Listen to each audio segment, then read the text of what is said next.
Hey everyone, welcome back to Paranormal M. Thanks for being here for another video. Before we start, please subscribe to the channel and turn on notifications so you don't miss any new uploads. Tonight's first story is a simple but strange one. It starts with someone cooking in the kitchen, leaving the back door open for a little fresh air, and then realizing their cat might have slipped outside. What happens after that turns into a really unusual mix-up, so get comfortable. Relax, and I hope you all sleep well tonight.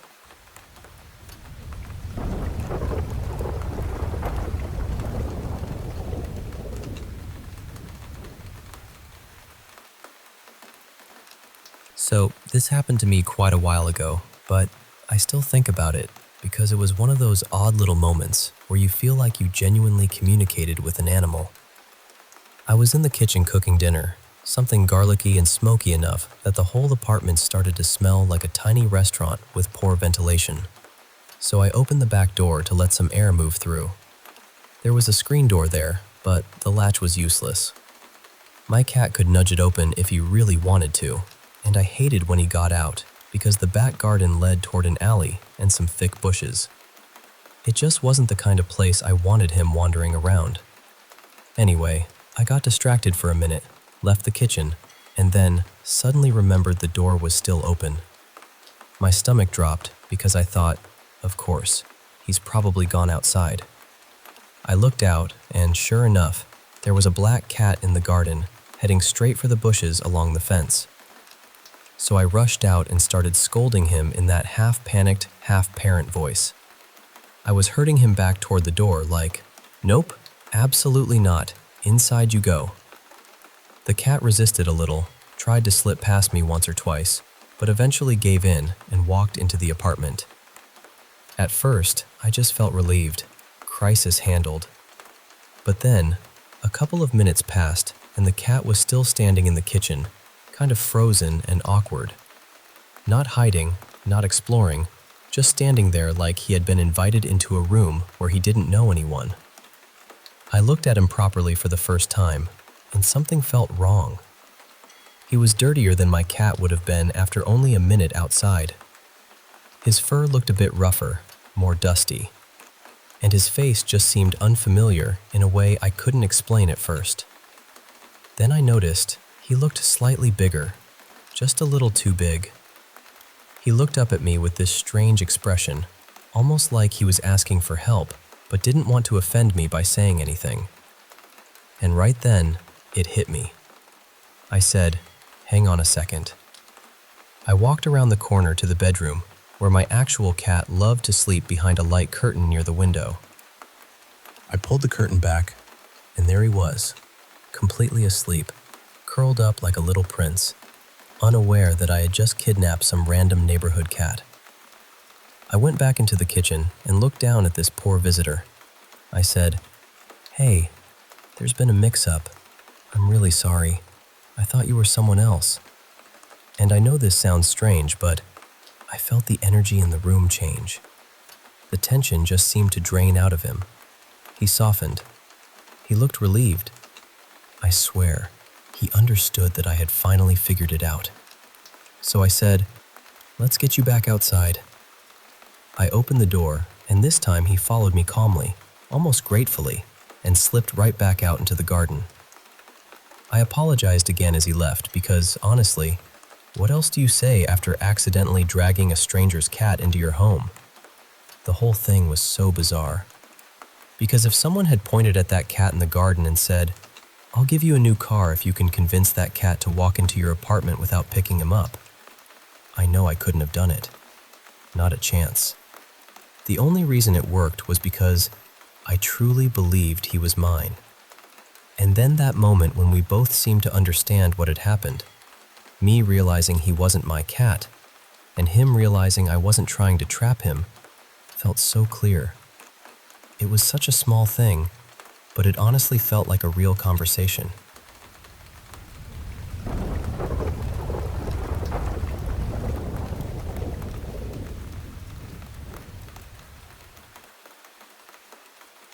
I think the worst one I ever had was a dream about a warship. It was such a bright, beautiful day in the dream. The sea was this deep, calm blue, and the sunlight was everywhere. At first, nothing looked wrong at all. The ship was moving steadily through the water, just carrying on like everything was perfectly normal. I was quite young then, but I remember the details so clearly. It was almost like I could zoom in and out. I moved in close and saw what I later understood was radar equipment. I could even see the white paint on the side of the ship, right down to the brush marks, like someone had only just painted it. Then suddenly, I pulled back and the whole feeling changed. There was smoke rising into the sky, thick and dark, and there was this strange, long helicopter nearby. At the time, I didn't know what it was. A couple of years later, the RAF visited our school and landed one of those military helicopters on the playing field. And I remember standing there thinking, that's it. That's what I saw. When I zoomed out in the dream, there was this terrible sense that something awful was about to happen. The ship also had a blue stripe painted near the waterline, and for some reason, that detail stayed with me. I woke up really upset. I was only a kid, but I felt desperate to warn someone. I told people about it because, in my mind, maybe there was some way to stop it. Of course, nobody took it seriously. A few days later, a ship was sunk. I saw pictures of it on the news, but it didn't look like the one from my dream. It was also from the other side, so I told myself I had just frightened myself for nothing. But then, a couple of days after that, another ship was hit by a missile and went down. When they showed photographs of it, not during the attack, but ordinary pictures of the ship, I knew immediately. It was the same one, the same shape, the same look. That blue line by the water, it was the ship from my dream. I felt sick. I remember being absolutely horrified because I had dreamed it about a week before it happened, and people had died. That stayed with me for a long time. I've had other experiences too. Not all of them were that dramatic, but some were still unsettling. Once, I warned a friend not to get involved in a confrontation if one came up. About a week later, he told me he had nearly got into a serious argument with someone, but then he remembered what I'd said and walked away. Maybe nothing would have happened anyway, but maybe it helped. I'll never really know. Another time, I dreamed that my partner hit a woman near a zebra crossing on a particular road. That morning, I decided I would drive instead of him. I was nervous the whole way, especially when we got to that road. Then, just like in the dream, a woman appeared almost out of nowhere. Because I was already watching so carefully, I saw her in time. Nothing happened. I've had lots of these moments over the years, some tiny, some serious. The difficult thing is that when they involve me, or people close enough for me to warn, I don't always know whether the thing would have happened, or whether changing my behavior prevented it. I also don't think these things are always fixed or exact. I once had a dream about Bryn May having a heart attack, and I told several people before anything happened. When he later did have a heart issue, I was honestly just grateful it wasn't fatal. Still, I try to be careful with how I think about all of this. I do believe there's a difference between having a dream about something far outside your normal life, like a ship you've never seen, and having a feeling about something nearby that your mind may have quietly noticed before you did. Sometimes your subconscious picks up on little things, tiny risks, patterns, hazards, and pieces them together before your conscious mind catches up. These days, I'll look at something and almost instantly see what could go wrong. When I was younger, I used to brush those feelings aside. Over time, I learned not to, because too often the things I ignored turned out to be real risks, and often they were avoidable. Life can be strange, properly strange sometimes. But I also think it's important not to jump straight to a spooky explanation every time something happens. Sometimes it might be something more mysterious. Sometimes it might just be the mind doing quiet work in the background. Either way, when something feels wrong now, I pay attention.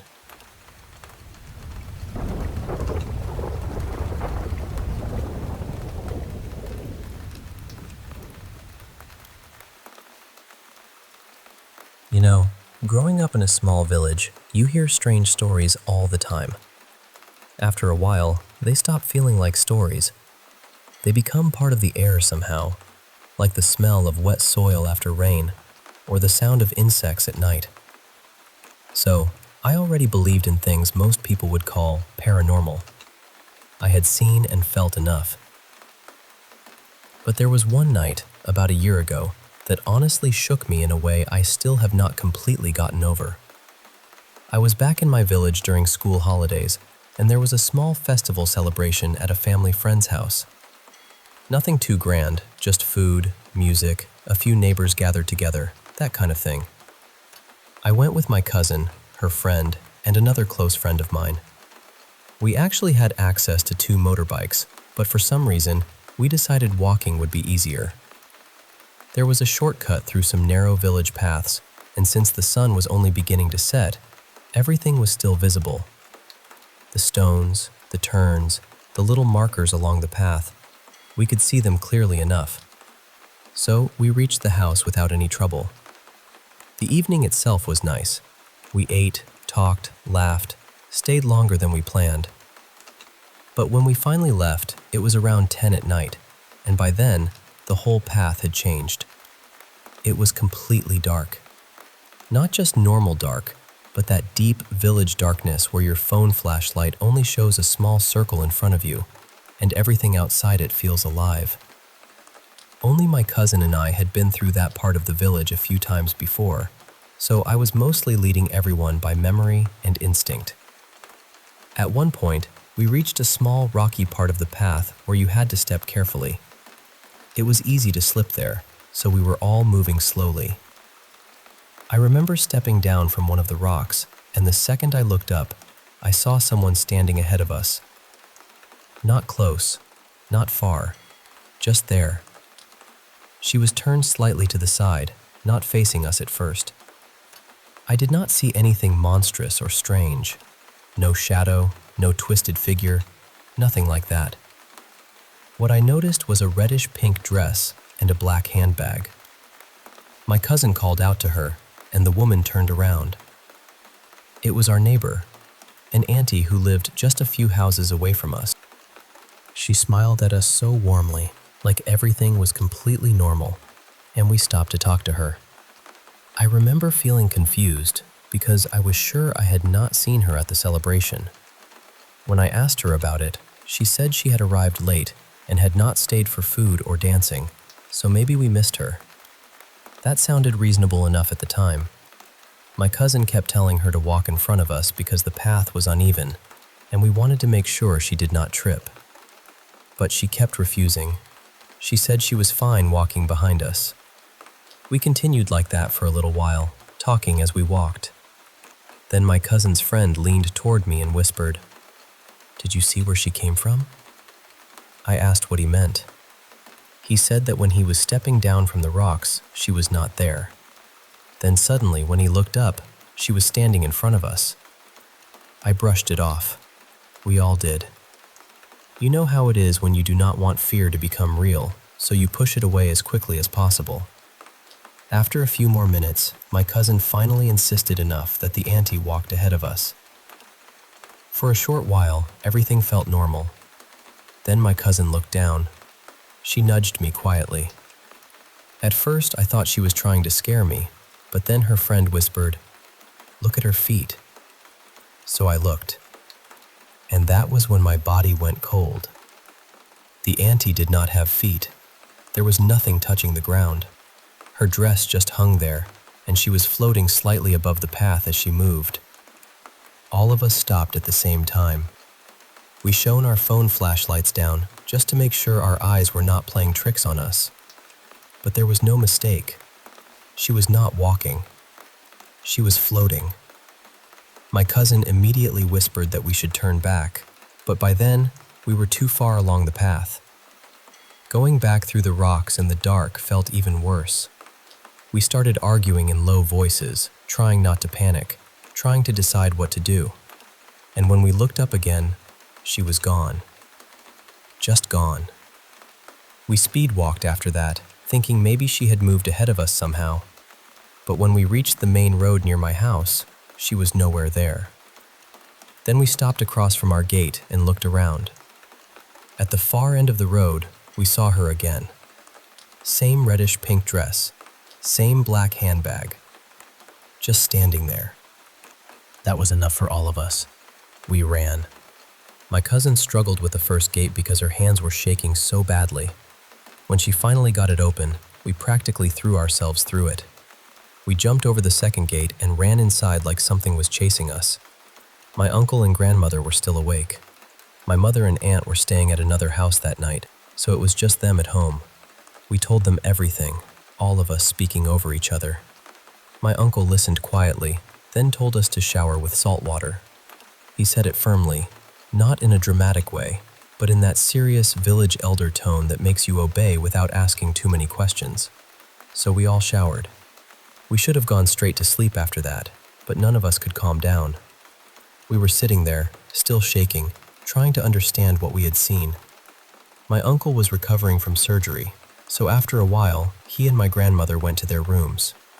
Around 11 at night, while we were still figuring out where everyone would sleep, there was a knock at the door. A sharp, loud knock. I stood up to open it, but my friend grabbed my arm and stopped me. She called out, "Who is it?" And the voice that answered was the auntie's voice. The same auntie. The same woman we had seen floating on the path. None of us moved. She knocked again and asked us to open the door. My cousin whispered that we should just go upstairs and lock ourselves in a room. But we were frozen. Truly frozen. Then she pulled out her phone and called the real auntie's number. No answer. While the phone was ringing, her friend looked through a tiny gap near the window beside the door. He looked for a few seconds, then turned back to us and whispered, "There's nobody outside." The moment he said that, there was another knock. I cannot explain what that felt like. Hearing someone knock when you already know no one is standing there, it makes your mind feel too small for what is happening. Then the auntie finally picked up the phone. My cousin asked where she was. The auntie sounded sleepy and confused. She said she was in bed. She had not gone anywhere that night. She had not gone to the celebration at all. She said she had been sick for several days and had barely left her house. My cousin just ended the call. She did not even know what to say. For a while, nobody spoke. Then my friend said maybe we should open the wooden door and check, since the metal gate door would still be locked. I did not want to, but somehow we did it. We opened the main door. Nobody was there. We stepped out onto the porch. Still nobody. But the shoe rack near the entrance had been knocked over, and all the shoes were scattered across the floor. After that, we went back inside, locked everything, and eventually lay down. I do not think any of us really slept properly, but nothing else happened that night. And honestly, that was the scariest part for me. Not just seeing something strange, not just the floating, not even the knocking. It was the fact that whatever it was came to us wearing the face of someone familiar, someone safe, someone we would normally trust. Since that night, I do not trust anyone I meet on the road after dark. Not fully, not right away. Because sometimes the thing that frightens you most does not come looking like a monster. Sometimes it smiles at you like a neighbor.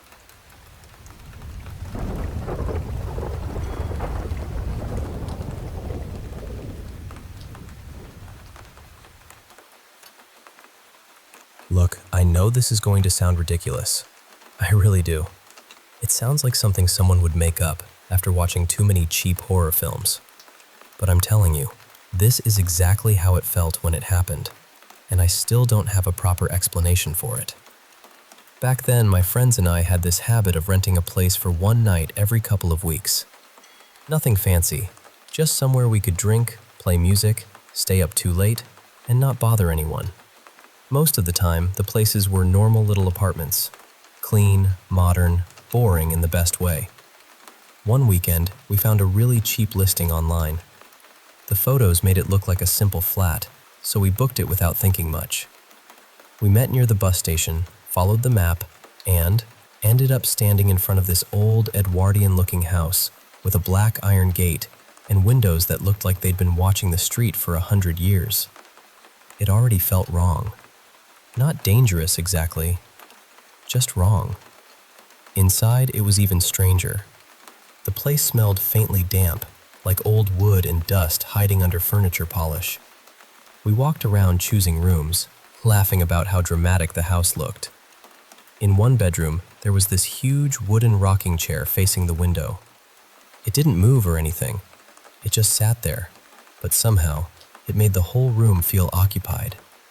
We joked about it, of course. That's what you do when something creeps you out and you don't want to admit it. Later, someone had the bright idea that we should watch a horror movie because, apparently, being in a creepy old house wasn't enough. I didn't really make it through the film. I'd had too much to drink, got sick, and ended up passing out in the bedroom that felt the least unsettling. At some point in the night, I woke up to my friends bursting into the room. They were screaming, not laughing, not pretending, not trying to scare me. Screaming. Properly panicked. I was half drunk, half asleep, and completely confused. They kept saying, "The house is haunted. We need to stay together. Something is wrong with this place." At first, I thought they were being dramatic. I thought the movie had got into their heads. But then I saw my friend Mara's face. She was the most skeptical person I knew. She studied biology, loved facts, loved evidence, and could talk the emotion out of almost anything. And she was shaking. That scared me more than anything she said. So all four of us ended up squeezed onto one double bed like children hiding from a storm. Nobody was joking anymore. Nobody wanted to go back into the hallway. I was uncomfortable and still a bit drunk, so eventually I slid off the bed and lay on the floor beside it. I remember thinking, in the morning, this will be funny. We'll laugh about how ridiculous we were. Then there was this enormous crash from the kitchen.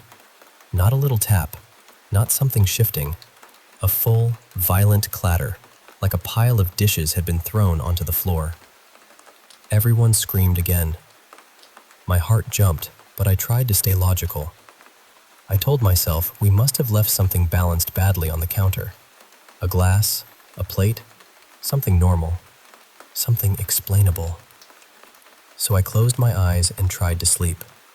The way I was lying, I was facing the ensuite bathroom. The door was slightly open.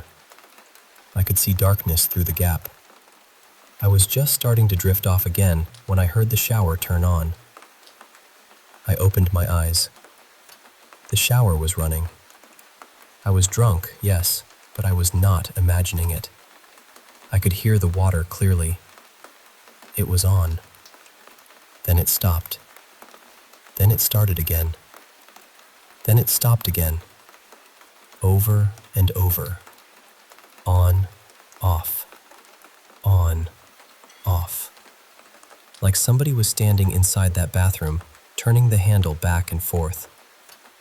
That was the moment my whole body went cold, because there was no way to make that normal in my head. No window open, no one in there, no reason for it. I shut my eyes so tightly it hurt, and I kept repeating to myself, "This isn't happening. You're tired. You're drunk. This isn't happening." But I knew it was happening. I don't know how, but eventually I fell asleep again. I think I just wanted to escape the fear so badly that my brain gave up and shut down. The next morning, none of us wanted to talk. We packed fast. Nobody made breakfast. Nobody checked the kitchen properly. Nobody joked about the shower. We just left. The strangest part is that we never really discussed it after. Not properly. I still don't know what made them run into my room screaming in the first place. I only know what happened after they came in, and that was enough for me. We stopped renting places after that. When I tell people this story, they usually laugh. I get it. The shower turned on by itself doesn't sound terrifying when you say it out loud. It sounds silly, almost pathetic. But being there was different. Being in that house, in the dark, hearing water start and stop by itself with everyone frozen and too scared to move, it felt like something was playing with us. Maybe it was a plumbing issue. Maybe it was the owner somehow messing with us. Maybe there was some weird remote-controlled setup, though. I have no idea why anyone would do that. I don't know. All I know is that before that night, I didn't believe in ghosts. And after that night, I stopped being so sure.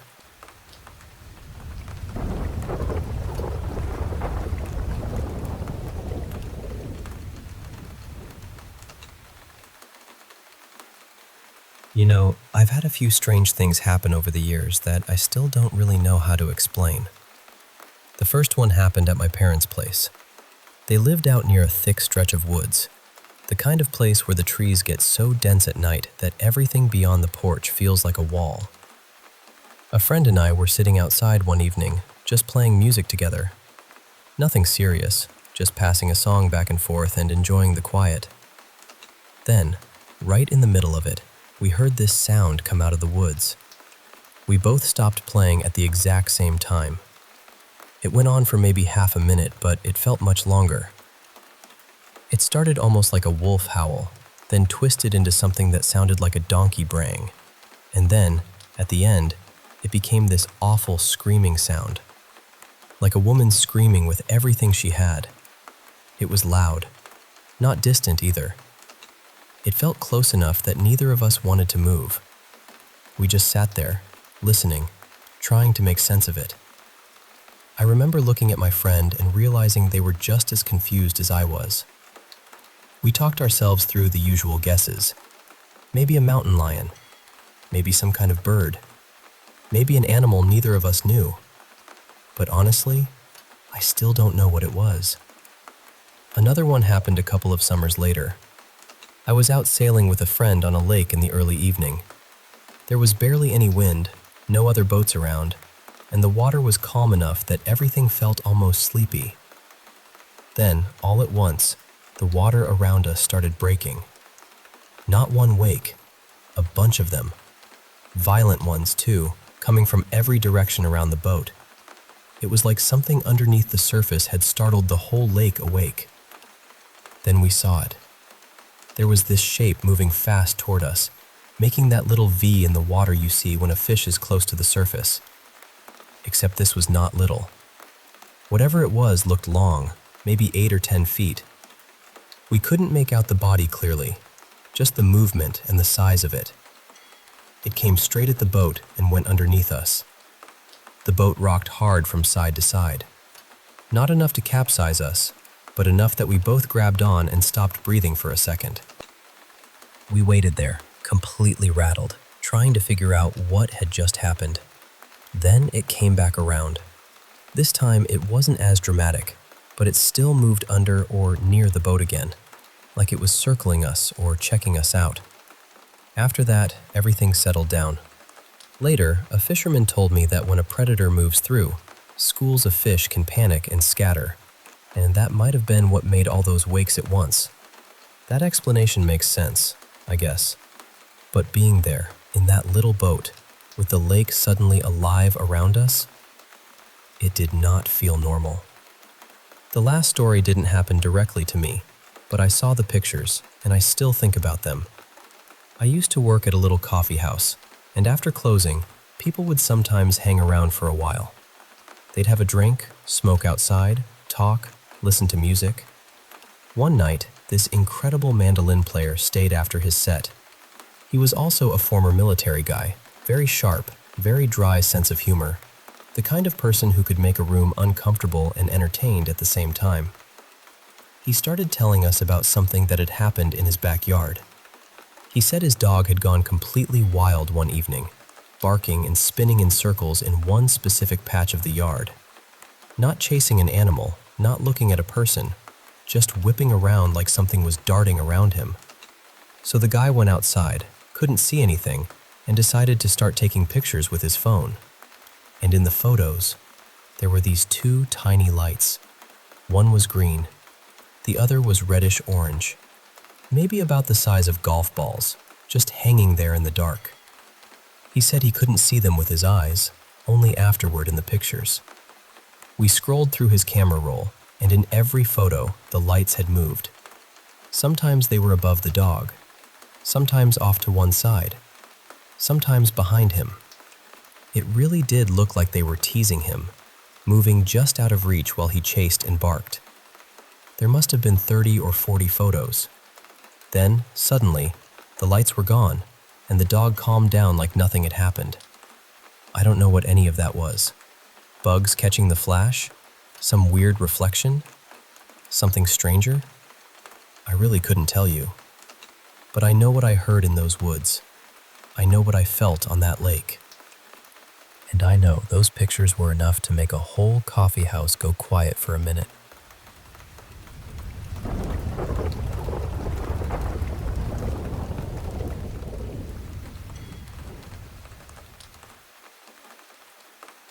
A few nights ago, I asked for guidance about something I saw during a past life regression.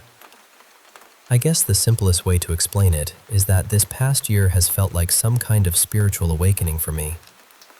It hasn't been neat or peaceful all the time. It's been confusing, heavy, and sometimes really intense. That night, before I went to sleep, I asked my spirit guides to show me a memory from a past life. Not just anything, but something that could teach me a lesson I needed in this life. And I feel like they answered. What I saw was myself as a Norse warrior, standing waist-deep in cold ocean water, holding my little child in my arms. My child had been killed, and I was just screaming. Screaming at the gods, at the goddesses, at the sky, at the water, at everything. I was furious, but underneath the anger was grief. And underneath the grief was guilt. I remember feeling like I was offering my child's body to the ocean so their spirit could move on. Like I was trying to let them go, but every part of me was fighting it. At first, I got scared. I didn't want to believe it meant anything. I didn't want to believe it could have been real. But after sitting with it, I started to feel like maybe it was a memory. And maybe the lesson was about releasing anger. Because in this life, I carry so much anger. I don't always know where to put it. Sometimes I just feel mad at the whole world. And then, just a few days after that vision, my dad went into cardiac arrest. He's in an induced coma now. The doctors told us there is definitely brain damage, but they need to wait and see what happens over the next 72 hours. They don't know if he'll wake up. They don't know how bad it really is yet. My dad has struggled with addiction my whole life. Drugs, alcohol, self-medicating, all of it. And I've carried a lot of anger toward him for that. I love him, but I've also been angry at him for so long. And this happened on June 29th. A full moon. That date already means too much in my family. June 29th was the 10-year anniversary of my younger brother's suicide. It's also my mom's birthday, my grandmother's birthday, and the day my ex was sentenced. And now it might become the day my dad dies, too. I keep asking myself, what is happening? Why this date? Why the 29th? Why does everything seem to gather there? I flew home the next morning and went to see my dad in the hospital. Seeing him in that coma felt unreal.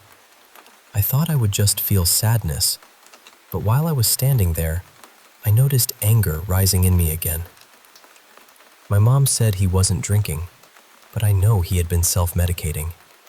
And because of his past, because he's attempted suicide before and overdosed before, I couldn't stop wondering whether this was an accident or whether he somehow caused it. And then I felt guilty for even thinking that. I'm trying to check myself. I'm trying not to let anger take over. But I also feel empty. Completely empty. Like my heart is there, but the lights are off inside it. Deep down, I love my dad. I really do. Beneath the addiction and the pain, he is a good person. He just never figured out how to break free from the drugs and alcohol in this life. I always knew it might be what took him one day. I just didn't understand that my family and I might have to be involved in deciding whether to end life support. And I don't know how to live with that. Even if it's the right decision, I don't know how to carry it. His cancer came back for the third time, too. His last treatment didn't work, so he just finished another round. And we don't even know yet whether it helped because now this has happened. I keep wondering if my spirit guides started opening me up spiritually to prepare me for this moment. Was that vision of the ocean and my child about this? Was it about learning how to let go without being consumed by anger? And then I wonder about his soul. If he has brain damage, is his soul still here? Has part of him already moved on? If we have to make the decision to let his body go, what happens to him? What happens to us? What happens to my soul if I agree to something like that? I just want him to find peace. I know I'm rambling. My thoughts are everywhere right now. But I'm scared, and I'm grieving, and I'm angry, and I'm numb all at once. So if anyone has insight or a message, or even just something gentle to help me make sense of this, I'm listening. I don't know what I'm supposed to learn from all of this yet. I only know that I don't want anger to be the thing I hold on to when everything else is falling apart.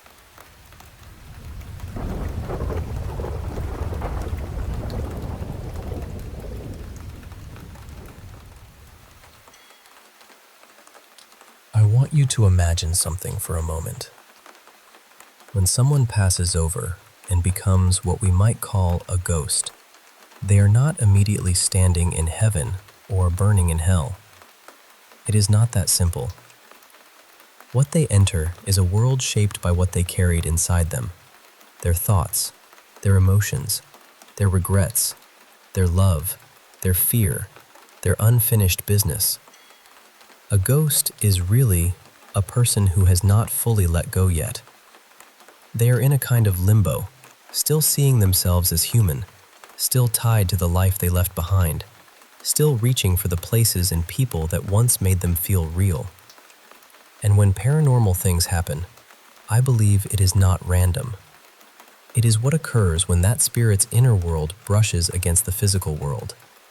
It is emotion becoming pressure, memory becoming sound, grief moving through a room like weather. So imagine this. You have died, but you do not fully understand that you are gone. You are still in your old home, but in your world, the house does not look exactly the way it looks on Earth. It looks the way you felt about it. If that home was full of shouting, fear, and tension, then to you it may look dark and warped. The halls might feel too long. The rooms might seem heavy. The walls might carry every argument like old smoke. But if that home was gentle, safe, and loved, then it may appear warm and beautiful. The light may fall softly. The rooms may feel familiar. Every corner may hold a memory you are not ready to release. That is the strange thing about the ghost world. It is not built from bricks in the same way our world is. It is built from belief, from attachment, from what the spirit cannot stop feeling. Now, one day, a new family moves into the house. To them, it is just a fresh start. New keys, new furniture, new paint. Maybe they are excited. Maybe they are nervous. Maybe they have no idea that you are still there. moving through your version of the same place. But then, their energy begins to affect yours. Their laughter changes the atmosphere. Their footsteps disturb the silence. Their furniture sits where your memories used to be. Their life begins pressing into the world you are still trying to understand. And suddenly, you feel invaded. You may not hate them. You may not even want to hurt them. But their presence is changing the place you are trapped inside. You are trying to sort through your own pain, your own memories, your own unfinished life. And now someone else's story is being written over yours. So you react. Maybe you shout because you want them to leave. Maybe you slam your feelings into the room because you do not know what else to do. On Earth, that might come through as a whisper in the hallway, a sudden coldness, a door opening by itself, a picture falling from the wall, or a strange heaviness that makes people stop and look over their shoulder. The people in the house become frightened, and for a moment, in your world, that fear gives you a sense of control again. The house feels like yours again. The new people back away. The energy quiets. You can return to yourself. But fear does not heal anything. So perhaps the family tries to bless the home. Maybe they pray. Maybe they speak gently into the rooms. Maybe instead of demanding that you vanish, they say, "We know someone may still be here. We hope you find peace. You do not have to stay trapped." And if they do this with real compassion, something in you softens. For the first time, you feel seen instead of fought. You feel understood instead of feared. And maybe that is when you begin to realize the truth. The house was never the thing holding you there. Your attachment was. Your grief was. Your need to keep reliving the same story was. Once that clarity arrives, everything changes. You understand that you do not have to keep repeating the same emotions forever. You do not have to guard the old rooms. You do not have to remain in the shape of your pain. And when you finally let go, you move on. The house becomes quiet. The family inside it can begin again. And so can you. Now, not every haunting is this clean or gentle. Some spirits are more confused. Some are more stubborn. Some are trapped in deeper fear. But the basic idea is this. The ghost world does not appear the way Earth appears. It reflects the spirit's inner state. Thoughts and emotions do not just pass through that world. They shape it. They color it. They bend it. It can shift the way a dream shifts, except it is not a dream. To the spirit, it feels more vivid than anything the human senses could hold. And no, a ghost cannot simply decide, without true conviction, to move into peace. They have to become free from what keeps them stuck. They stay a ghost only as long as they remain tangled in the same attachments, the same wounds, the same old patterns. They also cannot always interact with the physical world whenever they please. It takes focus. It takes energy. It takes a powerful emotional push. If someone had very little awareness of the spiritual world while alive, they may struggle to reach back into the physical world after death. But if they had strong focus, sensitivity, or control in life, that influence may come more naturally. Still, the goal is not to become a ghost. Most spirits do not enjoy being stuck. It is not some grand adventure. It is more like walking in circles through your own unresolved feelings, again and again, trying to find the door you could not see before. So if you ever feel like you have encountered a ghost, try not to respond only with fear. Be kind if you can. Pray for them. Wish them peace. Speak with compassion. Remember that most spirits people encounter were once ordinary people. They loved, lost, worried, hoped, made mistakes, and carried pain. They were people, just like us. And maybe what they need most is not terror, but understanding.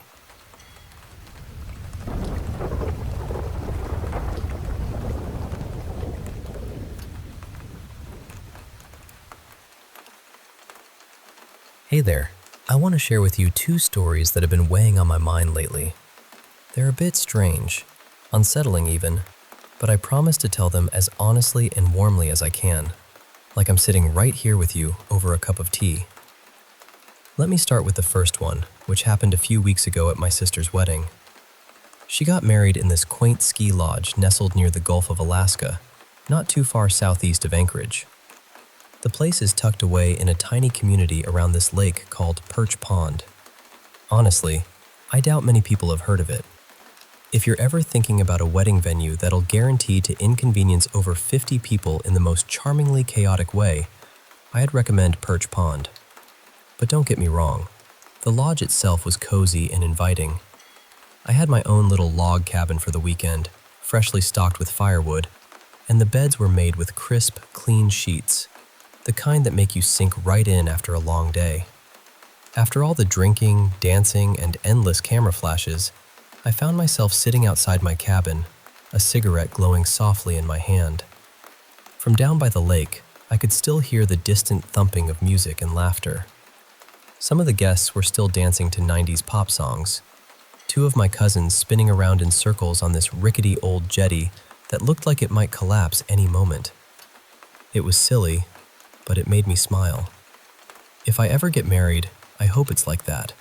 People singing and dancing long into the night. Not me, though. I've never liked to dance. I must have nodded off because when I woke up, the music had stopped, and the world was wrapped in darkness. I was stiff and cold, so I went inside to light a fire in the stove. Now, I know setting fire to anything while tipsy isn't the best idea, but they'd made it so easy. The firewood was neatly stacked, and the kindling was ready. It felt like the lodge had seen its fair share of drunken city folk. As the fire caught and the warm glow filled the room, my eyes drifted to a strange puddle near the window. At first, I thought it was melted snow, but as I looked closer, my stomach dropped. It was blood. Before I could even process that, a wet hand suddenly covered my eyes. Not my mouth, just my eyes. I froze. The voice that whispered next was bright and feminine, but carried a depth, a dryness that sent shivers down my spine. "Quiet, little wheat," she said softly. "I want to talk." I was paralyzed, like a deer caught in headlights. The hand on my eyes was cold and clammy, but then I felt pressure on my neck, something wet, muscular, and terrifyingly strong. I realized she could probably kill me with the twist of an arm. My heart pounded wildly, but my body was frozen. "I saw you," she said. "I saw you looking." I had no words, just held my breath as her voice cut through the noise of my panicking heartbeat. "Why didn't you join them?" she asked. I don't like dancing," I whispered, my voice barely audible. "No," she said firmly. "You must. Sing, dance, drink, and make merry. You are alive. You must." "Okay," I stammered. "You don't understand," she continued. I heard a scuffling noise, like something large unfurling and sliding across the floor. The grip on my neck tightened, and an odd pounding sensation filled my throat. I was just an inch away from struggling for air. "So many wish for your place," she said.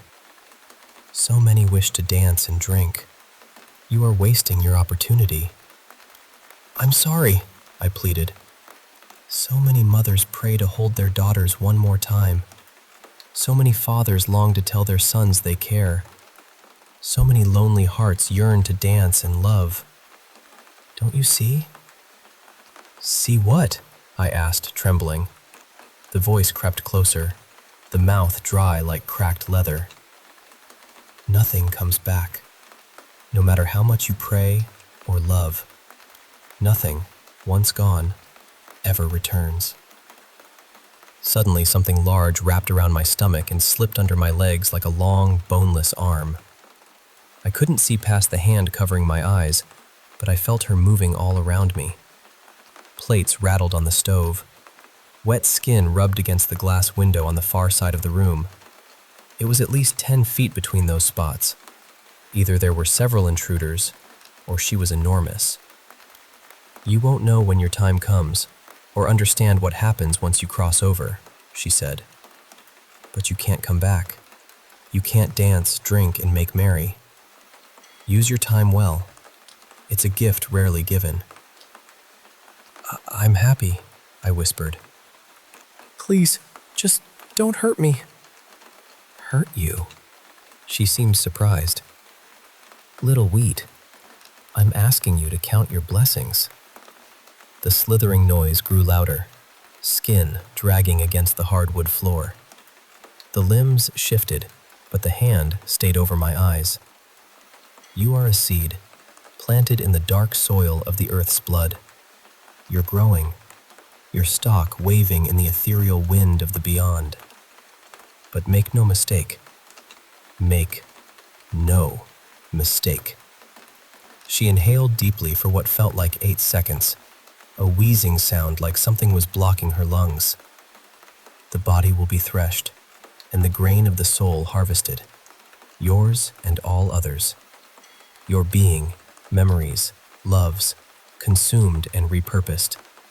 Everything you've known, reduced to an infinitesimal kernel, forgotten." What are you saying?" I stammered.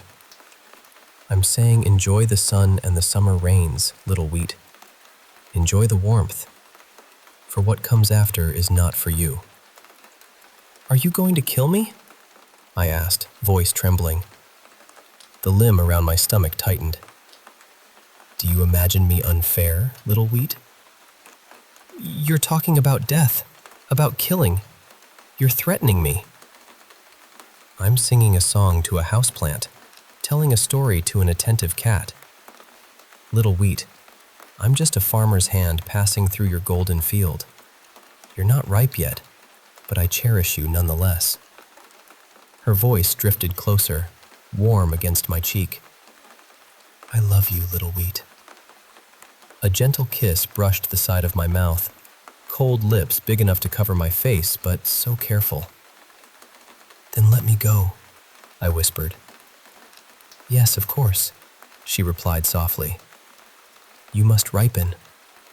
Are you going away?" "Until the harvest."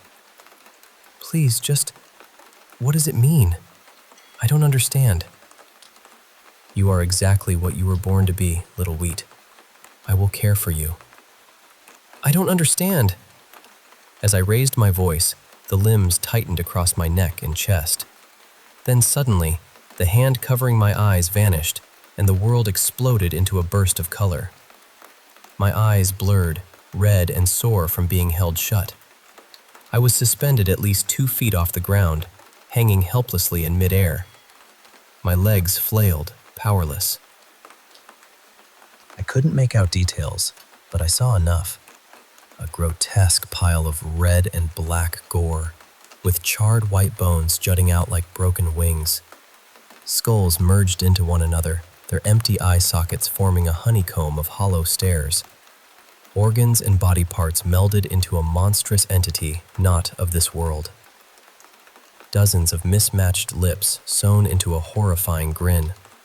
I gasped, overwhelmed by the terror that demanded a scream my body couldn't give. "I'll come for you," she smiled.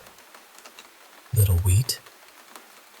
With a violent shove, I was thrown out of the cabin, crashing through the front door, my body erupting with pain. I broke my arm and sprained my neck. The door was knocked off its hinges. I tumbled into the snow, barely registering up from down before catching a glimpse of the creature still inside. The many skulls gazed at me as the cabin burst into flames. Other guests rushed to my aid. For the first hour, I couldn't stop screaming. Later, I tried to explain what happened, but they dismissed it as a drunken breakdown. They believed I'd fallen asleep while making a fire, No one listened. No one tried to understand. While they were distracted by me, no one noticed that the jetty at Perch Pond had collapsed. 2 people drowned in the freezing water. My cousins, a brother and sister, just 7 and 8 years younger than me. That weekend shattered my life. Every time I try to enjoy something, I question myself. Am I doing it because I want to, or just to distract myself from whatever this is? I struggle to lose myself in the moment. Alcohol helps. I don't know what I met that night or what it wanted. It felt like a gift, but I can't say what kind. Maybe it saved my life in some strange way. Maybe I would have set the cabin on fire and fallen asleep if I had stayed inside. After all, I wasn't ripe yet. It said so. The only proof of that encounter is the blood, across my face and stomach where it held me. That's why the hand was so wet. Doctors thought it was mine from my broken arm, but they never tested it, despite my insistence. I know it was real. Those words, those thoughts, aren't mine. I don't know how to move past the encounter at Perch Pond. How can I dance, drink, and make merry? I am just the little wheat. Now, the second story is about something called Migration Day, back in my hometown of Aurora Falls. It's a yearly event when fish migrate downstream at the start of May. A big river runs right through the city center, and people gather along the riverbank, often near a hot dog stand, to watch the spectacle. It's a sign summer is coming, and it's one of those small-town traditions you start missing when you move away. When I went off to study at the University of Minnesota, I thought about Migration Day a lot. It was like a secret handshake, a shared ritual that outsiders wouldn't get. The year I got engaged, Alan and I decided to go back to Aurora Falls for the event. I wanted him to see it, to feel the small-town love I'd grown up with.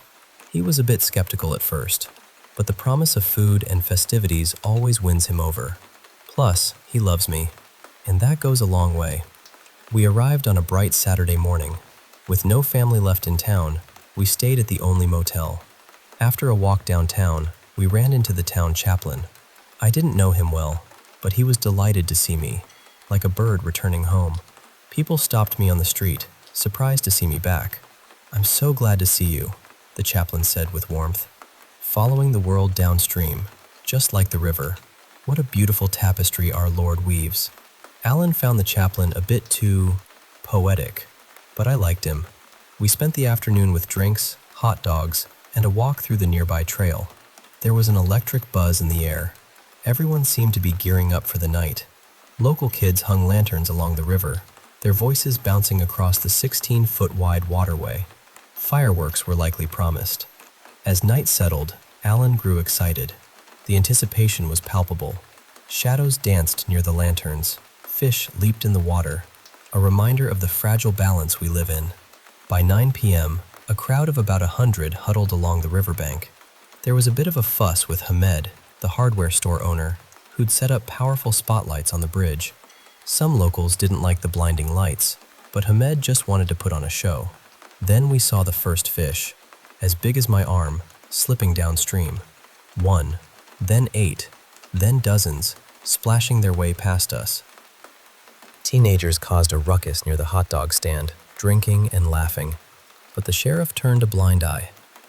Fireworks cracked overhead, wrapping the imperfect small-town drama in an uneasy glow. Alan seemed happy, smiling more than usual. As the crowd thinned, Alan and I stayed by the river. The teenagers headed to an after-party. Hamed turned off his spotlights and went home, and the hot dog stand closed. The oil lanterns flickered out one by one. We cuddled up, watching the endless stream of fish. Soon it was just us. We decided to head back, crossing the bridge where the spotlights had been. Alan stumbled on a cord and knocked one into the river. The oil lanterns were out, and the other lights angled away, leaving us in near darkness. He insisted on pulling the spotlight back up. Then, he fell off the bridge. A loud splash, and he vanished beneath the surface. The next moments were a blur. I screamed, heard his splashing below, but couldn't see him. The spotlight that fell out went dark. Other lights were angled wrong. My cries brought some locals, but no one could find him. It felt unreal. One moment he was there, the next gone. I panicked, screaming his name all night.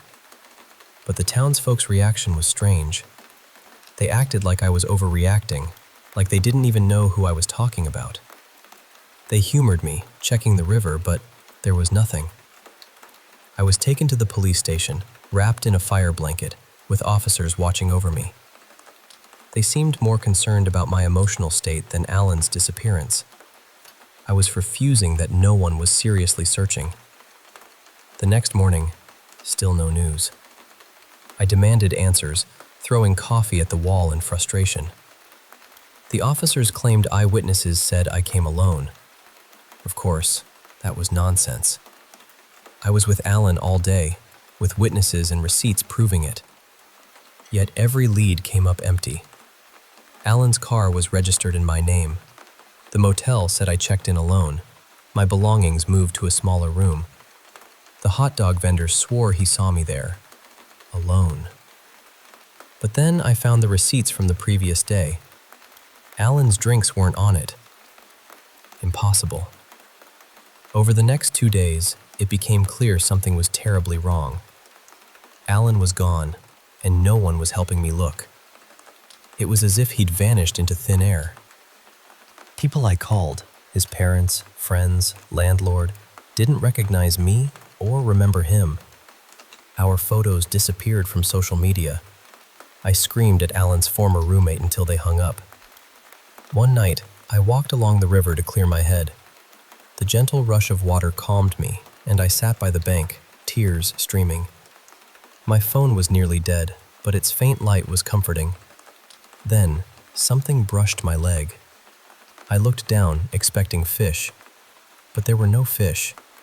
Instead, bodies floated downstream, a solid mass of lifeless forms, shoulder to shoulder, faces turned down. Some naked, some clothed, some clutching broken belongings. An old woman's reading glasses hung crooked on her nose. A young man clutched a backpack. Their eyes were wide open, faces frozen in surprise, as though they never expected death. It hit me then. The fish weren't migrating. They were fleeing whatever this horror was. I stood, shivering, and realized my leg had touched the arm of a young boy in swim trunks. I stared, heart pounding, unable to look away. Their eyes were like diamonds beneath the surface, full of forgotten life. Alan. I muttered his name, searching among the bodies, but he wasn't there. Panic and emptiness swallowed me whole. I pulled out my phone to film this nightmare, but the screen burned with static, black and white spots scorching the glass. I dropped it as it started smoking, then exploded with a tiny metallic scream. Then, I heard a sound. I couldn't place it. I was near the tree line, where bushes thinned just enough to see. There, a figure stood by the river, almost 11 feet tall, watching the bodies drift by. This figure was darker than the night itself, like an ink blot on gray paper. It moved gently, pushing a stuck body back into the flow with an almost tender touch.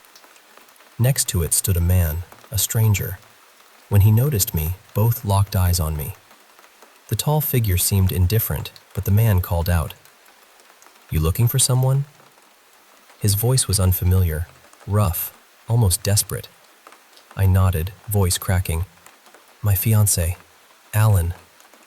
He shuffled closer, broken glasses barely hanging on, pale and soaked, with a shattered arm and one shoe. "All right," he said, head wobbling unnervingly. "What does he look like?" I glanced at the giant figure behind him, still ferrying bodies. Alan wasn't among them.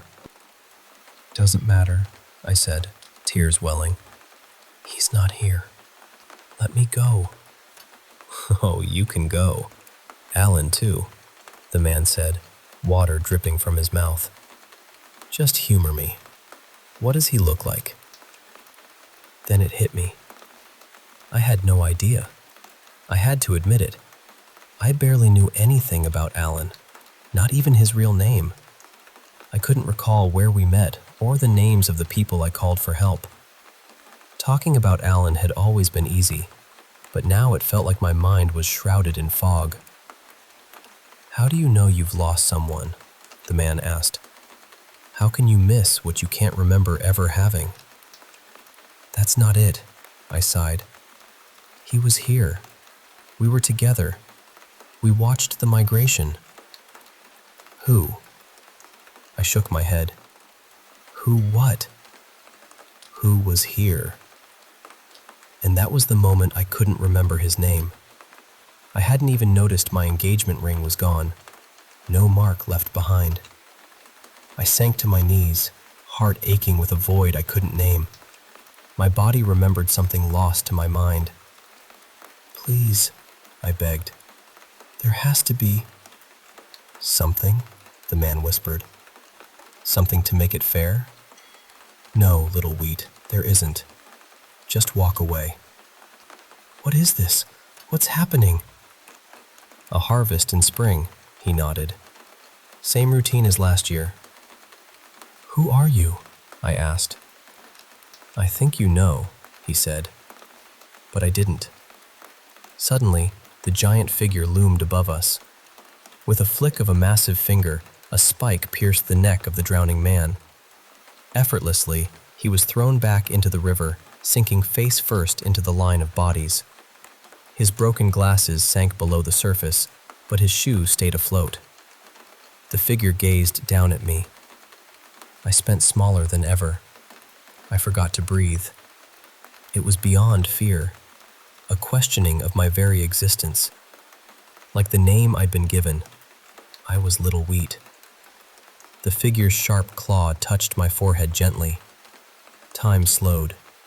I held my breath, hoping to pass out before the pain came. I didn't want to become one of the floaters. I wasn't even sure I cared about Alan anymore. Then again, which Alan? And that's where my story ends for now. Caught between memories and shadows, between harvest and loss. I'm still trying to find my way, still trying to understand how to dance, drink, and make merry when the weight of these encounters hangs heavy. Thanks for listening. It means more than you know.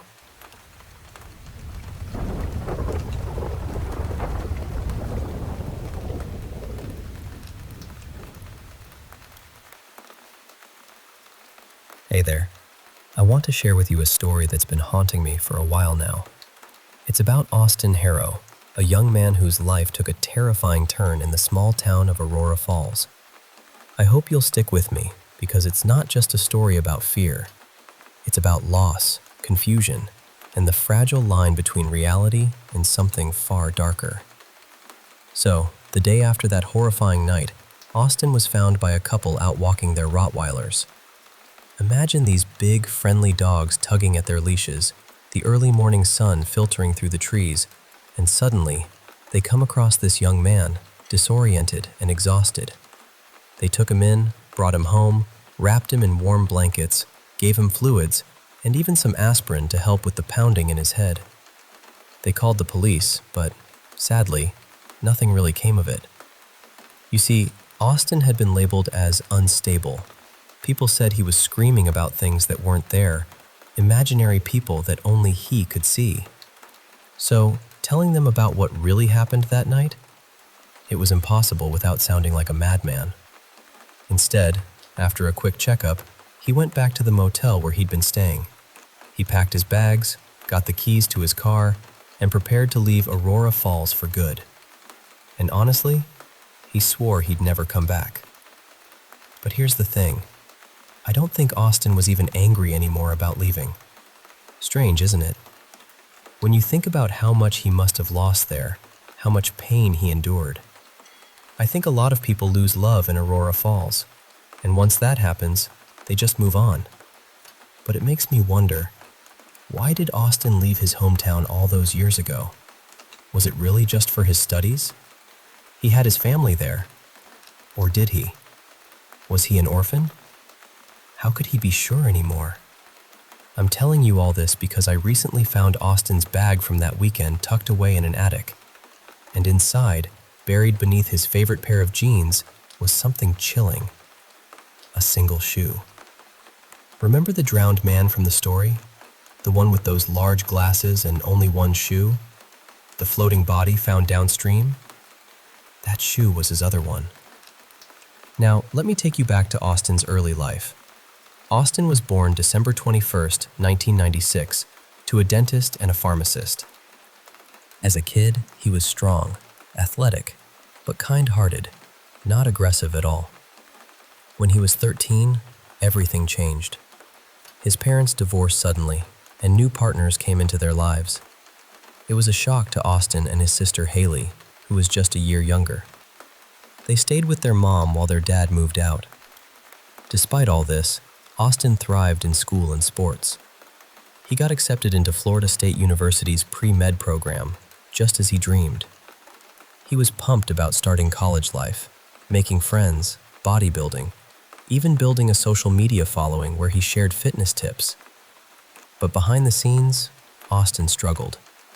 He felt isolated, shy, and convinced people didn't like him. This loneliness pushed him towards drug abuse, and soon, his behavior became erratic. When he came home that summer, things got worse. He moved his bed to the hallway, claiming his room was full of demons. At night, he'd march through the house knocking on doors, warning his family he was protecting them from evil. His family tried everything to help, but nothing worked. Eventually, they considered the Baker Act, a law that allows for someone to be held involuntarily in a psychiatric unit for 72 hours if they're a danger to themselves or others. But before they could act, tragedy struck. On August 15th, Austin showed up at his best friend's house. He asked his friend what year he was born, and when the answer came, Austin just walked away. Confused, his friend called to check on him, and Austin seemed fine during the call. They planned to meet up with Austin's sister and other friends at a nearby beach. But on the way to the beach, Austin suddenly said he had to go home for some work. Minutes later, he returned in a bizarre outfit. Thick woolen clothes under the blazing sun, 2 wristwatches, and sunglasses. His friends laughed at him, but Austin warned them seriously, saying he'd kill them. The mood shifted instantly. Fear replaced laughter. Shortly after, Austin, his sister Haley, and his friend decided to leave the beach and join his father and his dad's girlfriend for lunch at a restaurant nearby. On the way, Austin made a wild claim. He said he was half human, half horse, and immortal. To prove it, he tried to walk into traffic multiple times. Haley had to pull him back, walking between him and the road until they reached the restaurant. At the restaurant, Austin suddenly said he needed to use the restroom. When he returned, he left again. This time, walking out of the restaurant entirely. 30 minutes later, he came back in different clothes, stained with oil. Turns out, he'd been at home drinking vegetable oil and eating Parmesan cheese. His mother had told him to stop, so he changed back and came to the restaurant. His father was visibly angry at Austin's behavior, and when he said something rude, Austin snapped. He pinned his father against the wall for a moment before letting go and walking out. His friend followed, but then Austin vanished, as if into thin air. Realizing the danger Austin posed, his father called the police immediately. Now, picture this. 4 miles away, an older woman named Michelle was watching TV in her open garage, waiting for her husband John, who was walking their dogs. Michelle and John had been married nearly 20 years, retired, and well-loved by their neighbors. Suddenly, Michelle screamed. One of her neighbors, Jeff, rushed over and saw Austin vandalizing Michelle's car right before her eyes. Then, Austin threw Michelle to the ground and started punching her. Jeff, being strong, ran to help, but Austin warned him to stop. When Jeff didn't, Austin punched him hard in the head. Jeff was tough, though. He threw Austin to the ground, trying to knock him out. But then Jeff felt a sharp pain. Austin had a knife, and had stabbed him multiple times during the struggle. Jeff ran into Michelle's house and locked the door, calling 911, telling them about Austin. He hoped John would come back soon to help. Minutes later, Jeff heard grunting and screams outside. When the police arrived, they found Austin holding John down, biting into his cheek, and with Jeff pinned beneath him. The officers tried tasers and kicks, but Austin was relentless, unaffected by pain, unaffected by the dogs sent to pull him off. Finally, after a combined effort, Austin was subdued, but it took 3 officers to restrain him. By then, Michelle and John were badly hurt. Austin was taken to the hospital, where he slipped into a coma for 12 days after drinking a poisonous liquid from the garage, mistaking it for alcohol. Tests showed no drugs in his system except a small amount of marijuana, meaning he was sober when he committed the attack. When he woke up, Austin gave a chilling confession. He said that after leaving the restaurant, he saw a dark figure with a pale white face chasing him. He ran until he reached Michelle's house, where he thought he could find safety. But then he realized Michelle was a witch, so he killed her. As he tried to leave, the same figure was waiting outside with a dog, and Austin attacked it to save himself. It's a story that leaves you questioning what's real and what's not. A young man caught between his own mind and something terrifying beyond it. The shoe found at the bottom of his bag, the other half of that drowned man's mystery, reminds me that some secrets from Aurora Falls refuse to stay buried. Thanks for listening. I hope Austin's story stays with you, as it has with me. Sometimes the scariest monsters aren't what we see, but what we can't see, and the battles we fight inside our own minds.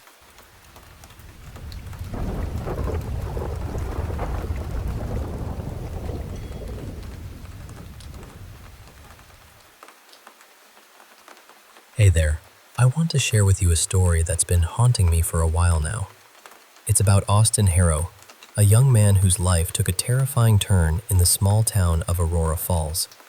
I hope you'll stick with me because it's not just a story about fear, it's about loss, confusion, and the fragile line between reality and something far darker. So, the day after that horrifying night, Austin was found by a couple out walking their Rottweilers. Imagine these big, friendly dogs tugging at their leashes, the early morning sun filtering through the trees, and suddenly, they come across this young man, disoriented and exhausted. They took him in, brought him home, wrapped him in warm blankets, gave him fluids, and even some aspirin to help with the pounding in his bed. They called the police, but sadly, nothing really came of it. You see, Austin had been labeled as unstable. People said he was screaming about things that weren't there, imaginary people that only he could see. So, telling them about what really happened that night? It was impossible without sounding like a madman. Instead, after a quick checkup, he went back to the motel where he'd been staying. He packed his bags, got the keys to his car, and prepared to leave Aurora Falls for good. And honestly, he swore he'd never come back. But here's the thing.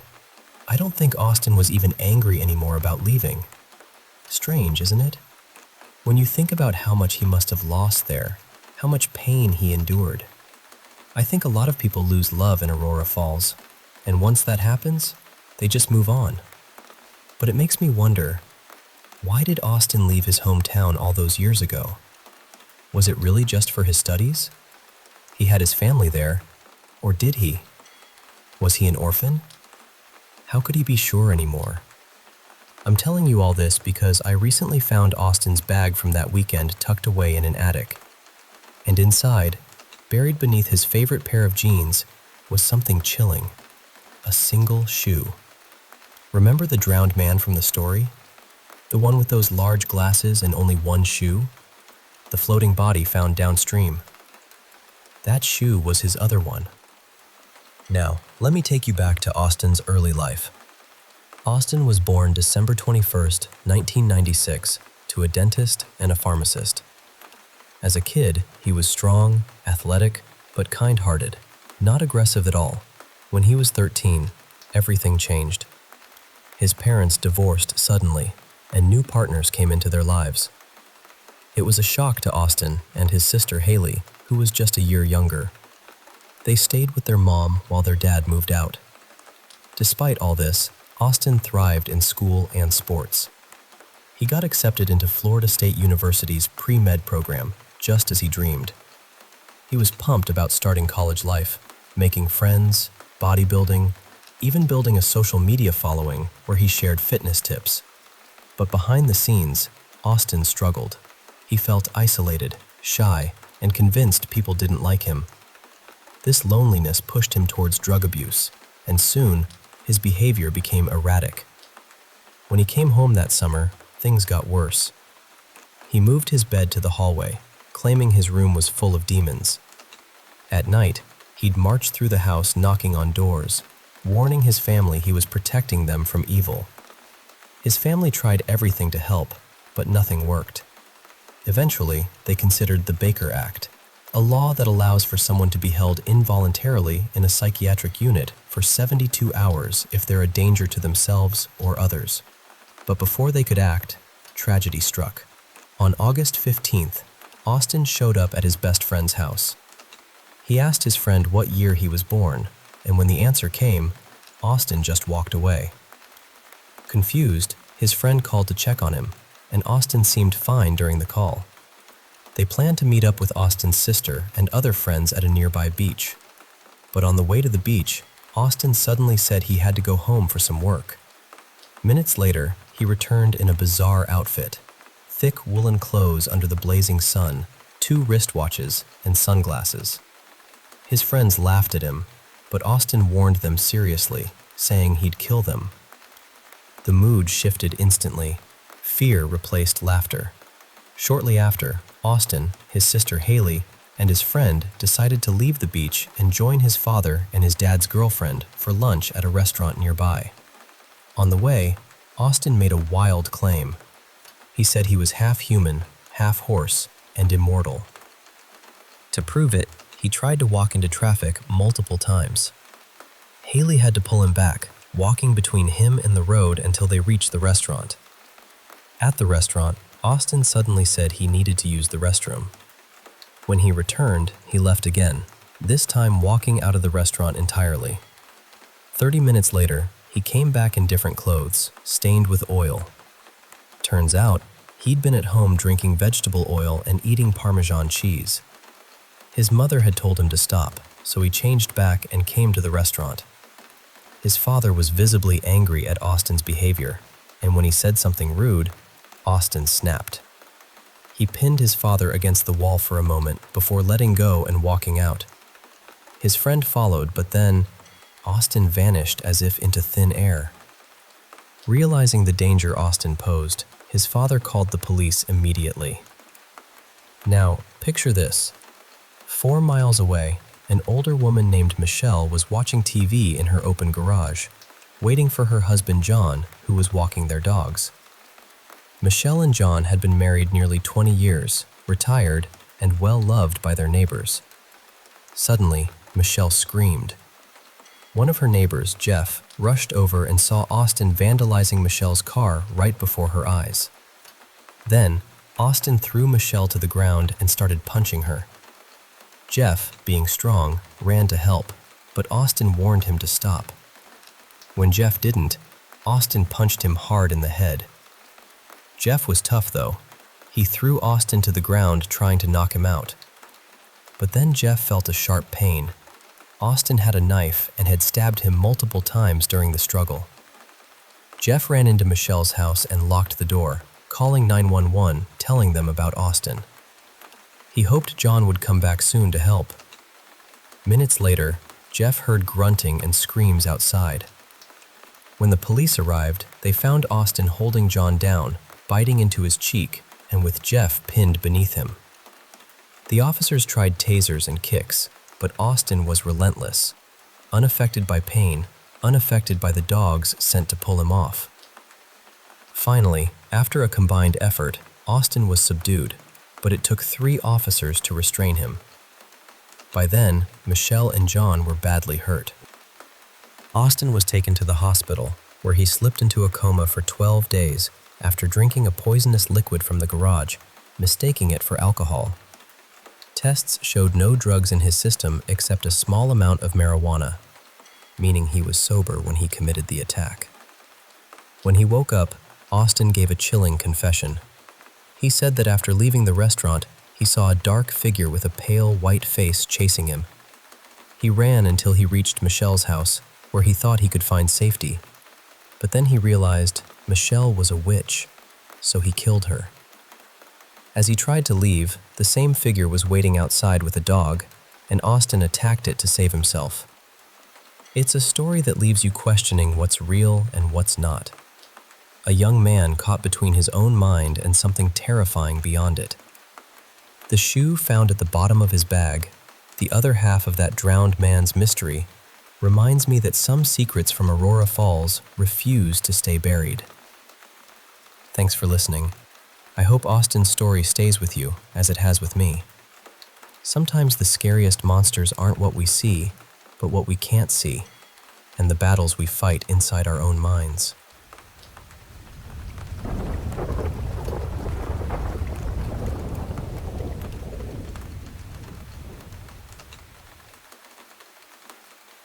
You know, when I think back to the summer of 1984, I can still feel that weight in my chest. The kind of fear that seeps into your bones and makes the hairs on your arms stand on end. I was 12 years old, just out of school for the summer, and that day seemed so ordinary at first. My mom had to step out for a bit and told me she'd be back in about half an hour. Simple enough, right? But sometimes, the most ordinary days have a way of twisting into something you can never quite shake. So there I was, sitting upstairs, minding my own business, when I realized I needed to use the bathroom. Only problem was, my Archie comic, the one I was obsessed with back then, was downstairs, in the basement bathroom. Now, I didn't like the basement much. It was the kind of place that made you want to sprint through it, not linger. And the bathroom? Well, that was even worse. Tiny, cramped, and just unsettling. But I figured, hey, I just need to grab the comic, then back upstairs. I hurried down the creaky wooden stairs, my footsteps echoing slightly in the cool, dim basement air. When I got to the bathroom, I realized the need was more urgent than I'd thought. No way I was making it back upstairs. So I locked the door. Well, locked is a generous word for the hook and eye latch, and sat down, clutching that comic as if it might protect me. Now, this bathroom was seriously small. When I sat, the sink was right there, just above my left knee. Stretching out my arm, I could touch the shower curtain across the room. The door was just to my right, and I could easily reach the doorknob and the flimsy lock. It was supposed to keep people out, but honestly, it wouldn't stand a serious push. Still, it gave a sense of security. I was lost in the world of Archie Andrews, laughing at the antics of Riverdale High, when suddenly, I heard it, a noise above me. At first, I thought maybe my mom had come home early, but no, something was wrong. The basement stairs creaked under heavy footsteps. Not just any footsteps, but the kind that sounded like they belonged to a giant. Each step was loud, deliberate, echoing through the space like thunder. I started counting because my mind was trying to make sense of the impossible. 1, 2, 8, 9, 14, 16. By the time the footsteps reached the 10th stair, my breath caught in my throat. There was a rush of air, like a sudden gust, and then laughter. Not just any laughter, but a chilling, demonic cackle that seemed to swirl around me, slipping under the door and crawling into my very soul. It was a sound that didn't belong in this world, twisted, layered with countless voices screaming in torment. Panic gripped me. I dropped the Archie comic. It hit the cold tile floor with a dull thud, and reached for the doorknob, clutching it with all the strength a terrified 12-year-old could muster. The door shook violently, as if whatever was out there was trying to rip it from its hinges. The latch groaned under the pressure, threatening to give way at any moment. I held on tight, tears streaming down my cheeks, my screams filling the tiny bathroom. Time lost all meaning. Seconds stretched into what felt like hours. My whole body trembled uncontrollably, caught between desperation and sheer terror. I wondered, absurdly, if sitting on the toilet was the only thing keeping me from being overwhelmed by whatever dark force was outside. And then, just as suddenly as it had begun, the noise stopped. The door ceased its shaking, the laughter faded into eerie silence, and I was alone again. Yet, I couldn't relax, not at all. My grip on the doorknob didn't loosen for what felt like an eternity. Every nerve in my body screamed to run, but I was frozen in place, waiting for some trick, some cruel joke to spring to life. Finally, I heard footsteps above me, my mom's. Relief flooded through me, but my voice was shaky and high-pitched as I called out. "Mom, I'm down here. Please help." She came down the stairs, her footsteps echoing in the quiet basement. When she reached the bathroom door, she asked softly, "Are you in there?" I nodded, my voice barely a whisper. "Yeah, just a minute." Quickly, I cleaned up and opened the door, half expecting to find some nightmare waiting for me. But it was just my mom, warm, familiar, and real. I threw myself into her arms, sobbing and trying to explain the horror I'd just faced. She looked at me, concern shadowing her eyes, but skepticism too. "What's your blood sugar?" she asked gently. I blinked, confused. "What?" "When was the last time you checked it?" she pressed. "You see, I was diagnosed with type 1 diabetes 2 years earlier. Sometimes when my levels dropped, things could get strange." I realized she thought maybe my fear was just a trick of my imagination, or a symptom of low blood sugar. So I went upstairs, checked it dutifully, and reported back. It was normal, not too high, not too low. But the sadness lingered. She hadn't believed me, not really.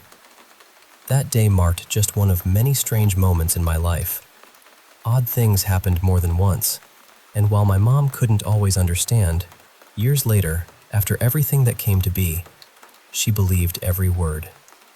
But that summer afternoon, alone in that tiny basement bathroom, with the laughter echoing in my ears and the door shaking in my hands, that fear was as real as anything I've ever known.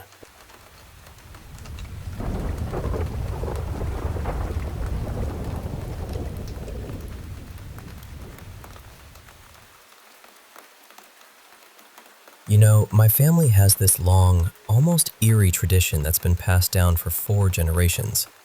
Living in haunted houses, really. Each generation has its own tales, and I'm part of the 3rd. But there's one story my grandmother, whom I lovingly called Nana Clara, used to share with me that has stuck with me my whole life. I remember the very first time she told me, I laughed, a bit nervously maybe, but I thought a part of it was just funny.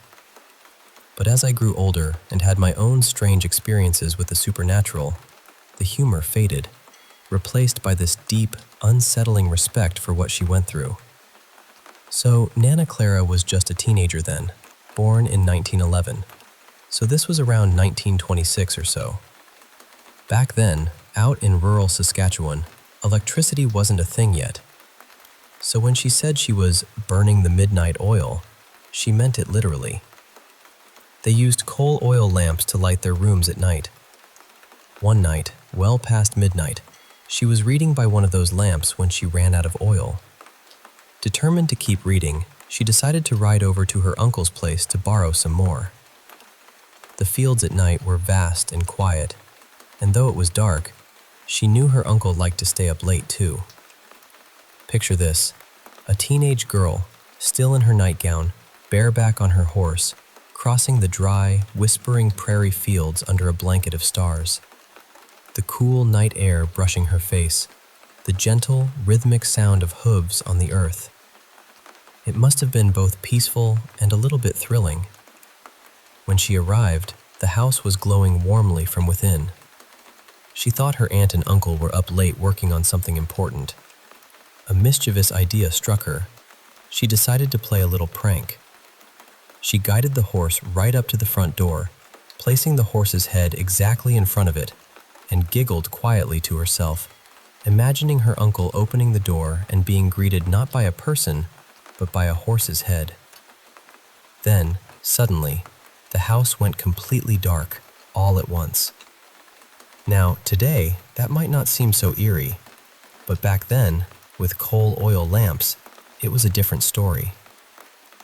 From the brightness inside, Nana Clara estimated there must have been at least 10 or 12 lamps burning in different rooms. To have them all go dark at the exact same moment? That just wasn't something that could happen naturally, unless every person inside simultaneously extinguished their lamp at the same second, which was impossible. Her eyes caught a faint glow on the door, a shimmer from the moonlight reflecting off metal. She stepped closer and realized there was a padlock on the outside of the door. Now this was strange, because her aunt and uncle only used that padlock when they would be away for days at a time.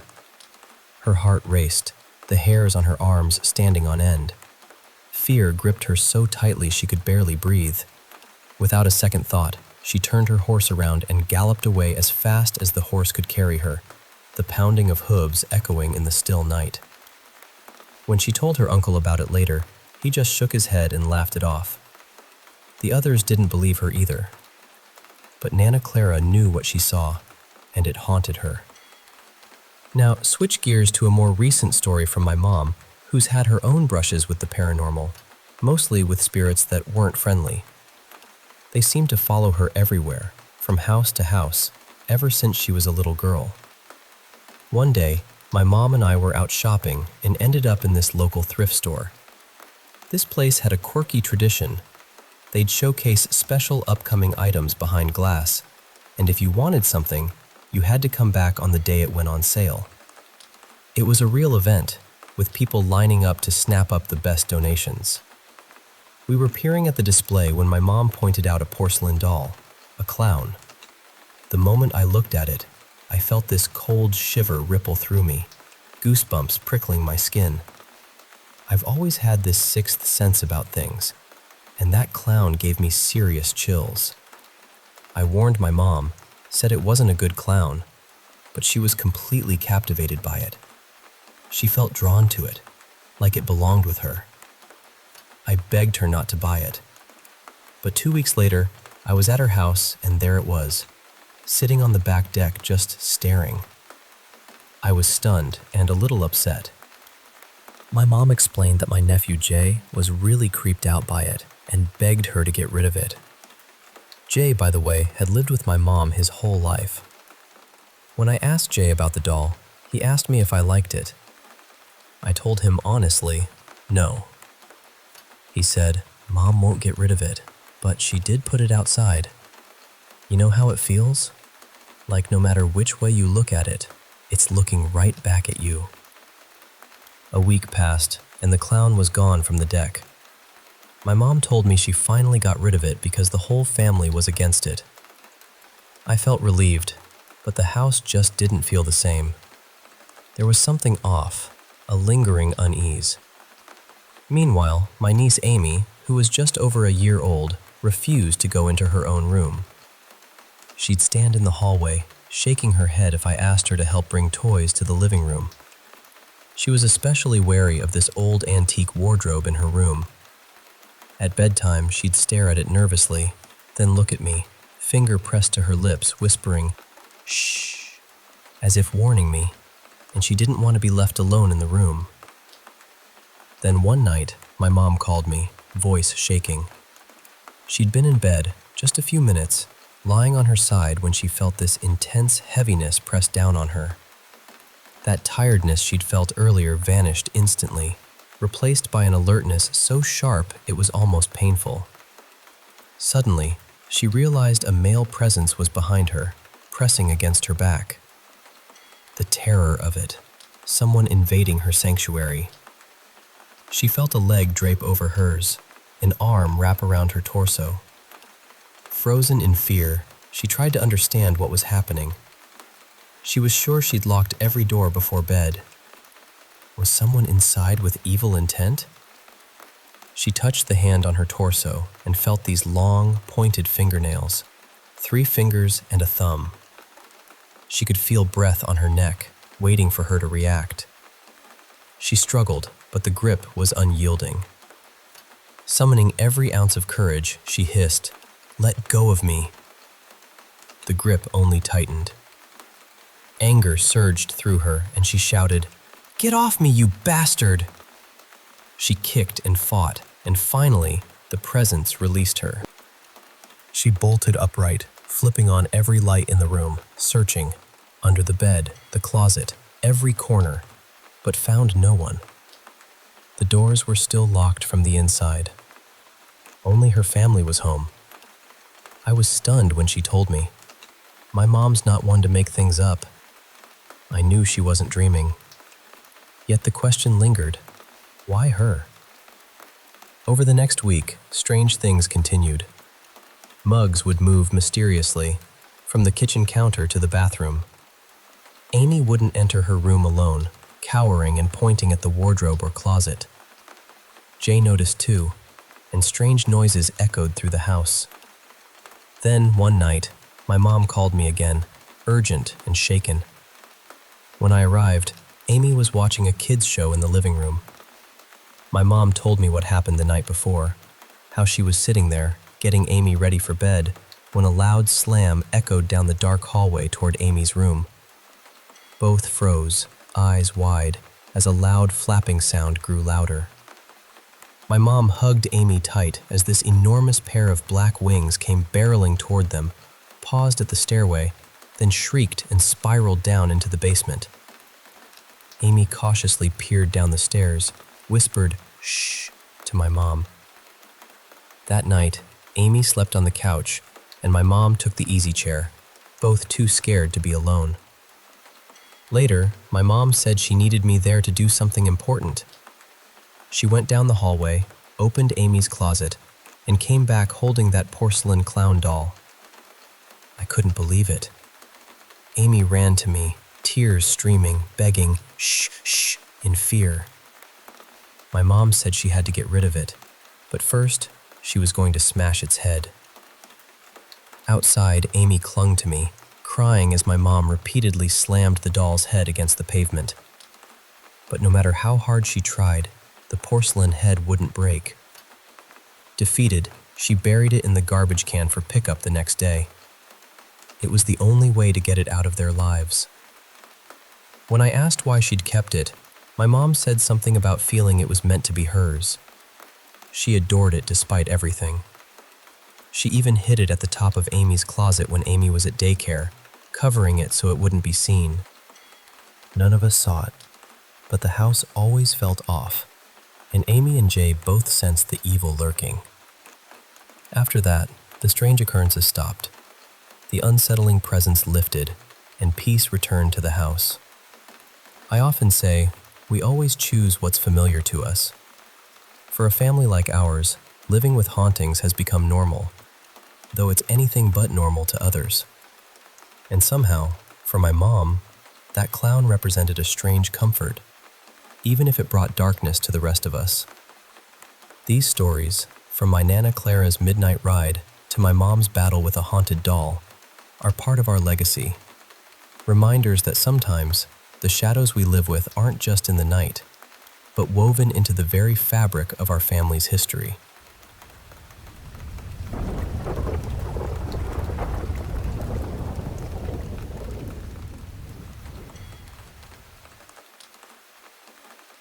I'm sharing this because I'm genuinely trying to understand it, not because I'm claiming I know exactly what happened. I'd really like to hear from people who have studied Hindu occult traditions, Tantra, the Puranas, regional folklore, or related spiritual lineages. I'm not looking for jokes or quick dismissals. I'm trying to approach this carefully and respectfully, and I'd be grateful for thoughtful perspectives. Last night, sometime a little after midnight, I was fully awake in my room. Nothing unusual had been happening before that. I hadn't been sleep deprived, and the previous few nights had been normal. Then, all at once, there was this strong smell in the room. It was like something gamb, rotten, and decaying. It had not been there earlier. What unsettled me most was that the smell didn't stay constant.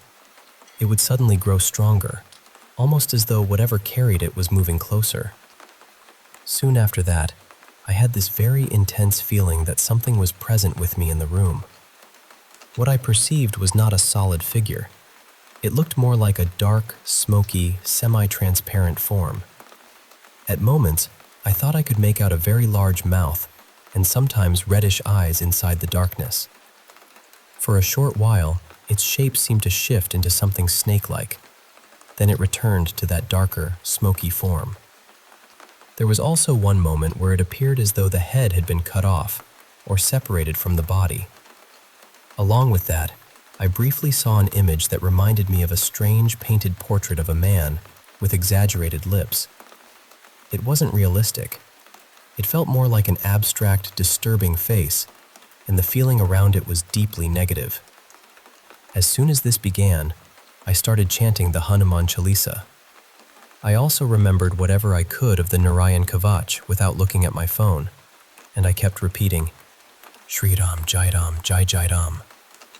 My own experience while chanting was that the presence could not come close to me. It felt as if the chanting created a kind of boundary. After some time, the rotten smell disappeared completely, and eventually I felt calm enough to lie down and sleep. For context, our house is partly under renovation right now. Some rooms are unfinished, and a few areas are rarely used. There are also tamarind and kikar trees near the property, though I'm not assuming those are necessarily connected. I should also mention that I have previously been medically evaluated, and no neurological or psychiatric condition was found that would explain experiences like this. What I'm trying to understand is how different traditions discuss things like this: perceived presences, foul or unusual odors, smoky or shifting apparitions, snake-like forms, and the use of protective practices such as Hanuman Chalisa, Narayan Kavach, or the chanting of Ram Nam. If anyone is familiar with Hindu, Tantric, Puranic, regional, or other esoteric traditions, I'd sincerely appreciate any references that might help me study this properly. I'm especially interested in primary texts, traditional commentaries, or teachings from established lineages, rather than internet lists or casual videos. I'm not trying to sensationalize this. I'm simply trying to understand how serious traditions have spoken about experiences with these kinds of characteristics.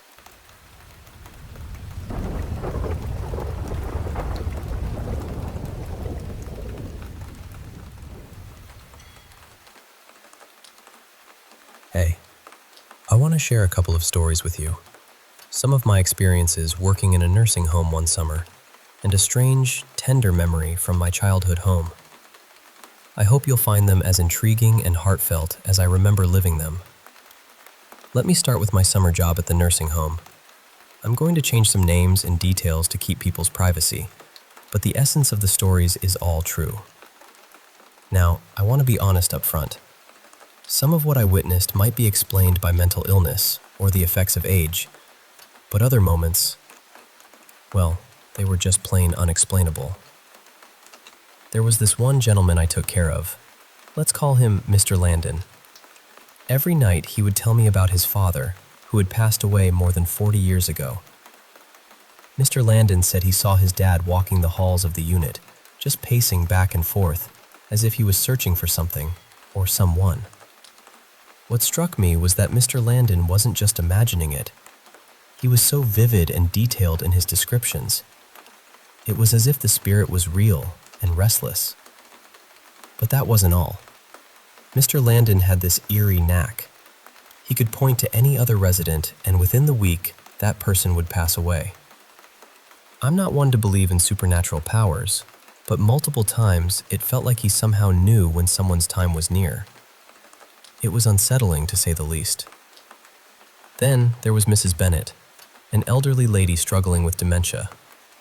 One night, I was taking her dinner order, asking her the usual questions: how she was feeling, what she had planned for the evening. She told me she was going to talk with her daughter later. I assumed she meant earlier because visiting hours were over, but then she said something that gave me chills. Yeah, she watches me through the window at night. I didn't know what to say. Was it just her mind playing tricks? Or was there something else going on?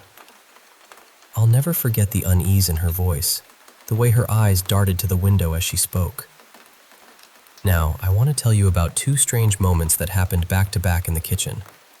I was the last one there, getting ready to clock out. The lights were off, and I was just about to leave when suddenly, bang! I turned around, startled, and saw a tomato slicer had fallen off the table. This wasn't just any slicer. It was heavy, with rubber pegs designed to keep it from sliding around. There was no draft, no one else in the room. It just fell. As I bent down to pick it up and set it back on the counter, something caught my eye out of the corner of my vision. A faint white shape, almost like a ghostly figure. I blinked and turned to look directly, but it was gone. I stood there for a moment, heart pounding, wondering if I was imagining things. Those are just a few of the strange, quiet moments I experienced working there. They stayed with me long after summer ended. Now, switching gears to my childhood home, I was about 7 or 8 years old then, and I shared a bed with my mom most nights. She was a single parent, and our house always felt different. I've always had a sensitivity to energies, seeing auras, sensing when people's feelings shift, even dreams that would come true. It's hard to explain, but I always felt like I was being watched, even when no one was around. Every night, without fail, I felt someone sitting on the edge of my bed. I could see the mattress dip slightly, and I'd feel a cold breeze on my face and arms, like a window was open. But my mom would check those windows over and over. There was never a draft or any explanation.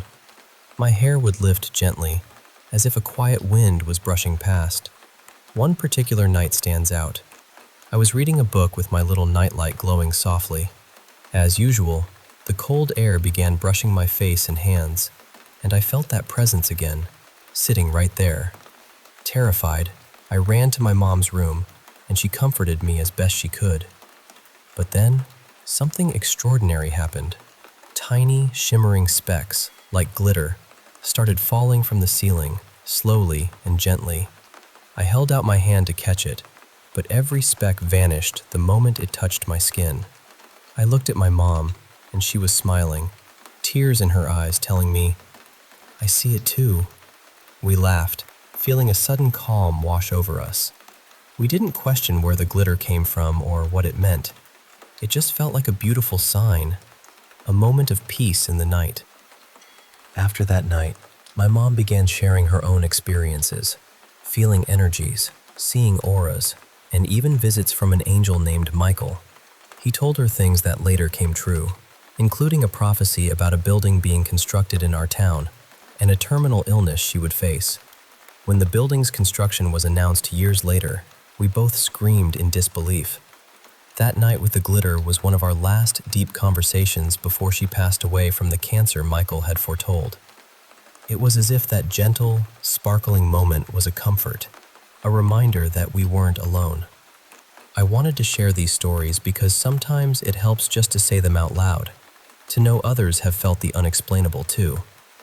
If you've ever experienced something like the glitter falling from the ceiling, or the quiet presence in a room, I'd love to hear about it.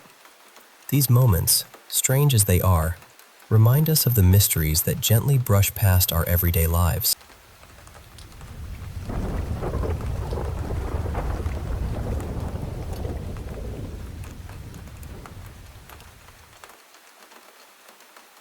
I grew up in a family where religion was kind of split down the middle.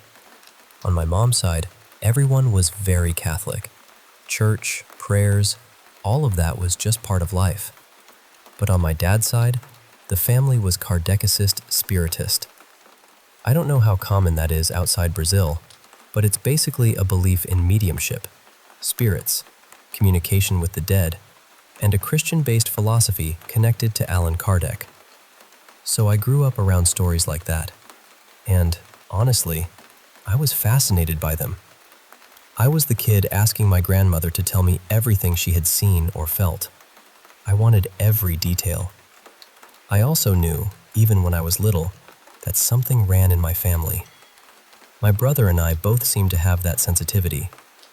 I used to see things sometimes, and instead of being less curious as I got older, I became more curious. I watched ghost videos, paranormal shows, people trying to catch things on camera, the whole thing. My dad's side of the family had been connected to that belief for generations. They were mediums, and some of them spent years helping people through it. So this wasn't treated like some strange little hobby in our house. It was part of the family history. Now, this next part might sound unrelated, but I promise it matters. Around 2016, when I was about 11, Brazil was going through a really bad financial crisis. My mom was the main provider in our home, and she lost her job. After a while, she found another one, but it was far away, in another part of the country. We lived in the southeast, and the job was up north, so it wasn't exactly a quick commute. The job was too good to turn down, so she moved there, and my dad stayed behind with me and my brother. That period was really hard on all of us. My brother was older, I was still a kid, and being away from our mom affected us more than I think anyone expected. My dad suddenly had to handle everything at home. I was also dealing with depression at the time, and I was diagnosed when I was 11, so that gives you an idea of how heavy everything already felt. Years later, we found out my mom had bipolar disorder, but at the time, we didn't know that. During that same period, she decided to remodel our whole apartment, almost like she was trying to throw her frustration into fixing the place. So every day there were workers coming in and out, tools everywhere, dust everywhere, noise everywhere. And if you believe in energy, you can probably imagine what that felt like. The apartment itself was huge, and I did love it, but it had a strange feeling to it. We lived high up on the 17th floor, so I was used to doors slamming from the wind and random building noises at night. But there were other things too. Little things I can't really explain. And from my bedroom window, I could see 2 churches and a convent nearby. At night, they looked beautiful in a cold way, but also kind of unsettling. So, with all of that in mind, the actual story happened on April 18th, 2017. It was my grandmother's birthday, my dad's mom. The plan that day was simple. I would go to school, come home, study, finish a group project that was due before midnight, and then we'd go to my grandmother's house for her birthday. Most of the day went fine, but when I finally sat down to finish the project, I found out the friend who was supposed to start it hadn't done anything. Nothing. And she wasn't answering my messages. I was already tired. The apartment was full of workers. I hated being at school. I hated being at home. And now I had to do the whole project alone before leaving for my grandma's, who lived about 40 minutes away. So I just started working. I remember that day being very gray and foggy, so it felt like night came earlier than usual. Around 6 in the evening, which was when we were supposed to leave, I was still finishing the project. And then, right when I finally got it done, the file corrupted and disappeared. I cried immediately. At that age, I didn't really understand how to recover files or troubleshoot anything, so in my mind, the whole project was gone forever. Since it was due that night, my dad told me to stay home and redo it, and he went to my grandmother's birthday without me. Redoing it wasn't impossible because I already knew the material. The problem was that I was exhausted and frustrated. And I don't know if this was because I was tired, but my room felt strangely dark, even with the lights on. The hallway light was on too. So was the bathroom light. But somehow everything still looked dim. Eventually, I finished the project, submitted it, and decided I was done for the night. It was around 10. My dad still wasn't home, and I was scared to be alone in my room, so I left my bedroom door wide open. I kept the lights on in my room, the bathroom, and the hallway. Then I lay down and tried to sleep, but just as I was starting to drift off, I suddenly felt wide awake. My first instinct was to look toward the door. Because of how my bed was positioned, my feet were closest to the door. I couldn't see down the hallway, only the entrance to my room. And the second I looked there, I felt this horrible discomfort. Not panic yet, just the feeling that something was wrong. Then, I saw it. A shadow figure slowly came into view at my doorway. It looked human-shaped, but it had no face, no details, nothing. Just this black shape with a darker kind of haze around it. The only clear feature it had was its eyes. They were big, white, and glowing. It grabbed the door frame near the foot of my bed and leaned in, almost like it was checking the room. At first, it didn't look at me. That was the part that made it feel even stranger. It wasn't rushing at me or trying to scare me. It was just looking around, like it had walked into the wrong place. I was completely frozen. I started blinking because I thought maybe it would disappear. Maybe it was my imagination. Maybe my eyes were playing tricks on me. But it stayed there. Then I wondered if it was sleep paralysis. I didn't know much about sleep paralysis back then, except that people said they couldn't move. So I tried moving my fingers and my feet, and I could move. That movement caught its attention. It turned its head toward me and looked right at me. We locked eyes for a few seconds, and then it slowly pulled back out of the room the same way it had come in. The whole thing probably lasted less than a minute, but it felt much longer. As soon as it left, the room looked brighter again, but I was still terrified. I stayed completely still for a few minutes, already crying, because I was afraid that if I made noise, it would come back. Then I finally screamed for my brother. I should mention, yes, he had been home the whole time. I screamed his name over and over until he came running into my room. I told him I needed to go to his room, and then I told him everything. My brother and I weren't very close at that time, but that night, he was really kind to me. He hugged me, calmed me down, and let me sleep in his bed, which almost never happened. After I told him what I saw, he admitted that he had been feeling weird too. He said that for the last few minutes, the apartment had felt heavy, like something was off. That was the first thing that made me feel like maybe I hadn't imagined it. We called my dad, and he was already driving home. When he got back, I refused to go anywhere near my room, so I slept in his bed. I was still very much the kind of kid who needed her dad when she was scared. My dad believed me. He always believed me when I told him about things like that. But this time, he looked disturbed in a way I didn't understand yet. The next morning, I made him go into my room to get my clothes and school stuff because I was not stepping in there. Then we sat down for breakfast, and he asked me to tell him exactly what happened. So I did.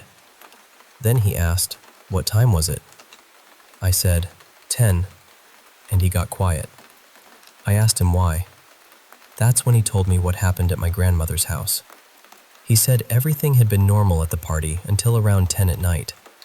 Then my grandmother, who was basically the strongest medium in our family, suddenly said she was worried about me and told my dad he needed to go home.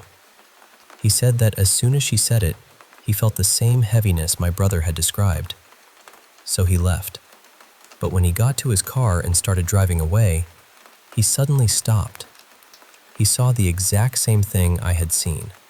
A black, human-shaped figure with bright white eyes moved around his car and looked directly at him. Then, it disappeared. Right after that, my brother and I called him. The drive from my grandmother's usually took around 40 minutes. That night, he made it home in about 25. After that, I didn't sleep in my room for a few days. I was too afraid to be alone. On nights when my dad worked late and came home after 11, I would stay awake and wait for him. Eventually, things got calmer. Life went back to normal, or at least as normal as it could. But that night has stayed with me more clearly than almost any other experience I've had.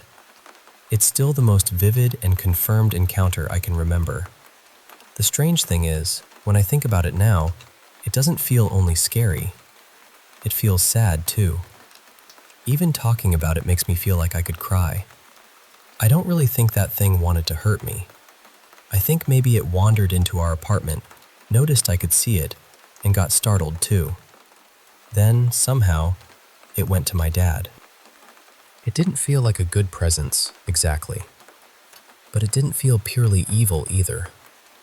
It felt lost and heavy and very, very real.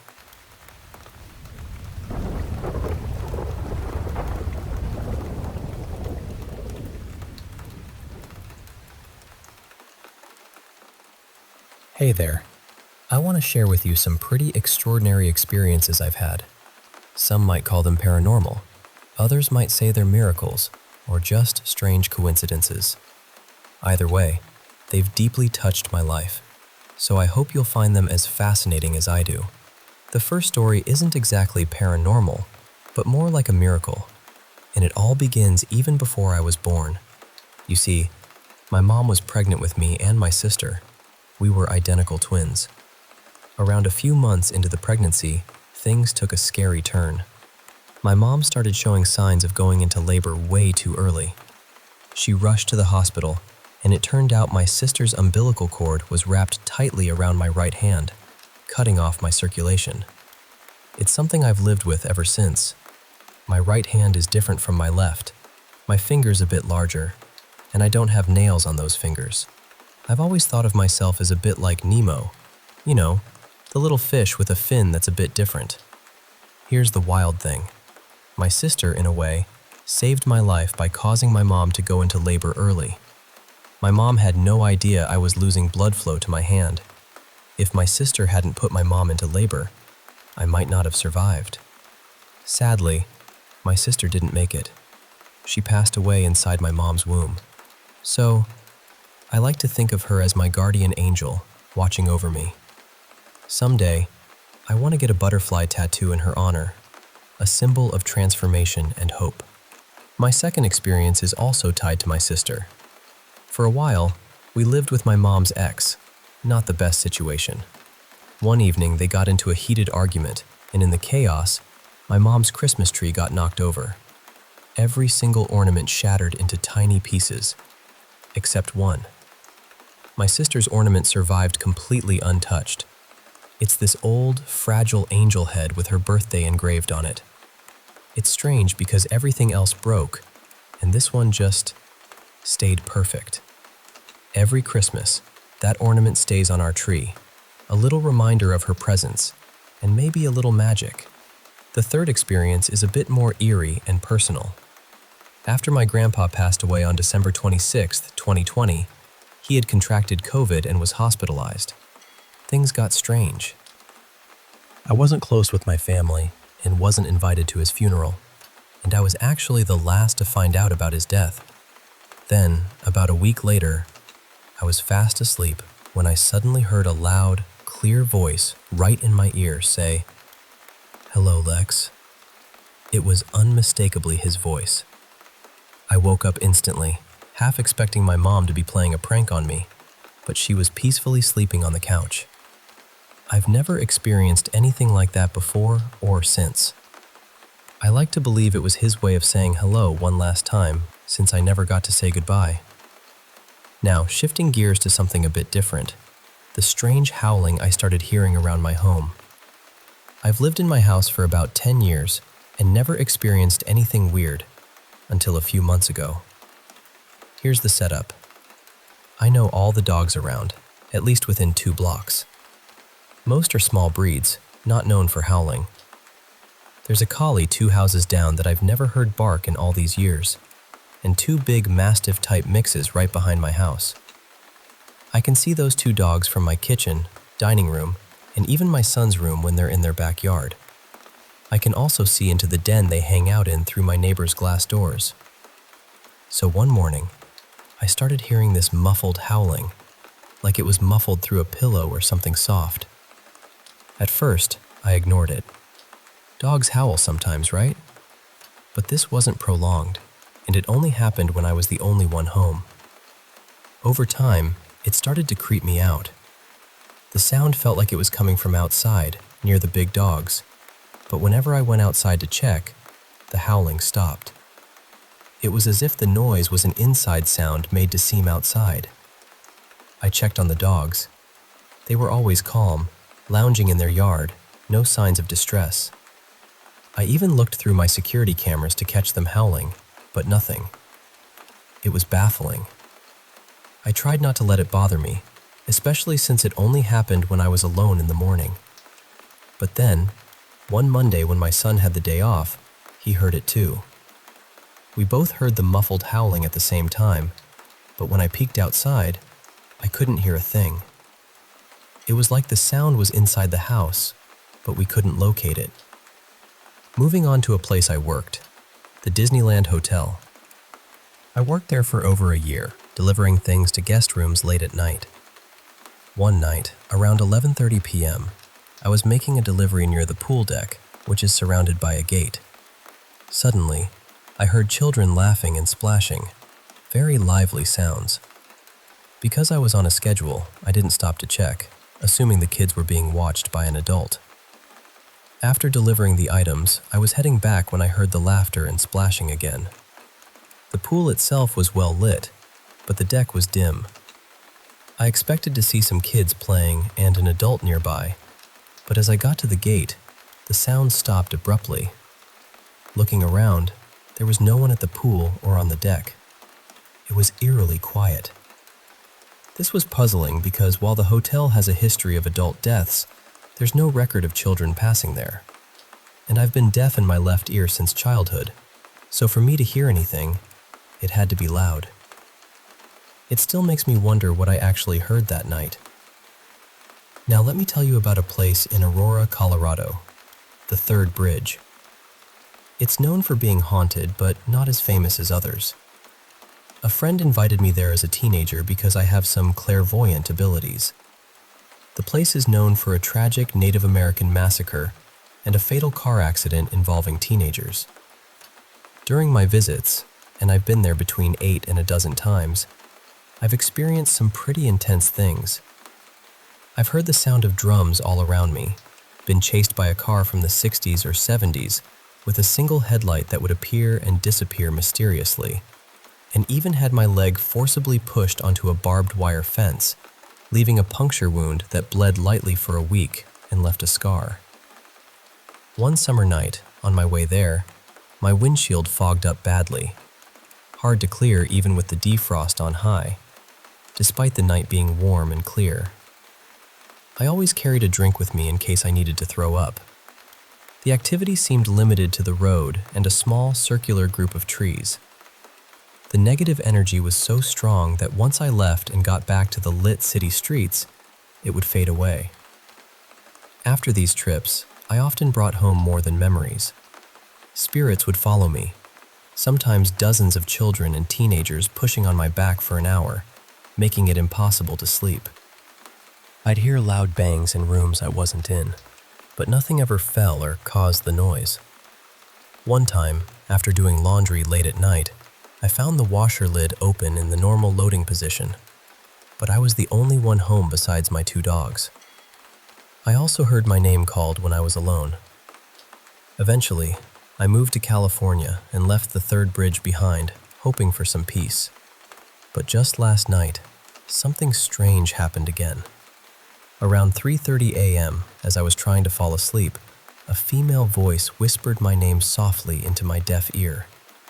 I sat up immediately, looked around, and saw nothing. Then, a bright light swept across my room, like a powerful flashlight or car headlight, but no one was outside. I grabbed my bear spray just to feel safe before finally settling back down.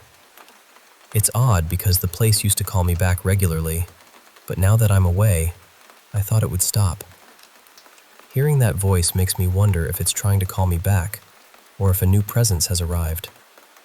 Speaking of spirits, I want to tell you about the 2 that have been with me for years. Paul, a 9-year-old boy from the early 1800s, and Christopher, a man from the 1920s. They've always been around individually, but never together. Friends who are sensitive have told me that when one is present, the other leaves. When I moved from Colorado to California, they came with me, but still, they never appeared in the same room at the same time. I also had a third spirit, Lily, who was connected to a close friend of mine. After a falling out with that friend, Lily vanished, which made sense. But recently, things have changed. After denying Lily's boyfriend access to a special book of shadows I had shared with my friend, I deleted the document entirely to avoid conflict. Soon after, Paul and Christopher started breaking their old pattern. I began seeing them in the same room, sometimes moving so fast it seemed like they were running. It's unusual since they've never shared space before, especially without me there. Even more surprising, Lily has returned. She disappears quickly when I notice her, but sometimes I catch her rummaging through my things, like she's searching for something important. It's funny at first, but increasingly frustrating, especially since I live with my grandmother, and I often find important papers missing or rearranged. So, that's the collection of my unexplainable, sometimes chilling, sometimes comforting experiences. Each one has left a mark on me, shaping how I see the world and what lies beyond the surface. Thanks for listening. I hope you found a bit of wonder in these stories too.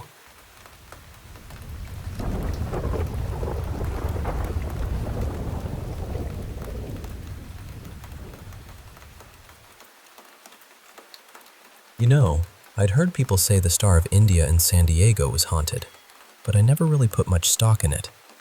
I'd seen one of those ghost hunter shows about it years ago, and honestly, it felt a little overdone to me. So when I went there recently with my family, I wasn't thinking about ghosts at all. I was focused on having a sweet day out with my little boy. We walked through most of the ship together, and nothing strange happened. It was actually really lovely. And if you like old ships even a little bit, it's absolutely worth visiting. At one point, my husband and son went up toward the higher decks, and I wandered down into the hull by myself. Near the front of the ship, there was this section blocked off for employees. It had muslin cloth draped around it, and a small gate keeping visitors out. That's when I heard a woman talking. At first, I didn't think anything of it. I figured there must be a staff member back there, maybe explaining something or chatting with someone. But as I moved closer to look at some of the ropes and displays nearby, the voice started getting quieter. Not clearer, like you'd expect if you were walking towards someone. Quieter, more muffled. Then it just stopped. I stood there for a moment, trying to make sense of it.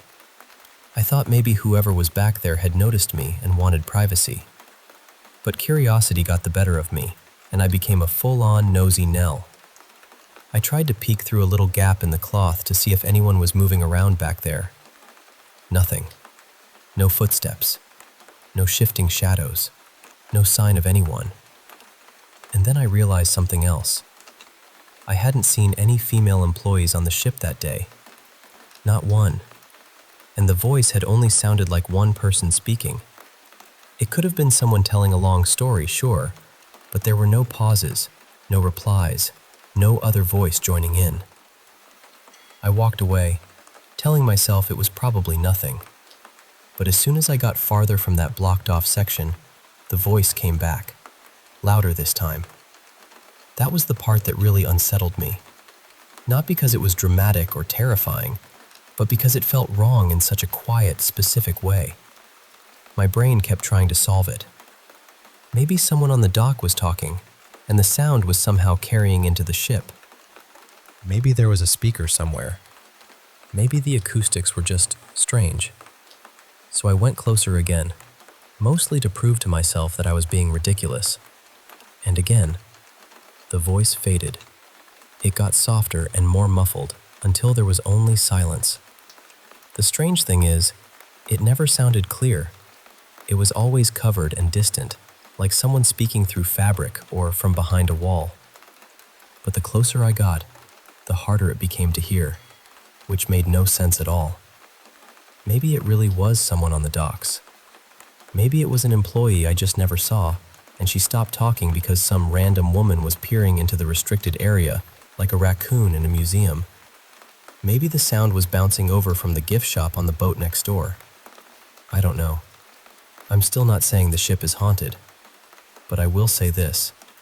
Something about that voice didn't behave the way a normal voice should. And that's the little part of the day that stayed with me.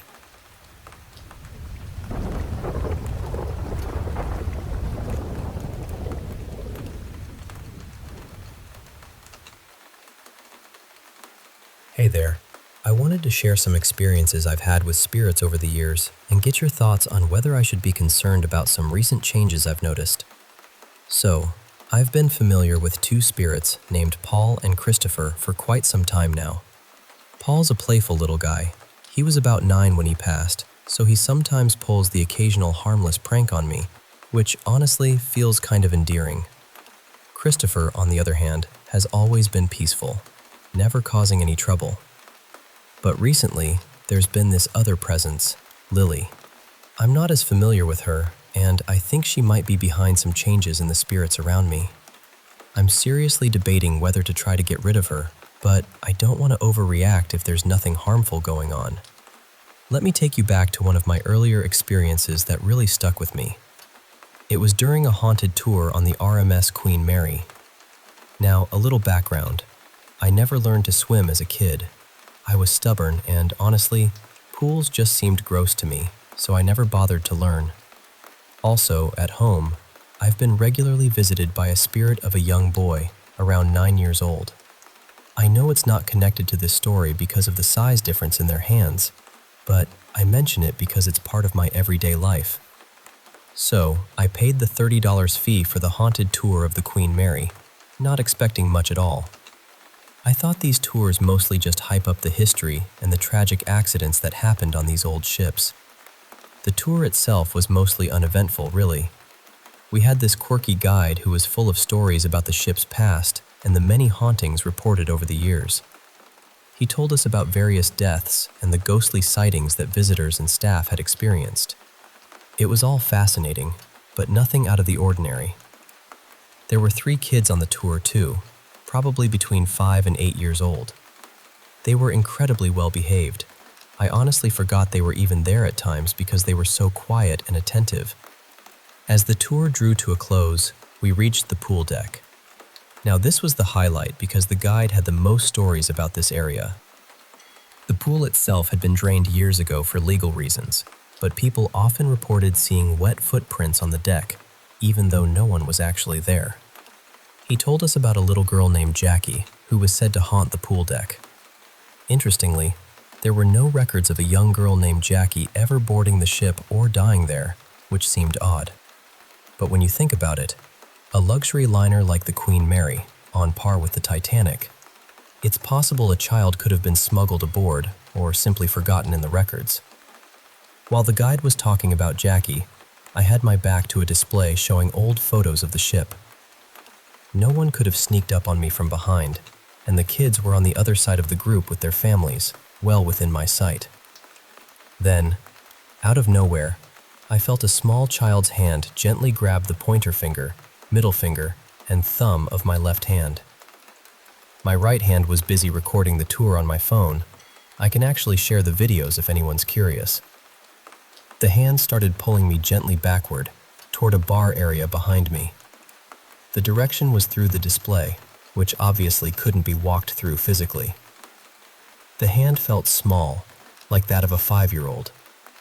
At the end of the tour, I asked the guide how old Jaki was supposed to be, since he hadn't mentioned it. He said she was believed to be between 5 and 10 years old. Judging by the tiny hand that grabbed me, I'm guessing closer to 5. It's heartbreaking to think a little girl so young might have passed away there. I felt a deep sadness for her, like she didn't get nearly the life she deserved, and it made me feel worse knowing she was haunting that space. Now, moving on to something a bit more personal, I've been sleepwalking since I was a little girl. I'm 27 now, and it hasn't stopped. When I was younger, I'd often wander into my parents' room and fall asleep at the foot of their bed, especially after nightmares. I even fell down the stairs a few times without realizing I'd gotten out of bed in the first place. As an adult, I still sleepwalk to the kitchen for water or to the bathroom. My grandma and sisters have noticed it too. I think I might have inherited this from my dad, who still sleepwalks at 60 and did so as a kid as well. When I was younger, I didn't think much of it, just a kid being a kid. But as an adult, something changed. Most nights I'm okay, but sometimes when I'm sleepwalking near the stairs, my room is down a hallway and around the corner, I feel a hand on my shoulder. It wakes me up and stops me from going further, just in time to prevent me from falling. When I look around, no one is there. My sisters are in their rooms. My mom's still asleep in the master bedroom near the stairs, and my dad usually works nights. At first, I thought maybe it was part of a dream, my mind creating the feeling to explain why I was awake near the stairs. But I'm fully awake when I realize someone or something is there, and the hand is real. It's a solid, gentle touch that holds me back. I can't figure out what or who it could be, especially since no one is physically present. Do you think it's possible that a spirit might be watching over me during those moments? Maybe they knew I was about to fall and stepped in to keep me safe. It's a comforting thought, even though it's a bit eerie. Speaking of eerie, I worked at a grocery store chain for about 5 years, often taking the swing shift from 3:30 p.m. to midnight. The store was about 10 miles from Denver International Airport, which some say was built on Native American burial grounds. I've lived nearby since I was a kid and have experienced hauntings in 2 homes I've lived in. One was brand new when we moved in, so it wasn't just old age. One night, I had to stay until around 3 a.m. because our overnight cashier was running late due to illness.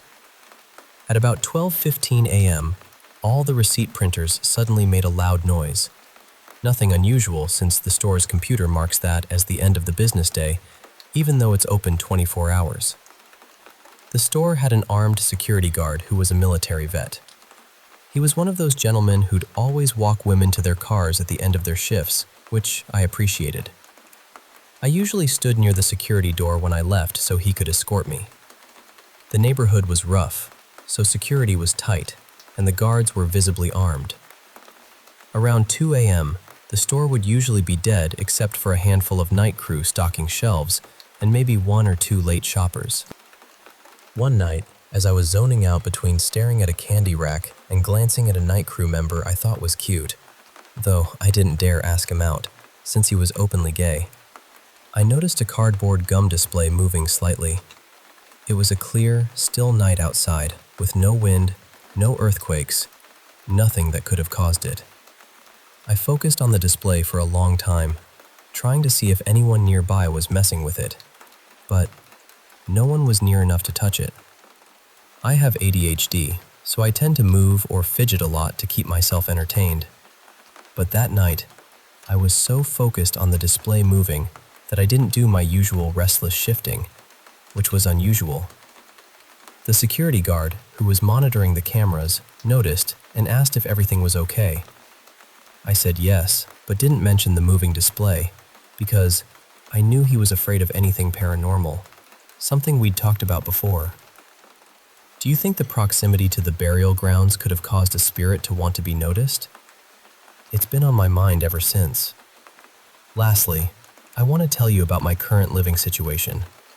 I rent an older house, probably built before central heating and air conditioning were common. It has no vents, and the windows are single pane, so sounds easily travel through. I live here with my grandma, who's 82 and in pretty good health, though she uses a walker that's quite loud on the floors. For the past week or so, I've been waking up around 9 a.m. to study the menu for a new restaurant job I just started. And during these mornings, I keep hearing this strange breathing sound coming from the hallway. At first, I thought maybe it was outside, so I checked through the window behind the couch where I sit, but there was nothing there. Sometimes I even get up to see if my grandma is walking around without her walker, but she's always still asleep, often with her dog curled up beside her. The breathing sound has been consistent for about a week now. The house hasn't been renovated since before I moved in, just before Halloween 2015, except for a bathroom edition. Nothing else has changed, which makes this sound weirder. Despite my sleep schedule changing from noon to 9 a.m., I'm not overly tired, so I don't think it's my imagination. I'm really struggling to find a non-paranormal explanation for this breathing sound, yet part of me hopes there's a simple reason. If you have any ideas or thoughts, I truly appreciate hearing them. So, with all this, I'm left wondering about Lily and the changes she might be bringing to the spirits around me. Should I be worried? Or is she just another friendly presence, like Paul and Christopher, who means no harm? I'd love to hear from anyone with experience dealing with spirits or the paranormal. Thanks for listening.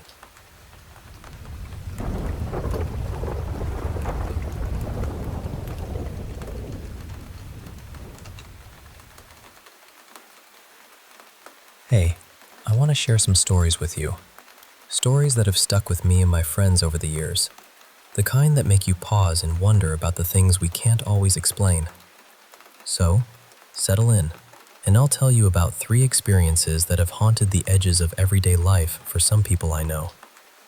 First, there's a close friend of mine. Let's call her Lila. A few months back, Lila started having some pretty serious health problems. It began with her blood sugar soaring way too high and her kidneys not working like they should.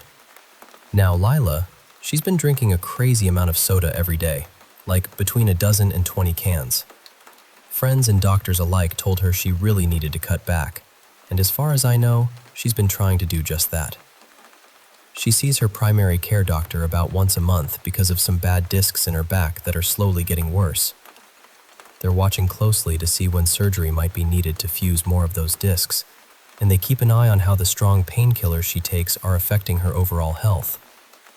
But then, about a week ago, something terrifying happened. Lila was just wandering around the house she shares with her parents and her kid. I think her child was with the ex-husband that weekend, since he has custody on weekends. Suddenly, Lila became violently agitated and completely incoherent. Her parents were so scared they called 911 immediately. She was rushed to the nearest emergency room, a town or two away, and there doctors discovered she needed heart medication for the rest of her life and a heart monitor. What's wild is that just days before, she had seen her doctor, and no one had any clue there was anything wrong with her heart. Now, here's where it gets even stranger. Lila has always believed her house is haunted. I've been hearing her stories for about 8 years now. Most of them involve toys moving on their own, without batteries, wiring, or any way to move by themselves, just sliding or rolling across the room. Her daughter has one of those toy lawnmowers with plastic balls that rattle when pushed, and this toy has made noise all by itself when her daughter is clearly at her dad's for the weekend. They live in Minnesota, which, as far as I know, doesn't get earthquakes. And these weird things never happen during tornado season either. When Lila was a teenager, she told me she saw a black shadow lurking behind her in the mirror as she brushed her teeth. She'd turn around, and it would be gone, and she never saw it again that day. It's been more than 10 years since then, but she still wonders if those shadows could somehow be connected to her sudden heart problems. I don't know if there's any way they could, but it's haunting to think about. Now, on to a story from Colorado about a place called the Third Bridge. It's steeped in history and sorrow. Long ago, local Native American tribes were massacred in a war near a settlement there. Even now, people say you can hear the distant war drums echoing through the night, as if the spirits of that time are still marching. There's also a tragic tale of a car crash. A group of teenagers were speeding through the area, as teenagers do, and the crash left just one survivor, who was disabled. I first went out there in 2006 with a friend who knew the way. We waited until it was dark and then drove out. I've always been a bit sensitive to these things, and this place hit me like a punch to the gut. Getting out of the car was hard, and stepping off the road even harder. We explored a bit, and I took some pictures. They showed floating specks of dirt in the air, but nothing else. It was the only time I ever heard those war drums. They were always far away, shifting in direction, impossible to pinpoint. On our way back, something ran into the road. A dog, probably a border collie. I got out to check, but there was no dog there. My friend later told me the property owner said they'd lost a collie in that area years ago. I went back every year or two after that. The gut punch feeling never left. I never heard the drums or saw the dog again, but I had other experiences. One night, it was nearly 90 degrees, just a turn away from the spot, and my windshield fogged up so badly I couldn't see. Every time I tried to leave, a car with a single headlight chased me out. I always felt watched and followed. It never felt like a place that welcomed me. I stopped going when I moved out of state, but sometimes I still feel drawn back, though I'm usually glad I'm so far away. Lastly, I want to tell you about my own experience with what I think might have been a child ghost. Now, full disclosure, my family has a history of mental health issues. Bipolar disorder runs deep on my mom's side, so much so that being the middle child can almost guarantee it. There's also schizophrenia in my family. An uncle battled it until he passed in 2011. I've never seen a mental health professional myself, so I can't say if what I experienced was a hallucination or something else. But here's what happened. I lived in a big, 2-story house in Denver, with lots of huge windows and 3 sliding doors. My parents used to complain about how expensive the curtains were because with nearly 30 windows, the sunlight just poured in. Even the smallest windows, like the ones in the bathrooms, were big enough for a grown adult to climb out of if they wanted. The youngest person living there was 17, though my parents had a friend with a toddler, about 3 years old. One summer morning, around 11 a.m., I was brushing my teeth in the downstairs bathroom. The sun was so bright that it almost blinded me, even reflecting off the nearby golf course. When I spat into the sink, I glanced over my right shoulder into the mirror. I just had this strange feeling like someone was watching me. And then, I saw him. A young boy, maybe 9 years old, standing there behind me. He was wearing clothes that looked like they were from the early 1900s, like a little boy from a century ago. I spun around instantly, heart pounding, thinking maybe someone had broken in, or that this kid might be a neighbor's child seeking help. But the house was empty. I searched every room, every corner, and there was no one there. No child, no intruder, just silence. I've never been able to explain what I saw. It's as if that boy was a whisper from the past, lingering in the sunlight and shadows of that old house. So, those are the stories. Lila's health and haunting shadows, the haunted bridge with its drums and phantom dog, and my own glimpse of a boy from another time. They remind me that sometimes the world is bigger and stranger than we think, and that some mysteries are woven into the very places and people around us. Thanks for listening.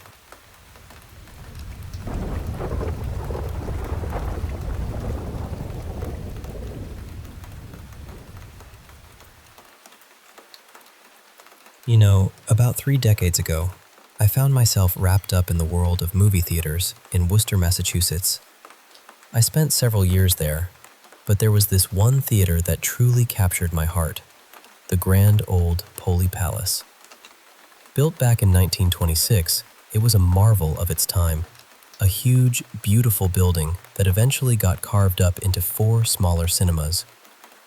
Even though it had been somewhat damaged during the modernization efforts in the late 1950s, many of its original features stubbornly clung on, whispering stories of bygone days. As the manager, I was given this hefty keychain that unlocked every nook and cranny of the building. I spent countless hours wandering its halls, exploring attics, basements, crawl spaces, everywhere but the curtain loft.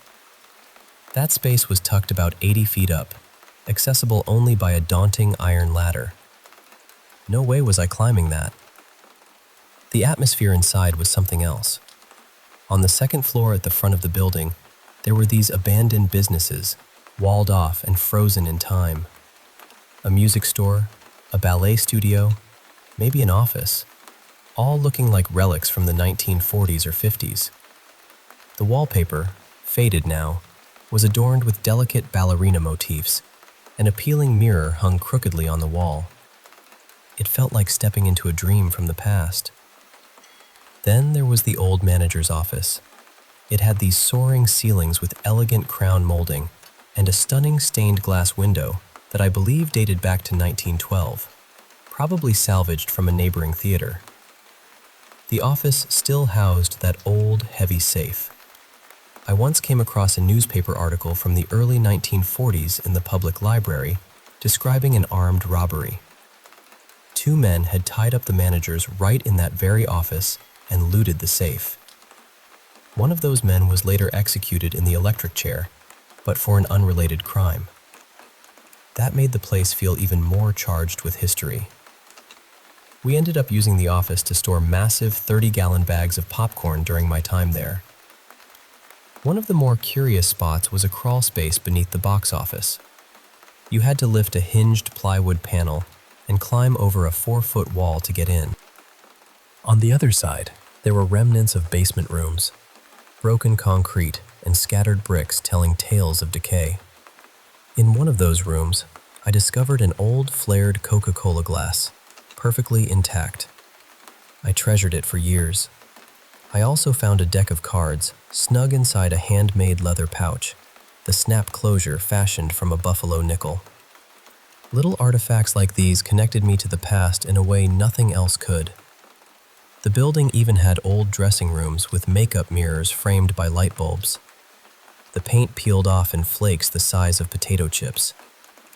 The whole place felt alive with history and, yes, whispers of the supernatural. Folks often said the Poli Palace was haunted. The head manager shared some spine-tingling experiences. For example, when they remodeled in the late 50s, the men's room in the basement was transformed into the manager's office. One night, while closing up, my boss was climbing the stairs to the main lobby when something caught his eye near the ornate 30-foot ceiling. He saw an apparition floating there, just drifting, before vanishing into the ceiling. Terrified, he bolted back down and hid in the office until dawn. On another occasion, late at night, the manager heard all the arcade machines in the lobby buzzing with electronic bleeps and bloops. Normally, they were powered off by the last show's end, but tonight they were alive. Annoyed at the usher for forgetting, he went to turn them off. The moment he opened the door, the noises stopped cold.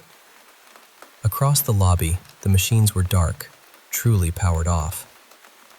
The sound had come from nowhere. A projectionist once told me he glimpsed a face looking in at him through the booth window while shutting down the big theater upstairs. I have to admit, I took these stories with a grain of salt, especially given the sources. But my own experience? That's something I'll never forget. I was utterly obsessed with the Poli Palace's history and spent hours digging through newspaper archives, trying to piece together its story. There were rumors about a stagehand who died there during its vaudeville days, though I never found any proof. One day, I mentioned the theater to my mom, and she, in turn, talked about it with a woman she worked with. This woman claimed to be psychic, or maybe just sensitive to vibes, and said she'd been to the theater. She felt someone had indeed died there, and that his name started with the letter M. I remember thinking, all right, sure, sounds a little out there. Then, one slow midweek night, I was the only manager on duty. The 7 o'clock shows were playing, and I was buried in paperwork in the basement office. Suddenly, the intercom buzzed. It was the box office cashier telling me I had a phone call. I asked who it was, but she didn't know. I picked up the phone and pressed the button for the main incoming line. Instantly, the earpiece erupted with this loud, piercing squealing and static. It was so close and intense that I thought something was wrong with our phone system rather than the caller's line. I said, "Hello?" Nothing but that awful noise. "Hello?" I tried again. Then a calm, flat male voice came through. "Hello." That was it. Silence, then the noise. I waited, expecting the caller to say more. "Who is this?" I asked, a bit puzzled. "This is Mike," the voice replied softly, not struggling against the static, just clear and calm. Then nothing more. I waited, but no further words came. "Mike who?" I pressed, feeling a little impatient. We had 2 mics working there at the time, but this voice didn't match either. Suddenly the line went dead. No more noise, no one on the other end. I called Sandy, the box office cashier, to ask if the caller had asked for me by name. She said yes. That's when it hit me. The psychic woman's words about a man whose name started with M. Mike. The call never came again, and the strange noises never returned. No one ever admitted to a prank, and I never figured out who it was. Switching gears now, let me tell you about a different kind of haunting, one from Savannah, Georgia. More than 20 years ago, my then wife and I took a trip there. We stayed at this charming bed and breakfast made up of 2 large townhouses separated by a lush, verdant garden. The innkeeper spun tales of strange happenings that had occurred within the walls. Of course, nearly every bed and breakfast claims to be haunted. Ghost stories just add to the allure for folks like me.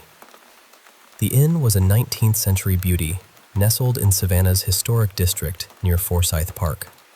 Savannah itself is steeped in ghost lore, with tours and stories woven into its moss-draped trees and cobblestone streets. Spending time there, it's easy to feel the presence of the past. The inn was a favorite of mine. I think it might have been our second stay there. The staff were warm and professional, always ready with a smile. I'm not much for chatting with other guests, but I enjoyed the conversations with the staff. Our room had a small balcony overlooking the street. One evening, after dinner, we stepped out there. Within seconds, a large flying beetle crashed right into my forehead. That was my cue to retreat indoors. That night was uneventful, no ghostly encounters. But the next morning, that's when things got weird. The bathroom had a classic clawfoot tub surrounded by a shower curtain. As I stepped out of the tub after showering, I caught a glimpse of myself in the mirror. And let me tell you, my heart nearly jumped out of my chest. The mirror was fogged with a light coating of condensation, but my face was still visible. Except, my eyes looked almost completely black. It was startling, my own reflection, but with eyes that seemed to belong to something otherworldly, almost demonic. I took a breath, trying to steady myself, then looked closer. The pupils in the reflection were hugely magnified, filling the entire eye and creating a terrifying effect. I had no explanation for it. I'd never seen anything like it before, and it never happened again. Curious, I called my wife in to see, and sure enough, her eyes showed the same strange magnification. Maybe it wasn't a ghost story in the traditional sense, but it was definitely strange and unexplainable. I wish I had taken a photo to capture that moment, but I didn't. I wonder if anyone else has ever seen something like that. Those eyes, so dark and vast, staring back from a mirror fogged by steam. Both the Pulley Palace and that Savannah bed and breakfast hold their secrets, their whispers, and their shadows. Sometimes the past reaches out in ways we can't fully understand, leaving us with stories that linger long after the lights have dimmed.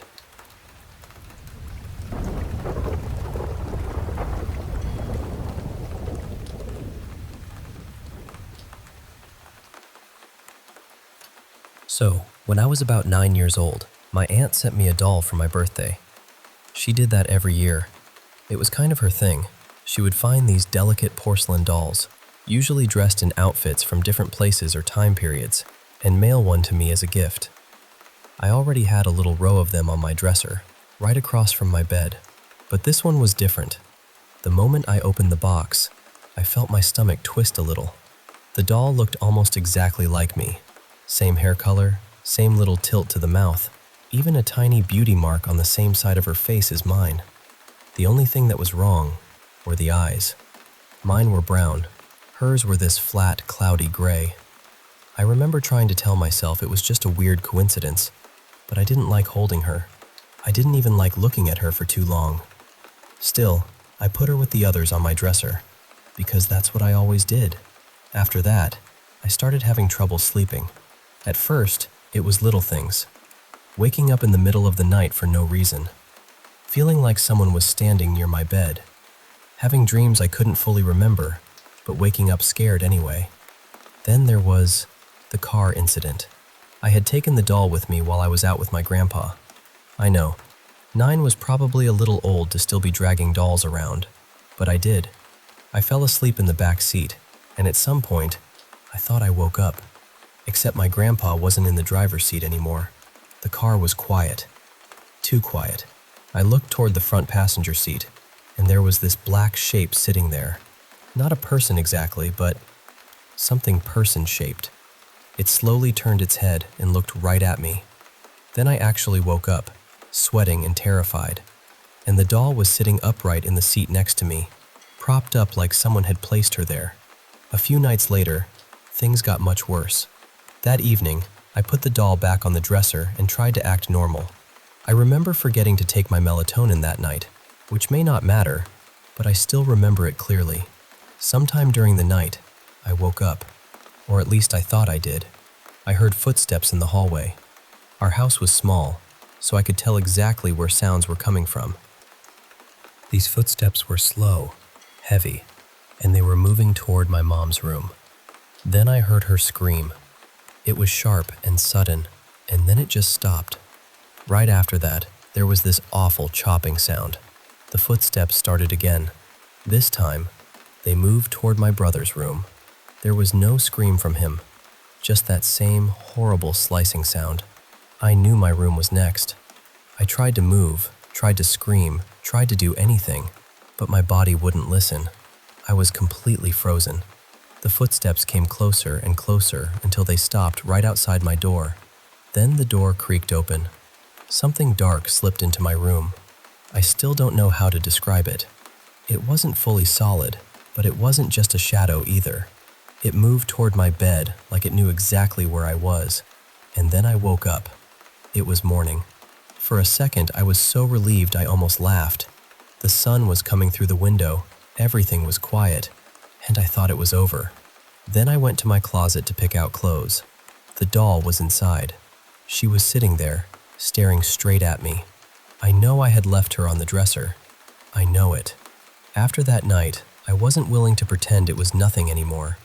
I told my mom, and thankfully, she believed me enough to let me get rid of it. Once the doll was out of the house, my sleep went completely back to normal. No nightmares, no sleep paralysis, no weird sounds, nothing. For years, I tried to convince myself it had just been my imagination. But last week, my grandma asked me to help her set up her booth at a thrift store. She was going through old boxes from her garage, pulling out things to sell, when she suddenly lifted something from the bottom of one box. It was the doll. My heart dropped. I asked her where she got it. She looked confused and said, "Your aunt asked me to give this to you years ago, but I forgot all about it." I just stood there, cold all over. Because if that was the doll my aunt meant to give me, then what doll had been in my room when I was 9?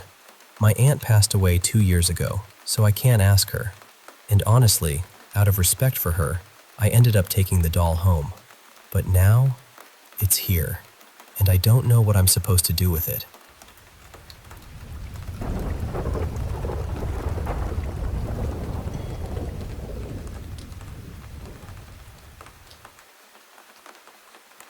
I want to tell you about something that happened to my friend, Ty. I'll call him Ty here, because that's close enough to his real nickname without being exact. And before I get into it, I want to be clear about something. I'm not asking you to believe every part of this without question. I'm just telling you what happened as honestly as I can, the way I remember it, and the way it felt while we were living through it. Ty had this thing that followed him when he was younger. When he was a kid, He went through a long stretch where, every few nights, he would see something in his room. It always started in the same place, high up near the corner of the wall, where the shadows gathered thickest. He described it as a huge, black wolf's head, almost like a hunting trophy mounted on the wall, except alive. Its fur was dark and rough-looking, its eyes were yellow, and it moved like an animal. It would sniff the air, tilt its head, watch him from across the room. Most of the time it was only the head, but sometimes he said it seemed closer, like it had pushed farther out of the wall. Once or twice, he swore he saw claws stretch out from the darkness. The worst part was that it spoke to him. Not out loud exactly. He said it was more like words being pressed into his mind. It would tell him to do cruel things. Not anything like murder, nothing that extreme, but enough to make him meaner than he wanted to be. It would promise rewards if he listened, and sometimes, the next day, something strange would happen. He'd pass a test he should have failed. He'd win a race he had no chance of winning. Little things, but specific enough that they scared him. As Ty got older, it happened less and less. He made friends, got more grounded, and eventually, the wolf stopped showing up. For years, it became more of a weird old story among our friend group. Ty was never the kind of person who leaned into paranormal stuff. He was skeptical, practical, the sort of guy who would rather blame a bad dream than a demon. Then, last summer happened. Ty and I were working seasonal jobs near a state forest, staying in employee housing not far from the park entrance. One night, a group of us had a small party. We'd been drinking a little, smoking, and a couple of us took these tiny mushroom gummies someone had picked up. I'm not proud of that detail, but it matters to the story. None of us really hallucinated. We felt high, sure, but nobody saw anything strange. Nobody, except Ty. At some point, he and I got into an argument. Nothing world-ending, just one of those stupid late-night fights that feels bigger because everyone is tired and not fully sober. I left him alone in our room and went to cool off with the others. While I was gone, he called me several times. I didn't see the calls right away. Later, I listened to the voicemails and, honestly, I wish I hadn't. He sounded terrified. Not dramatic, not drunk, just scared in a way that makes your stomach drop. When Ty finally found me, he was pale and shaking. He told me the lights in the room had shut off by themselves. I can say this much. When I went back later, the lights really were off. He said the shadows pulled together near the ceiling, right beside the door. And then the wolf came back. Only this time, it wasn't just a head. He said the whole thing climbed out of the wall, too large for the room, bending its body at awful angles just to fit inside. It watched him from the corner, and then it reached for him. He felt claws around his throat. He thought it was choking him. Then, somehow, he realized the hands around his neck were his own. That realization snapped something loose in him. He managed to pull his arms away and stumble out of the room. Later that same night, something else happened that I still don't know how to explain. Ty opened his phone and found 3 new images in his camera roll. They looked like old AI-generated pictures, strange and dreamlike, but all 3 showed the same thing: a massive black wolf with yellow eyes. He didn't remember making them. Ty had used AI art apps before, mostly for game characters and fantasy stuff, so it wasn't impossible that he had generated them while out of it. But the details were wrong. The app listed in the image data was one he didn't have installed, and the creation date showed almost 2 weeks in the future. I know how that sounds. I know images can be faked. I know phones can glitch. I wish I still had them, but I deleted the copies I had because looking at them made me feel sick. I regret that now, because they were one of the only physical pieces of evidence we had. After that night, things got worse. A few days later, Ty was driving back from town through the park roads. It was late, and that stretch of road cut straight through dense trees. He said he had to brake because a large black wolf stepped into the road in front of his car. It had a dead fox in its mouth. The wolf sat down in the headlights and stared at him. Ty said that while it watched him, he felt breathing on the back of his neck from inside the car. Slow, hot, panting. He didn't turn around. He just sat there, frozen, until the wolf carried the fox back into the woods. Now, wolves do live in that region, so I can't call that part impossible. But the timing of it felt cruel. A few nights after that, we were hanging out in another friend's room. Ty started acting strange. He said he kept hearing birds hitting the window, over and over. He said they were crows.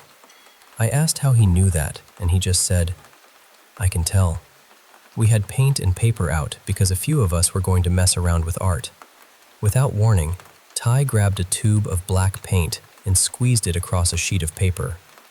Then he smeared it with his fingers, fast and frantic, like he wasn't even seeing us. When he stopped, there was a wolf's head on the page. Not a perfect painting, but recognizable. Too recognizable. Ty blinked like he had just woken up. He looked down, saw what he'd made, and backed away from it. He didn't remember doing it. One of our friends took the paper outside and burned it. Around that time, a couple of friends who were into spiritual practices started trying to help. One of them handed Ty a bundle of sage in a store without telling him what it was. The second he smelled it, he panicked. He said he felt this crushing anxiety, like his body wanted to run and attack at the same time. The only thing that made the panic ease, he said, was thinking about violence. That scared him more than anything. Then came the nightmares. Ty started dreaming that he was being eaten alive. In other dreams, he would see a dark figure watching him from the edge of whatever scene he was in. Sometimes it repeated a phrase in a language he didn't recognize. He also told us he felt like the thing had a name. Gnaw. Not claw, not gnar, but gnaw. Like chewing. Like hunger. About a week and a half after the first night, everything came to a head. I was closing at work when Ty started texting me non-stop. He said he couldn't move. He said he needed help. I asked another friend to check on him, then left as soon as I could. When we got to him, he was shaken but conscious. After a while, he told us what had happened. He'd been lying in bed when he heard voices. Not one voice, but many. He described them as low, crowded, and hungry, arguing over which parts of him they wanted to eat first. While this was happening, he said his arms and legs stopped obeying him. They moved on their own, stiff and painful, while he lay there, trapped. Eventually, he blacked out or fell asleep, and he dreamed of a group of hooded figures chanting the same phrase he had heard in the earlier nightmares. This time, he remembered it. He wouldn't say it out loud. He texted it to me instead. Fartoyet Ernesten Klart, Father Loke. We looked it up. It was Norwegian. It means, roughly, the vessel is almost ready, Father Loki. That hit us hard. Ty has Scandinavian ancestry, but he doesn't speak Norwegian. He never studied it. And the spelling he sent was close enough that it didn't feel like random nonsense. Then we found the connection that made the room go cold. In Norse mythology, Loki is the father of Fenrir, the monstrous wolf. Fenrir is often described as massive, violent, and bound up with the end of the world. A black wolf, a hungry thing. A phrase about a vessel. I still don't know what to do with that. Later that night, our friends decided we should try cleansing the room. I grew up Catholic, so I was deeply uncomfortable with a half-improvised spiritual ritual happening in our employee housing bedroom. But Ty was my best friend. If he needed people with him, I was going to be there. They put salt by the door and window. They drew crosses and protective symbols on paper. They burned sage while Ty lay on the bed. At first, nothing happened. Then Ty got restless. His breathing changed. His body tightened. He started trying to slam his head back against the wall. Then he tried to choke himself again. We had to hold him down so he wouldn't hurt himself. The sage kept going out. Over and over, the flame would die like someone had pinched it. Ty grabbed some of the paper crosses and tore them apart. Then he started chanting the Norwegian phrase out loud. After that, he quoted a verse from Revelation, word for word. The part about standing on the sand of the sea and seeing a beast rise from the water with 7 heads. Ty is not someone who reads the Bible. Then he made this sound I still hate remembering. It was low and animal-like, somewhere between a growl and a word. He dragged it out slowly. No. And then, after a while, it stopped. Not dramatically, no burst of light, no final scream. He just calmed down. His body relaxed. His eyes cleared. I didn't feel like we had defeated anything. I didn't feel like some great evil had been banished. It was more like a storm had passed over the house and moved somewhere else. After that night, Ty didn't have another episode like it. At least, not one he told me about. I know there are other explanations. Maybe the mushroom gummy triggered something dormant. Maybe stress, substances, sleep paralysis, old childhood fear, and group panic all tangled together into one nightmare with teeth. I've thought about that a lot, but there are parts I still can't easily explain. The images on his phone, the phrase in Norwegian, the Bible verse, the wolf in the road, the way he looked when he came back to himself, confused and ashamed, like he had been dragged out of his own body and dropped back in. So I'm not here to tell you exactly what it was. I'm just telling you that something happened to my friend. And for a few weeks that summer, it felt like something old and hungry had remembered his name.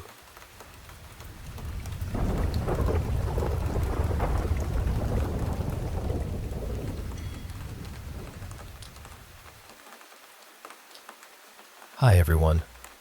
I wanted to share something honestly, and I'm hoping it lands with people who understand that not every experience fits neatly into the boxes we're usually handed. I'm 27, deeply intuitive, neurodivergent, and I've always felt connected to something beyond the ordinary framework of life. I've often described myself as a starseed and an empath, not because I need a label, but because those words come closest to describing the way my system seems to process the world. I've also been through a lot. My childhood was shaped by long-term emotional and physical abuse, medical trauma, and years of being misunderstood by systems that were supposed to help me. From a very young age, I was put through evaluations, treatments, and environments that felt frightening and invasive. By the time I was a teenager, I had already learned that adults could rewrite my reality and call it care. So my nervous system adapted. It had to. I became intensely observant. I learned to read faces, moods, rooms, silences, tiny shifts in tone, the atmosphere of a place before anyone even said a word. My mind became almost like a scanner, always gathering information, always trying to keep me safe. And over time, that survival skill became something much bigger. One of the strangest ways this shows up is through location. My brain seems to treat images and landscapes like puzzles. A while ago, someone posted a vague silhouette photo online. There were no obvious landmarks, just the outline of trees, a bit of shoreline, and the shape of the land. But something in my mind clicked. I started comparing the image with maps, rental listings, lake shapes, roads, and terrain. Within a short amount of time, I had narrowed it down to a specific lakeside property in Ontario, even though I had never been there. And this was not a one-time thing. It has happened many times throughout my life. I'll see a visual pattern and my mind starts stripping away the noise, almost automatically. It's like the ordinary world turns into layers of data, and my brain starts matching those layers until a location emerges. The second experience I want to talk about happened while I was driving. Since 2023, I've been practicing the law of assumption, especially around love, safety, and the feeling of already being chosen. There is an actor who became a huge catalyst for me, not just romantically, but emotionally. Something about him seemed to unlock old memories and buried grief from my childhood. That day, I was listening to a film score on repeat. Music helps regulate me. It gives my mind a rhythm to hold on to, almost like a thread through the storm. I was calm. I was aware of the road. I wasn't panicking or spiraling. But suddenly, part of my mind felt locked into place, almost frozen. Then I began speaking out loud, dictating what felt like a very specific argument between this actor and someone from his past. It did not feel like an ordinary fantasy. It did not feel like I was making it up to comfort myself. I wasn't angry. I wasn't emotional in the way I would expect. The words came through cold, direct, and strangely neutral, as though I was picking up on a scene happening somewhere else and simply translating it. Right around that moment, I noticed repeating numbers on license plates as I left a parking lot. My mind immediately registered them as signs, almost like confirmation points. And I know how that sounds. I really do. I know I'm conscious. I know I'm aware of myself. But carrying this kind of intense focus is exhausting. My body gets tired. My energy gets stretched thin. It feels like my attention is constantly reaching outward, tracking people, places, movements, possibilities, proof. And I'm starting to realize that maybe the deeper work is not about proving what I can perceive. Maybe the deeper work is learning how to come home to myself. Because focusing on the how, the where, the timing, or the actions of other people keeps me in a state of separation. It keeps my nervous system searching. And what I truly want is peace. I want stability. I want luxury, wealth, love, safety, and a life that feels soft in my own body. So I'm asking this with an open heart. Has anyone else with trauma, PTSD, neurodivergence, or intense sensitivity experienced their awareness becoming so strong that manifestation starts turning into tracking, scripting, or remote scanning? And if you have moved through that, how did you bring your focus back into yourself? How did you stop needing proof from the outside world? How did you teach a puzzle-solving mind to rest? I would really love to hear from people who understand this kind of inner wiring. Not judgment, not dismissal, just real experiences from others who have learned how to turn that powerful awareness inward and build a stable self-concept from there. Thank you for listening.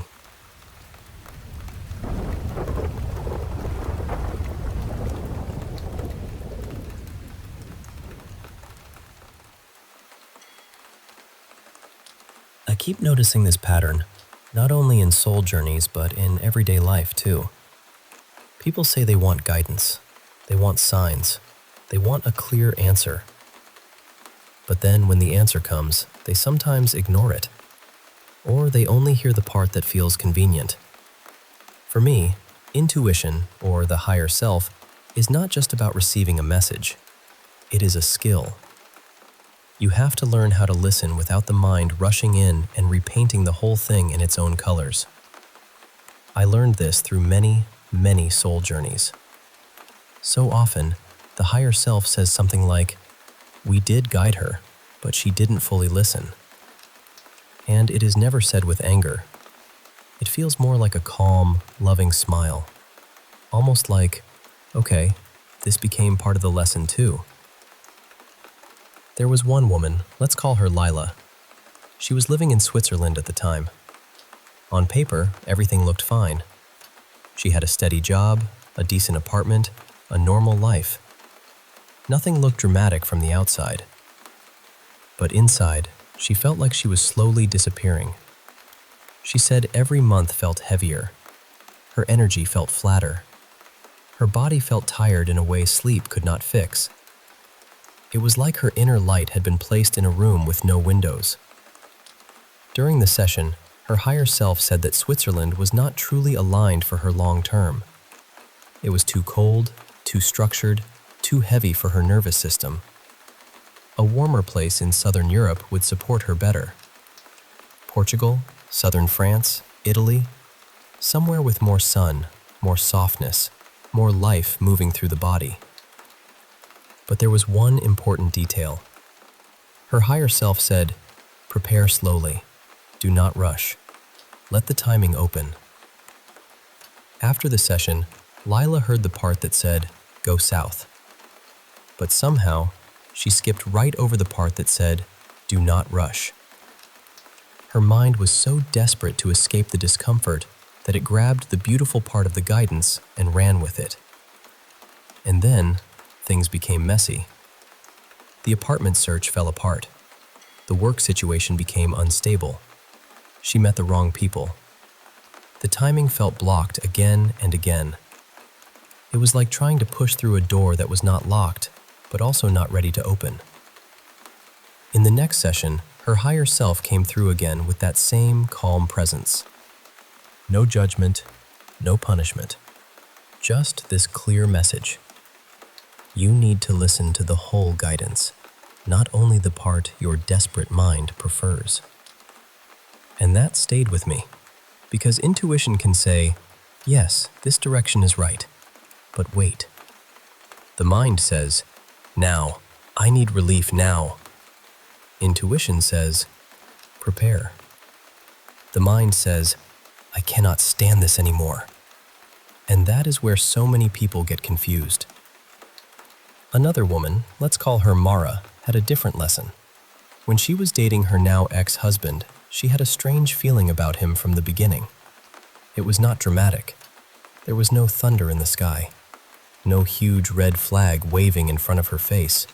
Just a quiet inner feeling. Something is off. But on the surface, he looked good. They liked many of the same things. He was charming, funny, attentive. He knew how to say the right words at the right time. So her mind started building a case for him. Maybe I'm just afraid. Maybe I'm overthinking. Maybe I'm sabotaging something good. And little by little, she talked herself out of what she already knew. Later, she married him. They had a child together. And over time, she began to see what her body had sensed long before her mind had evidence. He had deeply manipulative patterns. A lot of his kindness was performance. He could be warm when it benefited him, and cruel when he wanted control. He twisted situations until she questioned her own memory, her own feelings, her own reality. Eventually, she left because the relationship was destroying her emotionally, mentally, and energetically. And when she looked back, she understood something very clearly. That first quiet feeling was not random. It was a warning before there was proof. And this is the difficult thing about intuition. The mind wants evidence first. But intuition often arrives before evidence. The mind says, but he likes the same things as me. Intuition says, something is off. The mind says, but this job is stable. Intuition says, your life force is shrinking here. The mind says, but everyone thinks this is a good choice. Intuition says, maybe it is good for someone else, but not for you, or not right now. Of course, not every fear is intuition. Trauma can be loud. Anxiety can create false alarms. Old wounds can dress themselves up as guidance. That is why discernment is a practice. But real intuition usually has a different texture. It is quiet, clean, simple. Fear feels rushed. Desire feels gripping. Loneliness feels hungry. Pressure feels heavy. Real guidance has space around it. Lila's lesson was timing. Yes, but not yet. Mara's lesson was discernment. No, even if it looks good. Both of them received a signal, and both of them struggled because the mind had a louder story. I do not think the higher timeline means a perfect life with no pain and no problems. I think it means learning to cooperate with a deeper intelligence, one that can see further than the human mind can see in the moment. It means less unnecessary suffering, fewer wrong doors, fewer moments of, "I knew this, but I ignored it." Most of us were trained from childhood to override ourselves. Be practical. Do not be too sensitive. Do not be strange. Ignore your body. Ignore your gut. Choose what looks good on paper. And then years later, people wonder, how did I end up here? But often, there was a whisper long before. So maybe the question is, where in my life do I already know the truth, but I keep negotiating with it? And am I listening to the whole guidance, or only the part my mind wants to hear? I have a higher self-communion meditation in my profile for anyone who wants to practice this more deeply. But honestly, even 5 quiet seconds before a decision can show you a lot. Pause. Ask. Feel the first calm answer, and do not rush past it.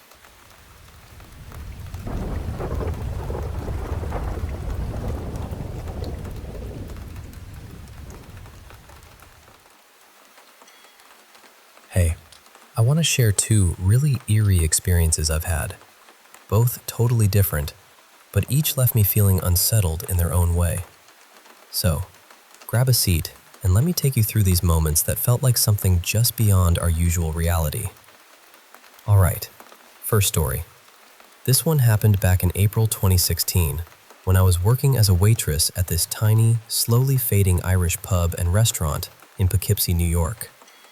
The place had this old-world charm, but was hanging on by a thread.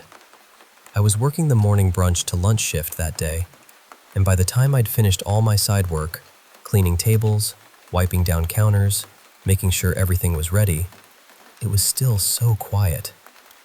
Honestly, it was almost too quiet. Usually, I'd just be staring at my phone or doing some schoolwork in the downtime. So there I was, standing at the waitress station.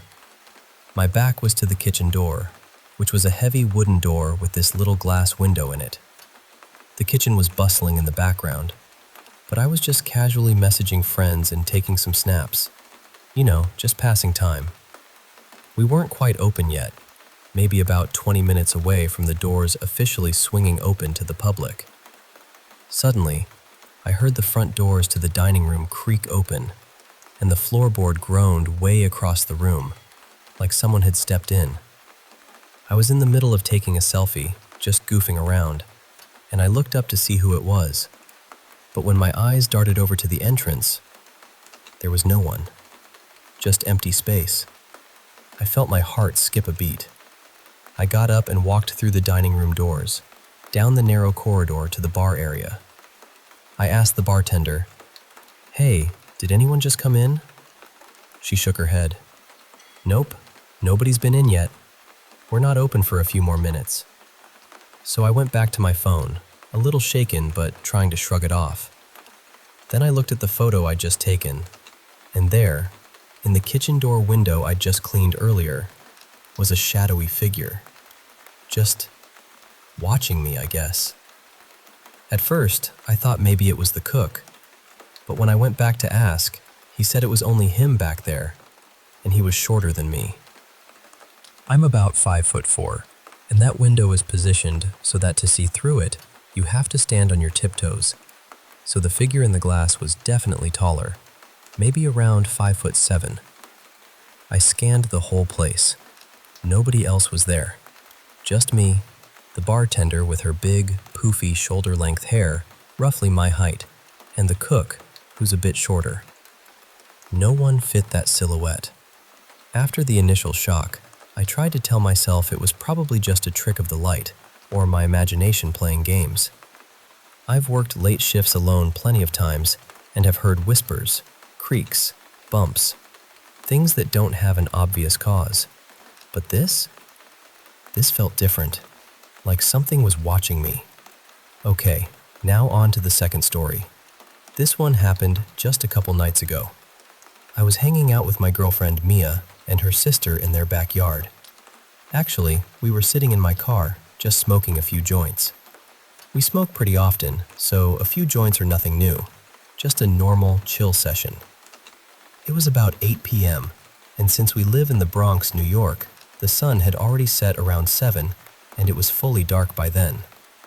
Mia's sister went inside, leaving just Mia and me. I was rolling another joint, and we were joking, chatting, laughing, all just normal stuff. The backyard has parking for about 4 cars, but they were all empty except the one I was in. I was parked closest to the neighbor's fence on the right side, facing the street, so I had a clear view down the driveway. Behind me was this mesh fence that you can see right through, and beyond that, there's a church. To my right, in the neighbor's yard, there's a little garden you can see into. I'm telling you all this because I had a pretty good view of the entire yard, front, back, and sides. If anyone or anything had come near, I would have noticed. Suddenly, out of nowhere, we both hear this whistle.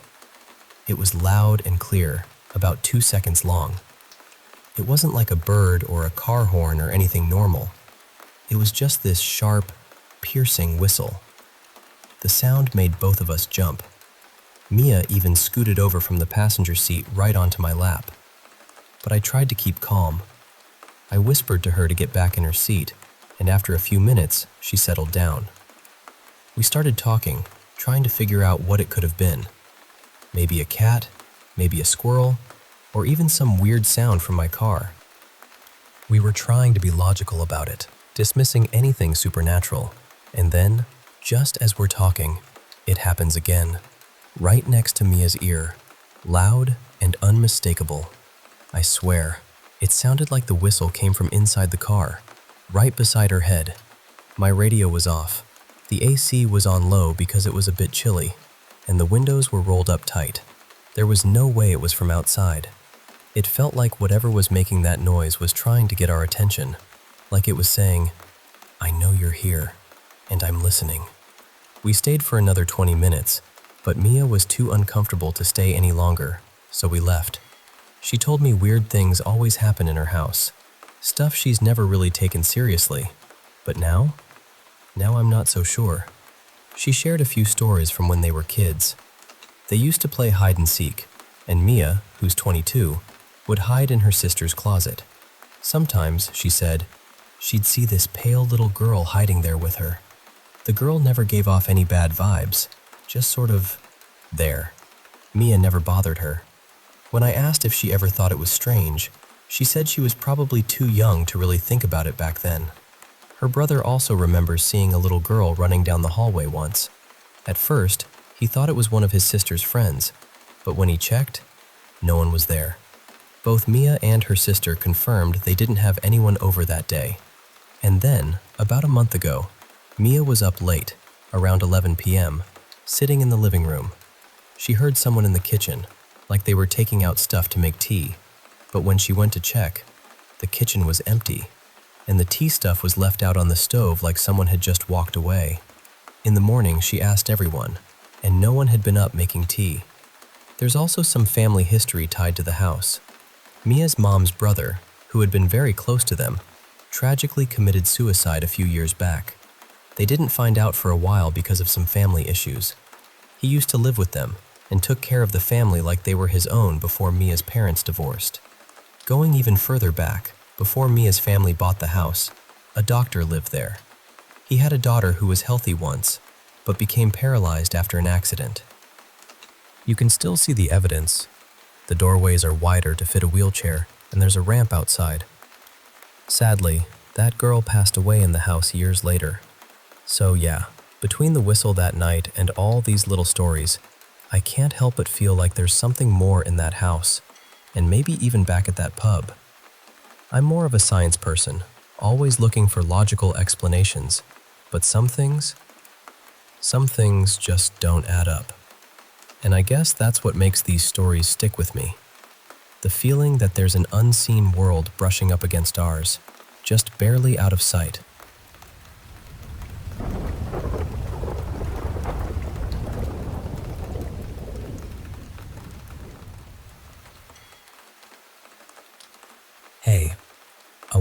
a story, one that's been with me for years. A story about a lake, a boy, and the deep, cold darkness that calls to you when you least expect it. So picture this, Chundar Lake. It's this quiet, almost secret place, tucked away where the trees crowd close around the road like they're guarding it. When my mom and I first arrived, the sun was barely making its way through the canopy overhead, dappling the rocky path with little flickers of light. The air was thick with the scent of pine and damp earth, and the soft hum of insects buzzed in the background. I was just 12 then, and honestly, there was nothing that thrilled me more than testing the edge, flirting with the unknown depths of that lake. I remember unbuckling my seatbelt before Mom even stopped the car. I flung open the door and bolted across the cracked asphalt, careful to avoid stepping in goose droppings scattered here and there. The grass was tall and damp, brushing against my legs as I hurried down the slope toward the water's edge. Mom followed more slowly, lugging her work bag, and muttered under her breath about waiting for the car to stop. Classic Mom. She sank onto the bench of a worn picnic table, its surface covered in faded graffiti and old carvings. All the stories of people who'd been there before. "Go ahead, Cole," she said with a sigh, setting her laptop down.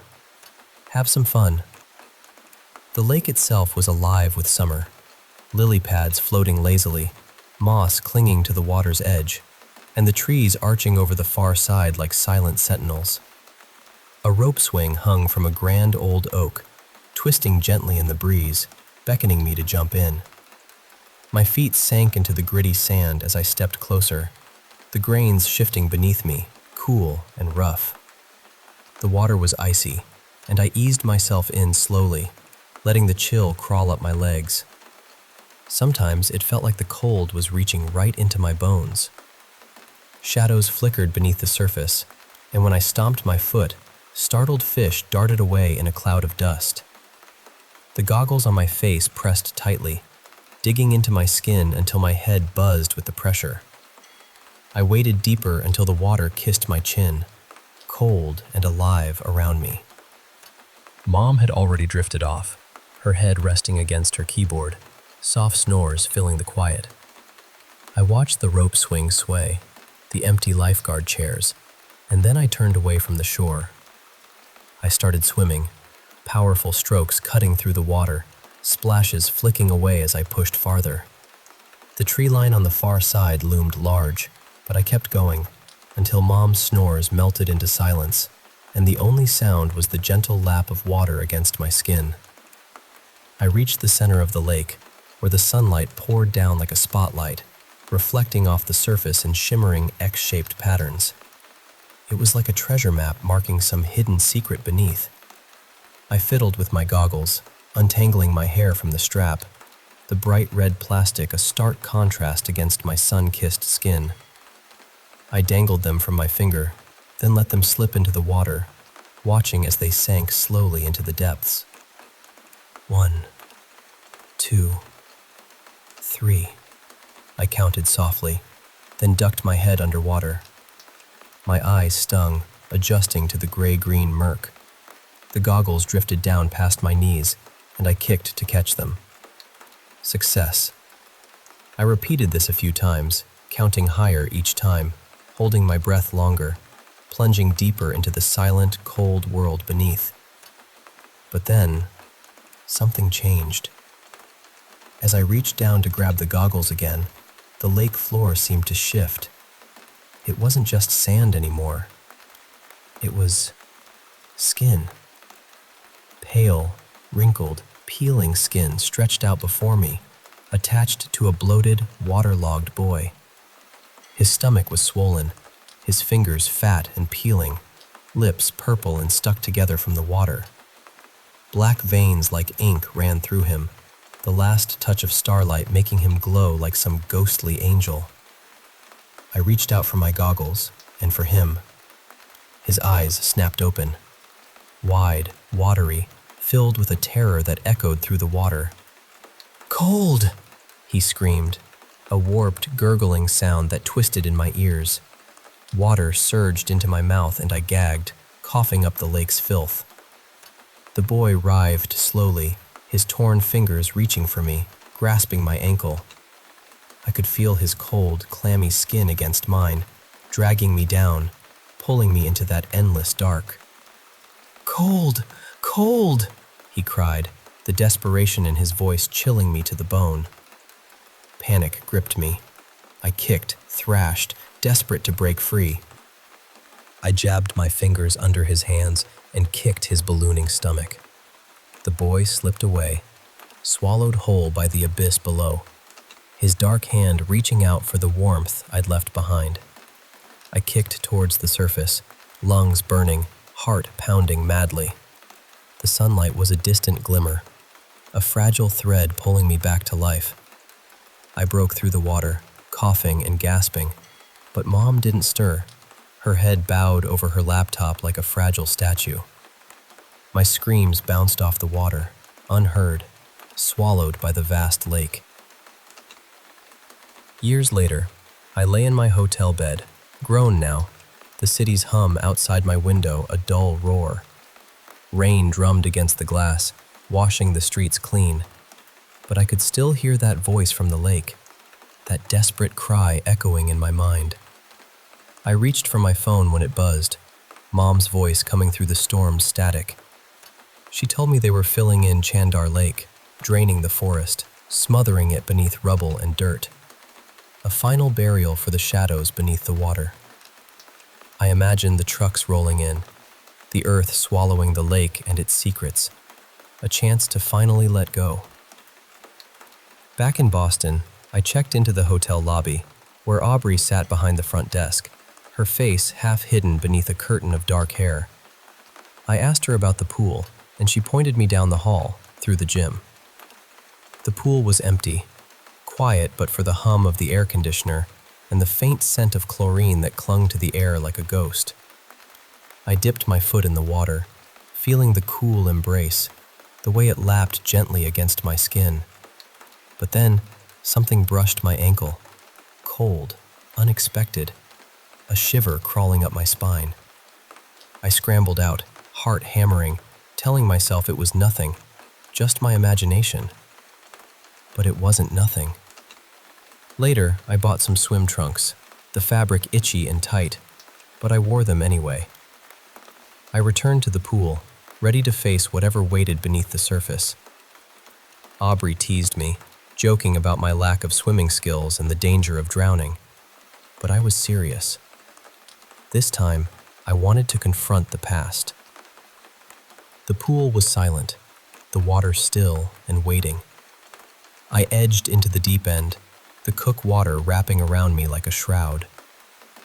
And then I saw him, a boy with fiery red hair, pale skin, floating just beneath the surface, peaceful as if asleep. No different from me, no less scared. I reached down, slid my arms beneath him, feeling his fading warmth, and began to pull him up the ladder. His weight was heavy, dragging me down, but I held on, squeezing his hand, willing him to hold on too. But then, the ceiling above me rippled, like glass refusing to break. The pool was sealed, trapping us in this watery prison. The boy's grip tightened, and his voice echoed again. "Cold! Coal!" The darkness rose, swallowing the tiles beneath us, twisting the boy into something grotesque, skin peeling, veins blackening, limbs swelling grotesquely. He pulled me down, closer to that endless abyss. I fought with everything I had, but the darkness was strong, anchoring me in its cold embrace. I closed my eyes, bracing myself for the end. Then, thunder cracked above. Light pierced the dark water. Aubrey's hand found mine, strong and steady. Together we kicked, struggled, and broke free from the nightmare, dragging the boy's lifeless form out of the water. His skin leaked dark ink, and he collapsed onto the tiles, a fallen ghost. Breathing hard, I thanked Aubrey. She smiled wryly, saying she'd been watching me all along, that she knew something was wrong. We laughed through the tension, splashing each other, chasing away the shadows with laughter and warmth. And you know what? for the first time in 10 years, I felt safe. Not because the lake was gone or the boy was saved, but because I wasn't alone anymore. Because sometimes the scariest depths are easier to bear when someone's there to pull you back to the light.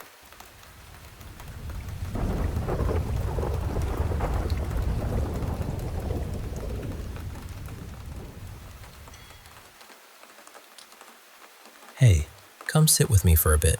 I want to tell you about a morning I won't forget. It started like any other day on the edge of this little town, where my chickens gather tight around the coop door, their soft clucks and urgent cries begging to be set free. I reach over, undo the old rusty lock, twist the bar upright, and swing the door open. Immediately, they burst out squawking, shoving past each other to rush off into the yard, eager to find worms hiding beneath the grass and to roll themselves in the loose dirt. But there's always one who lingers. Roselle. She curls up in that quiet corner of the coop every morning, as if waiting for something more than just the sunrise. Roselle's a Rhode Island red, her feathers a smooth, shining, coppery bronze that catches the light just right. I step inside the coop, feeling the grainy wood underfoot and the faint scent of straw and chicken droppings mixed with the cool morning air. I reach down, letting my hand brush over her feathers, soft and warm despite the chill. She never moves much, just sits there, gazing toward the swamp beyond the yard. Now, this swamp is something else entirely. Just past the prickly brush at the edge of my property, the land drops sharply into a vast, dark expanse of mud, thick and black as ink. Tall, spindly trees stretch out of the muck, their thin branches and leaves swaying gently, casting shadows that blot out much of the early light. There's a kind of silence there, heavy and dense, broken only by the occasional creak of branches knocking together or the distant call of a bird. Roselle and I watch together as the very first sliver of sun pierces the tree line. That golden light rolls slowly across the yard, warming everything it touches, reaching Roselle's little corner first, like it knows she's been waiting for it. It's a quiet moment, one of those small, perfect times that feels like the world is holding its breath. Later on, the chickens are busy again, pecking and scratching the grass for anything edible. I settle back in my lawn chair, the plastic creaking beneath me, and pull out a horror novel. One of those cheap paperbacks that's full of cliches and terrible writing, but it's enough to distract me from the gnawing emptiness in my chest. That hunger that feels like dirty fingers curling around my heart. I dig into my pocket for a cigarette and my mom's lighter, a silver one, scratched up and worn from years of use. I stole it from her, back when she wouldn't stop smoking around my little sisters. She told me once, "They're my children, Hannah," she said, voice sharp and accusing. "You'll be having yours soon enough." But I never wanted kids, not really, and certainly not more if I couldn't care for the ones I'd have. I light the cigarette, the smoke curling into the cool air, and take in the rough warmth as it fills my lungs. Roselle pecks at the dirt, her beak tapping and scraping until, score, she catches a fat, wriggling worm. But before she gets to eat it, two of her sisters spot her prize and chase after her. She bolts, darting around the corner of the house with them close behind, clucking loudly. I think about Mom's words. She wanted me to settle down, have a family, come back home. The day I left, she stood in the doorway, blocking the way out, her arms braced against the frame like she was holding back the whole world. "I understand," she said, voice tight. "You need space, you want to explore, but don't waste time. Don't wait to find a man, raise a family. And when you do, you'll come back to us. You have to." I had a whole list of sharp retorts ready to launch back at her, but when the moment came, my tongue caught in my mouth. I turned quietly, slipped out the back door, and left without a word. A rough cough rakes through me, so I set the book down on the grass and head to the curb to spit, crushing the cigarette under my heel. I pocket the stub and make my way back to the chair. I hate cigarettes. Hate the way Mom dragged me into this craving I never wanted. One of the chickens, Sally, a barred Plymouth Rock, peers at the cover of my book and starts pecking at it. "Hey," I say, scooping her up. She clucks softly as I smooth her feathers down, black and white stripes shining. She settles against my stomach, eyes closing. We sit like that for a long time, the sun dipping lower until the words on the book cover blur into the shadows. Then, breaking the quiet, a chicken's scream slices through the air like an alarm. The wind carries it, sharp and urgent, and Sally jerks awake, claws digging into my shirt as more panicked voices join the chorus. I wince, heart pounding, and leap to my feet, holding her tight. No time to grab the gun. Fear swells in my chest like a rising tide. We rush to the backyard, but it's calm. No blood, no feathers scattered. The chickens run circles around the coop, flapping and clucking, except for Raven. She's a sleek black bantam, standing still like a sentinel, eyes fixed on the swamp. The dark trees sway, knocking softly against each other in the evening breeze. I unlock the coop and swing open the door. Sally slips inside, flapping to the floor, and the others follow, settling down to peck at their feed and quiet down. My heart slows, relief washing over me. Except Raven. She won't come in, still staring toward the swamp, calling out with a sharp, lonely cry. I squat next to her, running a finger over her head, trying to soothe her. The prickly bushes at the swamp's edge reach out like crooked fingers, thorny and relentless. The coop hides in the shadow of my house, its wooden frame wrapped in wire, topped with a roof of old blue sheet metal. A wooden ramp leads from the dirt floor up to the nests inside. I pick up Raven and drop her inside. She struggles a bit, but settles soon. I count the chickens. Tilly, Tori, Daisy, Sally, Raven, Gracie, Goldie, and Roselle. But the numbers don't add up. Roselle's missing. Then, through the wire, Gracie stops crying and looks, her eyes wide. There, with slow, deliberate steps, comes Roselle, picking her way through the thorns, talons blackened with mud, bits of dark sludge dripping from her beak. I watch her pass by, quiet and cautious. Until now, the girls have kept clear of the swamp's edge. I always keep a watchful eye, ready to fend off any fox that dares to come close. But I can't protect Roselle if she wanders into those thorns, disappears into the shadows beyond. Roselle ignores the feeder and climbs the ramp. Not hungry today, it seems. She slips through the small door into the nest, thudding softly onto her perch. I hear the rustle of feathers as she settles in for the night.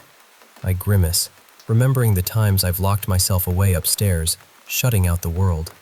I tuck the book under my arm, fold up the chair, and slide it into the shed. I make a last pass by the coop, my boots sinking into something soft on the ground. Chicken droppings, maybe? But no. There's a hole dug into the dirt, pressed against the coop's wall. Someone's been trying to burrow in. My throat tightens, and I kick the dirt back into place, stomping hard. The swamp seems to shiver and creak, thick flies buzzing at my neck, daring to land. I think, it's time for a fence. Later, wrapped safe beneath heavy blankets, legs curled tight and arms hugging my knees, I close my eyes. But the dark doesn't bring peace. Instead, shapes form, something rising out of the swamp. A woman, dripping with thick, sticky mud, clawing through the thorns. She presses herself against the coop, her long, filthy nails slipping through the wire. I shrug off the covers and fling open the window. The warm night air rushes in, but the swamp breathes its eerie whistle, its shadows alive and restless. I grab the shotgun and the box of shells from under the bed, set them ready by the wall. Sleep escapes me. I listen to every sound. Morning comes, slow and gray. The sun hides behind the trees, the canopy overlapping like a shuttered window. My head throbs and my stomach growls. Time for breakfast, maybe fresh eggs if I'm lucky. Slipping on my boots, I step outside. The chickens are already pecking at the feeder, all except Roselle. She's usually the first, pushing her way past the smaller bantams. Today, they don't have to fight her for a spot.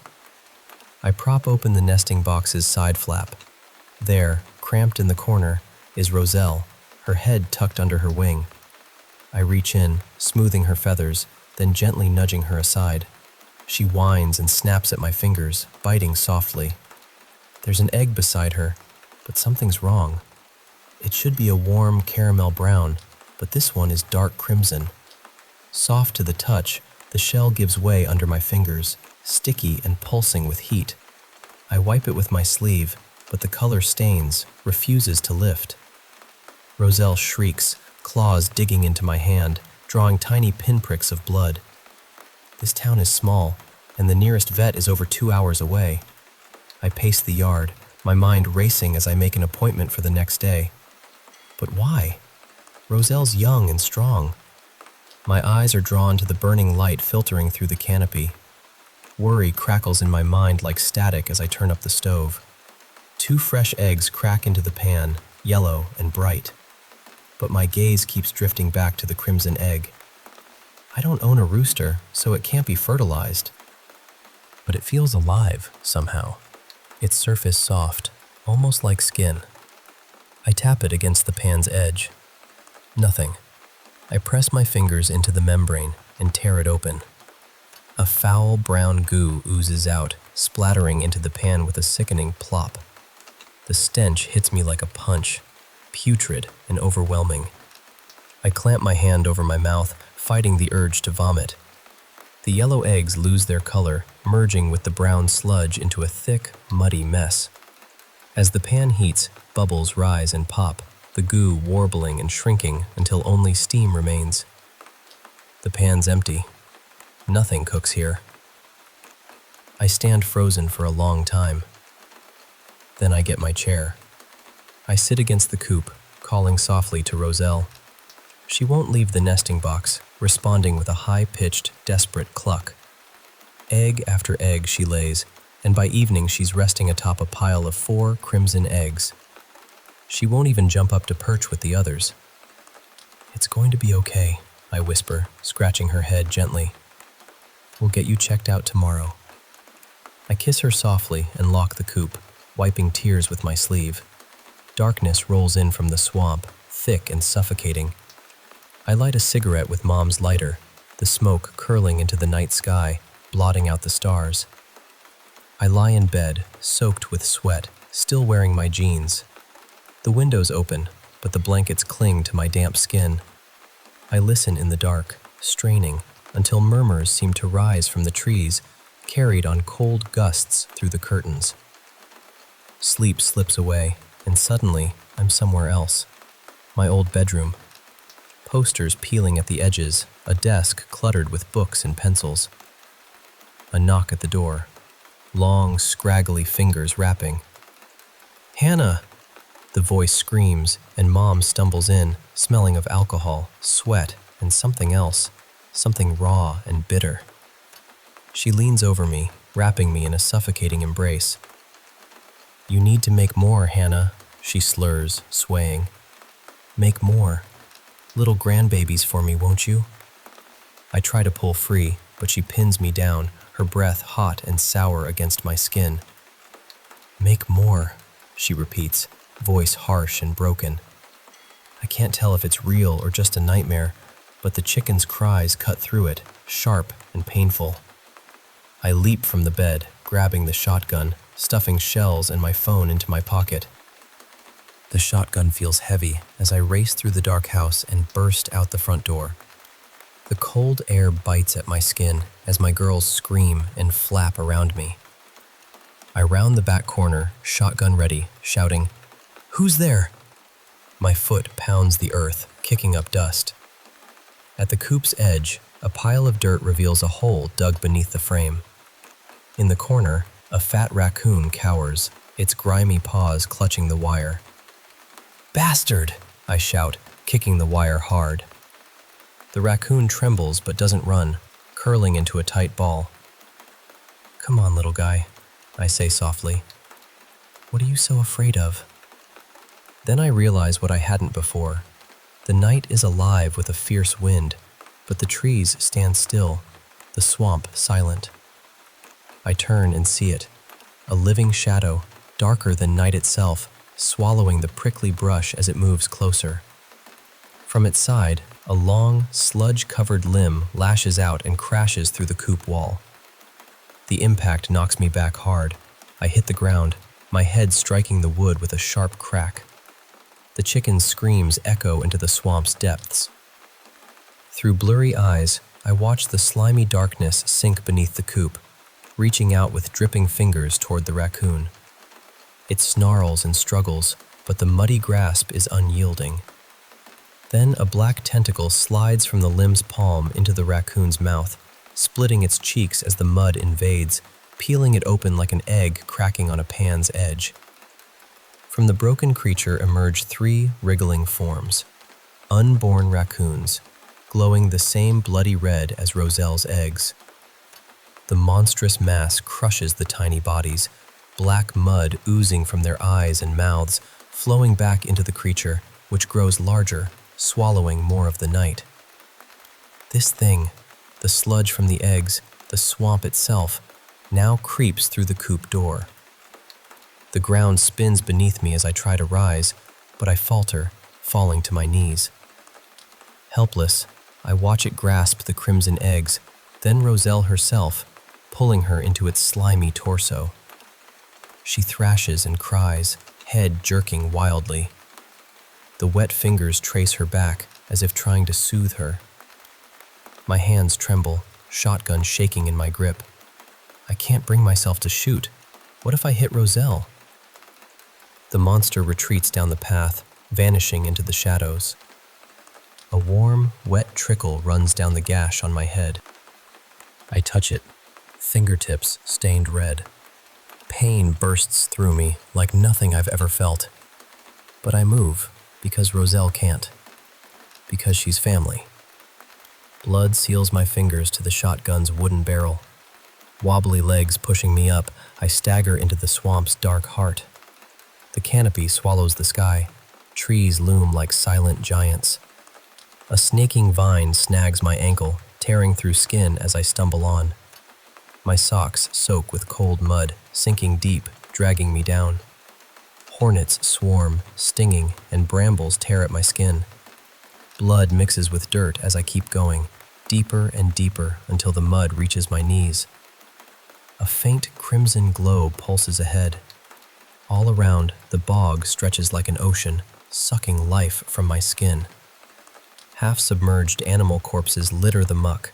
Rabbits, foxes, birds, crushed and stained with tar-like sludge, just like the baby raccoons. Roselle's cries ring out, sharp and raw. I push further until I find the towering mound hunched over her, squeezing the life from her in its sloppy, misshapen fingers. From a twisted limb, a black tentacle writhes toward her beak. "No!" I cry, forcing my legs through the heavy mud. The creature turns, its hollow scream echoing from within. I raise the shotgun, aim low, and fire. The shell blasts out, shrapnel tearing through the writhing mass. But as the ringing fades, the holes close up, flesh knitting back together. Roselle flaps wildly as the muddy tentacle slides into her beak. I pull the trigger again, but before I can fire, a heavy mass shoots from the creature's side, ramming into my arm. Bone snaps with a sickening crack. "Fuck!" I scream, dropping the weapon. The shotgun sinks into the mud with a wet slurp. I fall to my knees, hands grasping blindly. The mud tightens around my wrists and feet, binding me in place. All I can do is watch as Roselle is torn apart from the inside. "Roselle!" I sob, hoping she hears me, feels my love, even if she can't understand. The creature rips her in half, claiming a final crimson egg that glows like a dying sun, then tosses her broken body aside like trash. She was warm. She was smart. She was family. The monster crushes the 5 eggs into dark paste, feeding its endless hunger. I struggle, but the mud holds tight. The creature glides across the surface toward me. My scream drowns in the thick, wet darkness as it drags me deep inside. Within the suffocating blackness, I feel teethless fish sucking at me, a massive tongue rolling over my skin. Fingers pry my lips apart, forcing me to take in the poison. The mud slithers deep, wrapping around my lungs, filling me with infected waste. I choke, can't breathe, taste rot and decay as my own body fights itself. I don't want to die, don't want to bring this darkness into the world. I try to scream, but no sound comes. I try to move, only fingers twitching. My lips start to peel, the flow intensifies. I think of Roselle, her soft feathers, her fierce claws, her screams. Pain blooms in my broken arm and the gash on my head burns fiercely. My heart races against the darkness. And then I remember Mom. All the things I never said. I focus every ounce of strength into my fingers, reaching blindly into my pocket. My fingers close around the lighter. Click. Click. A small flame bursts to life, flickering in the black. The creature warbles, its flesh bubbling and boiling. It recoils, shrinks away, melting back into the swamp's depths. I cough, hacking up thick, wet mud.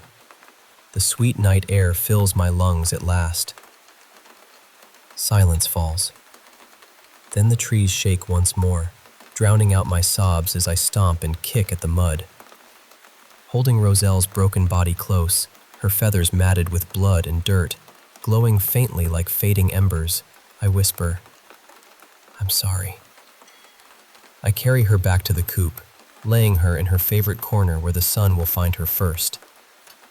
The other chickens begin to stir, dropping from their perches at the sound of my quiet weeping. I reach inside, hugging each one gently, feeling their soft warmth. Then I gather them all into the car, driving a little way down the road.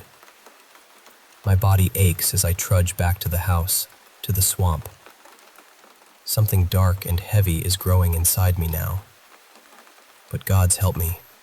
I'm going to try to burn it out.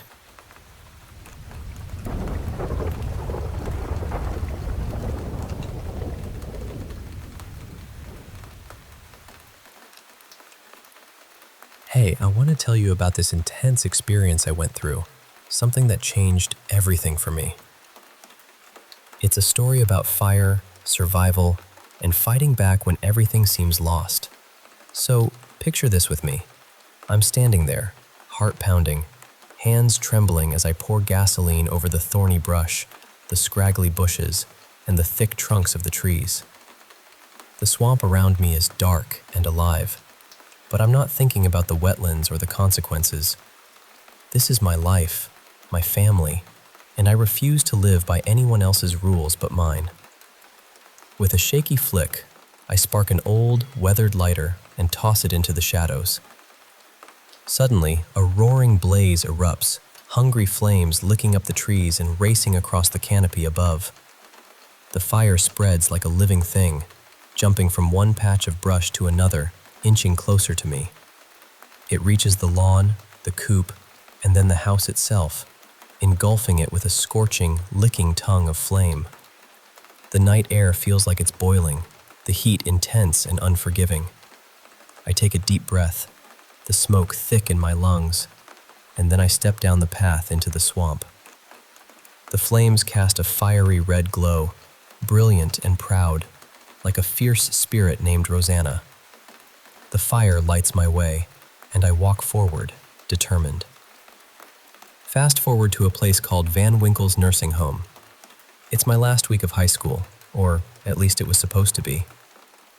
I had this odd little game going on in my head, where every time I did something for the last time, I made a mental note of it. Like my last concert in that cramped, stuffy auditorium, or my final bite of those dry, flavorless chicken patties from the cafeteria. Even my last trip to the bathroom, where I'd stand at those awkwardly low, round urinals that always managed to splash back just enough to make you cringe. The final bell rings, sharp and shrill, and I realize I'll never hear it again.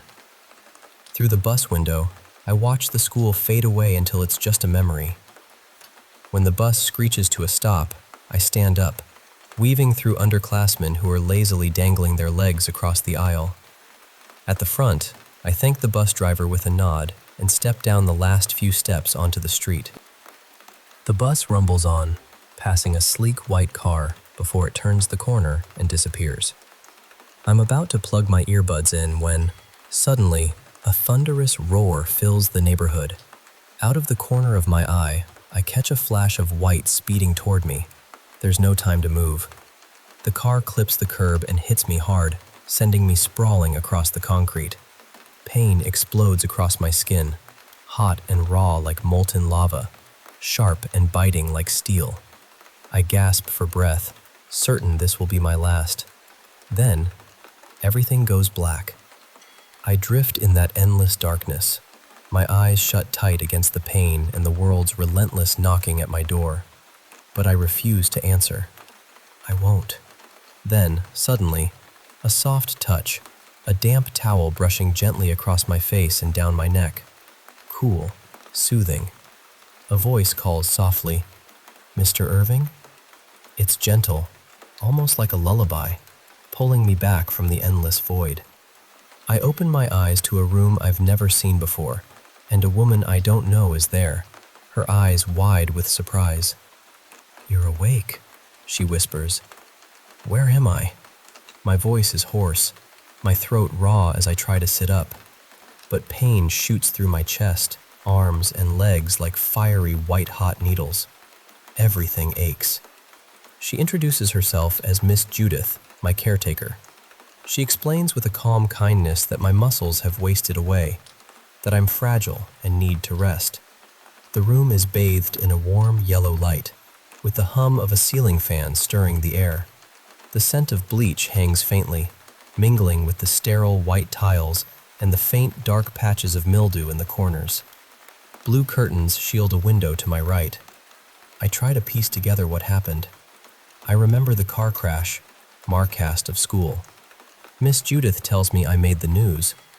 The weight of it all settles in when I ask about my parents. "They visit every day," she says softly. "But they passed away years ago." Her words hit me like a punch. That can't be right. They were supposed to be driving with me to New York this summer, to see the city before college. How could they be gone? Tears prick my eyes, and she gently wipes them away with her towel, her blue eyes full of sympathy. She kisses my forehead, cold and soft, and whispers, "Welcome to Van Winkle's nursing home, Mr. Irving." But I'm not Mr. Irving. That was my father's name.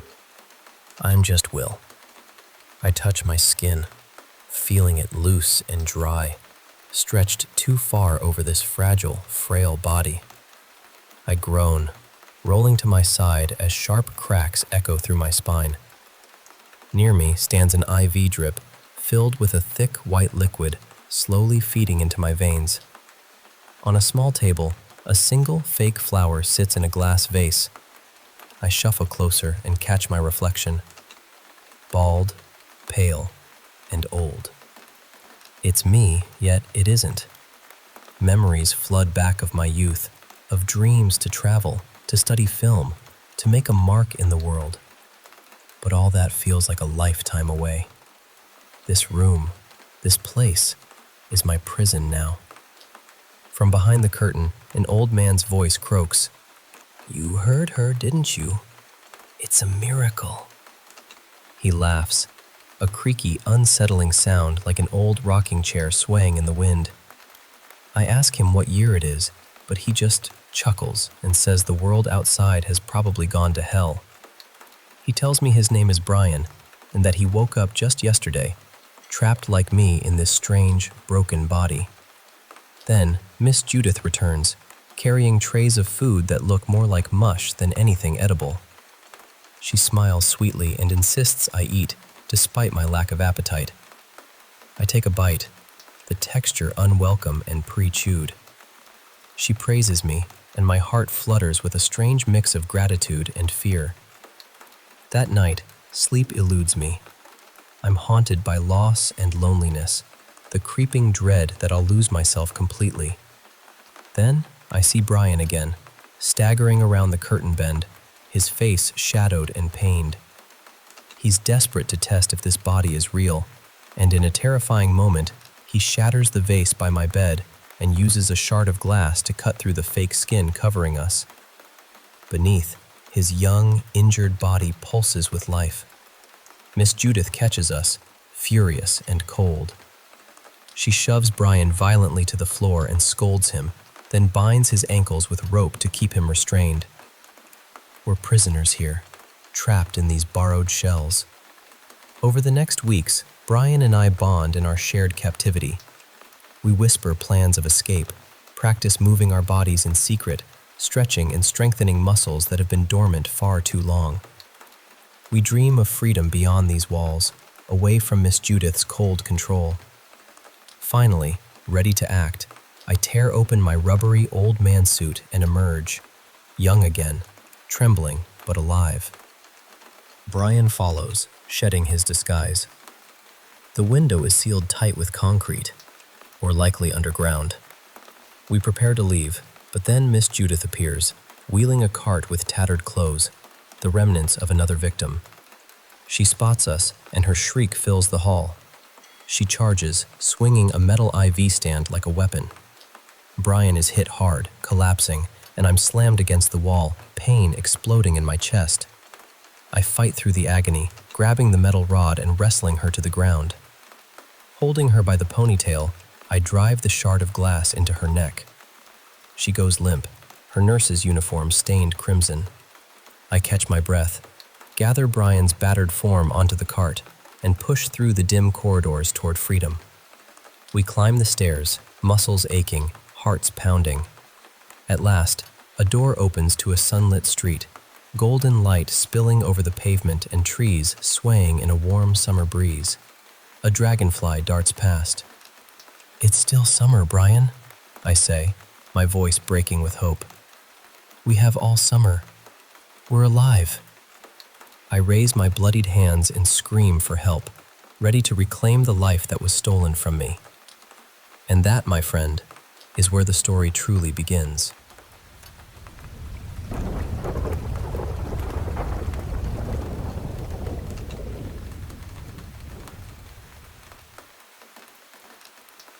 Hey there. Thanks for sitting down with me. I want to share some stories, real ones, that have been a part of my life and others close to me. They're about encounters that are hard to explain, moments when the veil between the ordinary and the uncanny seemed to thin.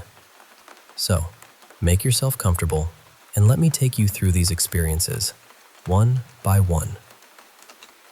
Let's start with a story about a house that changed everything for my family.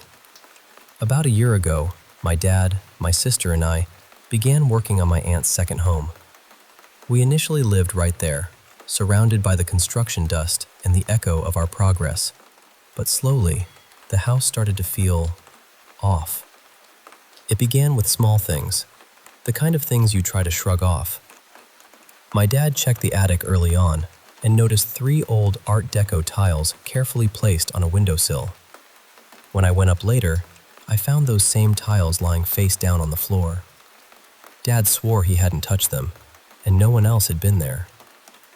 There was a dead starling nearby, so I figured the poor bird had flown in, crashed into the window, and knocked the tiles over on its way down. But the attic was strange beyond that. The floor was scattered with dead woodlice, though I never spotted a single living one. It was eerie, and I couldn't shake the chill that crept in up there. As weeks passed, we noticed tools disappearing, power drills unplugged without explanation, and power cords lying untangled but out of place. My dad and sister started whispering about poltergeists, while I told myself it was just our imaginations running wild. Then, we learned that the previous occupant was an elderly lady who lived alone, never spoke to anyone, and had died in the conservatory after a fall. Her belongings were all cleared out, except for 2 items, a metal pin of the Virgin Mary and a moth-eaten bathrobe. I admit, I thought it was funny to put on that bathrobe to scare my sister, but after a while, I wished I hadn't. One night, after we'd hidden the bathrobe away in the dark garage, I found it lying in my bed. No one had seen me move it, and my sister couldn't stop crying. We left that night, unable to explain what had happened. The strange events didn't stop there. Mirrors fell, sometimes hitting us. My dad claimed to have seen a crucifix float from under his shirt to smack him in the eye. His black eye was proof, but I still doubted. Footsteps echoed in the kitchen late at night. Lavender scents would fill rooms when we had no lavender anywhere nearby. We even found house centipedes, creatures rare in our area, which seemed to explain the dead woodlice.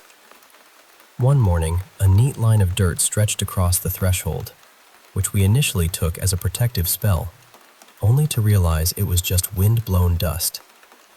Eventually, we decided it was best to commute rather than live there. But even away from the house, the hauntings followed.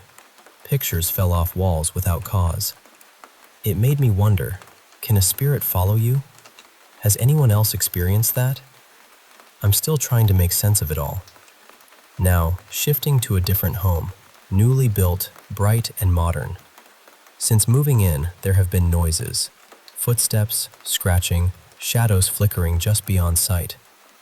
I work from home, usually alone during the day, with 2 dogs who mostly sleep quietly behind me. Yet, I hear things that can't be explained by normal causes. My 9-year-old daughter used to feel safe in her basement bedroom, but recently she's been terrified, saying even the dogs don't feel safe down there. We moved her upstairs, and she's sleeping peacefully now, but I feel uneasy working alone in the basement. Cold breezes brush past me with no fan or air conditioning running. One of our dogs froze in the hallway, crouching low, eyes wide with fear, as if someone was yelling at her. The other dog growled fiercely at the same spot and refused to move for minutes. I caught it on video, and it's chilling. Neighbors have reported similar strange happenings, objects moving, televisions turning on by themselves, pets fixating on unseen things. We're trying to understand the spiritual history of this land. If anyone knows how to find that out, please reach out. Speaking of the paranormal, I have to share this. One evening, a group of friends and I decided to try a Ouija board. We set everything up carefully, white candles flickering in the dark, the alphabet laid out on the table. I was the one to ask the questions. At first, the glass moved slightly, spelling gibberish. Then it answered yes to our question of presence and gave the name Peter. We asked innocent questions, and the glass spelled precise answers. It was unnerving and fascinating. But then, Peter stopped responding. When I asked if anyone else was there, the glass moved to no, then aggressively spelled out, Satan. I laughed nervously, telling it to shut up, and the glass quickly spelled, Be quiet, Bush, my last name. It got darker. When I asked about my first day at a new school, it spelled, Everyone will hate you. We tried to end the session properly, but the glass resisted, moving rapidly, threatening us with the word, death. It was hours before it finally stopped. We left shaken, unsure of what we had summoned. Years ago, a friend told me about his walk home from college. Every evening, his mom would be in the garage when he arrived, letting him in.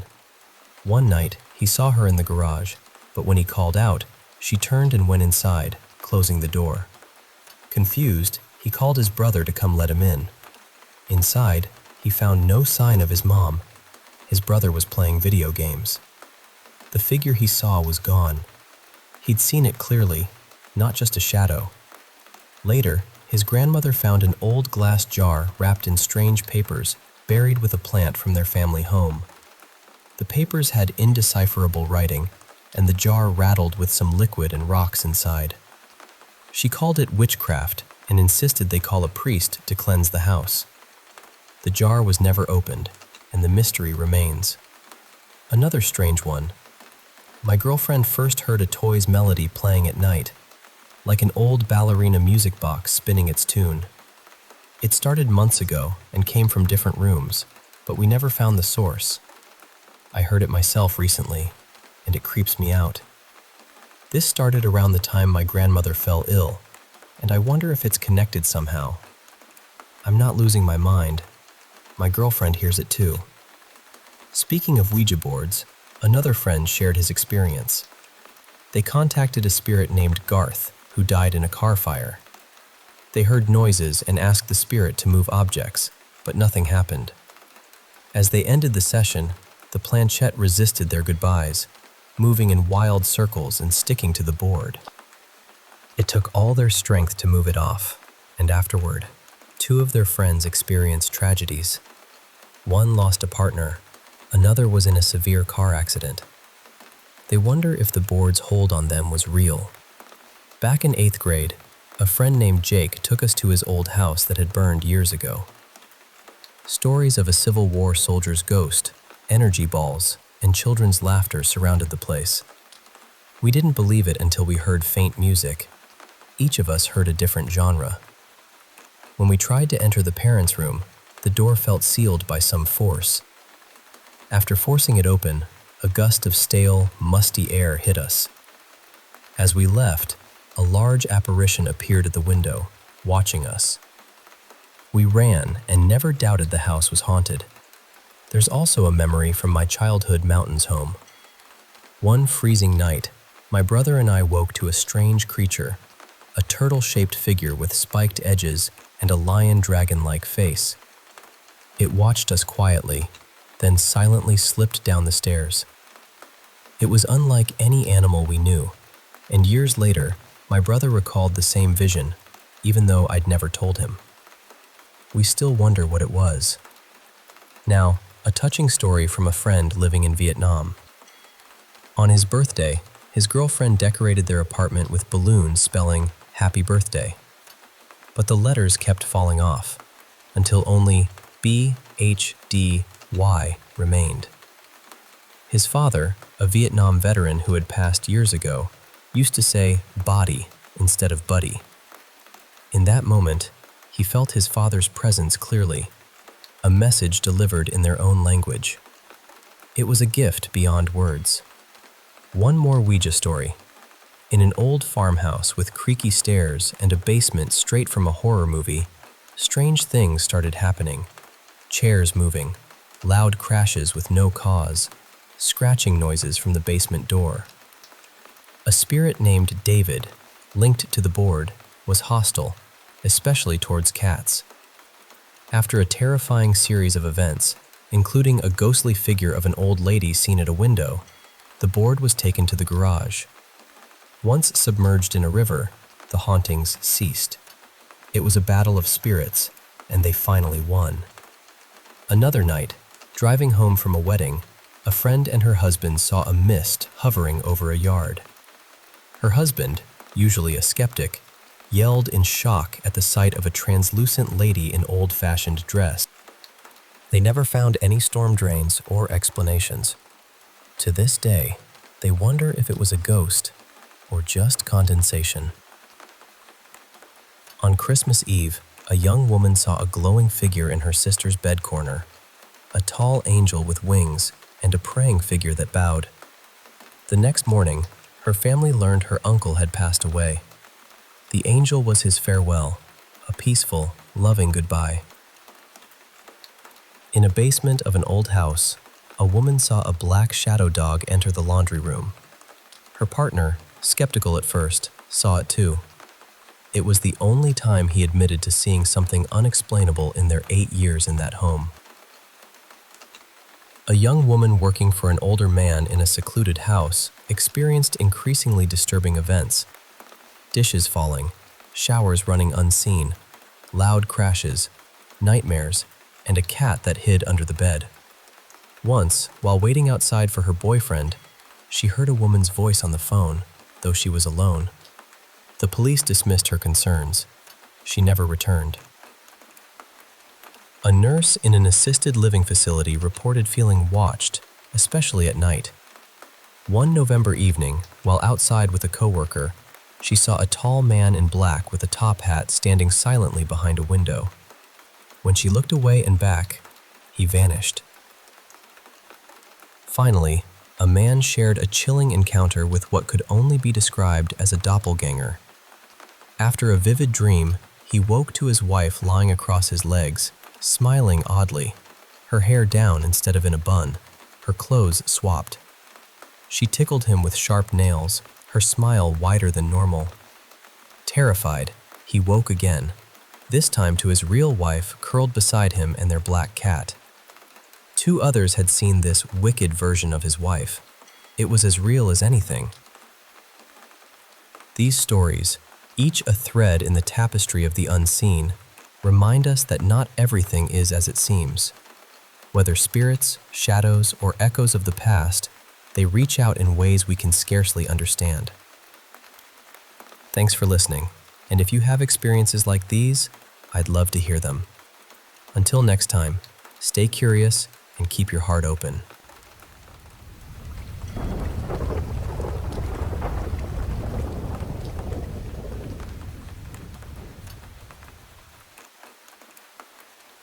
Hey, I want to share with you a story that's been on my mind for a while now. It's about a woman named Jaki Hernando, just a slight change from Hernandez, and her chilling experience in a small home in San Pedro, California, back in 1989. Jaki was a young mother, just 23 years old, freshly divorced and juggling her studies with multiple night jobs. Life was tough, but she was determined to provide a stable home for her kids. So, about a month after moving into this modest house, Jaki came home one evening utterly drained. It had been one of those days where everything feels like a weight on your shoulders. Her kids were asleep, the house wrapped in silence, and she finally sank down in front of the TV, hoping to find some peace. But then, something strange happened. She started hearing these soft, irregular sounds, like tiny pebbles dropping inside the walls. At first, she thought it must be rodents in the attic, a common nuisance, right? She muted the TV and pressed her ear against the wall, trying to catch the source. But then, out of nowhere, she heard footsteps, slow, deliberate, echoing somewhere above. The sudden sound made her jump away from the wall, and as if on cue, the footsteps stopped. That moment planted a seed of unease in her mind, but she brushed it off, convincing herself it was just animals, and decided to deal with it later. A few days passed, and Jaki's friend Susan came over. The kids were asleep again, and they were chatting on the couch, trying to unwind. Suddenly, a loud bang shattered the quiet. It came from the kitchen. Both women froze, their conversation cut off. They cautiously moved toward the sound and found a framed picture lying face down on the floor. The odd part? The nails that had held it up on the wall were now standing upright on the floor right beside it, almost as if someone had carefully placed them like that. Susan's face went pale, and without a word, she left in a hurry. Jaki didn't hesitate. She threw the picture and those nails away. The next day, Susan sent over a babysitter for Jaki, a 16-year-old girl named Tina. Jaki was overwhelmed with work and study, so she desperately needed a break. Tina put the kids to bed and settled on the couch to watch TV. But then, feeling uneasy, she went to check on the children. As she reached for the door to their room, it suddenly swung open on its own. She froze, but quickly entered to reassure herself the kids were fine. Then, as she quietly closed the door behind her, she noticed it was trying to push itself open again. Tina guessed maybe the house was built on a tilt, nothing more. But when Jaki heard Tina's story, she didn't react with relief. Instead, her face drained of color. She confessed to Tina that strange things were common in the house.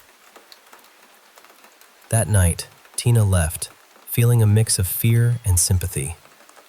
The very next day, Tina came back to babysit again. Jaki pulled her aside in the kitchen to explain the routine, but suddenly, Tina stopped mid-sentence, staring at a corner of the room. Jaki followed her gaze and saw a ghostly, glowing orb slowly drifting through the air. They both stood frozen, watching this eerie light move silently. Jaki grabbed her camera and snapped a photo, hoping to capture proof of what they had just witnessed. After this, Jaki stopped trying to find logical reasons for what was happening. She confided in no one but Susan and Tina, but even they had no answers. Desperate, Jaki reached out to her ex-husband, Ricardo. He listened, but thought she might be lonely or seeking attention.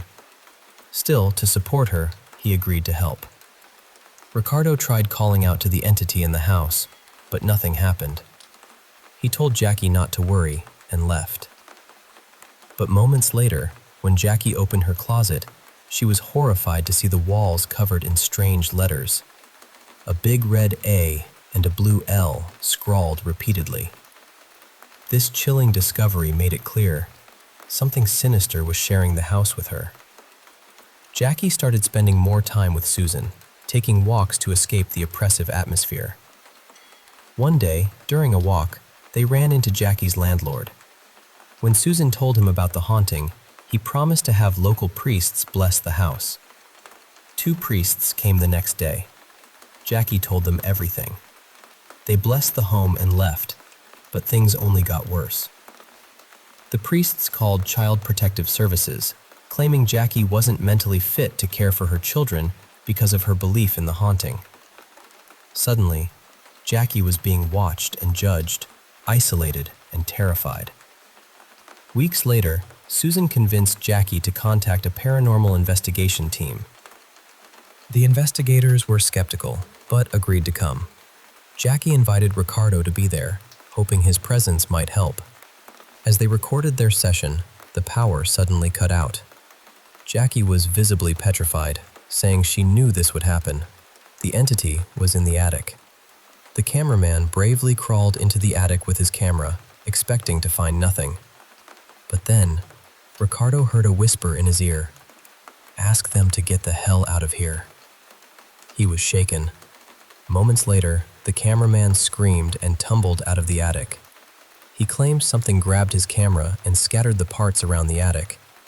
Everyone was shaken, and the team promised to return later, but left immediately. That night, Jaki fell asleep on the couch after putting the kids to bed. Suddenly she woke, freezing cold, and saw the ghostly figure of an old man staring at her children. When she screamed, he vanished. Panicked, she took her kids and fled outside, calling the investigators and begging for help. They returned and found Jaki outside in her pajamas, terrified. They entered the house with caution. The silence inside was almost suffocating. 2 investigators headed into the attic to take photos, while Jaki and another stayed near the ladder. Suddenly, one investigator was yanked back into the attic. His flashlight dropped, plunging the space into darkness. The other frantically used his camera's flash to illuminate the scene, revealing their colleague hoisted up and tied to a post in the rafters. Strangulation marks were visible on his neck. Horrified, the 2 freed him, and all 3 ran out of the house, their equipment forgotten. After that terrifying night, the strange occurrences in Jaki's home stopped. It was as if the entity had finally been disturbed enough to leave them in peace. This story has stayed with me, not just the fear, but the resilience of a mother trying to protect her family against something beyond understanding. So, that's Jaki Hernando's chilling tale of the San Pedro haunting. Thanks for listening.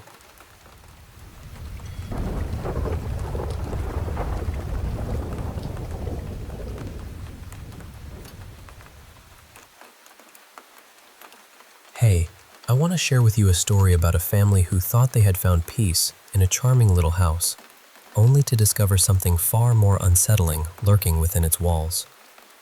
It's a bit long, but I promise it's worth hearing every detail. Back in 2006, Susan Lewis and her daughter Jame moved into a cozy little house in Southern California. They absolutely adored it, calling it their sanctuary, a place where they could finally feel safe and happy. Not long after settling in, Susan's boyfriend Matt joined them, moving into the home with his daughter Maria. Maria and Jame were the same age, and they quickly became close, enjoying each other's company as best friends do. For a while, life was peaceful. The sun would warm the pool where the kids played. Laughter echoed through the rooms, and it felt like nothing could ever go wrong. But, as sometimes happens, the calm was just the surface of something much darker. One sunny afternoon, Matt, Jame, and Maria were splashing around in the pool, while Susan went inside to prepare some food. As she stepped into the kitchen, she noticed something strange. A peanut butter jar was tipped over on the counter. But it wasn't just knocked over. The peanut butter inside had melted and was oozing down the sides as though someone had poured it out deliberately. Curious and a little suspicious, Susan called out to Jame and Maria, asking if they had anything to do with the mess. Both girls denied it outright, their faces innocent and puzzled. Susan, suspecting one of them might be hiding the truth, but not wanting to ruin the happy mood, cleaned it up quietly and went back outside with the food. That evening, when the family returned inside, they found something even stranger. Items were rearranged in bizarre patterns all over the house. In the bathroom, shampoo bottles were stacked one atop the other in a precarious tower, and hairbrushes were laid out in a perfect star shape. The microwave was stuffed with random canned goods, and even some of the kids' stuffed animals. Under the kitchen sink, cleaning supplies were lined up on the floor by height, and the walls were smeared with strange liquids mixed with soap and shampoo. This eerie disarray made everyone uneasy. The family started to wonder if someone had broken in, but when Matt and Susan searched the house with cameras, they found no one. Tensions rose, and fingers were pointed. Matt suspected Jame, while Susan thought Maria was behind it. Instead of finding answers, this mistrust led to arguments, with blame thrown around instead of calling the police or seeking help. A week later, things escalated. Maria was in Jame's room, focused on her homework, while Jame sat nearby sipping coffee. Suddenly, Jame needed to use the bathroom. She set her coffee cup down on the table and left the room. When she came back, the coffee had spilled all over the bed, the cup resting on the wet mess. Jame was quick to accuse Maria, but Maria was so engrossed in her studies that she barely looked up. Jame grabbed a bottle of bleach to clean the spill, but when she returned to her bed to pick up the cup, she noticed the closet drawers were open. The bleach bottle was tipped over, and the liquid had soaked into her neatly folded clothes. Jame, frustrated and scared, shouted at Maria again. Susan heard the commotion and hurried in. As she entered the room, a picture on the wall suddenly crashed to the floor. Before she could react, another painting followed suit, tumbling down like something invisible was pushing them. The three of them, startled and frightened, ran out of the house and into the safety of their car. Susan started driving away, trying to escape the growing sense of dread. After a while, their fear subsided enough to return to the house. But the strange happenings didn't stop. They found food cans scattered all over the stairs, arranged in patterns that made no sense. Susan realized the girls weren't behind this after all. They were all deeply convinced something was terribly wrong with the house. When Matt came home, Susan and the girls told him everything. But Matt, skeptical and dismissive, brushed it off as a prank by the girls and accused Susan of encouraging it. The argument grew heated, and that night, the house seemed alive with eerie noises. Doors slammed open and shut, and the stove burner flicked on and off repeatedly. Susan, Jame, and Maria huddled together, while Matt stubbornly blamed the girls. The next day, desperate for answers, Susan confided in a friend who suggested performing a kind of ritual, an offering to the entity disturbing their home. Though skeptical, Susan decided to try. She wasn't sure exactly what to offer, so she crafted a small cat figure and placed it on the table, surrounded by lit candles. She repeated a simple plea: "Please accept this gift and leave us alone." Just then, Matt walked in. Seeing the setup, he snapped in anger, picked up the cat figure, and threw it out the window. Susan and the girls pleaded with him, fearing this would only make things worse, but he wouldn't listen.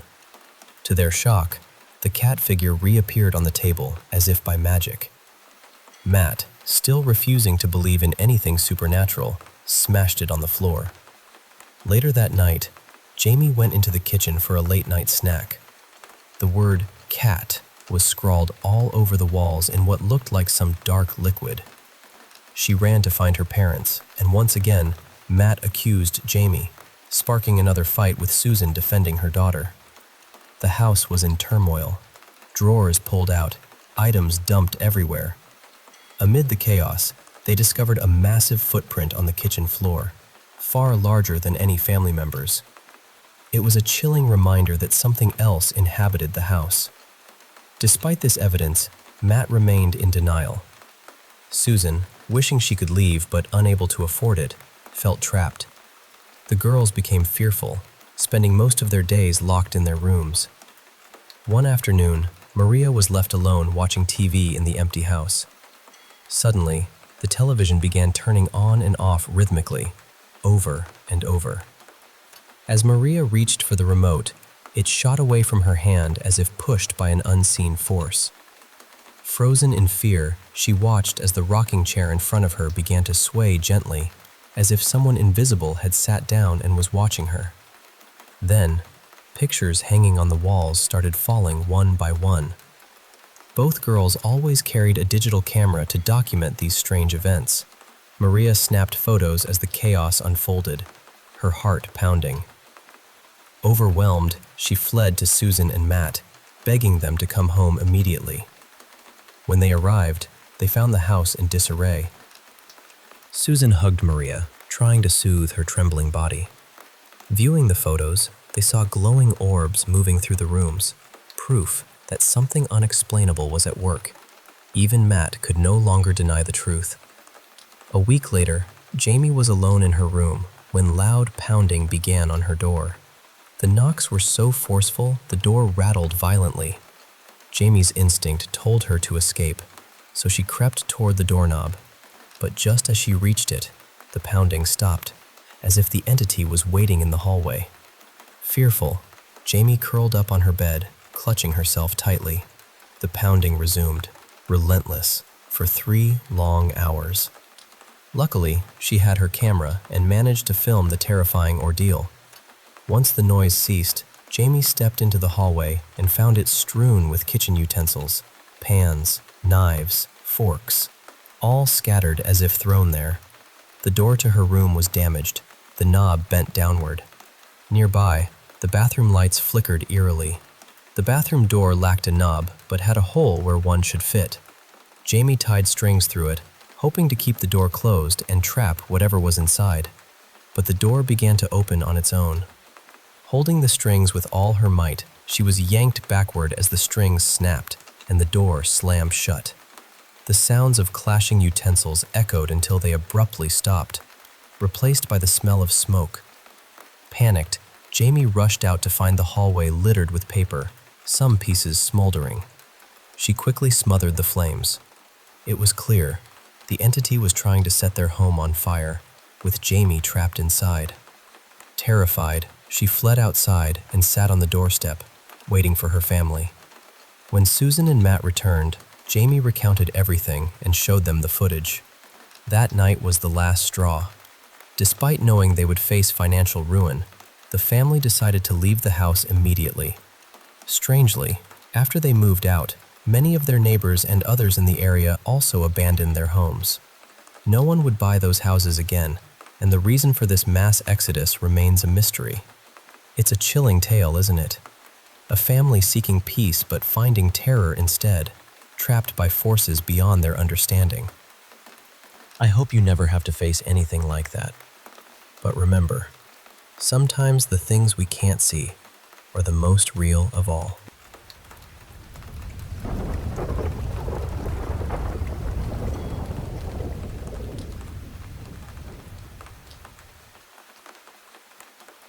You know, growing up in my family was never straightforward. Outside, I could blend in with the crowd, do all the usual kid stuff. Go caroling, attend church services, listen to sermons, and no one would bat an eye. But once I crossed that threshold back home, everything shifted. We were a strictly pagan household, bound by ancient customs that felt like they were whispered from the old blood itself. The house, our sanctuary, was sacred ground. We honored our traditions with deep reverence. Take Walpurgis night, for instance. We'd light 12 candles, one for each month of the year, their flickering flames dancing in the dim room. The scent of nettle jam, a bittersweet taste on our tongues, marked the night's feast. Instead of Christmas, which we saw as a hollow celebration tied to false prophets, we performed a year walk, a ritual meant to shield us from their influence for another year. We did keep a tree at home, but unlike the bright, decorated firs others displayed, ours stood bare, a silent guardian against corruption. Trees were relics of the old world. Bringing one in was a protective act, not a festive one. But nothing compared to the midsummer celebration, the summer solstice, the day of the midnight sun. Dad would craft a small table from freshly cut fir branches, while Mom prepared a chicken, stuffing it with fragrant fir needles and spices. Then, together, we'd burn the chicken atop that fir table in the backyard. The crackling fire and glowing embers became our gathering point, where we sang ancient songs and shared bread, offering not just food, but our labor and love to the spirits that watched over us. Living like this was tough. If anyone asked, we were Christians.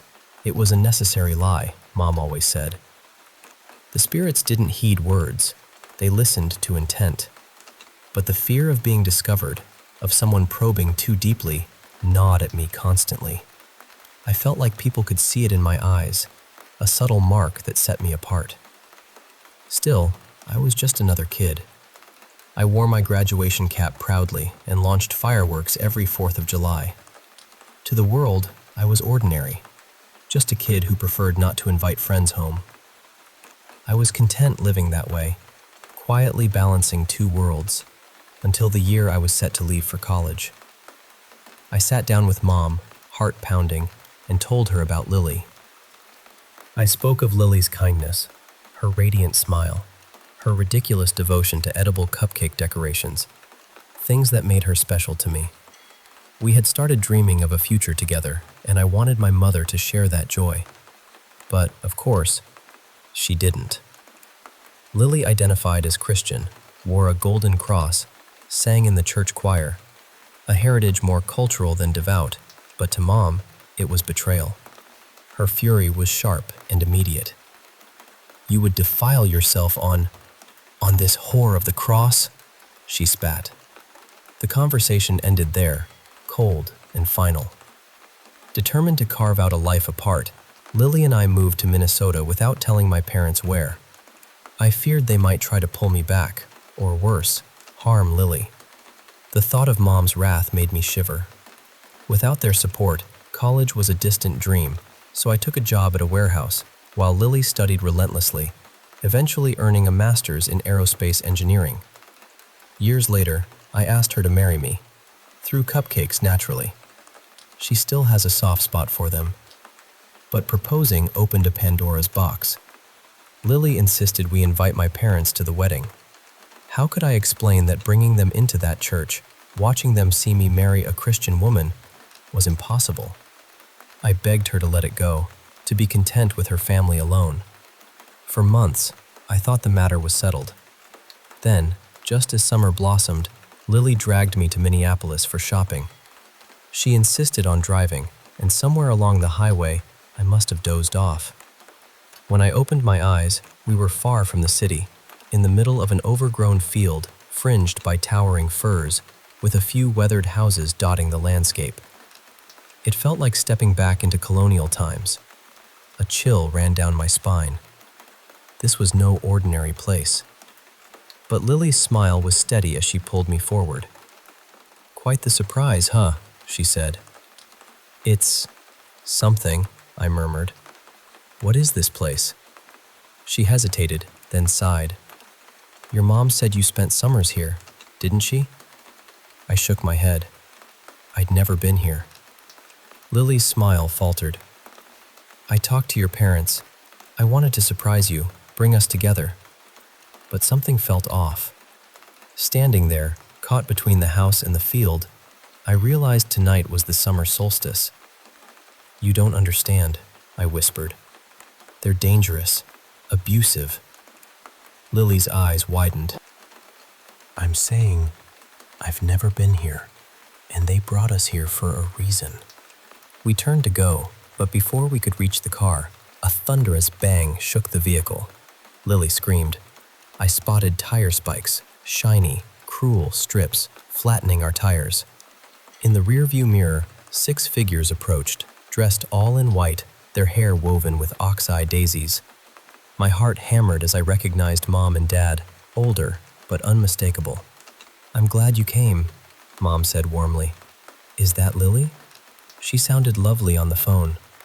Just let us go, I shouted. Dad's eyes were sad. Aren't you staying for midsummer?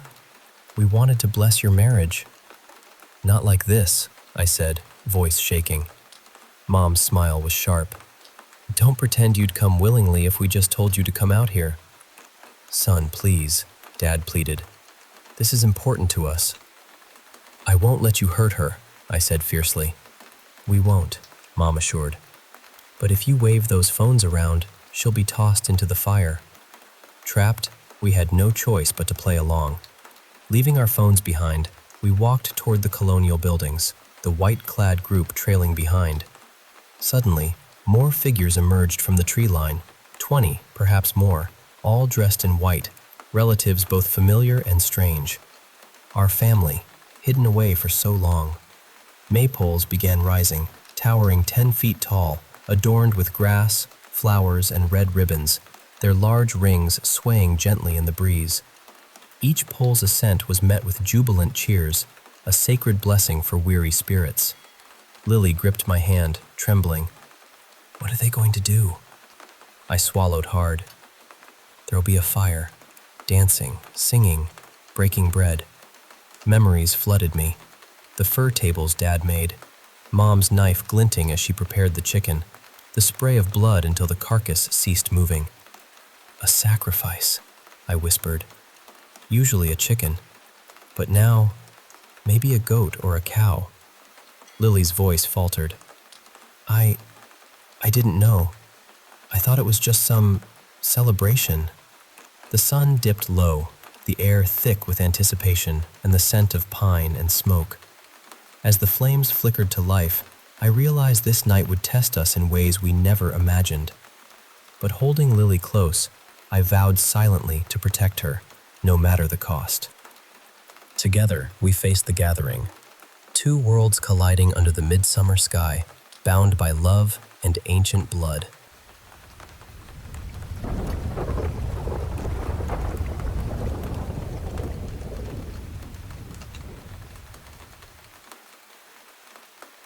This happened a long time ago, and honestly, I've only ever told a handful of people about it. I never really liked putting it into words, because once you say something like this out loud, it starts feeling real all over again. It was a hot summer night in Beijing, the kind of night where the air sits on your skin and doesn't move. I had gone to visit a friend who was recovering in an old hospital, and we ended up talking for hours without noticing the time. Then I looked up and saw it was almost 11.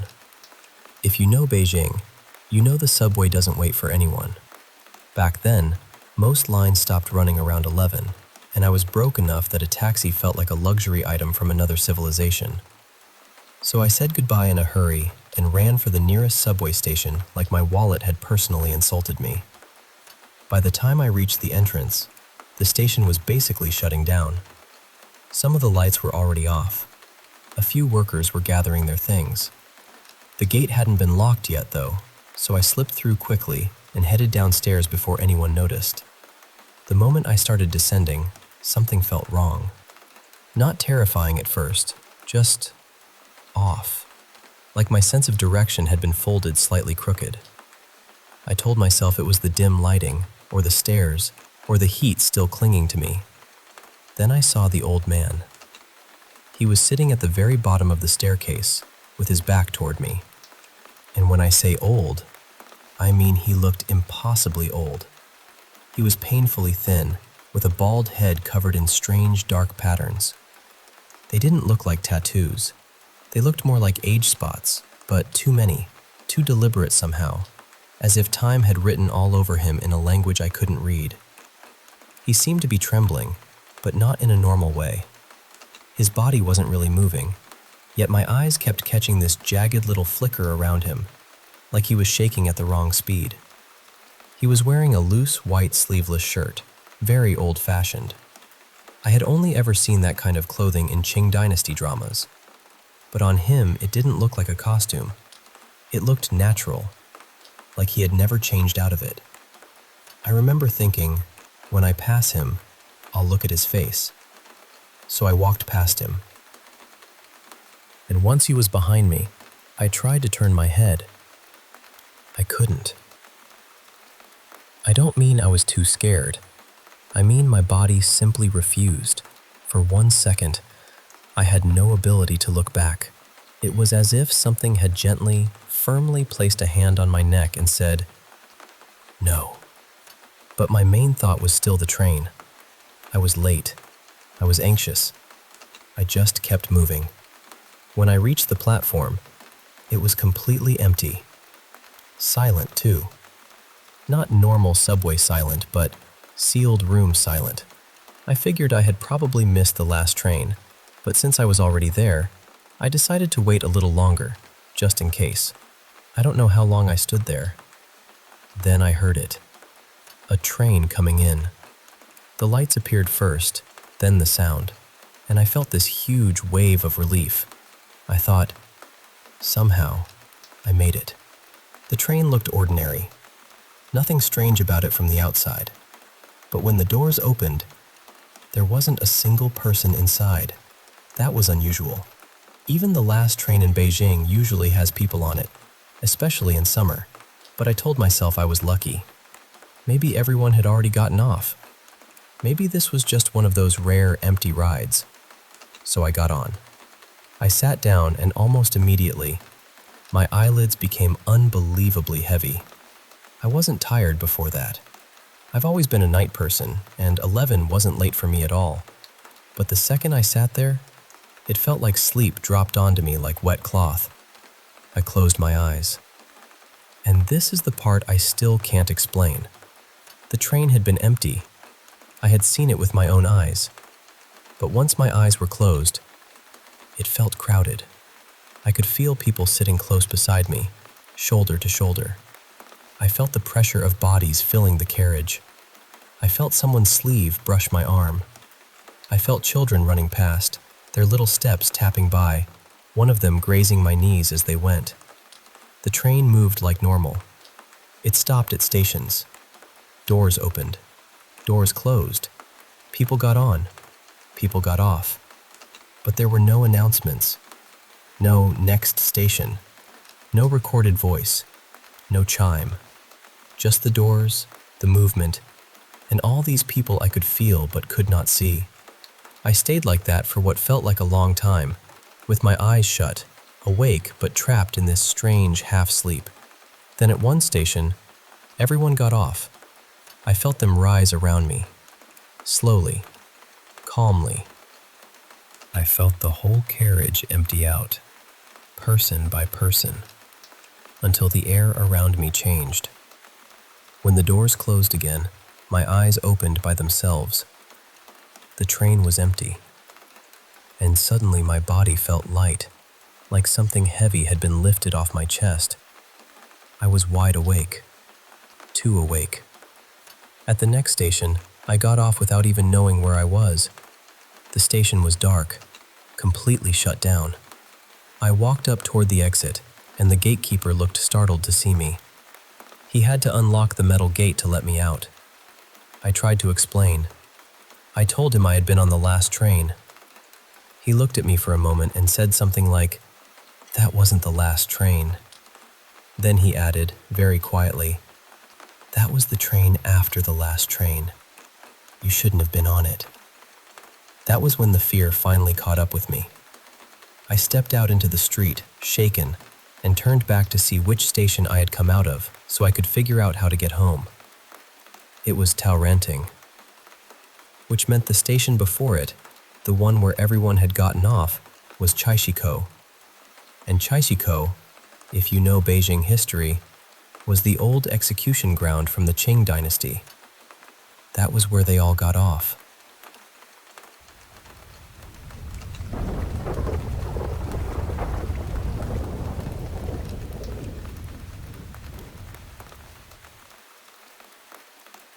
I first heard it sometime in 2024, and honestly, I still don't know what to do with it. It happened in 3 different places, on 3 different occasions, and each time it was the exact same sound. Not similar, not kind of close, the same. I spent way too many nights looking up birds, insects, frogs, anything that lives where I live and could possibly make that noise. Nothing matched, not even close. The best way I can describe it is this long, steady ooh sound. Flat, smooth, same pitch, same timing, over and over again. It didn't rise or fall. It didn't stutter. It didn't sound alive in the way animals usually sound alive. The first time, I was outside and I heard it coming from a tree. At least, I thought it was coming from a tree. I stood there for probably 10 minutes just staring into the branches, waiting for movement. A bird, a bug, anything. But there was nothing. No rustling, no wings, no little shape shifting in the leaves.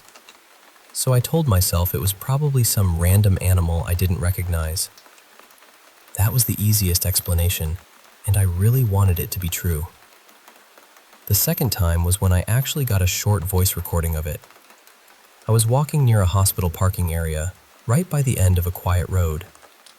The sound was coming from this small hedge outside someone's house, maybe shin high, nothing big or dense enough to hide much. And I know it was coming from there. It was close. It was right in front of me. The road curved off into this completely dark side street, and something about that made the whole thing feel worse. I remember deciding right away that I was not walking down there. I got so frustrated and freaked out that I actually kicked at the bush and pushed through it, trying to make whatever it was move or stop. But the sound didn't change. It didn't pause. It didn't react at all. That's the part I can't get past. If it had been an animal, wouldn't it have stopped for a second? Wouldn't it have shifted or run or changed its call? But no. It just kept going. Same pitch, same rhythm, same cold, smooth tone. I searched that bush and the area around it for at least half an hour. I honestly started feeling like I was losing it because it was so clearly there, but there was nothing to find. The third time was the worst. I was inside my friend Mira's house with 2 other people, and all of us heard it. So at least I knew I wasn't imagining it. But somehow that made it scarier. We moved around the house trying to figure out where it was coming from. Every time we thought we had the direction, it seemed like it slipped away from us. We checked windows, corners, vents, the yard, everywhere we could think of. Eventually, we got so scared that we locked ourselves in the bathroom and just stayed there, listening. And it kept going. For hours. The same repeated sound, again and again, like it didn't need to breathe, didn't need to rest, didn't care that we were listening. It's been about 2 years now, and I still think about it. I keep hoping I'll hear it one more time so I can get a proper recording, but part of me is terrified of that too. I know there might be a natural explanation. I want there to be one. I really do. But I've had other experiences in my life that people would probably tell me aren't possible. And after hearing this thing more than once, I'm starting to doubt the simple answers. Even listening back to that short recording now gives me chills. It makes my eyes water in this weird, scared way, like my body remembers it before my brain can explain it. I've heard strange noises before, but never anything this persistent. Never anything that felt so close and still stayed invisible. That's what bothers me most. It felt like it was right there, and it felt like it knew I couldn't find it.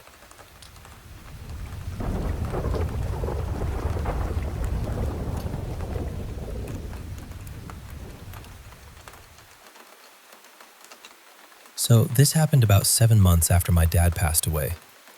Every morning, I'd go out through the garage on my way to school, and one day I stopped because I smelled cigarette smoke. Not just a faint smell either.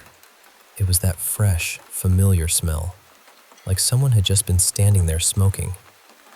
And that shook me, because my dad had been a heavy smoker. The garage was always his spot. That was where he'd go to have a cigarette, think, listen to music, whatever. So when I smelled it, it felt like walking straight into a memory. The first time it happened, I honestly froze. Then my sister noticed it too, which made it even stranger. There were 4 of us kids in the house at the time, all under 14, and I can promise you, none of us were sneaking cigarettes in the garage. And my mom absolutely hated smoking, so there was no way it was her.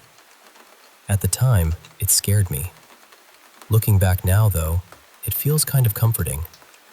Like maybe he was still close. Around that same time, my siblings and I were all in the house messing around, laughing, roughhousing like kids do. I was 14, my twin was the same age, my little sister was 12, and my brother was 10. Then, out of nowhere, all 4 of us heard a man clear his throat. And I mean, it sounded exactly like our dad. We all stopped at the same time. Nobody had to ask, "Did you hear that?" Because we could see it on each other's faces. We all heard it. And then we panicked and scattered. My dad used to clear his throat all the time, probably because of how much he smoked, so it was one of those sounds that belonged to him. You know how some people have little habits that stay in your head forever? That was one of his. Since he passed, I've only dreamed about him a handful of times, maybe 4 or 5 times over the years. Not often. But when it happens, it feels different from a regular dream. It feels sharp and real, like I'm actually with him for a few minutes. The first really vivid dream came not long after those things in the garage started happening. In the dream, he was standing in our kitchen with my mom and my aunt. I remember seeing him from the living room and doing a double take, because there he was. He was wearing a dark suit, which was strange because he never dressed like that when he was alive. He looked a little thinner too, and he seemed sad. He was just looking down at the floor. I ran over to him and hugged him. I asked him why he was there, why he left us, why he had to go. His death had been sudden, overnight, so there was no real goodbye. That part had always hurt the most. He looked at me and said, "I'm sorry I had to leave. I have to go now, but I'll come back." Even saying that now gives me chills. Then he walked out toward the garage with my mom, got into her old beat-up car, and they drove away. I remember running after them, crying and yelling, "Why did you leave?" And then they disappeared down the road into this warm orange sunset. Months later, I finally told my twin about that dream. We'd shared a room our whole lives, and we'd always had that strange twin connection, so I don't know why I waited so long. But when I told her, she got quiet.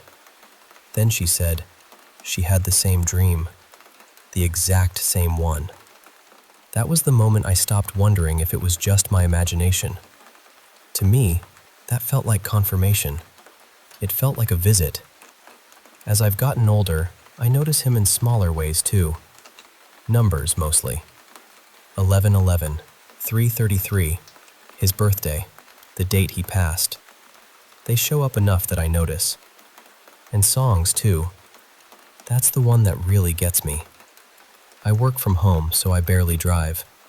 When I do, it's usually just a quick errand close by, maybe 5 or 10 minutes in the car. But so many times, I'll turn on the radio and a song connected to him will be playing. Sometimes it's a song from his funeral, Sometimes it's one from a band he loved.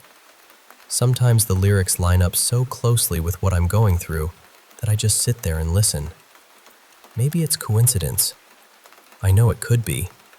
It doesn't happen every single time. But when it does, I take a second to say thank you.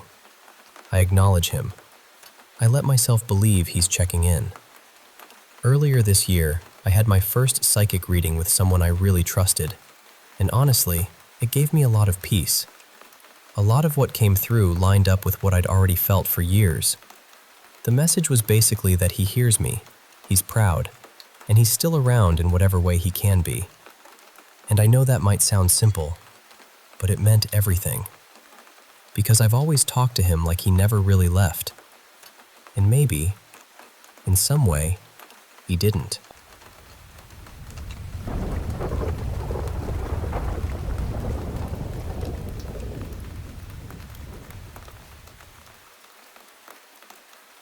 This didn't happen only to me, but it definitely affected me. I work in theater inside this huge old manor from the late 1800s, the kind of place that feels like it remembers every footstep. And yes, it's haunted. Not in a cute, cold spot in the hallway way. Haunted. Over time, I'd gotten used to it. The cast and crew had too. We had this sort of quiet agreement with whatever was there. We did our shows, they stayed mostly respectful, and we all shared the building without making too much trouble for each other. But the owner of the place was fascinated by them. She hadn't really seen them in person, only on CCTV footage, so she kept bringing in different people to try to make something happen. Mediums, spiritual workers, witches, anyone who claimed they could pull the spirits closer. One evening, she hired a small group to do a ritual before the show. I don't know everything they did, but I remember a bundle of horsehair, bowls of bright fruit, incense, and drums echoing through the house. At the time, nothing obvious happened, but later, once the show started, the whole place changed. The show was an interactive horror event. Since the manor was massive, there were different rooms and short scenes: a nun room, an exorcism room, a Halloween-inspired room, a hand possession kind of setup, and a few original stories. Mine was one of the originals. I was alone with the audience, and the whole scene was built around a seance. I always wore protection. I kept a small saint medal hidden inside a locket that was part of my costume. The saint was known for protection against possession and evil spirits, so it made me feel safer. But that night, before I even began, the air felt wrong. Heavy. Sour almost. Everyone noticed it. The actors, the tech crew, even people who normally joked about this stuff were quieter than usual. So before I started, I stood there in the dark and said, very calmly, "Please don't mess with me tonight. I'm just pretending. This is theater. I'm doing this for a paycheck." And honestly, I meant it. It didn't help. During my scene, there was a moment where I was supposed to slip into a trance while showing the audience old photographs. I used the locket as part of the performance, guiding their attention toward one particular face in the pictures. That was when something yanked the locket straight off my neck. Not loose, not snagged, yanked. It hurt badly enough that it scratched my skin and drew blood. I had to stay in character, but inside I was completely shaken. That was the first warning. Later in the scene, I would walk into a corner while my scare actor turned off the lights. Then I'd press a hidden button that triggered these quick camera flash strobes, just enough for the audience to see the scare actor for a few seconds.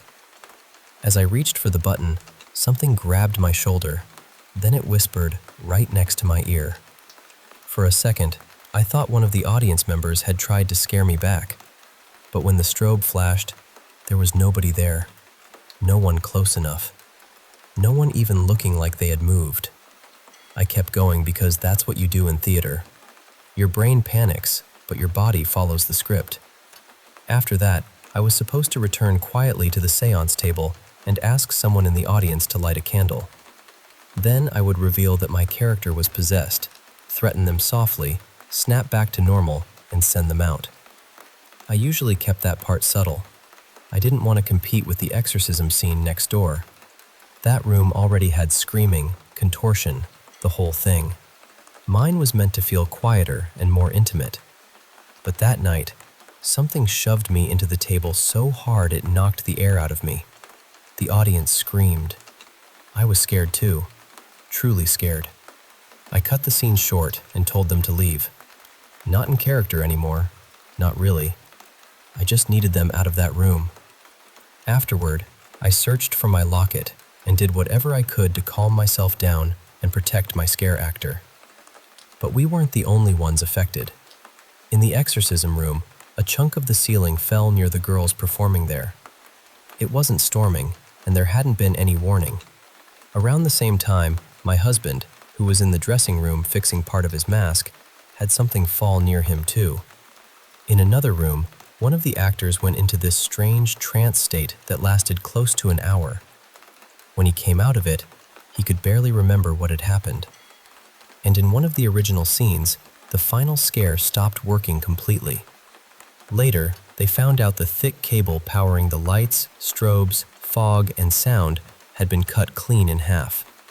Not torn, not chewed, not damaged by accident. Cut. The kind of cut you'd need proper tools for. The strangest part was that it happened during the show, in an area where people were moving around constantly, and nobody saw anyone touch it. Other rooms had sightings, voices, things moving, but a lot of the cast decided not to acknowledge it. I think everyone was trying to survive the night without giving the place more attention than it already had. Eventually, halfway through the event, we lit a few candles as a peace offering. We didn't make a big performance out of it. We just placed them carefully and asked, in our own way, for things to settle down. And they did. Mostly. But the house never felt quite the same after that.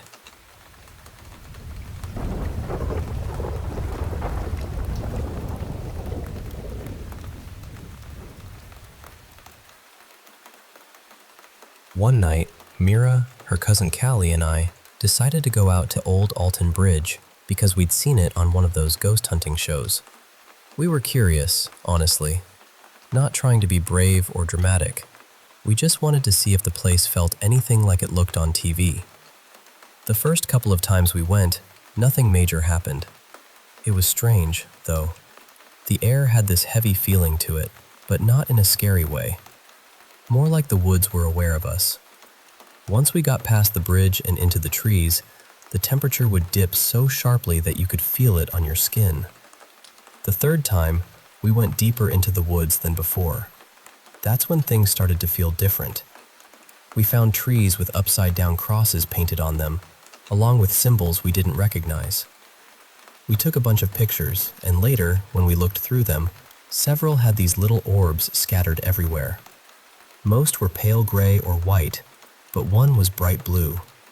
That one stood out because it kept showing up near the center of the photos, almost like it wanted to be seen. At some point, Mira suddenly said her arm was burning. We shined a flashlight on it, and there were 3 scratches running side by side across her skin. While we were staring at them, trying to figure out what could have caused it, she said she felt the same burning on her back. And I watched it happen. I'm telling you, we were standing still. Nobody was touching her. There were no branches scraping against her, but these scratches slowly appeared on her back, right in front of us. That happened a few more times, always in different places, always with no real explanation. The weirdest part is, we were shaken, but we weren't terrified.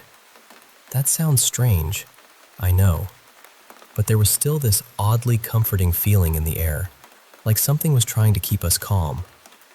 By then, it was getting close to 3 in the morning, and Callie and I both agreed it was time to leave. Mira didn't want to go. Her whole personality had shifted. She was normally bright, talkative, always laughing, but right then, she was quiet, cold, and almost bitter. She argued a little, then finally agreed to walk back with us. On the way out, near a bench by the entrance, we smelled rotten eggs. Sulfur. It hadn't been there when we came in, but we were too focused on leaving to really stop and think about it. When we got to the car, I let Mira drive so we could drop Callie off first. That ride was awful. Mira barely spoke. She drove way too fast, and I had to keep reminding her to slow down. She wouldn't answer us unless we said her name 3 or 4 times. It was so unlike her that the whole car felt tense and wrong. When we got to Callie's house, we smelled sulfur again. We checked around, thinking maybe there was food in the trash or something in the kitchen, but there was nothing that explained it. After that, we sat and talked about what had happened. At some point, Callie mentioned the protection prayer we had said before going into the woods. Mira just scoffed and said it was stupid. Then she said God wasn't real. That stopped me cold. Not because of the words alone, but because of the way she said them. It didn't sound like her. It was sharp, mocking, and completely different from how she had been before we went into those woods. That's when I knew something was not right. We left Callie's place, and I drove Mira back toward our house, but I didn't want to bring whatever this was inside. I started looking up what people say when they believe someone is dealing with some kind of demonic attachment or oppression. The phrase I kept finding was something like, "In the name of Jesus Christ, you are not welcome here. You need to leave now." So I started saying it. At first, I felt ridiculous. Then I said it again, louder. Then again, more firmly. Mira laughed at me. Not her normal laugh either. It was cruel and mocking. She kept saying God wasn't real and making fun of Jesus specifically. Then, and I know how strange this sounds, she burped. The smell that came out of her was horrible. Rotten flesh mixed with sulfur. It filled the car for a second, and then, just like that, she laughed again. But this time it was her real laugh. Her face softened, her voice changed, and she seemed confused, like she'd just woken up from a bad dream. After that, she was back to her normal self, but her memory of what happened was foggy. The next day, we went to our usual corner store to buy cigarettes, and the total came out to $6.66. They had never cost that before, and they never cost that again. I saved the receipt and checked the price several times afterward, just because I couldn't let it go. After that night, Mira had a rough stretch. Her luck got weirdly bad, and she started dealing with anxiety and depression in a way she hadn't before. One day, she even had to leave work in the middle of a shift because she said she could feel it messing with her. Later that same day, we were driving through the neighborhood when a parked car suddenly started rolling out of a driveway straight toward us. We barely avoided it. When we knocked on the neighbor's door and told him what happened, he checked the car and came back completely confused. He said the emergency brake was still engaged, and after that, it worked fine.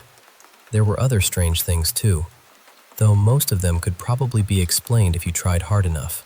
Not long after, we went to see a man who claimed to be an exorcist.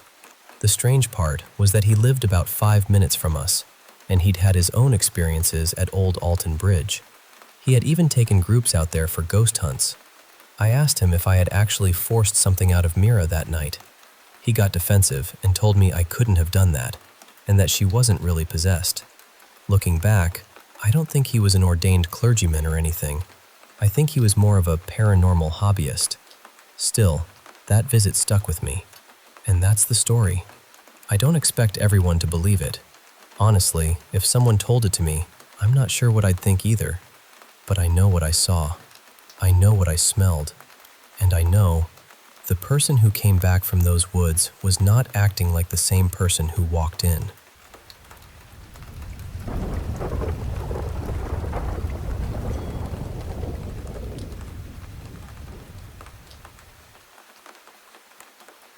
The one thing I can honestly say I believe in, without being able to explain it, is things disappearing and then coming back like nothing ever happened. And I know how that sounds. I really do. The first few times it happened, I tried to talk myself out of it. I told myself, maybe I overlooked it. Maybe I moved it and forgot. Maybe it was sitting somewhere else the whole time. But deep down, I knew. I knew where those things had been. The moment that really made me stop brushing it off happened a couple of years ago. My partner and I were getting ready to go to a small get-together at a friend's place. I was ready first, like usual, so I was just waiting around while he finished up.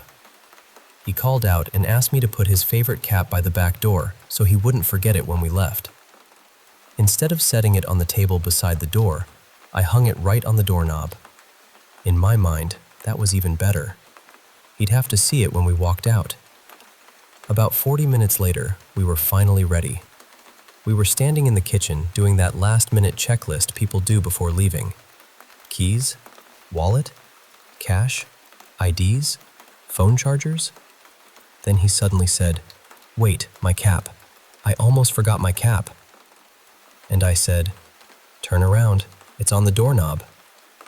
Except it wasn't. It was gone. I stood there staring at that doorknob because I knew I had put it there. I knew it. At first, I honestly thought he was messing with me because he did that kind of thing sometimes. But this time, he wasn't laughing. He got irritated and said, "That's why I asked you to put it by the door. Now it's misplaced." That upset me because I felt like he thought I was lying, and then I started getting mad at myself too, wondering if somehow I really had moved it. But I kept coming back to the same thing. I knew exactly where I had hung it. We searched everywhere. I mean everywhere. We pulled cushions off the couch, checked under furniture, opened drawers, looked in cabinets, checked bedrooms, checked places that made no sense at all. 20, maybe 30 minutes went by, and still no cap. Finally, he said, "Forget it. We're already late. I'll grab another one." So we walked from the front part of the house, down the hall, through the dining room, and back into the kitchen where the back door was. And there it was. That cap was hanging right on the doorknob, exactly where I said I had put it. He turned and looked at me like I had done it on purpose just to get under his skin, and for a second, he was genuinely angry. But then he saw my face. He saw how upset I was, how confused I was, and he realized I hadn't touched that thing. That was the first time something like that happened where another person was there to see it with me. And I think that's why it stuck so hard. For months afterward, honestly maybe years, I kept going over it in my mind. I tried to make it make sense.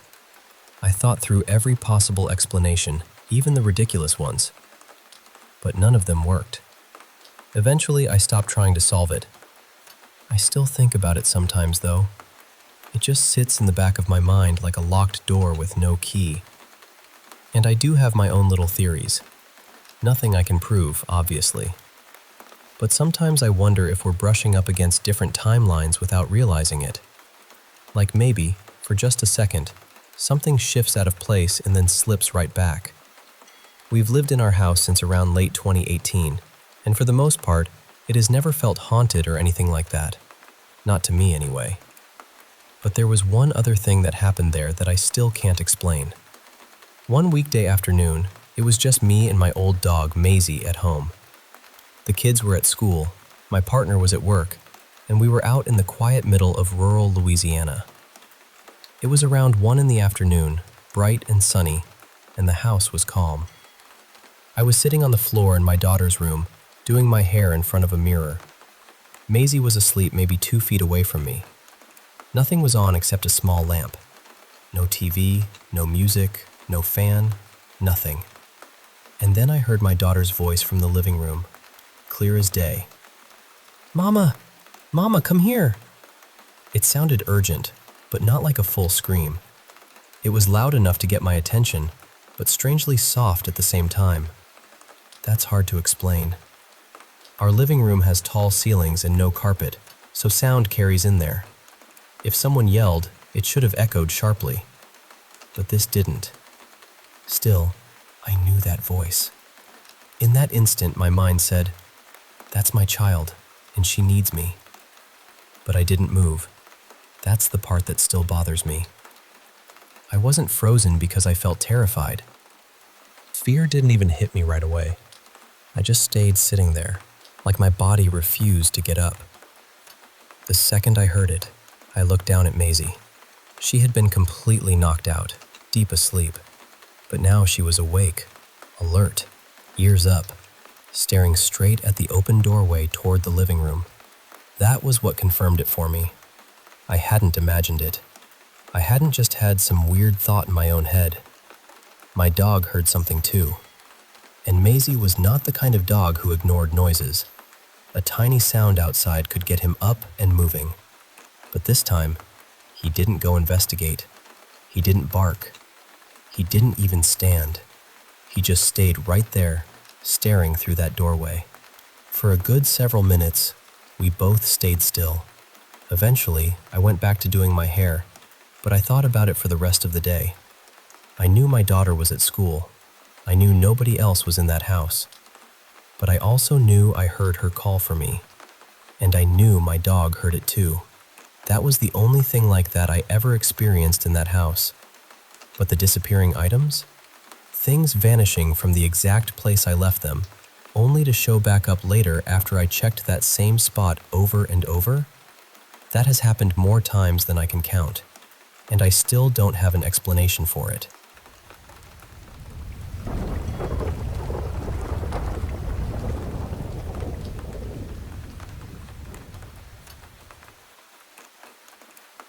You know, I've had a few strange things happen in my life.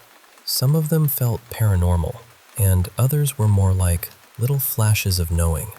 Moments where something inside me seemed to understand what was coming before it happened. I've had déjà vu plenty of times, but there were also moments that felt sharper than that. Once I was driving down a quiet road when this sudden feeling came over me. It was not a thought exactly. It was more like a warning. Slow down. There was nothing in the road.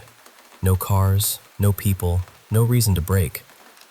But I listened anyway and eased my foot off the gas. A few seconds later, a dog came running straight out into the street. I still think about that sometimes because if I had kept going at the same speed, I would have hit it. But the strangest period of my life was probably when I was in my late teens and living in an old house with my roommate, Mara.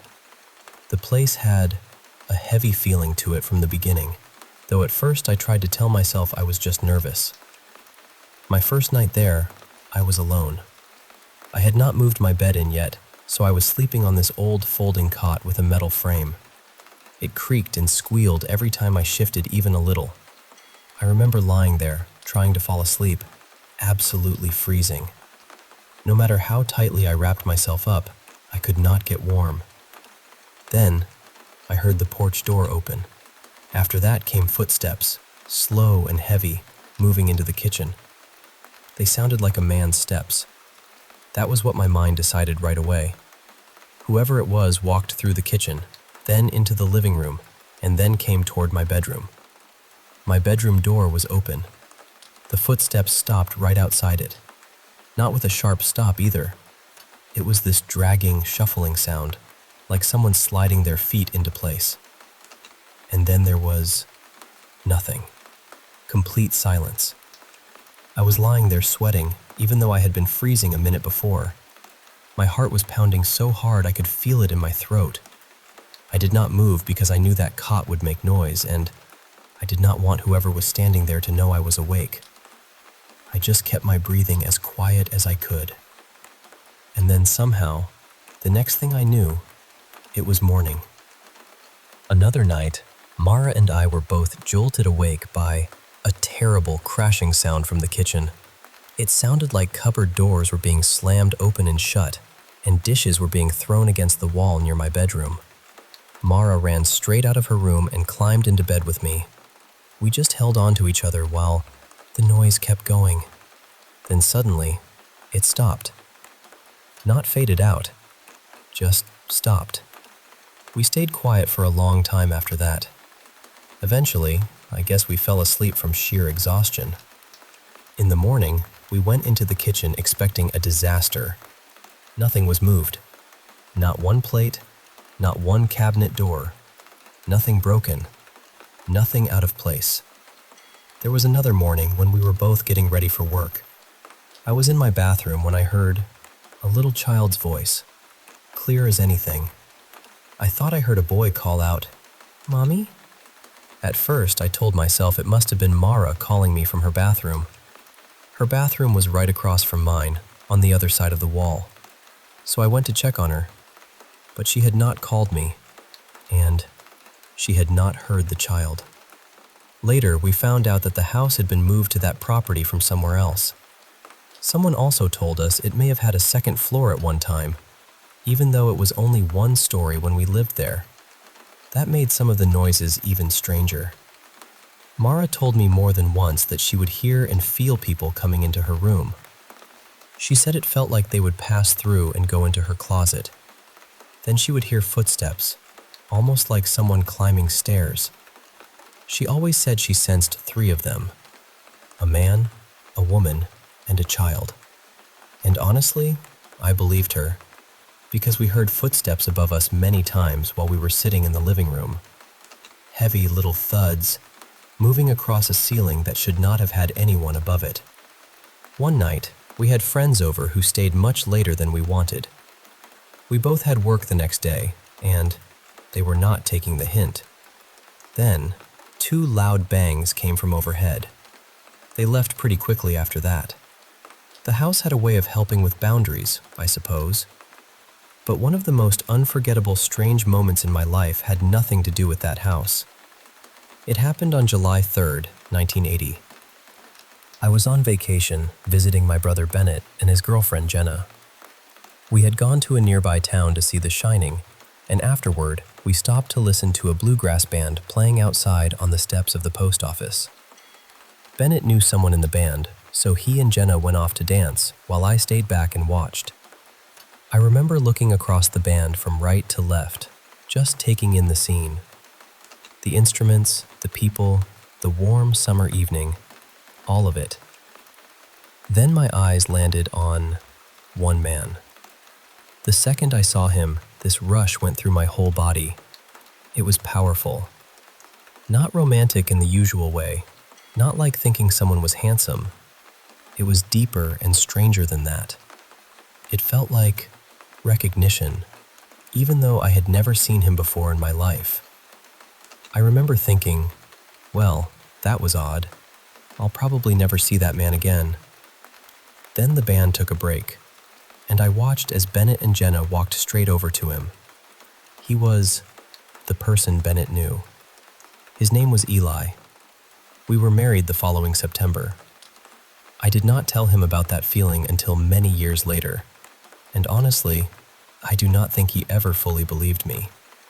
But I know what I felt.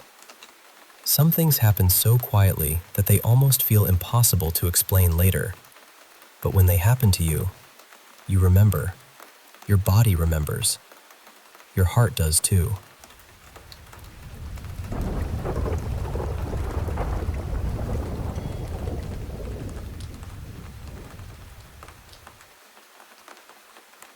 I've got a couple of stories actually, so bear with me for a minute.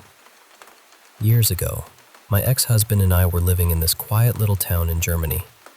It was the kind of place where everyone knew a story about someone else's house, and ghost rumors seemed to drift around the town like fog.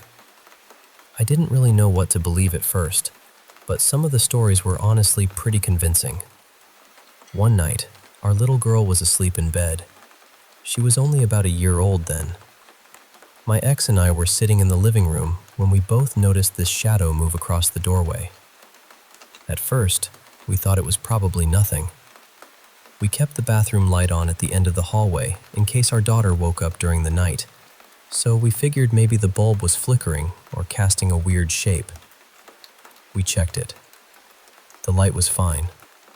So we went back to the sofa, tried to brush it off, and then it happened again. A few minutes later, we heard music coming from the hallway. It was one of our daughter's toys, a little plastic keyboard that played songs when you pulled this stiff handle down. It wasn't easy to move either. You had to really tug it. We immediately thought she must have gotten out of bed somehow without us hearing her. So we rushed into the hallway and checked her room. She was fast asleep. That unsettled us, but we tried to be practical about it. Maybe the batteries were acting up. We had only changed them recently, but still, that was the most reasonable explanation we had. So we switched the toy off properly and went back into the living room. Then it started playing again. That was enough for us. We put the toy outside on the balcony, shut the door, and went straight to bed. Neither of us wanted to discuss it after that. A few years later, we had moved back to the UK. By then, it was just me and the kids in a rented house, and honestly, thank goodness it was rented. The main bedroom had this cupboard built into it, and inside the cupboard was a little staircase leading up into the loft. Every evening, around the same time, the cupboard door would open by itself. I kept telling myself it had to be a draft, even though the loft was fully converted and insulated. It made no sense, but I needed it to make sense, you know? Eventually, I started putting a box in front of the cupboard door so it couldn't open anymore. I also had a dog at the time, and she absolutely hated coming into my bedroom. She would stop at the doorway and refuse to go any farther. Looking back, that should have been the first warning sign. One afternoon, my sister was visiting. I went upstairs to use the bathroom, and while I was standing there, a brand new roll of toilet paper suddenly unraveled itself all over the floor, right in front of me. I froze for a second, then rolled it back up, trying to convince myself it had somehow slipped. But as I turned to leave, it happened again. The whole thing just emptied across the floor. I got this cold feeling through my chest and ran downstairs. A few days later, my sister was over again. We were all sitting downstairs when we heard a huge crash from upstairs. I went up to check, and the bathroom mirror was lying in the middle of the hallway floor, not leaning against the wall, not fallen straight down. It was in the hallway. There was nobody else in the house, and I still have no explanation for it. Then, a few months later, things got worse. My daughters started waking up in the night screaming, not just crying, but screaming like they were terrified. They kept telling me they were scared, so I would bring them into my bed and try to calm them down. At first, I thought maybe they were having nightmares. Kids do that.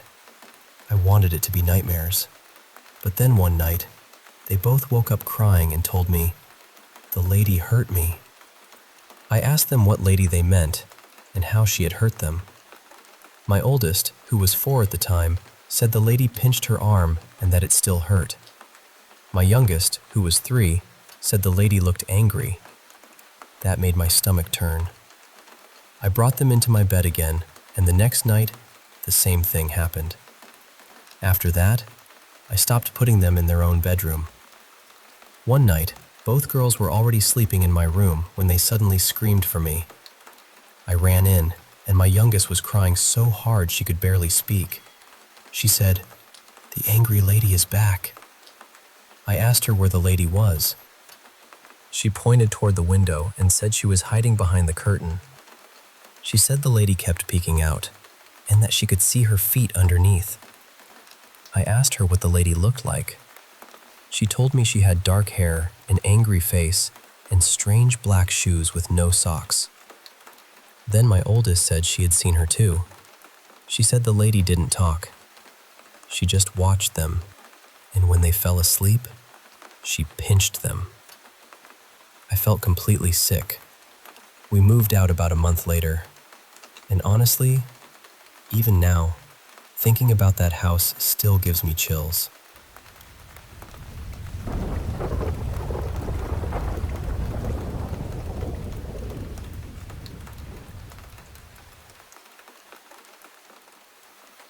I lived in New Orleans for a little while years back, long before Katrina came through and changed so much of the city.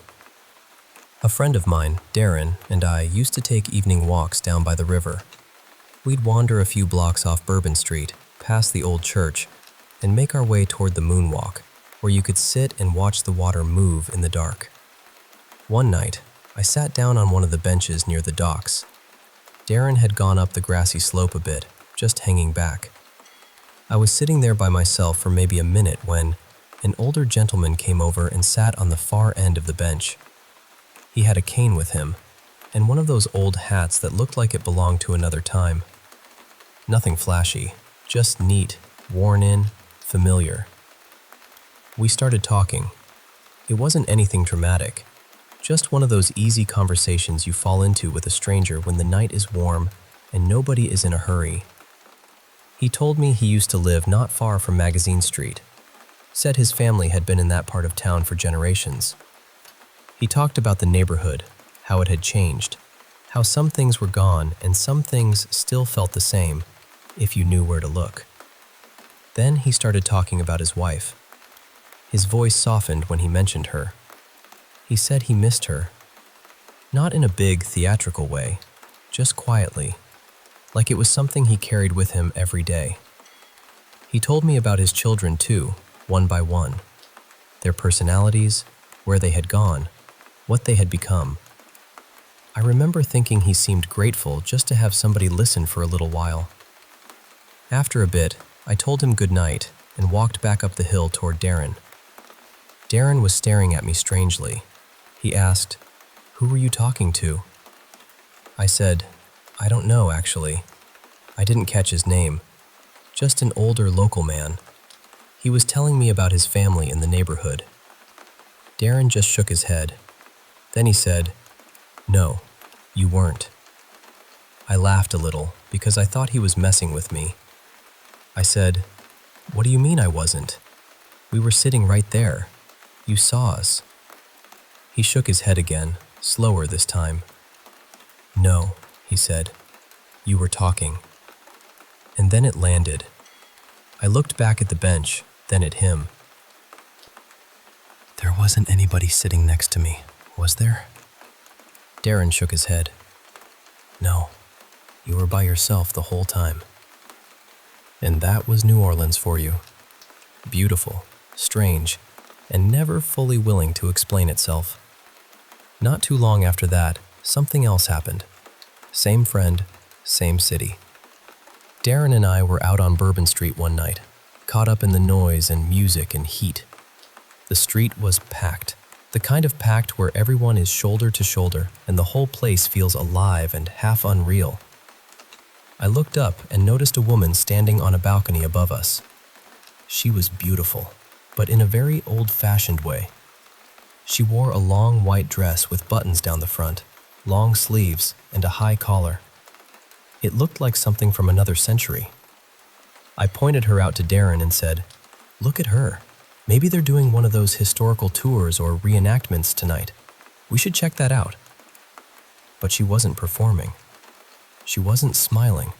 She wasn't waving. She wasn't calling down to anyone. She was just leaning on the railing, looking out over the street. Honestly, she looked sad. Darren looked up at her and said, "She has to be roasting in that dress." And he was right. New Orleans at night can still feel like the inside of a kettle. The air was thick, hot, and wet. We both glanced at each other and laughed. Then we looked back up. She was gone. Just gone. We had only looked away for half a second.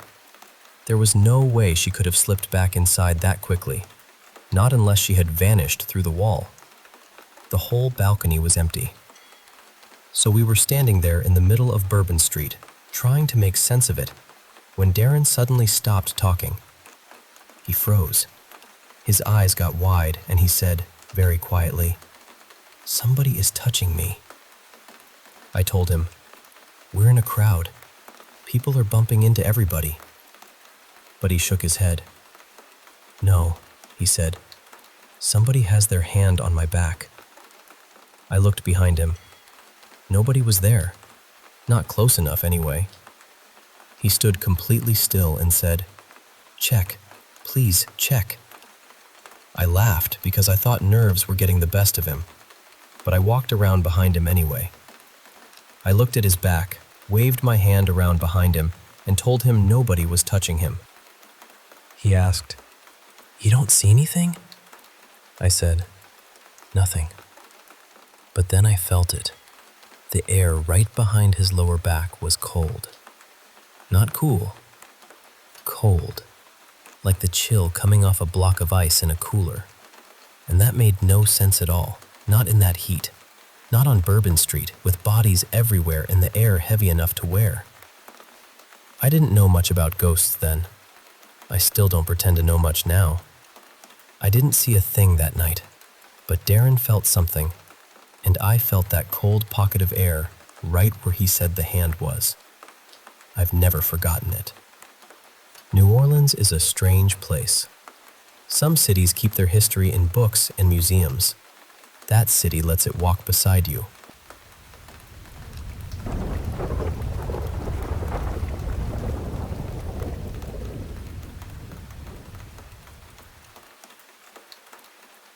I want to tell you about something that happened to me after basketball practice one evening, because even now, when I think back on it, I still don't have a normal explanation for it.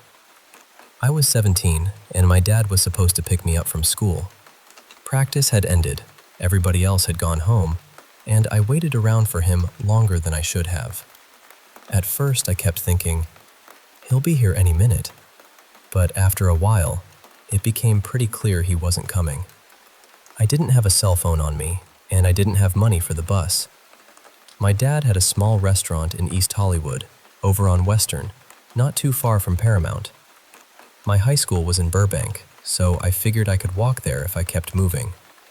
It wasn't a short walk, but in my head I thought, just get there before it gets too dark. The quickest way meant cutting through Griffith Park.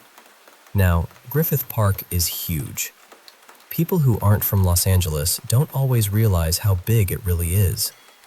I had been going there since I was little, hiking with family, wandering trails, learning the roads and little cut-throughs. I felt like I knew that park better than most places in the city. But Griffith Park also has a strange feeling to it after dark.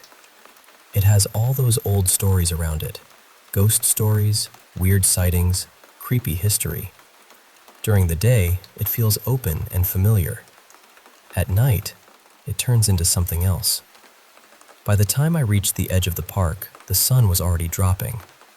I remember walking in from the Burbank side, and almost the moment I got inside the park, a car pulled over near me. There were 4 adults inside. One of them rolled down the window and asked if I needed a ride through the park. And listen, I was young, but I wasn't foolish. There was no way I was getting into that car. I told them I was okay and kept walking. They drove off, but after that, I was already on edge. Not panicking exactly, but definitely more aware of every sound around me. About 20 minutes later, the sun was gone. It got dark fast. Not city dark either. Park dark. The kind where the trees swallow up the light and every shadow looks like it has weight to it. I knew there were coyotes in the park, but coyotes didn't scare me much. I had seen them plenty of times before. What I was really thinking about was the mountain lion people used to talk about. The one that lived alone in the hills. That thought kept sitting in the back of my mind. Sometime around 8, maybe a little after, I was deep enough in the park that there weren't any cars passing. It was just me, the road, the dark, and a few deer moving quietly off in the distance. Then I heard footsteps. At first, they were faint. So faint I thought maybe I was just scaring myself. But then they got quicker, louder, like something was running but not crashing through the brush. It sounded controlled, focused. I stopped and looked around. To one side, there was the golf course. To the other, the road curved off through the park. I turned in circles, trying to see what was coming, but there was nothing there. The sound kept getting closer. That was the moment my mind went straight to mountain lion. I stood there frozen, trying to figure out where it would come from, what I was supposed to do, whether I should yell or make myself look bigger or just run, even though I knew running was probably the worst idea. Then everything went quiet. I closed my eyes for just a second, almost like I was bracing myself. When I opened them, there was a dog standing beside me. A huge white dog with black spots. A Dalmatian, or at least something that looked like one. But it was enormous. Bigger than any Dalmatian I had ever seen. It wasn't barking. It wasn't growling. It wasn't even looking at me. It was just standing there, facing forward, as if it had been waiting for me to notice it. I didn't know what else to do, so I started walking again. And the dog walked with me. Not ahead of me, not behind me. Right beside me, keeping pace like it had decided I wasn't going through that park alone. Every half minute or so I would glance over, and it would still be there. Calm, silent, steady. I can't explain how much that changed the feeling of the walk. A few minutes earlier, I had been completely alone in the dark, imagining the worst. And then suddenly, I had this strange, quiet companion beside me. We walked like that for a while. No barking, no sniffing around, no wandering off. Just the sound of our steps moving through Griffith Park. When I finally got closer to the main street near Los Feliz, I looked over again. The dog was gone. Not walking away, not running into the trees, not crossing the road. Just gone. There was nowhere it could have disappeared to without me seeing it. I had been checking on it the whole time. One moment it was beside me, and the next moment it wasn't. I made it out of the park safely and kept going, but I've never forgotten that dog. I know how it sounds. I really do. But to this day, the only explanation that feels right is that some kind of ghost dog walked me through Griffith Park that night. And honestly, I'm grateful it did.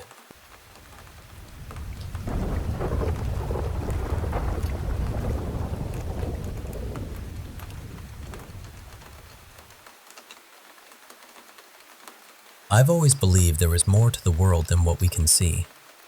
But for a long time, it was just belief. I never had anything happen to me personally. That changed when I was in the army.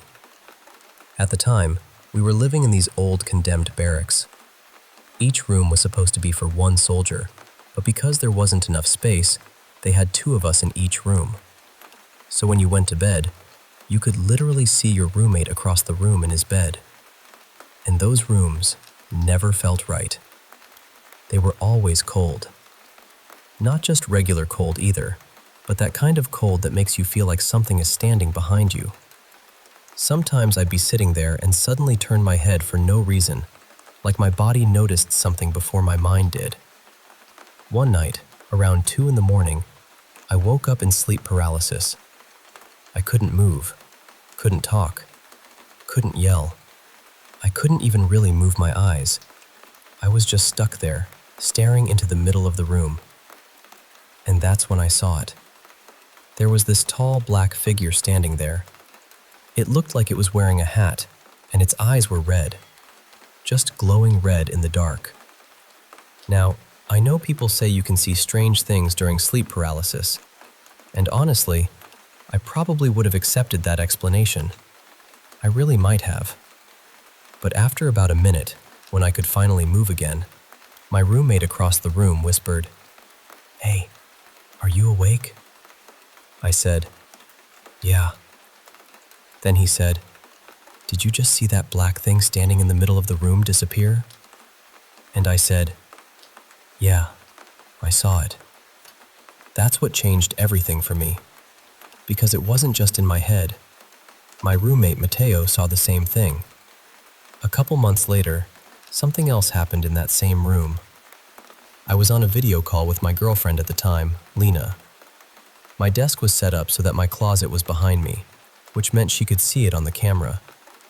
I told her I was going to the DFAC to grab food, and normally we would hang up.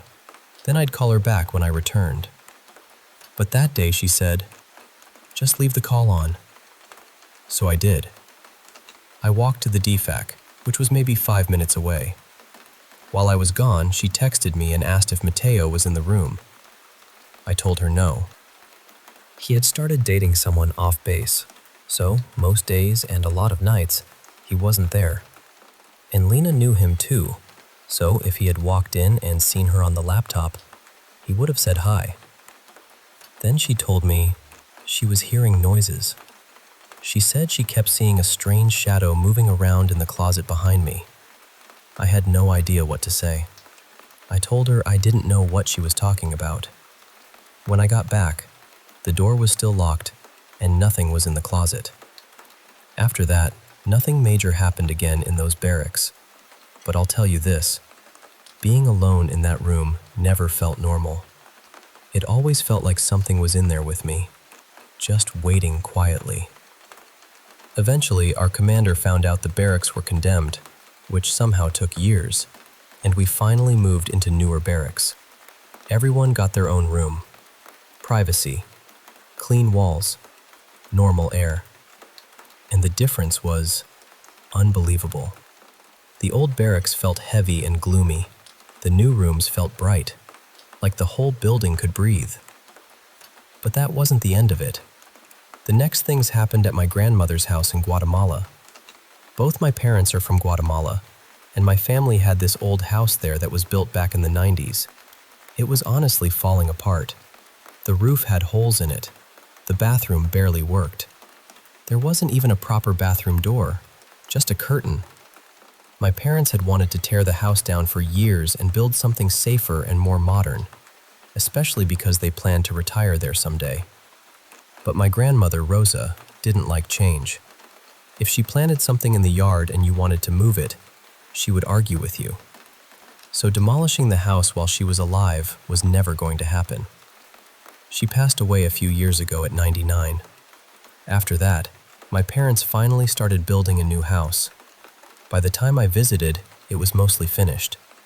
I finally had a clean room, a shower, a working toilet, and a real bathroom door. Trust me, after years of that old curtain situation, that felt like luxury. On the first night there, the family was outside talking around 7 in the evening. In Guatemala, by 7, it's already completely dark. I was tired, so I went to my room to lie down. I turned off the light and started scrolling on my phone. After a while, I heard something faint near my right ear. At first, I thought maybe it was outside, so I put my phone down, closed my eyes, and listened. It sounded like someone crying. Not loud, more like soft whimpering. I stayed there with my eyes closed for a couple minutes, just listening. I wasn't scared at first. I was more curious than anything. But then, for some reason, my attention went straight to the corner of the room. It was dark in there, but this corner looked darker than the rest of the room. I don't know how else to explain it. It felt like something was about to form there. That's when I got scared. I got up and went outside with everyone else. I told my mom what happened, and she asked, "Are you sure?" I said, "Yes." And right after I said that, this gold orb appeared on my right side. Everyone saw it. It floated across the yard toward the area where my dad wanted to build a garage, and then it just disappeared.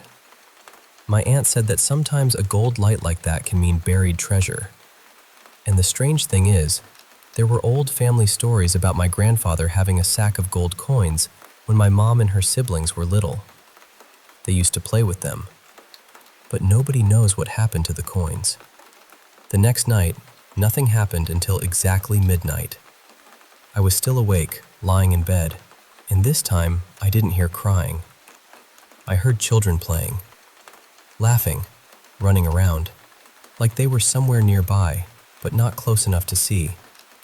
I didn't even try to investigate. I just pulled the blanket up and forced myself to sleep. The next day, I told my mom, and she actually thought it sounded beautiful. I was thinking, beautiful? Please bless this house immediately. So they burned sage after that, and nothing else happened. There were strange things in the old house too, before it was torn down. At night, lights would shine through the holes in the aluminum roof, but it never made sense. The house sat up on a hill, and the street lamp was lower, almost eye level when you walked outside. There was no way for that light to shine down through the roof like that. But the scariest thing in that old house happened one morning, when I didn't even know I was alone. My grandmother got sick early, so my parents took her to the hospital and decided not to wake me. I woke up later, went to the bathroom, then came back to my room and left the door open.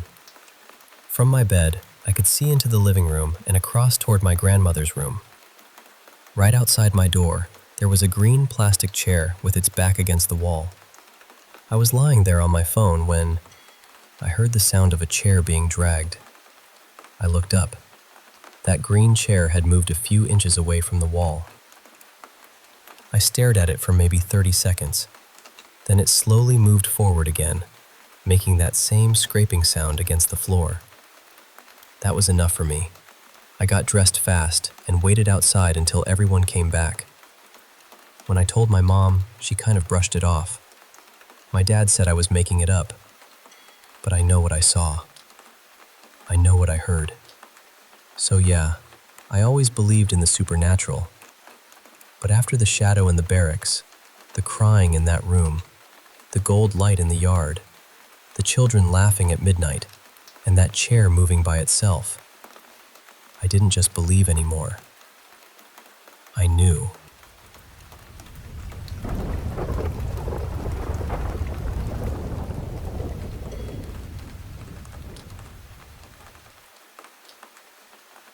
The first night I stayed in that house, I wasn't even officially with my girlfriend yet.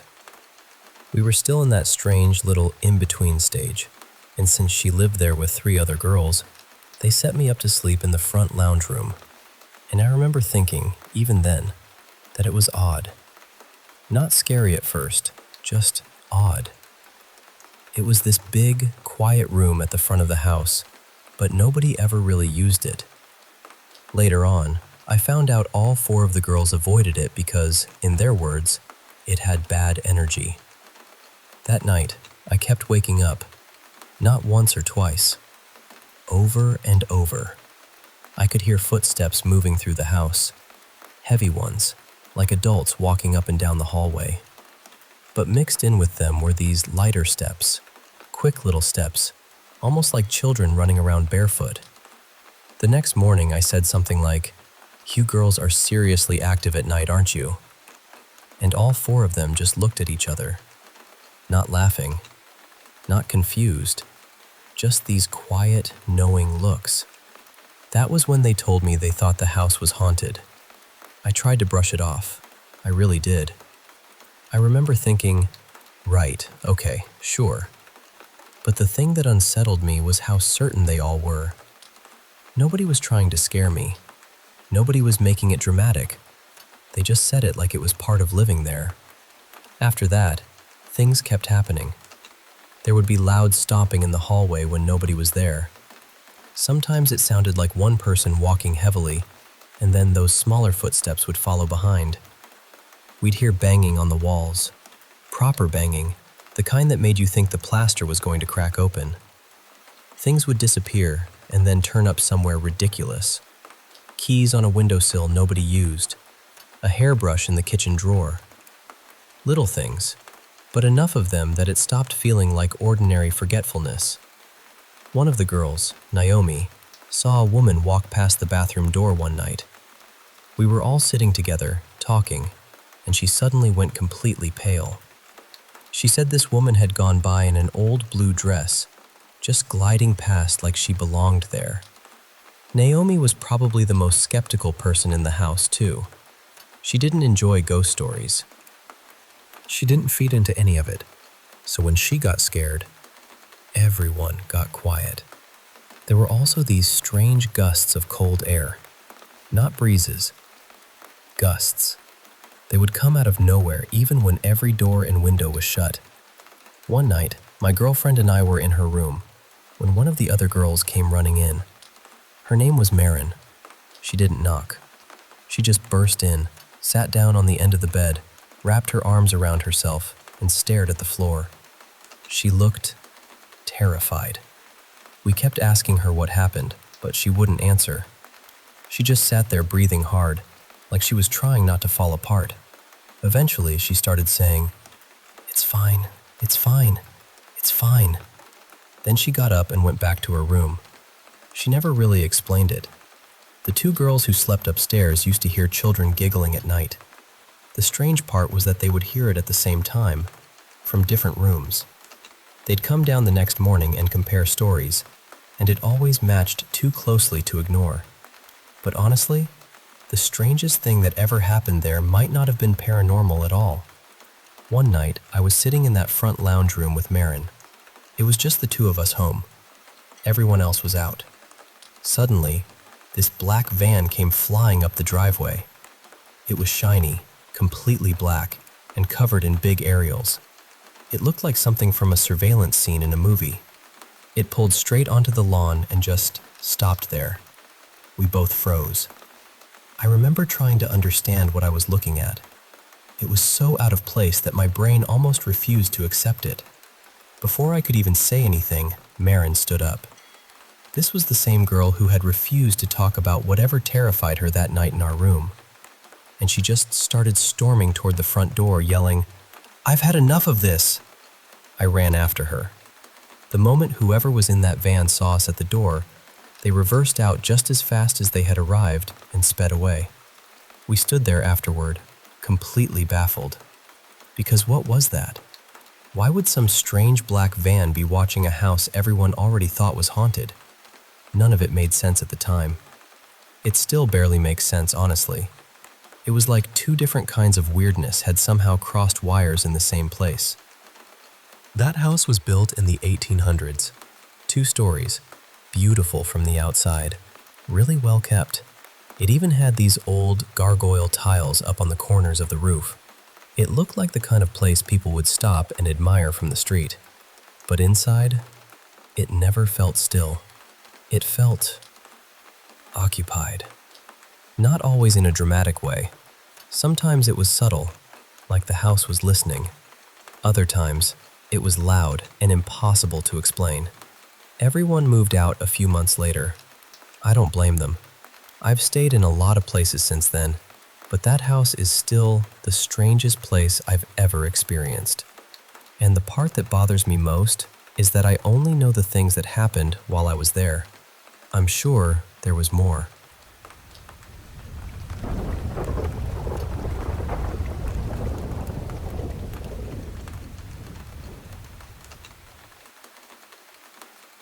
So, this one needs a bit of background first.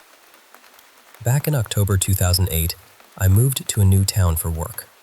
My boyfriend Adam and I figured it made no sense to collect the keys, drive nearly an hour back to the old flat, and then return first thing the next morning when the furniture was supposed to arrive.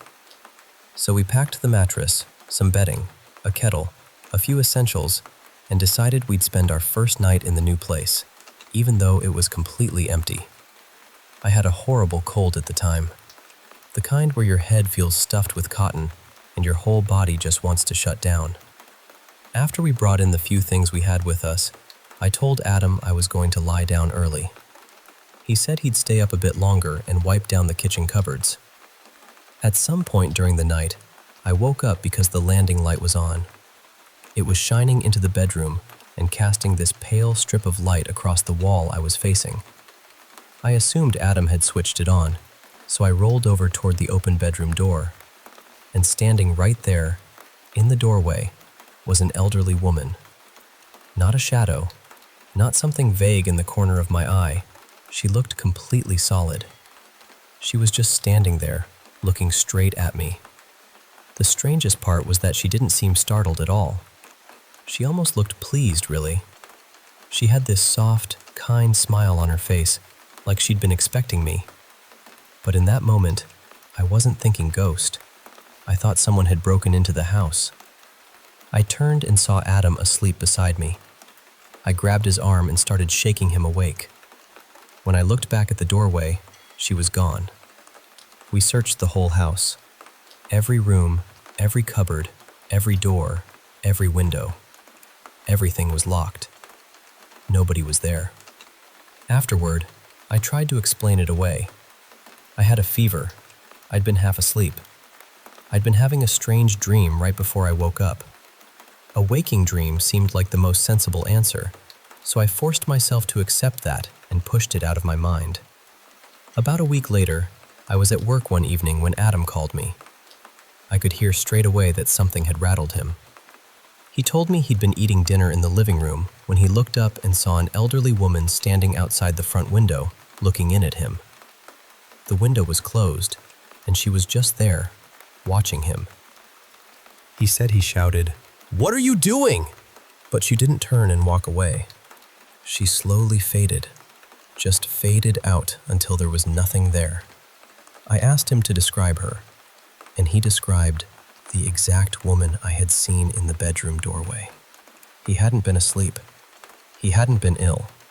He was wide awake, eating dinner, minding his own business. We only lived in that house for about 9 months because the landlord decided to sell it, and we never actually saw her again. But we heard things. Footsteps on the landing at night were common enough that we stopped pretending we hadn't heard them. Little things would disappear and show up days later in places that made absolutely no sense. Once, the garage keys turned up in the fridge. At first, it really frightened me. I don't think I slept properly for weeks. But over time, I started to feel differently about it. Nothing bad ever happened there. There was no anger in the house, no heavy feeling, no sense that we were in danger. It almost felt like she was just checking in on us. I still can't explain it, but I know what I saw, and Adam saw her too. And honestly, after that house, I stopped being so sure that the world is only what we can explain.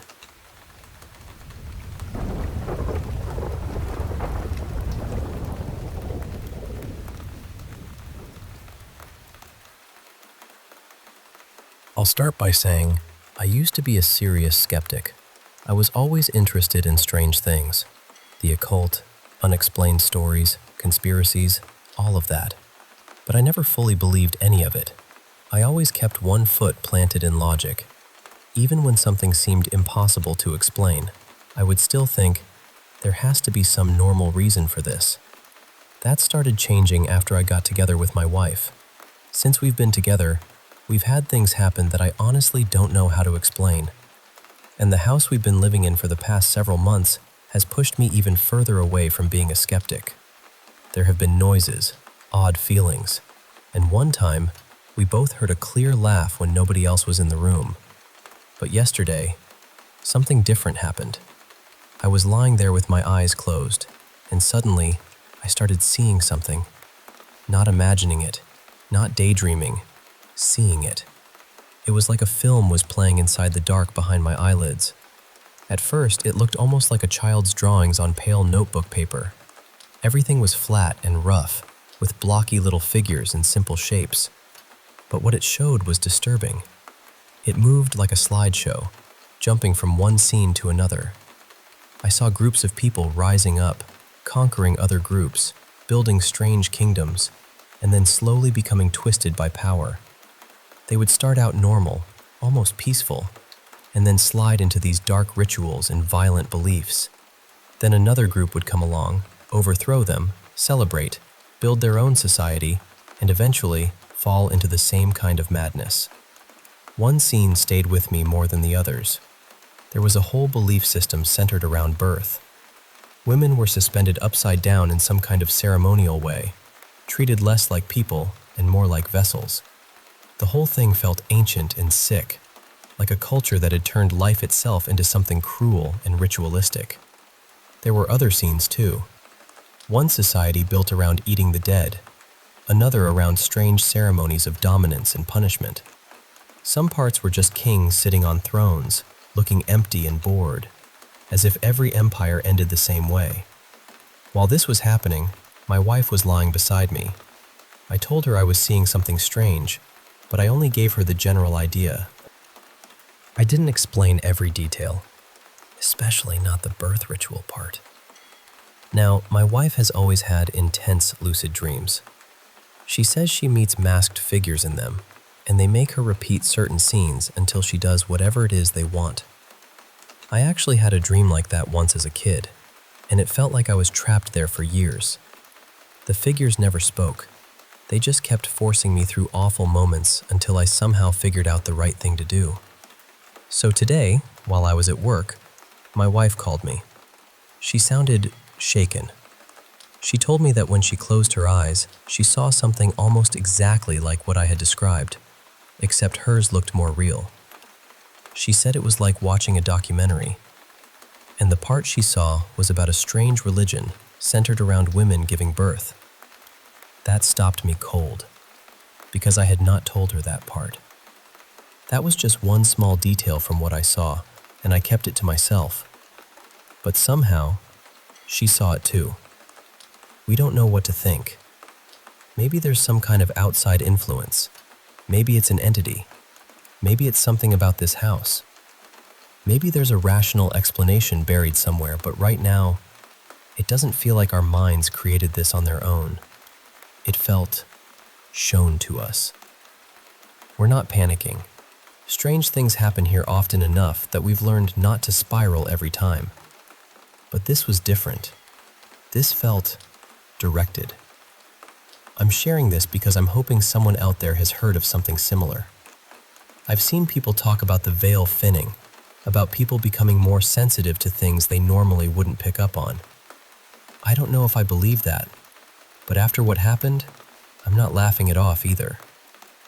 I just want to know if anyone else has closed their eyes and seen something that didn't feel like it came from them.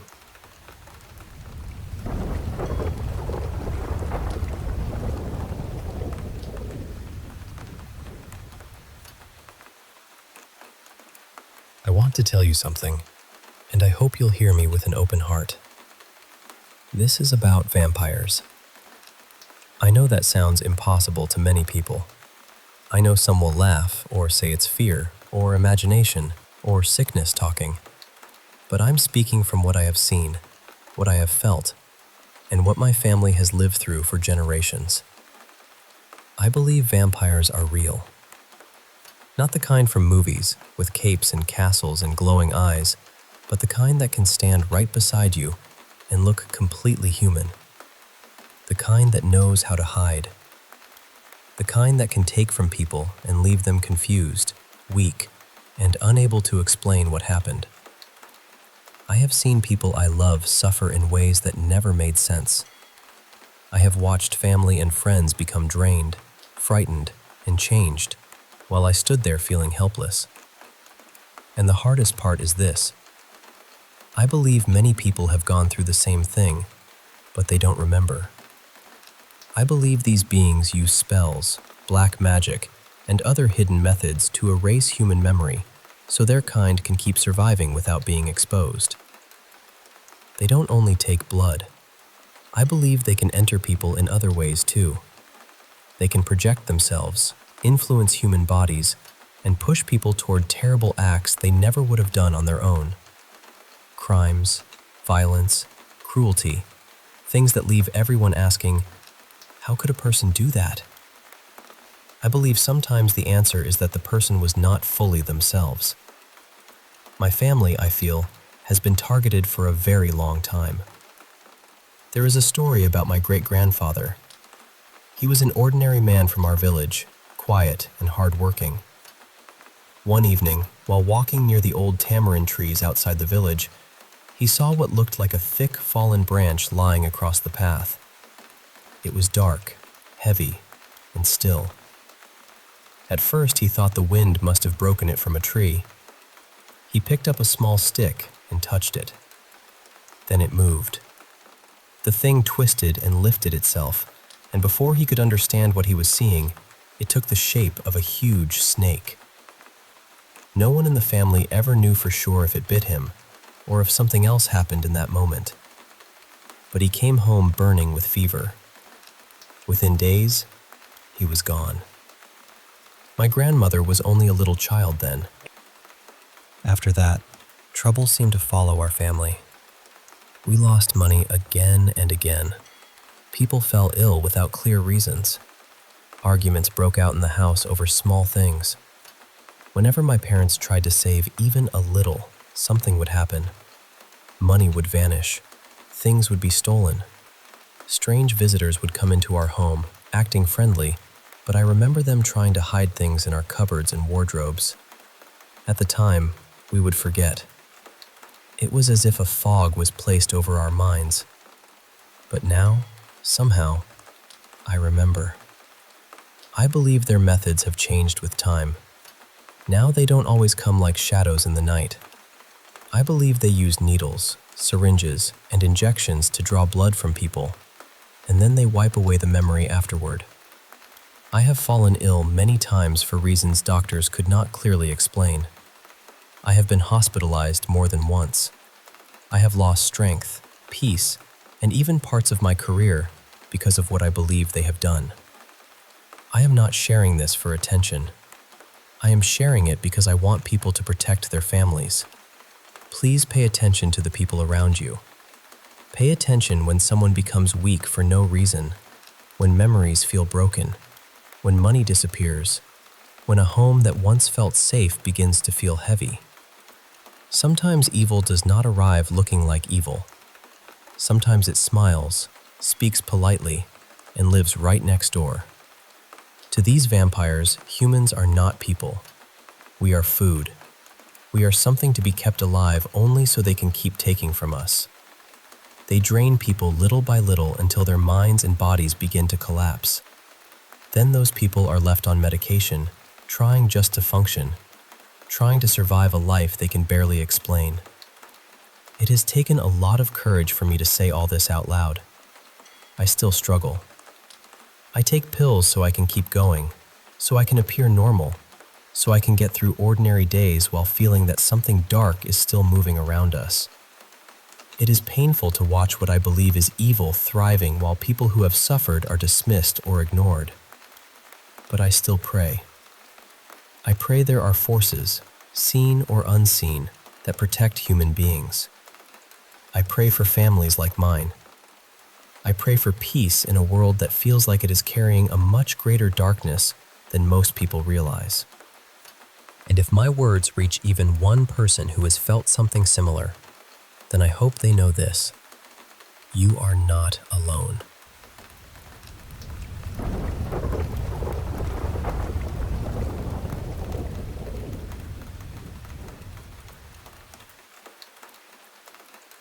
You know, sometimes I sit back and think about that night, and I can't help but feel this heavy weight of guilt settle in my chest. I remember sighing deeply, trying to choke back the remorse. It's all my fault, I admitted. I didn't want to drag you into all of this. She clung to my arm tightly, her sobs shaking her body, and it literally broke me inside to see her like that. We finally made our way to the yard, and the scene was almost surreal. Faces glowing with smiles, all dressed in white, like ghosts or maybe angels, each carrying baskets overflowing with flowers. There were oxeye daisies, dandelions, even a handful of sunflowers. The colors were a mix of yellows and blues, creating a patchwork of warmth and calm. I counted nearly 30 people gathered, and right in the center of the yard stood this massive table made from fir wood, solid and sturdy.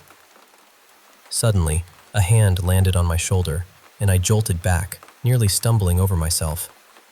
How on earth my mother managed to sneak up on me, I'll never understand. She's not exactly silent or subtle. We're getting ready for the bonfire. She has to be part of it, she said firmly. I shook my head, barely able to meet her eyes. I'm not letting her out of my sight.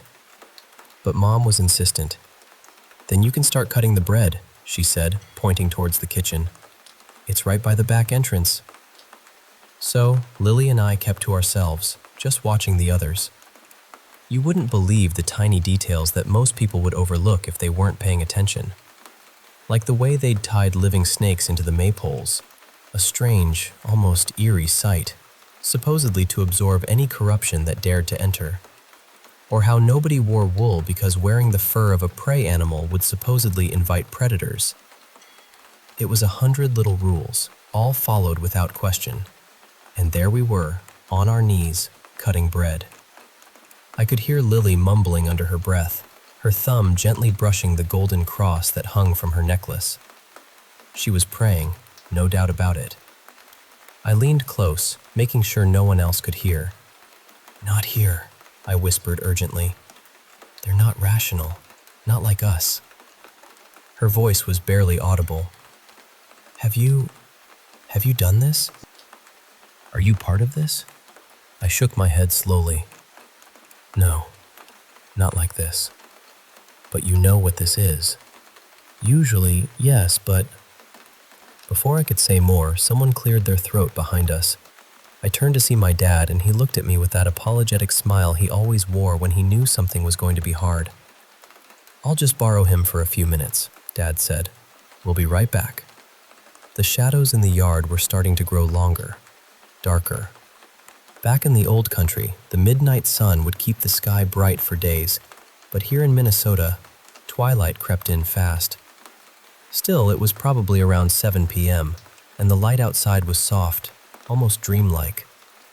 It messed with my sense of time. Dad glanced back over his shoulder to make sure we were alone, then turned to me with a serious look. "You love this girl?" he asked, his voice low. "You want to spend the rest of your life with her?" I swallowed hard, thinking of Lily, her gentle eyes, her quiet strength.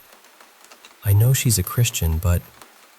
"I'm not asking about that," he interrupted, placing his hand gently on my cheek. "I want to know if you love her, the real her. Do you?" I looked toward Lily, standing across the yard, her gaze fixed on me. "Of course I loved her." I nodded quietly. Dad smiled and gave me a firm pat on the shoulder. "Then you'll be fine," he said. An hour passed. The centerpiece table was now decorated with flowers and branches, its surface alive with color and fragrance. My heart pounded in my chest, nerves twisting like vines inside me. My mother's voice suddenly cut through the quiet, calling out to the others with an old herding call, this haunting, howling sound that echoed across the fields. Slowly, from every shadowed corner of the clearing, people emerged, faces familiar yet strange, all draped in white. She spoke to them in the old tongue. I caught only fragments, prayers to the black-horned virgin, the goat-legged mother, the mountain spirits, and the land that nurtured us. She spoke of our offering and the blessings we hoped to receive, to bring new life into the footsteps of the old blood. Then, my dad stepped out of the kitchen, completely naked. It took me a moment to process what I was seeing. By the time I scrambled to my feet, 4 men were already moving toward me, grabbing me firmly to hold me back. Lily's eyes darted between us, confusion and terror written all over her face. I started screaming. I don't even remember the words, but it was raw, desperate, like tearing something from the very core of my soul. I screamed as they laid him out on the table. I screamed as the axe was raised high. My screams tore through the night, my throat raw and my face burning red.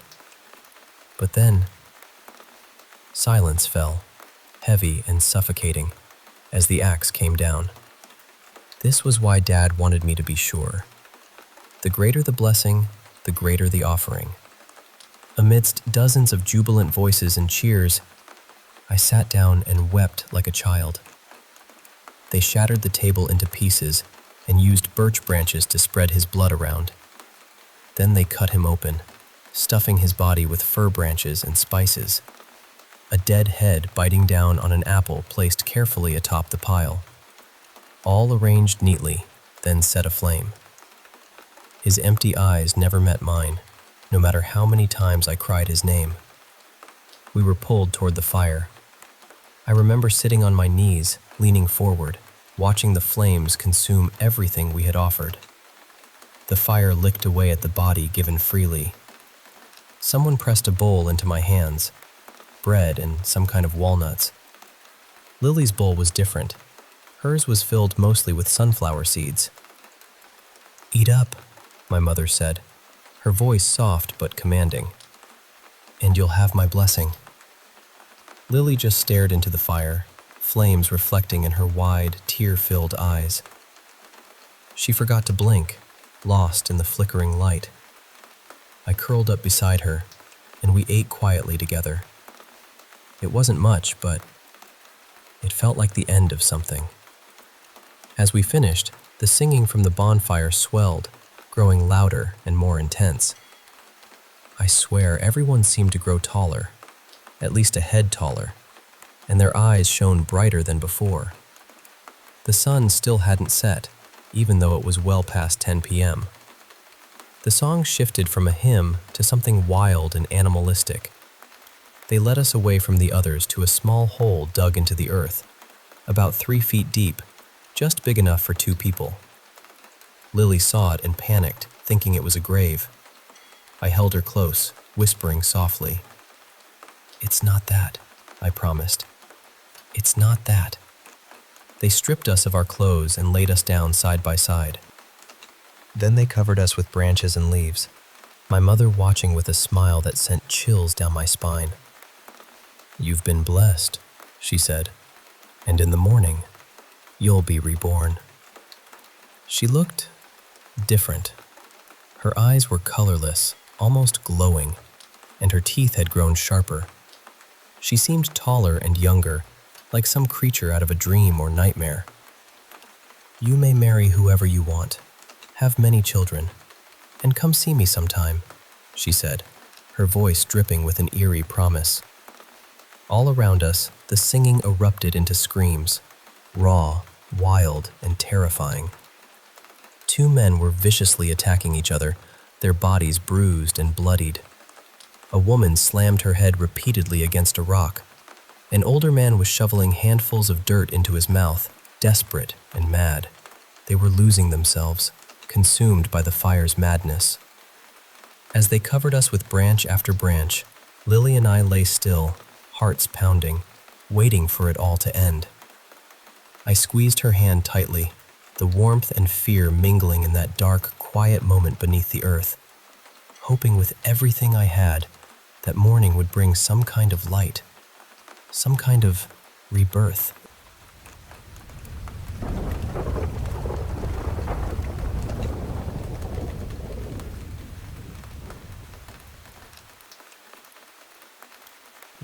Sometimes life throws moments at you that feel like the ground beneath you just disappears, and all you can do is hold on tight to the people you love. Let me tell you about one of those nights, a night that changed everything for me and Lily, or well, for Kviga, as I'm learning to call her now. It all started as the sun dipped below the horizon, and almost in an instant, the world around us was swallowed by darkness. Not just the usual nightfall, but a heavy, suffocating blackness that seemed to seep into our bones. The only sounds breaking the silence were these eerie, distant howls, madmen, or so it seemed, carrying through the trees like a warning. We didn't speak much. We just curled up close to each other, our bodies a small island of warmth in that vast, cold night. And we waited for the morning light to come back and bring some kind of hope. Somewhere in the depths of that long, restless night, exhaustion finally took hold, and we fell into a fitful sleep. I woke up suddenly, startled by the sharp, choking sound coming from Lily. My heart jumped. She was frantically clawing at her throat, panic written all over her face. I realized she was trying to get to her necklace, the one with the golden cross she always wore. She finally ripped it off, gasping deeply as if the weight had been infected off her chest.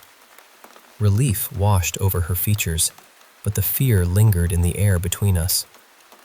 We pushed aside the tangled branches that had become our fragile shelter and blinked against the bright morning sun. It was a perfect summer day, the kind where birds sing sweet melodies and bees hum busily among tall, waving grass. But there we were, naked, covered in soot and grime, remnants of the nightmare clinging to our skin. The colonial buildings around us stood silent and stoic, as if untouched by the chaos. The only sign of the bonfire's fury was a large, blackened patch scorched into the yard's center. The maypoles, once colorful and lively, were nowhere to be seen. I just sat down on the cool grass, trying to process it all. The world felt surreal, like a dream I couldn't wake up from. Meanwhile, Lily was bent over, dry heaving quietly into the grass. I called her name softly. "Lil? Are you okay?" She just shook her head slowly. Honestly, I couldn't blame her. We gathered our clothes, still warm from the fire's heat, and made our way back to the car. The tires were shredded, ruined beyond repair. But at least the car was intact enough for us to call for help. For a long moment, we just sat there inside the air-conditioned cabin, leaning back into the soft leather seats. I stole a glance at Lily, and something was different. She looked paler, her skin almost translucent in the gentle light. Her hair, normally a soft chestnut, had darkened to a deep, almost black shade. But the most unsettling change was in her eyes. Her usual clear green had faded into a muddy brown, like something had clouded her very soul. She stared straight ahead, expression blank and distant. I reached out, voice trembling. "Lil?" She cut me off sharply. "Don't call me that." "What do you mean? That's always been your name." Her voice cracked, a raw edge I'd never heard before. "That's not my name anymore," she burst out, eyes wild and unrecognizable. "She baptized me. I'm not Lily anymore." I felt a chill run down my spine. The woman beside me, the one I thought I knew inside out, was slipping away. Her quirks, the little things that made her her, were vanishing or twisting into something else. Even her warm, melodic voice had turned into a rasp that grated on my nerves. "She baptized me," she repeated, voice trembling with something between anger and fear. "I can feel it inside me, moving, rearranging everything. It's wrong. It's like my pieces are being pulled apart and put back together in a way I don't understand." I pulled her close, resting her head against my shoulder. Even as she cried, her sobs felt foreign, like echoes from another world. We called the police, and the day became a blur of waiting and talking and explaining. Our car was towed away, and we filled out endless reports. Lily showed them the pictures she'd taken that night, but the images didn't reveal much, just shadows and flickers of flames.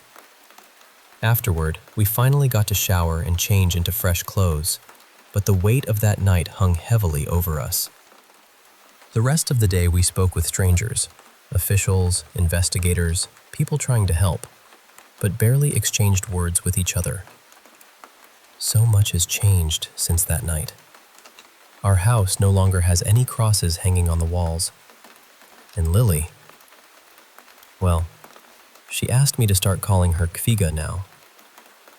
Sometimes, in the quiet darkness, I hear her whispering in a language I don't recognize. A language that feels ancient and strange. But despite all this, she's still her. She still loves watching cupcake videos on YouTube. Still flashes me that gentle, sleepy smile in the mornings. She sings off-key in the shower, and before we leave for work, she presses a soft kiss to my cheek. She's still the sweetheart I fell in love with. Yet beneath it all, something deep inside has shifted, like a hidden current pulling us both into unknown waters. And every day, I'm learning how to navigate this new reality with her beside me.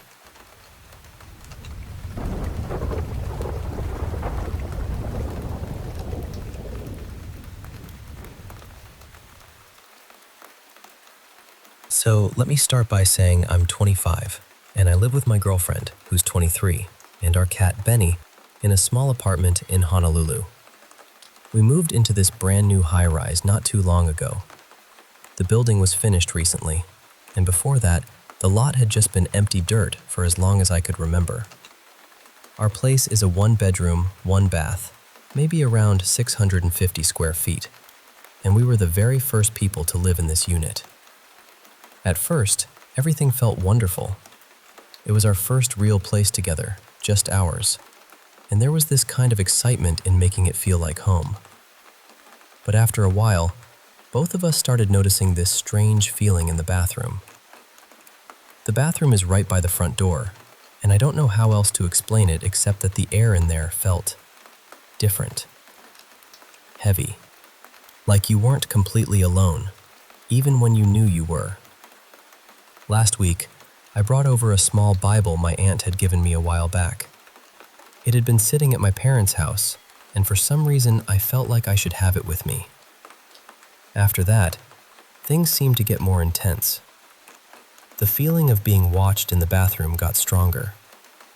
It wasn't constant, but it was enough that both my girlfriend and I noticed it separately.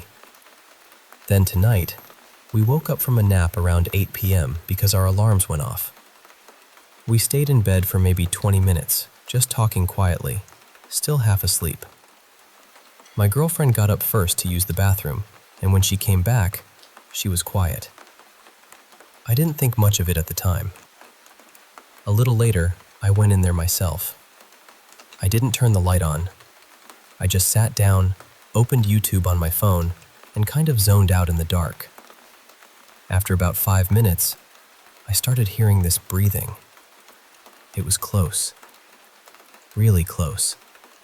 Like it was right beside me on my left. At first, I thought maybe Benny had slipped into the bathroom with me and was sniffing around under the sink or near the toilet, because he does weird little cat patrols like that. But then I realized that made no sense. If he had been trapped in there with me, he would have been yelling at the door immediately. So I turned off the video, switched on my phone flashlight, and looked around. Nothing. But once the video was off, I could hear the breathing even more clearly. It got deeper, slower, more dragged out. It sounded hollow, almost like someone trying to breathe across a blocked nose. I just sat there, frozen, trying to figure out where it was coming from. And then I realized it sounded like it was coming from behind the shower curtain. I stood up and pulled the curtain back. The breathing stopped, just stopped. I turned the bathroom light on after that and tried to come up with every normal explanation I could. Maybe the toilet seat was shifting, maybe pipes, maybe someone upstairs or downstairs was using their shower, maybe some weird echo through the walls. I moved around. I flushed. I checked the curtain. I tried to recreate the sound. Nothing came close. So I washed my hands and got out of there. When I went back to the bedroom, my girlfriend was still lying there, wide awake. I told her what happened, and that's when she finally told me why she had been so quiet earlier.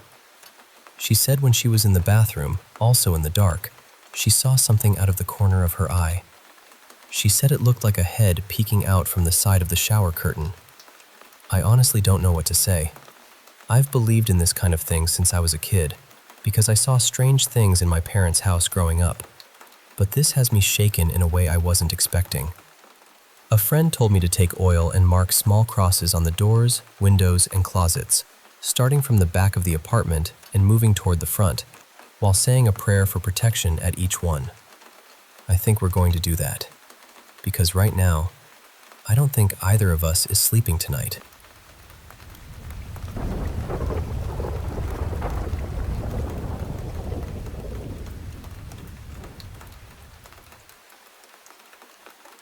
Hey, I want to share something really personal with you. It's about my wife Lacey, and a strange, almost supernatural journey we've been through together.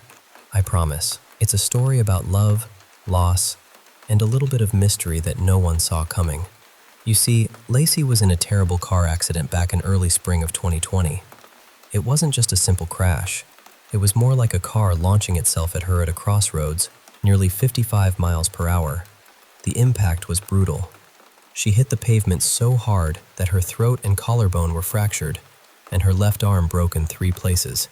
It was one of the most terrifying moments of my life. We spent those first days in the hospital, surrounded by the sterile smell of disinfectant and the quiet beeping of machines. I remember sitting by her side, watching her pale face through the tubes and monitors. The doctors were worried about her concussion and the fine motor skills in her left arm. But it was a nurse, one quiet, compassionate soul, who hinted at the thing that would be the hardest to heal, her throat. At first, the doctors told her not to speak at all. She had to rest her throat, so no talking for weeks. She had to wear this awful metallic neck brace, something that looked like it belonged in a medieval torture chamber. Lacey was so low-spirited. It broke my heart to see her like that.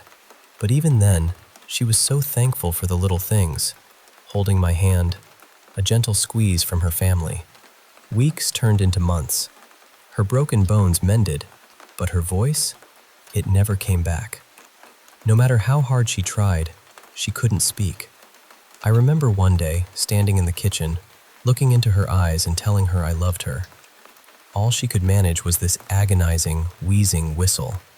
Then suddenly, she panicked, locking herself in the bathroom, trying to scream, but all that came out was silence. We tried everything. Hours of exhausting vocal exercises, minor surgeries, even some homemade remedies she found online. One time, she drank this concoction of rosemary, olive oil, and some strange flower extract. It gave her stomach cramps for days. Each time, the result was the same. She would break down in tears, locked away in the bathroom. Watching her despair again and again, it was unbearable. I couldn't just stand there, feeling helpless. I dove headfirst into finding a cure for her. I scoured forums, emails, everything I could during work breaks. I even made a second email account just to sift through the endless spam and scams. Most leads were dead ends or nonsense, but I kept going, desperate for hope. Then, one day, an unusual email slipped through my spam filter. It was from an auto-generated account, but the message stopped me cold. "Don't worry, I know what you're going through. I know someone who can help. Don't be alarmed and follow these simple steps. 1. Plant and care for the seeds. 2. Welcome the guest. 3. Listen to the song. 4.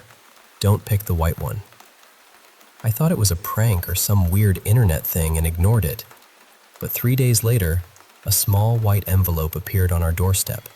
Inside, a packet of unmarked seeds. I hesitated. I even thought about flushing them down the toilet. But Lacey was locked in the bathroom again, sobbing quietly. The sound of her broken throat sniffling was unbearable. I couldn't ignore it. I planted those seeds in our front yard's flower bed, watered them, and felt ridiculous. To my surprise, the seeds sprouted quickly, little stalks, then buds, then these stunning royal blue sunflowers. They were smaller than usual sunflowers, but radiant and cheerful. Lacey loved them immediately. She tried bringing some inside in pots, but they kept dying. So we left them outside, our quiet blue companions in a dark year. One night, things got tough. Lacey and I argued. She got frustrated because I talked too much and she couldn't respond easily. I tried to keep my thoughts in check, but it felt like walking on eggshells. So I started spending more time in the garage, tinkering with little projects. That night, fixing the porch light, I noticed a shadow watching me from the road. It was a person, I was sure, tall, cloaked in something large. I called out, but no answer. The wind rattled the flower bed, and I remembered that strange email. "I think I'm supposed to welcome you," I said aloud, half to myself, half to the shadow. "If not, well, have a good night. But just, you are welcome." When I looked back, the shadow was gone. After that, Lacey would often stand by the window, staring in that same direction. I asked her what she saw, but she just sighed and walked away. I stopped asking. She'd also start locking herself in the bathroom more, and we began sleeping in separate beds. She said she needed space, that love shouldn't feel like an obligation. I understood.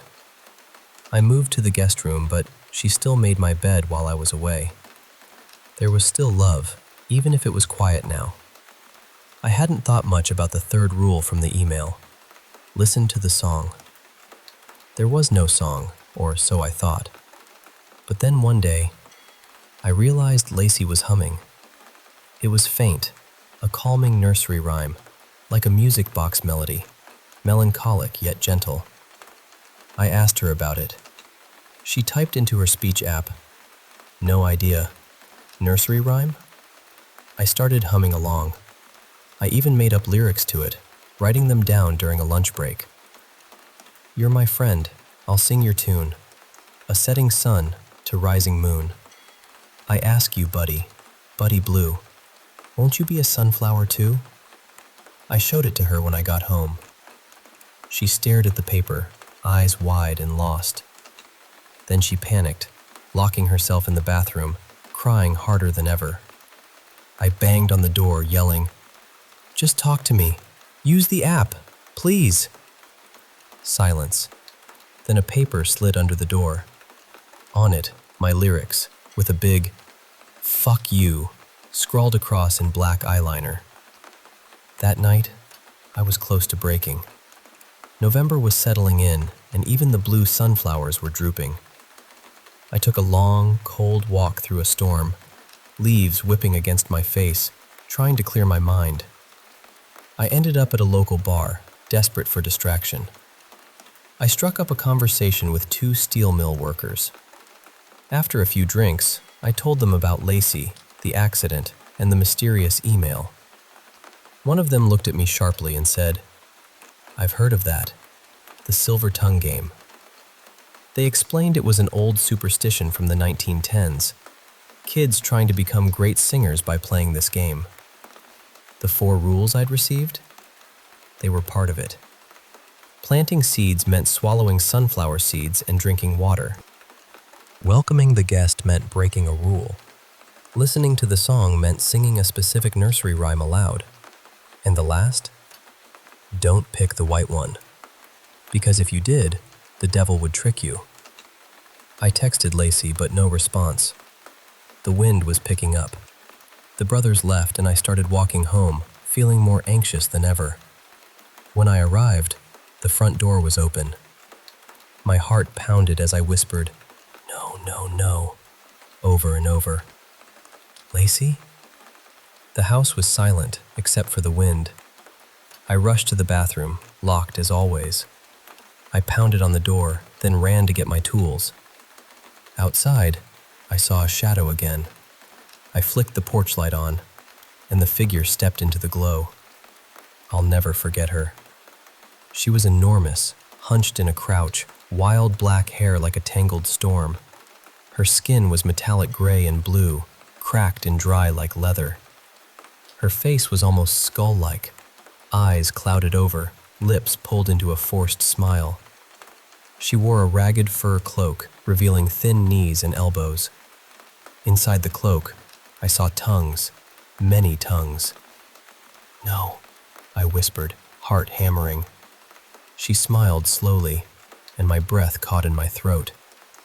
I backed into the garage, slammed the door, grabbing the biggest wrench I could find.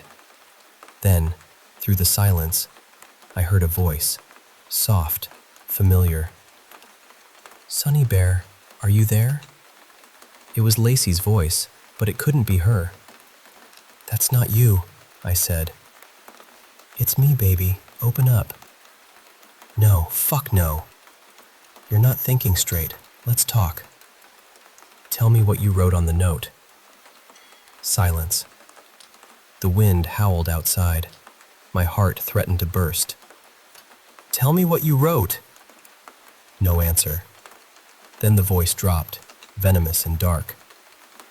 "She chose the white one, you know." "What does that mean?" "You'll see, Sunny Bear. Just go away." "You'll never hear her again. No more whispers, no more songs." Rage surged through me. I flung open the side door, wrench in hand. Nothing. I burst into the house, broke the bathroom lock, and there she was, Lacey, on the floor. Her tongue swollen and white, eyes blank, not breathing. I cradled her, whispering, "No, no, no," over and over. I called 911, started CPR. Each breath tasted metallic and foul. but I kept going, desperate. After what felt like forever, the ambulance arrived. Lacey gasped for air. Our eyes met, and without words, I smiled. Yes, I thought. I love you too. She had to lose much of her tongue to an infection, and her body was weak. But she recovered. Today, Lacey's throat is fine, though she still can't speak. We found other ways, whiteboards on the fridge, gestures, smiles. We're healing, slowly but surely. And the strange rules? Turns out Lacey had been playing along too. She ordered a rare sunflower called the Tomskog, the kind kids used to eat seeds from. She broke a rule by smoking in the bathroom, and she sang the song. But the last rule, don't pick the white one. She fell for that trick.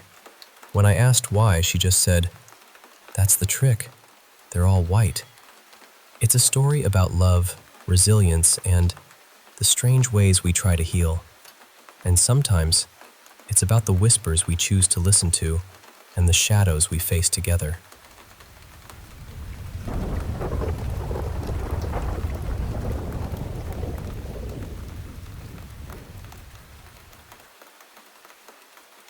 Hey, I want to share something from my childhood that stayed with me all these years.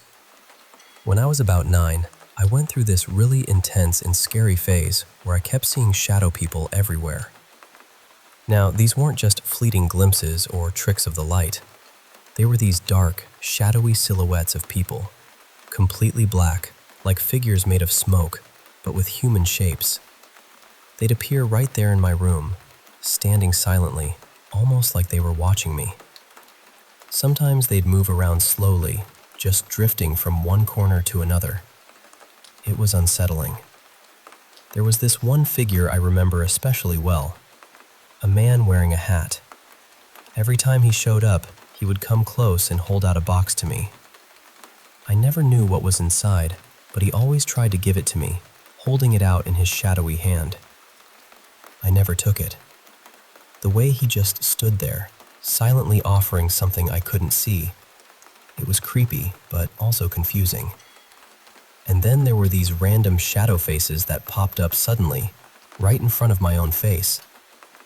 They weren't grotesque or monstrous, just faces made of pure darkness, appearing out of nowhere. Now, I wouldn't say they were terrifying in their appearance. It was more the fact that they were always there. It felt like they were constantly lurking around me, and that alone was terrifying for a little kid. I was scared out of my mind. My only defense was to pretend I didn't see them, to ignore them completely, and hope they'd lose interest and just vanish. But they didn't. They were everywhere, and ignoring them only made me feel more alone and helpless. Eventually, I got so scared that I stuck close to my mom whenever she was home. And when she wasn't, I'd hide under my blanket in my room, sometimes all day, just waiting for the night to pass. It felt like a never-ending nightmare, even though I can't really say exactly how long this went on. It just stretched on in my mind. I did try to tell my mom about what I was seeing, but at first, she didn't believe me. She thought I was maybe imagining things or trying to mess with her. But as time went on, it became clear to her that something was really going on. She came up with this idea that maybe these were spirits. And honestly, that scared me even more. Spirits? Watching me? What did they want from me? My mom got really fixated on the idea that I had this gift to see spirits. She found a woman online who claimed she could see the same things and help me. I was so desperate to be rid of these shadows. I just wanted them gone, no matter what. When I met this woman, she said she could do a ritual to stop me from seeing them anymore. I was terrified but willing to try anything. She had me lie down and then spoke these strange words. I barely remember them now, just that they sounded foreign and serious. After the ritual, the shadows actually stopped appearing. I was so relieved and happy. I forced myself to forget about them completely because the woman warned me not to think about the shadows anymore. She said if I did, It might be like sending an invitation for them to come back. But then, something else started. Two large black dots appeared on the walls of my room. One was right above my bed, and the other was exactly opposite on the other side of the wall. They weren't mold or dirt, just these strange black stains that no one could explain. We painted over them, but every single time, the dots reappeared the next day. It freaked me out all over again. Because of that, my mom decided I should move to another room in the apartment. After I switched rooms, the dots stopped showing up. Years went by, and I tried to push all of it out of my mind. It was too frightening to deal with, and I wanted to forget it. But lately, I've been thinking about those shadows and the dots a lot. I still don't understand what happened. I'm an atheist and believe in science, so I've tried to find any logical explanation, but I can't find anything that fits. I even wonder if maybe I was sick in some way, but then what about the black spots on the wall? That part still puzzles me the most. Since the ritual, I haven't seen any shadows or faces again. It's like they vanished for good, but the memory and those strange black marks linger. I'm sharing this in the hope that maybe someone else has experienced something similar and can share what they went through. Or maybe you have some thoughts on what all of this could have been about. Because honestly, I'm still trying to make sense of it all.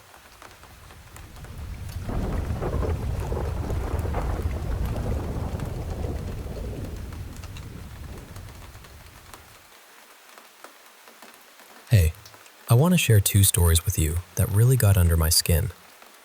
One about a mysterious connection with my grandma, and another about an encounter with something truly terrifying in the woods. Sit with me for a bit, and I'll tell you everything, word for word, just like it happened. So first, about my grandma. I swear, she's still around. Maybe not in the way we usually think, but through music. Like she's speaking to me from somewhere only she knows. Yesterday, something unexplainable happened to me at work. I was sitting there, headphones on, just listening to a podcast. I wasn't even near my phone. It was tucked away in my bag.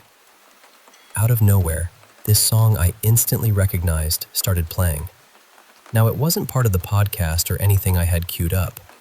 My phone had completely shut off the podcast and started playing a piece called River Flows in You by Yuruma. This song, it's the one we played at my grandma's funeral. Since that day, I haven't been able to listen to it without breaking down.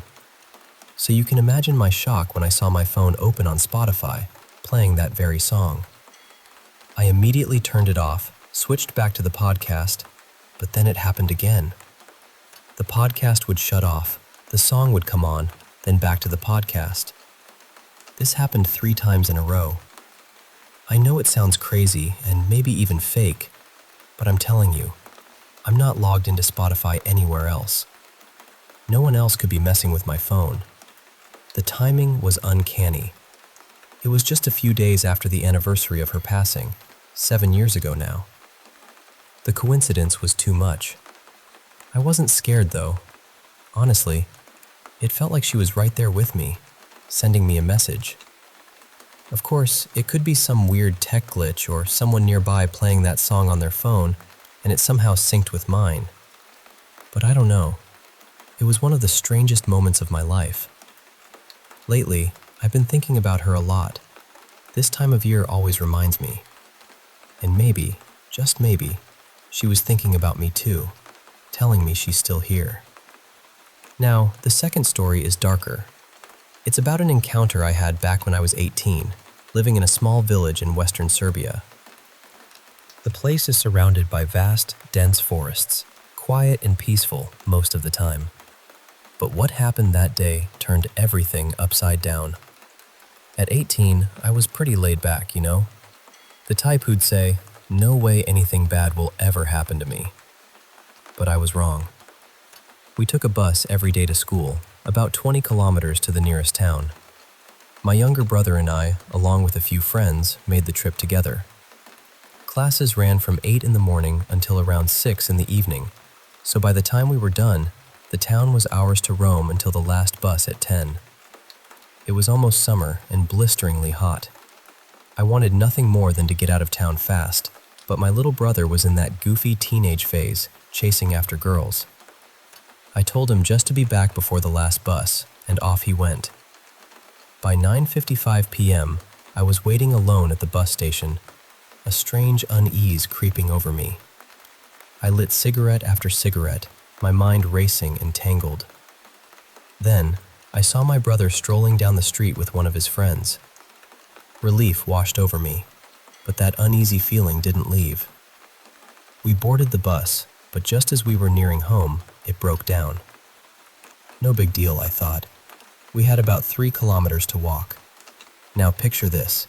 On one side, the massive Drina River, dark and flowing. On the other, looming mountains. There was a single road, a railway track, and no street lamps. Pitch black. The only sounds were the river's murmur and the occasional car passing by. Our 2 friends turned on their phone flashlights, joking and chatting, trying to keep the mood light. But halfway through, everything changed. The river's sound and the cars faded away. Suddenly, all I could hear was their voices. The darkness seemed to thicken, swallowing the light, pressing down on me like a living thing. The hairs on my arms stood on end. I was gripped by pure, raw fear, the kind that claws at your insides when you know your life is in danger. My mind screamed, "Run! Move your legs! Just run!" But my body wouldn't obey. I was frozen. My eyes locked onto the railway tracks, and then I saw 2 glowing red bulbs speeding towards us. I prayed, "Please, please let it be a train." But as it passed, I glimpsed something far worse. A figure, black as night, as if wrapped in shadows, with eyes filled with pure malice. It stopped about 10 meters behind us. Our eyes met, and I swear, the smile it gave me was the most sinister thing I've ever seen. It shook me to my core. I yelled, voice cracking with terror, "Run! Don't look back! Just run!" But our friend turned around. The horror on his face was unmistakable. He was frozen, rooted to the spot. I had to act fast. I scooped him up like a child and ran, shouting, "Just run!" But then, that dark thing grabbed my backpack. I was paralyzed, 6'3", 220 pounds, and I couldn't move.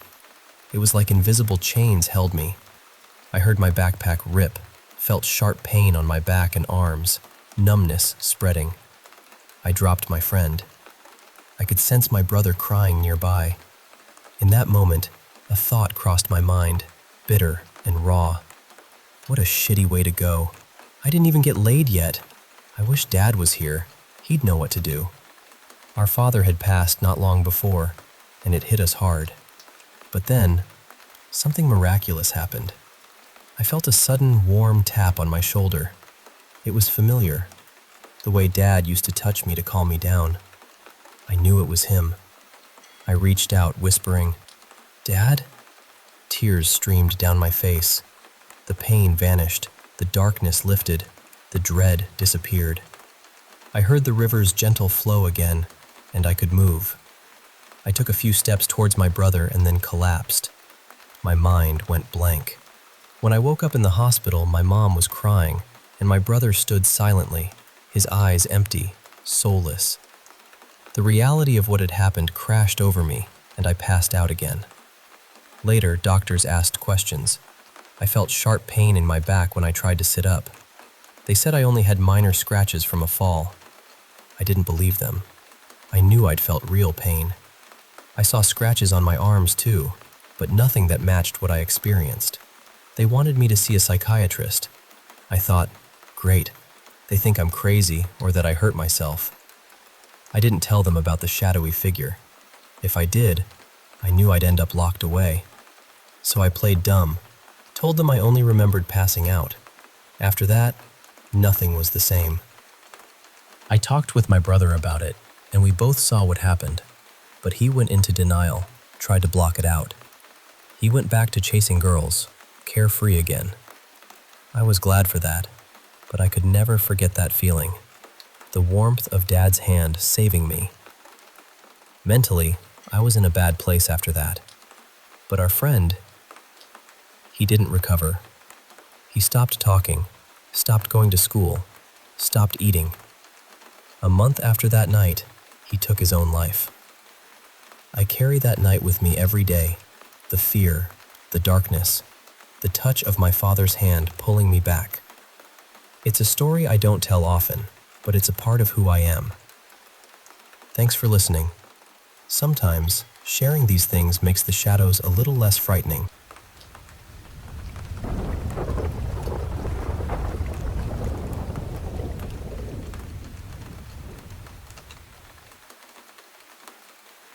Hey, I want to share a couple of stories that happened to me and a friend, both pretty unsettling, and honestly, they still give me chills when I think back on them. So, grab a seat, and let me tell you about the three-party house first. A few years ago, I moved into this apartment in a really quiet neighborhood. The place was perfect, honestly. Big bedroom, plenty of space, and this built-in desk that was ideal for the kind of work I do. On my very first day, I went to check the mailbox. Now, this part creeped me out a bit. There was this tiny slip of paper where my name would eventually go, but instead of a name, it said, deceased. I figured whoever lived there before had passed away. It was a little unsettling, sure, but I brushed it off, thinking, well, that's just life, right? Probably nothing to worry about. Months went by without a single incident. I was comfortable, settled in, and honestly, I wasn't thinking about that little piece of paper anymore. But then, suddenly, these dreams started coming to me. In these dreams, I was back in that same bedroom, but instead of being alone, there was this huge party going on. The room was packed with people I didn't know, strangers laughing and talking, the smell of cigarettes thick in the air, the clinking of glasses echoing all around. It felt so vivid. Every time I had this dream, what would wake me up was the smell of smoke. It was so strong and real that I'd actually wake up coughing a little. But even after waking, those party noises, the laughter, chatter, the glass clinks, would linger in my ears for a good 20 to 30 seconds, like the party was still going on somewhere just out of reach. Now, I've never really believed in ghosts or anything paranormal. I'm pretty grounded, and I try to be logical. But these dreams kept happening. Always the same scene, with the same people, the same smoky atmosphere. One night, in the dream, I actually gathered the courage to ask, "What do you want from me?" And then, one of the guys at the party turned around and looked right at me, and he said, "We need your help to communicate with our loved ones." I remember feeling a pure wave of fear and confusion. This wasn't just a dream anymore. It felt like they knew I was there. So I panicked and shouted, "I can't help you! Please stop showing me this over and over." The entire room went silent. Everyone stopped talking and stared at me with what I can only describe as disappointment. The same man said, "I'm very disappointed. I thought you'd help us. We won't bother you again." And just like that, the party faded away. The smoke smell disappeared, the noises vanished, and I never smelled smoke again or heard those party sounds when waking up. I never dreamed about that party again. Was it all just my mind playing tricks? Maybe. But here's the thing. This was also the same place where I had my only 3 experiences with night terrors. Before living there, I'd never had night terrors, and I haven't had them since. And those night terrors happened long after the dream started, months later to be exact. So, yeah, it was strange. Really strange. Now, the second story involves me and my best friend on a camping trip. He's kind of new to camping, so I've been showing him the ropes. We went to this backcountry campsite that I've been to maybe 24 times with different friends. I should mention, though, I've never stayed overnight there alone. We planned a quick 2-night trip. On the second night, We got lazy and didn't bother walking the garbage back to the car. We just left it out, planning to clean it up in the morning since I had to be out of the campground by 6:30 for work. We had separate tents right next to each other because of my early morning. Around 5 a.m., I suddenly jolted awake. I swear, I could hear footsteps walking past my tent, going from left to right. I strained my ears, trying to figure out if it was an animal, but it sounded too human. I grabbed my flashlight and shone it outside my tent. The moment the beam hit the ground, the footsteps stopped. I scanned the area, but I saw nothing. And strangely, there was no sound of anything running away. Just a heavy, eerie silence, broken only by the crickets chirping. I was pretty rattled, so I stayed awake, scrolling on my phone, refusing to go back to sleep. Then, about 10 minutes later, I heard something rummaging through the garbage. The trash was on the left side of my tent, but I hadn't heard any footsteps on that side before. Whatever it wasn't just casually skimming the garbage.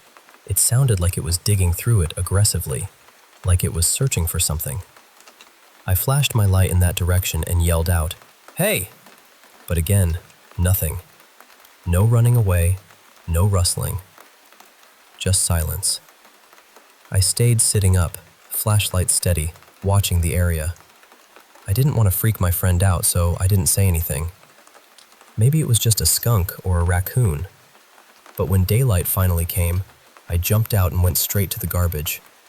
I was ready to find a mess, but everything was exactly as we'd left it. Not a thing disturbed. I was frustrated and honestly starting to think my mind was messing with me. I just wanted to pack up and leave, and I figured I'd tell my friend about the strange noises before we went. As I was packing, I suddenly heard car doors opening and closing twice, about 40 to 50 yards away, behind a thick line of trees. My heart started pounding, fight or flight kicking in. At this point, I was convinced someone was messing with us, so I grabbed my axe and headed toward the cars. But as I rounded a corner, about 15 yards away, I saw my best friend walking toward me. I blurted out, "What the hell are you doing here?" He looked sleepy and confused. "I fell asleep in the car," he said. I asked, "Were you walking around the campsite an hour ago?" He shook his head. "No, I've been in the car the whole night." I told him, "You were still at the campfire when I called it a night. When did you go to the car?" He hesitated. "Honestly, I can't remember." And that's when it hit me. During those terrifying moments, I was completely alone at the campsite. Something else was out there with me, something I couldn't see or identify. A cold shiver ran down my spine. I told my friend, "I'll explain everything later, but for now, just pack up your stuff. We need to get out of here." We left soon after, and honestly, I haven't been back to that campsite alone since. So yeah, those are the two experiences that still haunt me a bit. Maybe you have an idea of what they could have been? I'd love to hear your thoughts. Thanks for listening.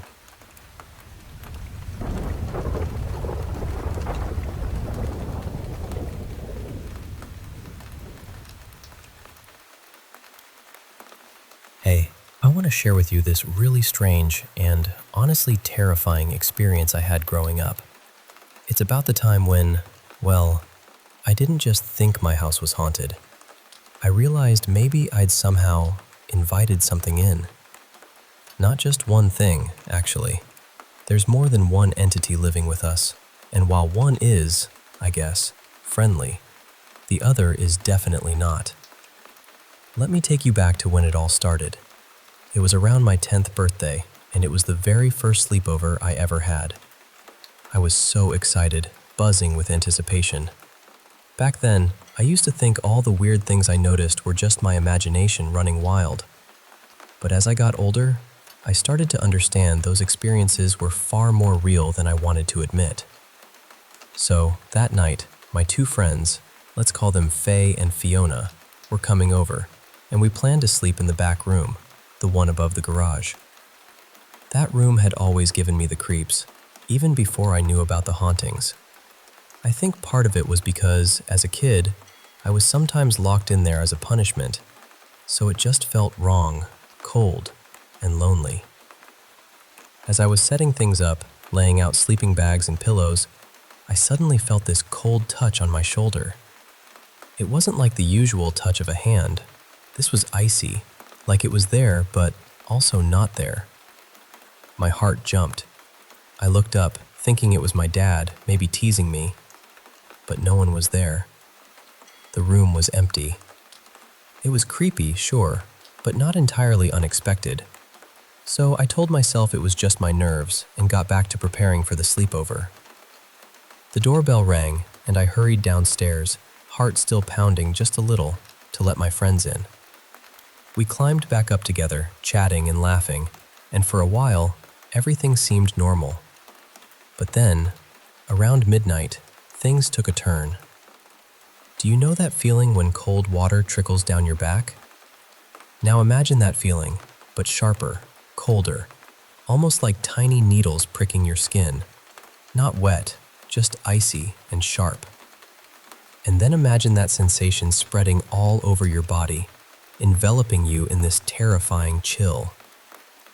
That's what we all woke up to at exactly 12:05 a.m. The three of us sat bolt upright, frozen with fear.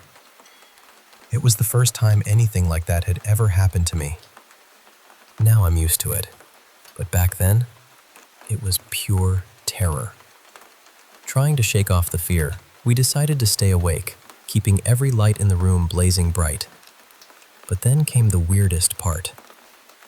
The water dispenser in the bathroom, the one you use to wet your hands, suddenly turned on full blast all by itself. The water sprayed uncontrollably, creating a loud, startling noise in the silence of the night.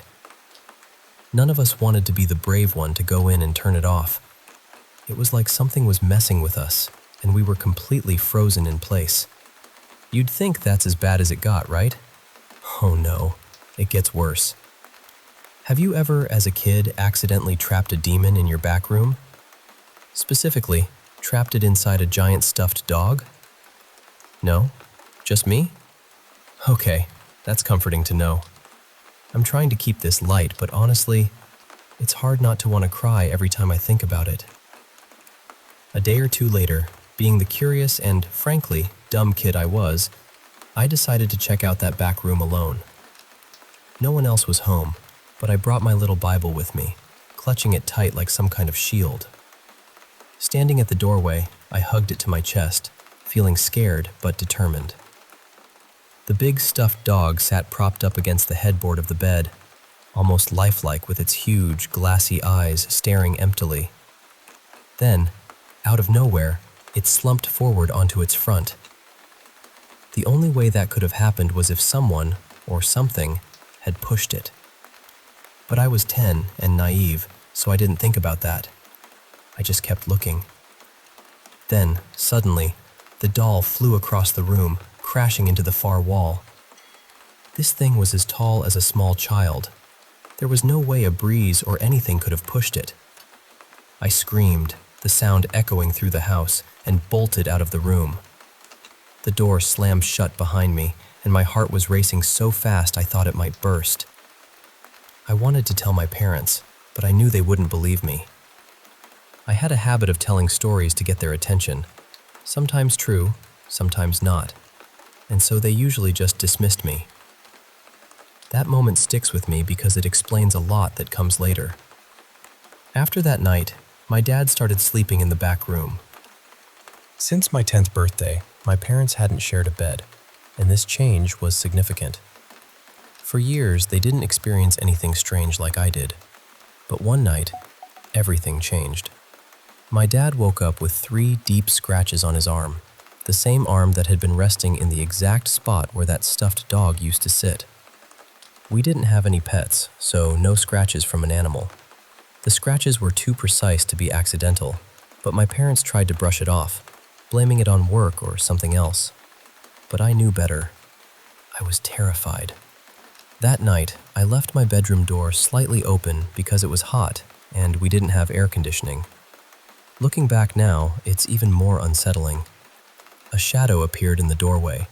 Not something that freaked me out too much at the time because I was used to weird things happening.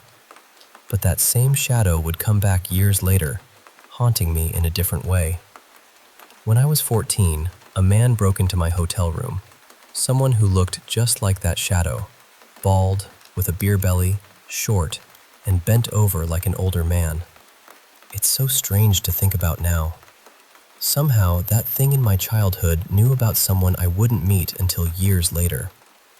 I only realized what the man really looked like much later in life, but at that moment, all I could see was the shadowy figure from my back room, the one I'd tried so hard to ignore. So yeah, that's the story of how not to deal with a demon, or whatever it was, in your back room. If I learned anything, it's this. Curiosity might kill the cat, but it definitely terrifies a kid with a giant stuffed dog. And sometimes, the things we think are just nightmares are very, very real.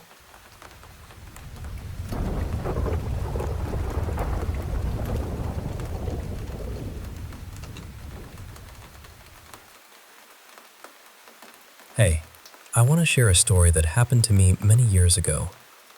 So many that the details are still etched in my mind like it was just yesterday. I usually don't tell it because people tend to be skeptical, but I figured, why not? I promise it's worth hearing, and I'll take you through every little moment as it unfolded. Back when I was a kid, before the world got a little scarier, or maybe we just saw more of it, my family used to go on these long road trips down to Mexico. We'd drive for what felt like forever to reach the border, and part of our routine was to stop in Texas at this government building where we could exchange our American dollars for Mexican pesos. This place was right next to the Rio Grande River, you know, that big river that marks the border between the US and Mexico. The building was tucked under this huge, busy overpass, an expressway with cars zooming overhead. But the building itself was quiet and kind of off to the side. The night we stopped there, the moon was bright, but the air was cool and still, and the only lights came from the building and the faint glow of the moon reflecting on the river's surface. My parents asked my brother and me if we wanted to go inside with them to exchange money, but we were just kids, feeling a bit lazy and wanting to stay behind in the van. We said, "Nah, we're good," so they went ahead, leaving us alone in the parking lot. So now it was just me and my brother in this big van parked right next to the river, under the shadow of the expressway above.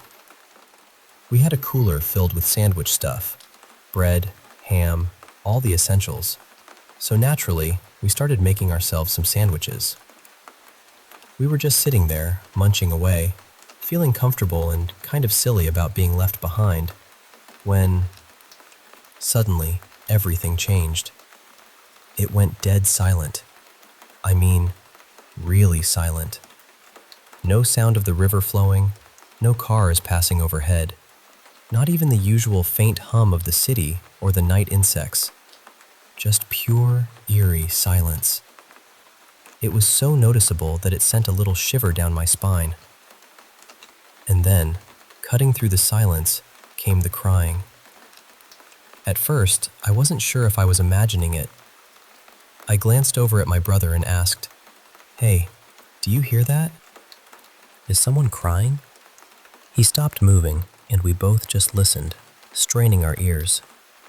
There it was again, a loud, heartbreaking wail of a woman crying, so clear and raw that it felt like it was right next to us. My brother's face went completely pale. He whispered, barely audible, "La Llorona." I blinked, confused. "What?" I asked. He was already scrambling out of the van and sprinting toward the building. I could tell he was terrified. I didn't hesitate. I jumped out and ran after him, but the feeling in my chest was heavy with dread, like something dark and awful was chasing me. The crying got louder, angrier, closer. It was as if it was right behind me, breathing down my neck. My brother made it inside the building first, slamming the door behind him. I got there a second later, but I paused right under one of those old-fashioned lamps hanging on the wall. I looked back at the parking lot, and that's when I saw it. There, lurking in the shadow of two big old Jeeps parked nearby, was something. It wasn't fully visible, but it was definitely watching me. The air around it was thick with pure hatred, like it was angry I was there, like I was an intruder who didn't belong. I froze for a moment, heart pounding so hard I thought it might burst out of my chest. Then, as suddenly as it appeared, it turned away and disappeared into the darkness. Right after that, the world seemed to come back to life. The sounds of the river rushing, cars overhead, even the night critters, all of it returned in a rush. It was like someone had flipped a switch. I can't explain what I saw, if it was really La Llorona or something else, but I know one thing. I don't want to ever have another encounter like that. When I told my parents later, they just laughed it off, saying I must have been imagining things or dreaming. But I know what I experienced, and I'm sharing it with you now to see if maybe, just maybe, someone else has felt that same chilling presence by a river at night. For those who don't know, La Llorona is a Mexican urban legend about a woman who drowned her children long ago and is cursed to roam near bodies of water, crying and searching for their souls. Her wailing is said to be unmistakable, haunting and full of sorrow. So, that's my story. I hope you never hear that cry in the night, especially not alone by a river. Because some legends, they're better left alone.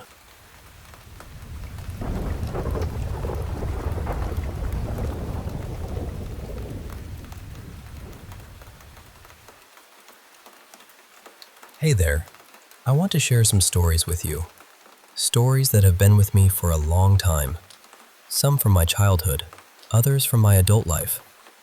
They're a bit strange, a little unsettling, but they're a part of who I am, and maybe hearing them will make you feel less alone if you've ever experienced something similar. So, let me take you back to when I was about 8 years old. I grew up as an only child.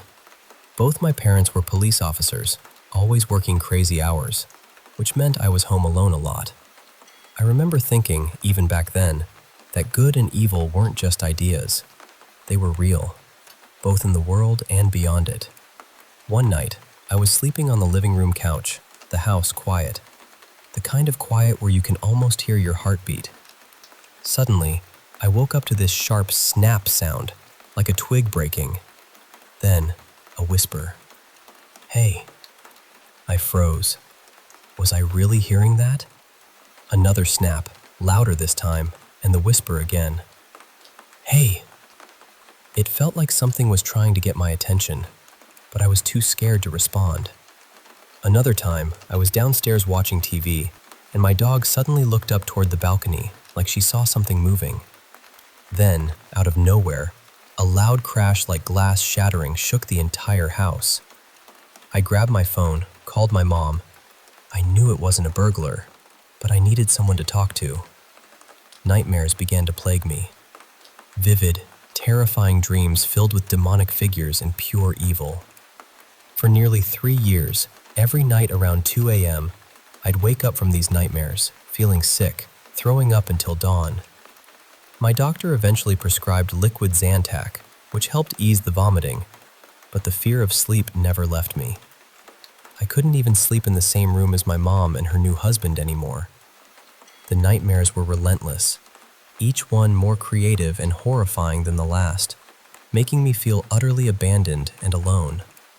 Yet, every morning, I had to go to school and act like everything was fine. My stepfather, Bill, had twin daughters from a previous marriage, and they stayed every other weekend. One night, I woke up to a loud bang on the ceiling. Their room was just above mine. The kitchen light was on, and when I opened the door to check, I saw my mom chopping carrots with her back to me. I asked if she heard the noise, and she turned around, her eyes vacant, her voice flat. "No, honey, I didn't hear anything." I knew it wasn't really her. I had to play along or risk who knows what happening.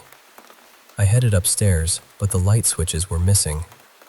Of course. At the top of the stairs, their bedroom light was on, the door cracked open. I heard giggling and the sound of plastic teacups crashing. They loved having little tea parties. Slowly, I peeked inside and saw a woman in a white dress sitting cross-legged, her back to me. She was giggling to herself, playing with the teacups, but when I said, "Hello?" she ignored me. I tried again, louder, but still no response. Then I lost my patience. I raised my foot and pushed her gently, shouting, "I said hello!" She stopped giggling, stood up without using her hands, and walked backward toward me. I was frozen, but then she spun around in a blink and grinned. "Do you want to play with me?" Her face was a sickly pale green, torn as if cut by blades. Ice shot through my veins as I gasped for air, feeling her fingers grip my neck. I bolted down the stairs, barely able to breathe. Bang! I woke up to the same noise that started the nightmare. It sounded like a heavy bowling ball crashing to the floor. I was alone, covered by blankets until sunrise. This was my childhood. Nights filled with terror, days pretending nothing was wrong. I spent as much time as I could at friends' houses, loving sleepovers because they felt safe. Now I'm 25, and though the nightmares have faded, the memories remain. Sometimes I dream of overcoming the dark spirits, bursting with light and emotion. Those dreams feel like victories. This is the first time I've shared all this, but maybe my lesson was to understand what evil is and what it isn't. Now, let me tell you about something that happened to a friend of mine at work recently. He works in an office with a small men's bathroom down the hall. Just one stall, one urinal, and a sink. The layout is simple. You walk in, turn left, and the stall is right ahead, with the sink on the left and the urinal between them. He went to use the urinal one day and noticed the stall door was slightly open, but no one was inside. After finishing, he went to wash his hands and caught movement out of the corner of his eye. The stall door was slowly closing all by itself, from fully open to nearly shut. He thought maybe his movement had caused it, but when he entered, the door was already almost closed. So, during the time he was at the urinal, the door somehow swung fully open and then closed itself again, without anyone around. The main door to the bathroom makes a loud, distinct sound when it opens and closes, so he knew no one had slipped in or out unnoticed. There are no vents or fans to cause the door to move, and for it to swing both ways would defy gravity. He told a coworker about it, who confirmed that he'd experienced similar strange things during night shifts, like footsteps in empty hallways. No one knows what's going on, but my friend finds it fascinating, even if it's a little creepy. Speaking of strange sounds, my family's property has 2 houses side by side, surrounded by woods with no neighbors in sight. The first time I heard it was late December 2020. My girlfriend and I came home around 11:30 p.m., walking through the snowy yard, our footsteps crunching in the cold. Halfway to the door, we stopped, both hearing the same thing, a rhythmic whistle coming from the woods nearby. It wasn't a friendly whistle, more like a haunting tune that lasted a few seconds.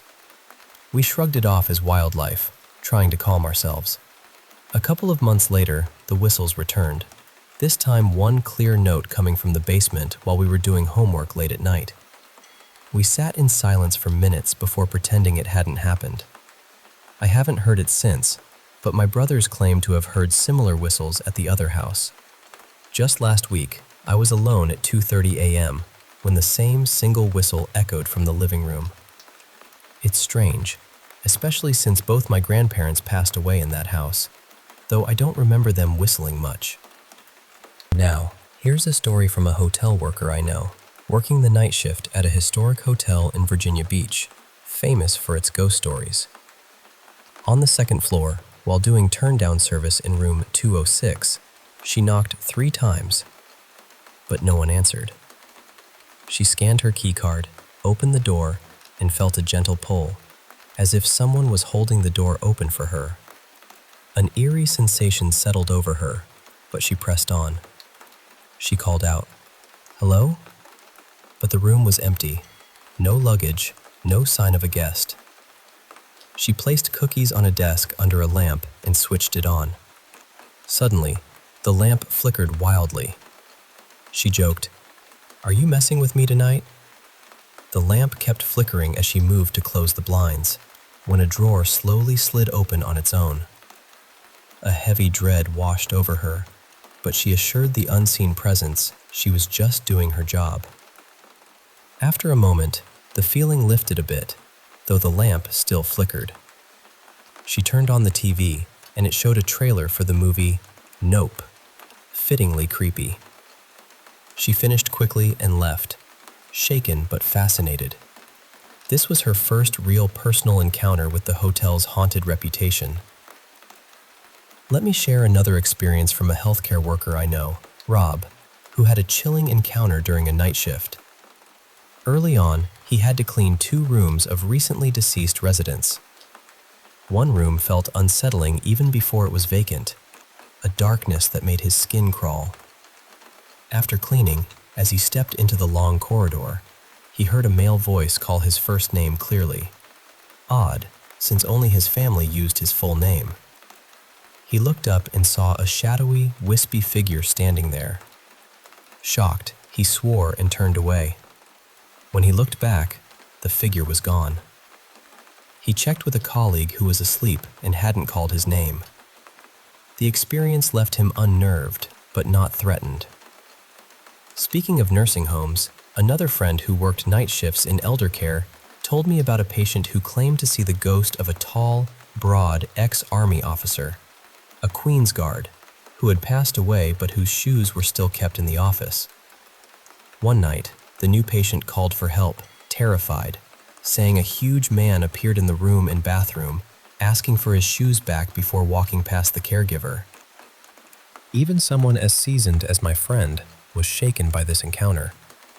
Now, I want to tell you a story from a woman who moved as a child from the city to a small town, where her family lived in a double-wide trailer at the end of a quiet road.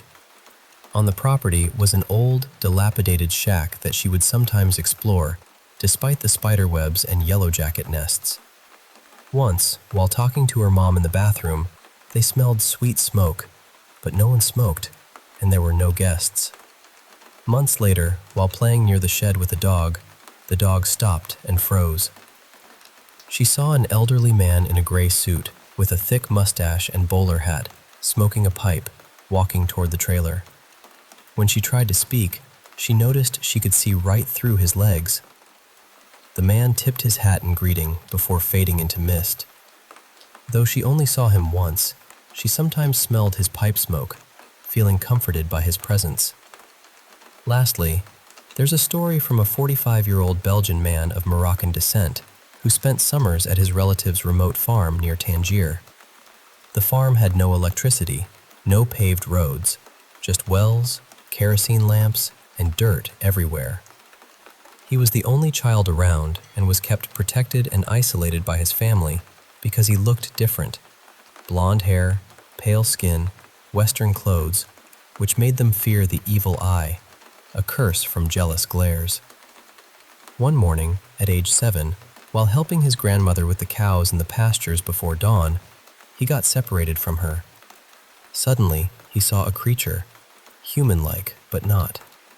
Its face shifted between male and female, with pointy ears, sharp ivory-like teeth, small horns, backward goat legs ending in hooves, and fur-like hair. It smiled a terrifying smile. He screamed and ran, but the creature appeared at every turn, laughing and feeding off his fear. His grandmother eventually found him, calm but unable to see the creature herself. He was sick for days afterward, with bizarre dreams that confused his senses. His family was deeply worried, more than usual, and local healers were called, using traditional potions and prayers to help him recover. Though the illness faded as he grew older, the memory of that terrifying encounter stayed with him. So, these stories, from childhood nightmares to haunted bathrooms, mysterious whistles in the night, ghostly figures in hospital halls, and ancient spirits on distant farms, they weave together a tapestry of fear and wonder. They remind us that sometimes the unseen world brushes against ours, shaping our experiences and teaching us about courage, mystery, and the unknown. I hope sharing these brings you some comfort, or maybe just a chill down your spine. Thanks for listening.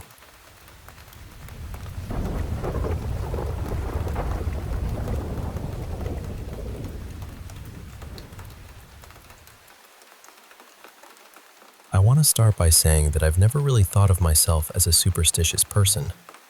I'm not someone who jumps straight to ghosts or spirits or hauntings when something strange happens. I try to stay grounded, but I also try to stay humble. I know there are people who understand things I don't, and when they speak from experience, I listen. This happened during a community gathering I helped organize. We had about 50 people coming together to mark Indigenous Peoples Day, and we had workshops planned throughout the afternoon. There was food, conversation, teaching, and one of the men there was helping people make small medicine bundles. He was also offering cedar and sage brushings for anyone who wanted one. When we arrived that morning to set everything up, we found something sitting outside the community hall. It was a shallow wooden box, left right under the windows by the side entrance.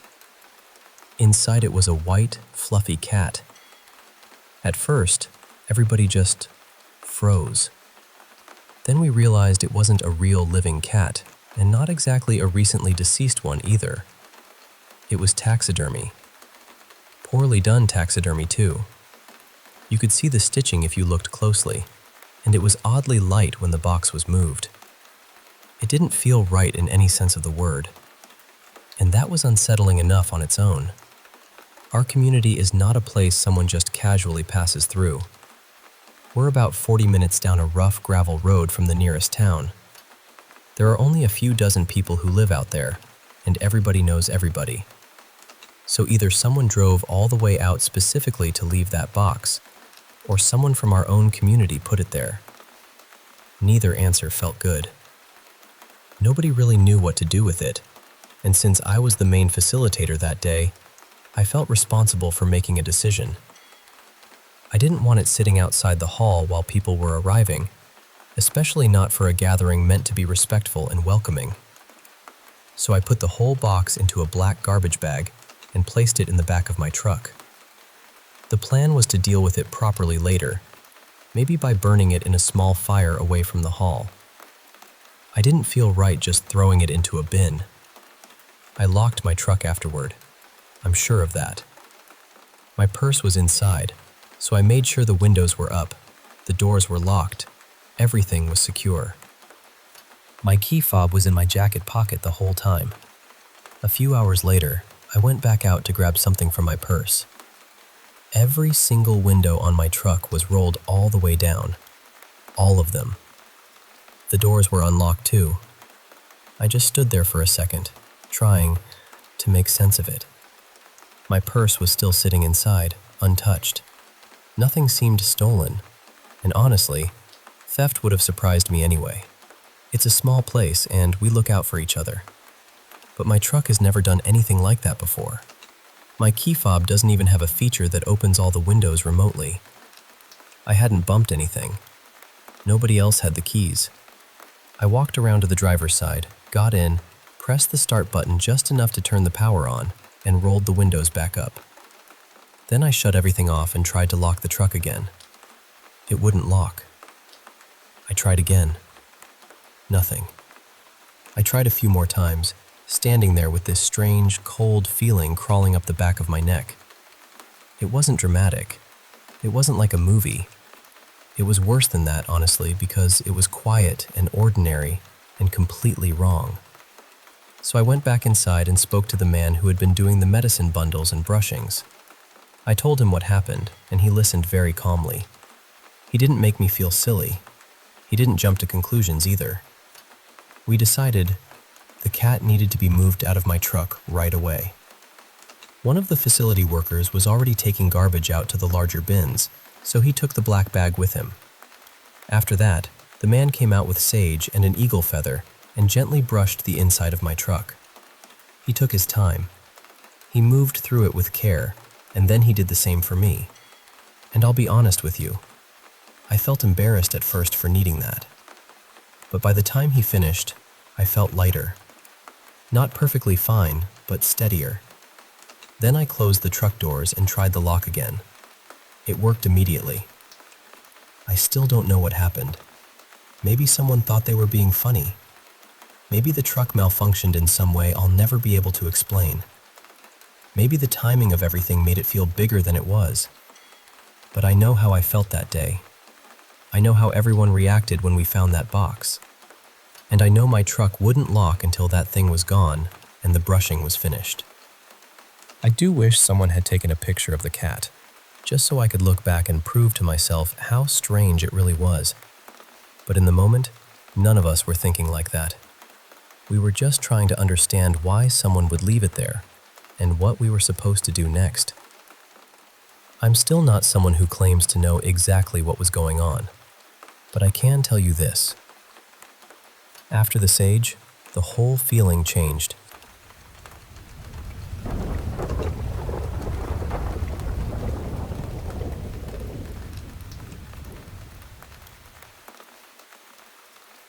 I'm not usually the kind of person who points at every strange thing and says, "That must be paranormal." I'm cautious about that. I like to stay grounded, but I also believe just enough to admit when something starts feeling off. And lately, something has felt very off.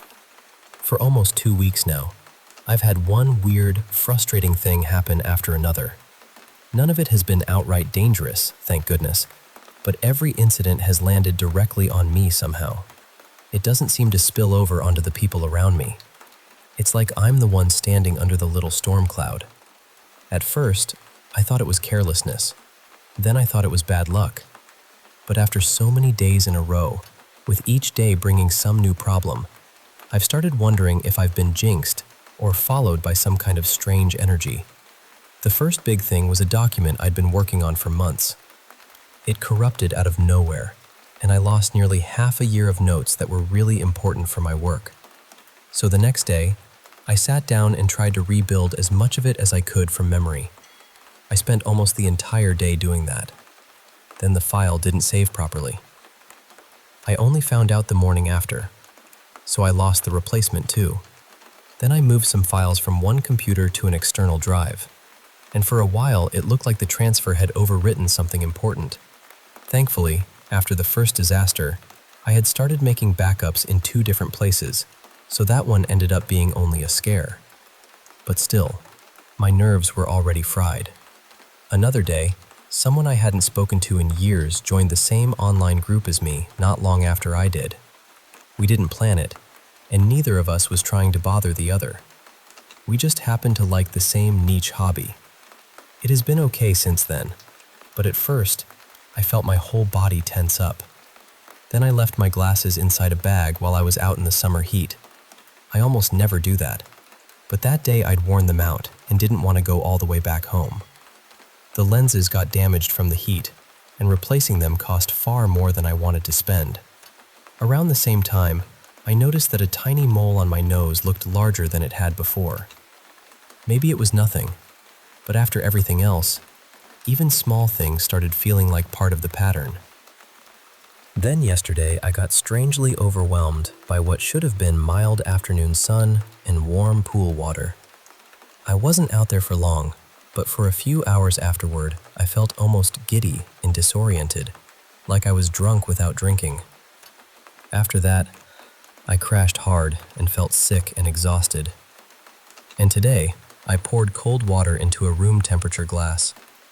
I was holding it for just a few minutes when the glass suddenly cracked apart in my hand. The water didn't ruin anything, and I didn't get hurt, but it scared me badly. What makes it stranger is that I keep seeing little themes. There have been several problems with data and files, several things involving glass, several things involving heat or sunlight, even though I've never been unusually sensitive to the sun before. Maybe it means nothing. Maybe my brain is connecting dots because I'm stressed. But I can't ignore how concentrated it all feels.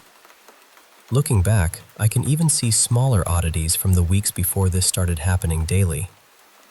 Software suddenly stopped working. An old computer finally died. A file disappeared from a drive for no clear reason. Again, mostly technology and data. I'm just not used to this many issues piling up so close together. I don't mess around with the paranormal directly. I read about spirits and spiritual beliefs for creative projects, but I keep it at a distance. I'm interested, but skeptical. I don't try to summon anything, contact anything, or invite anything in. Still, at this point, I'm starting to feel like I may need to cleanse myself and my space somehow. I don't have access to spiritual services, and honestly, I don't feel comfortable trusting strangers with something like that. But I would be willing to do something simple and sincere at home, just to clear the air and feel steady again. I can't think of anyone I've hurt or anything I've done that would deserve some kind of karmic payback. Mostly, I've just been at home, taking care of my cat, working on my small projects, and trying to live quietly. So I guess I'm asking this because I don't know what else to do. Has anyone else gone through a stretch like this, where the little accidents start to feel targeted? And if so, what helped you return to a calmer, less chaotic everyday life?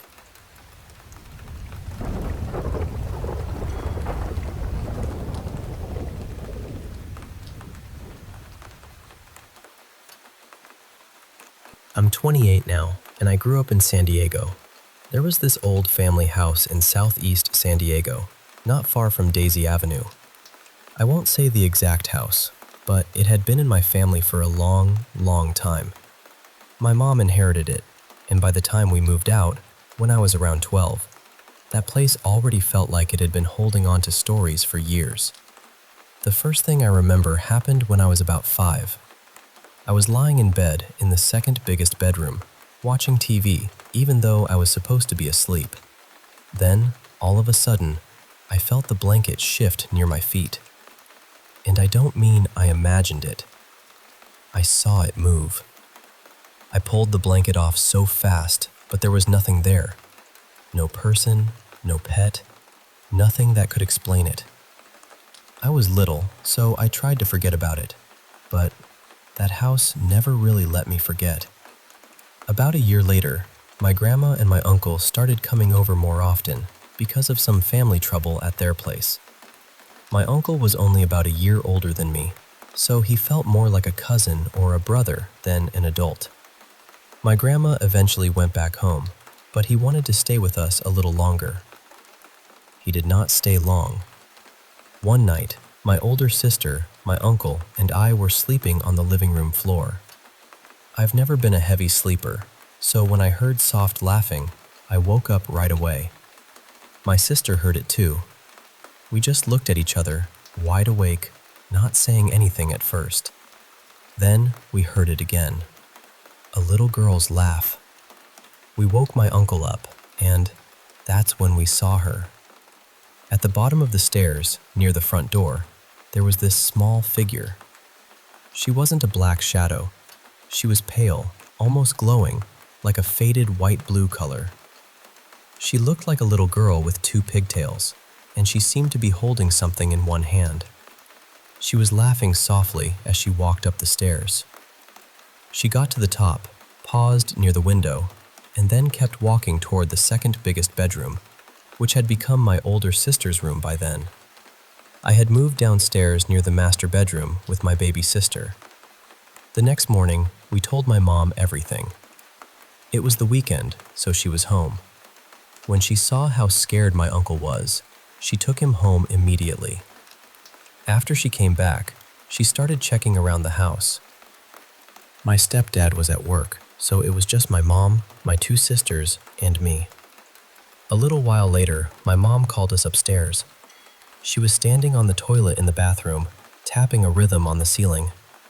Then something tapped the exact same rhythm back. I still remember the feeling in my stomach when it happened. When my stepdad got home, he checked the attic and said it was probably birds. Honestly, that answer felt way too boring for what we had just heard. Later on, when my baby sister turned 1, we had a party at the house. The adults were outside enjoying themselves, the kids were running around, and eventually, the sky started getting darker.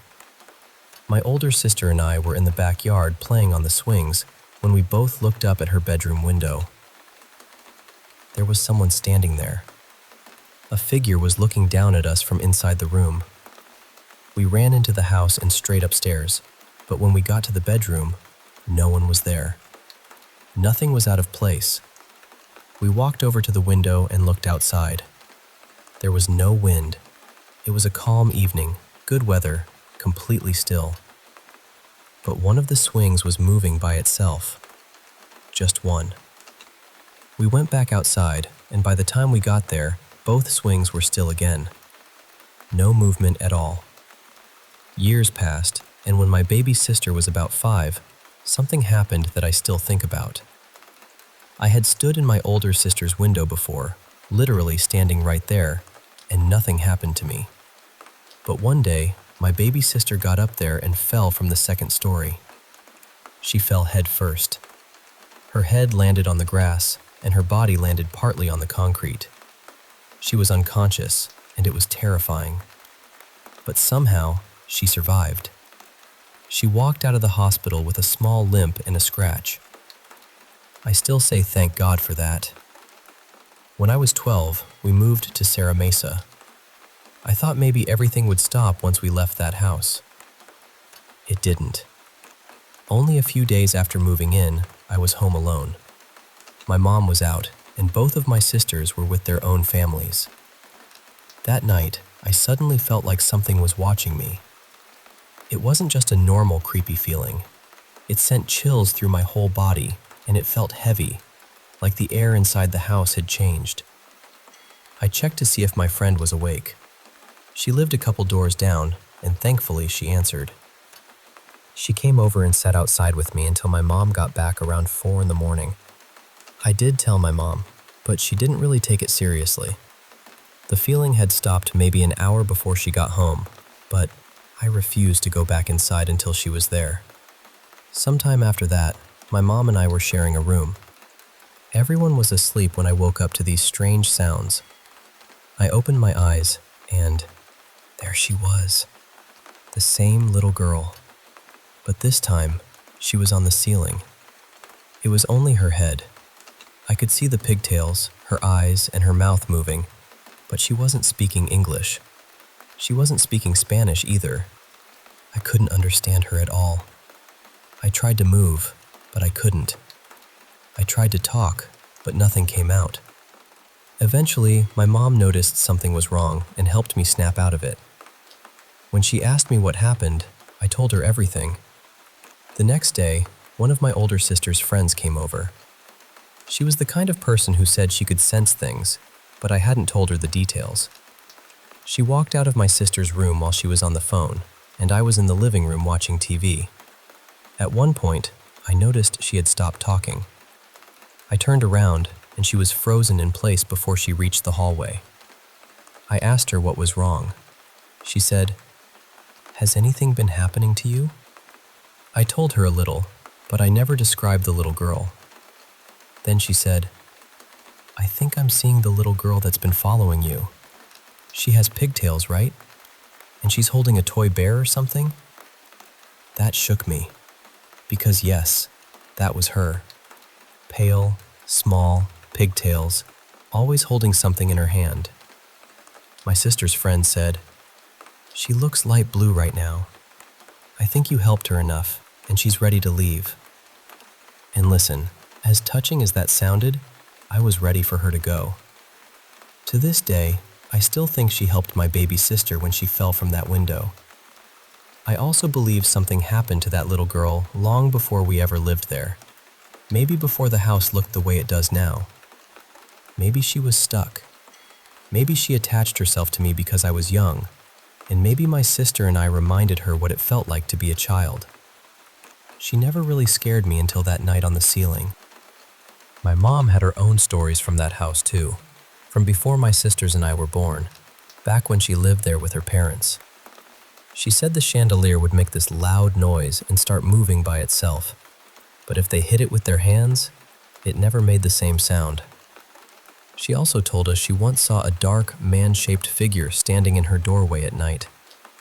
She didn't talk about that part much, but I could tell it stayed with her. Even now, I still feel things around me sometimes. I don't really see things anymore, or maybe I've just trained myself to act like I don't. But I still wonder about that little girl. I wonder who she was. I wonder what language she was speaking. And I wonder if, back when that part of San Diego was still dirt roads and open land, she lived there before any of us ever called that place home.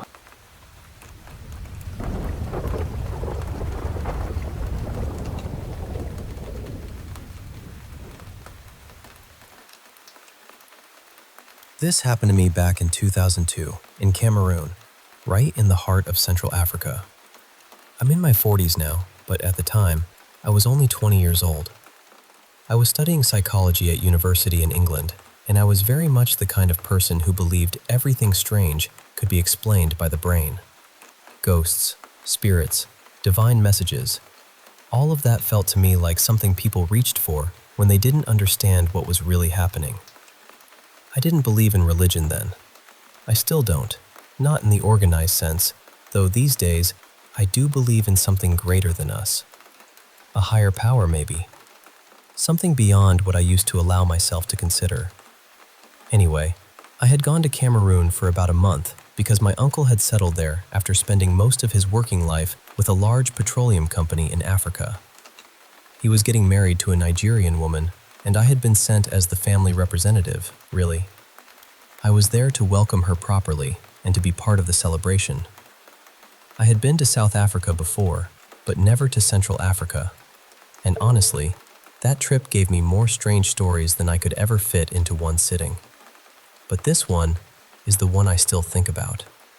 This is the one I still can't fully file away. About halfway through the trip, we were preparing to travel north toward the savannah, where we'd be camping for nearly 2 weeks. Before heading out, we stopped in Yaoundé for one night to gather supplies and enjoy one last bit of comfort before the long drive and the rougher conditions ahead. So we stayed at a large hotel in the city. That night, I went to bed late. I remember feeling uneasy, not terrified, but restless.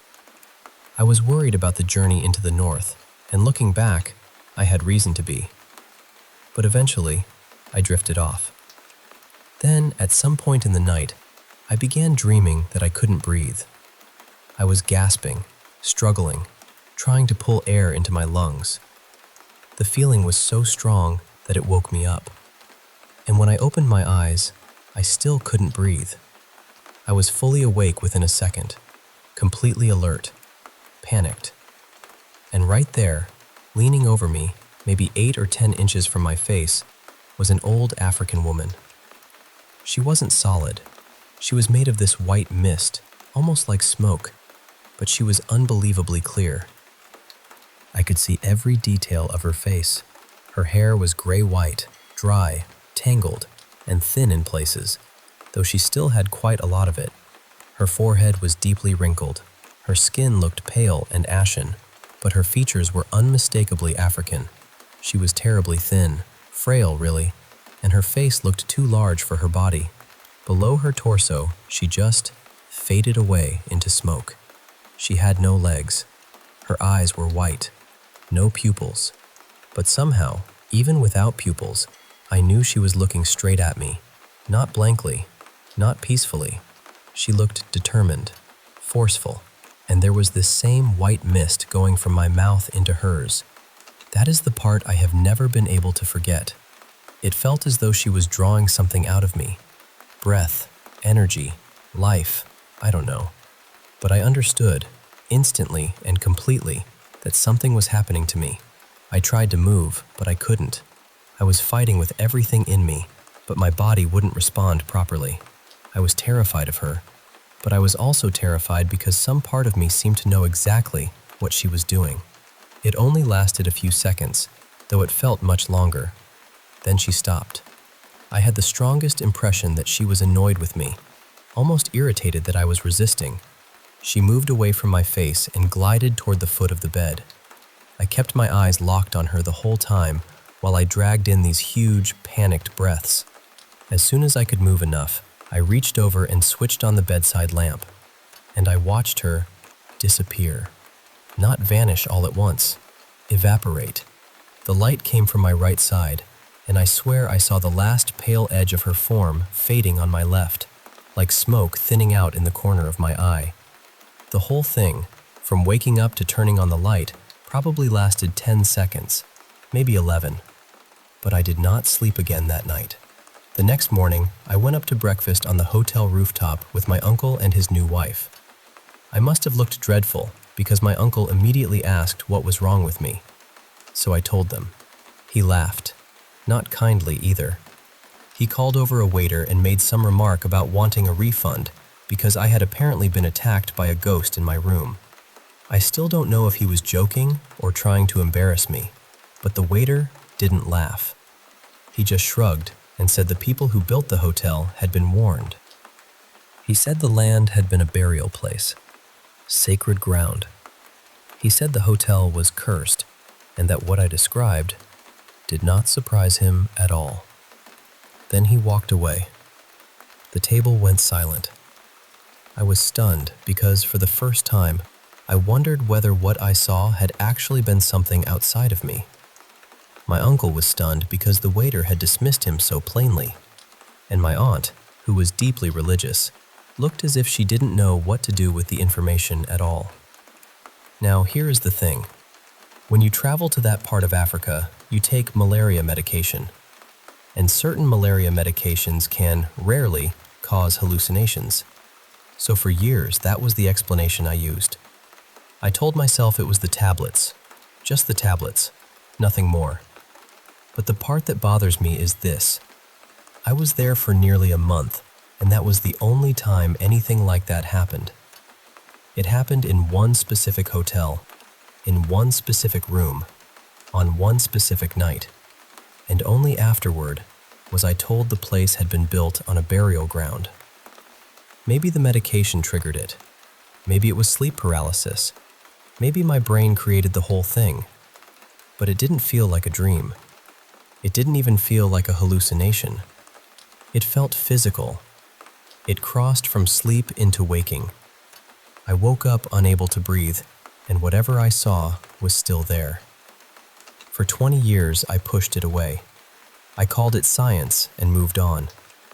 But as I've gotten older, and honestly as my understanding of life and science has become a little less rigid, I've become more open to the possibility that I don't know everything. And there's one more thing I should tell you. 2 years later, I went to an adult baptism for a friend in South London. I arrived late and sat near the back of the church. I didn't know many people there. Afterward, an older couple approached me. They were South African, white, probably in their 50s. The husband wouldn't look directly at me. He leaned toward his wife and whispered something. She said to me, "My husband speaks to God. He knew when you came into the church that we had to find you. He says God has a message for you." Then he whispered again. She repeated, "He says, don't worry. He is with you now, just as he was when you were at ping pong. He doesn't know what that means, but he says it will mean something to you." And it did. The Tuesday before, I had been at a restaurant in North London called Ping Pong with my brother's godfather. This couple did not know me. They had never met me. They had no reason to know where I had been, when I had been there, or who I had been with. They didn't ask for money. They didn't try to recruit me. They gave me the message and walked away. At the time, I explained that away too. I told myself it was psychology, suggestion, a coincidence, maybe some kind of emotional release I badly needed. But from that day forward, something changed. The heaviness I had been carrying since Cameroon began to lift. I changed my life. I moved countries. And the years that followed were strange, beautiful, difficult, and extraordinary in ways I could never have planned. So I still don't know what happened in that hotel room. Maybe it was medicine. Maybe it was the brain. Maybe it was something older than both. But I know what I saw. And I know that for 10 seconds in Yaoundé, I was not alone in that room.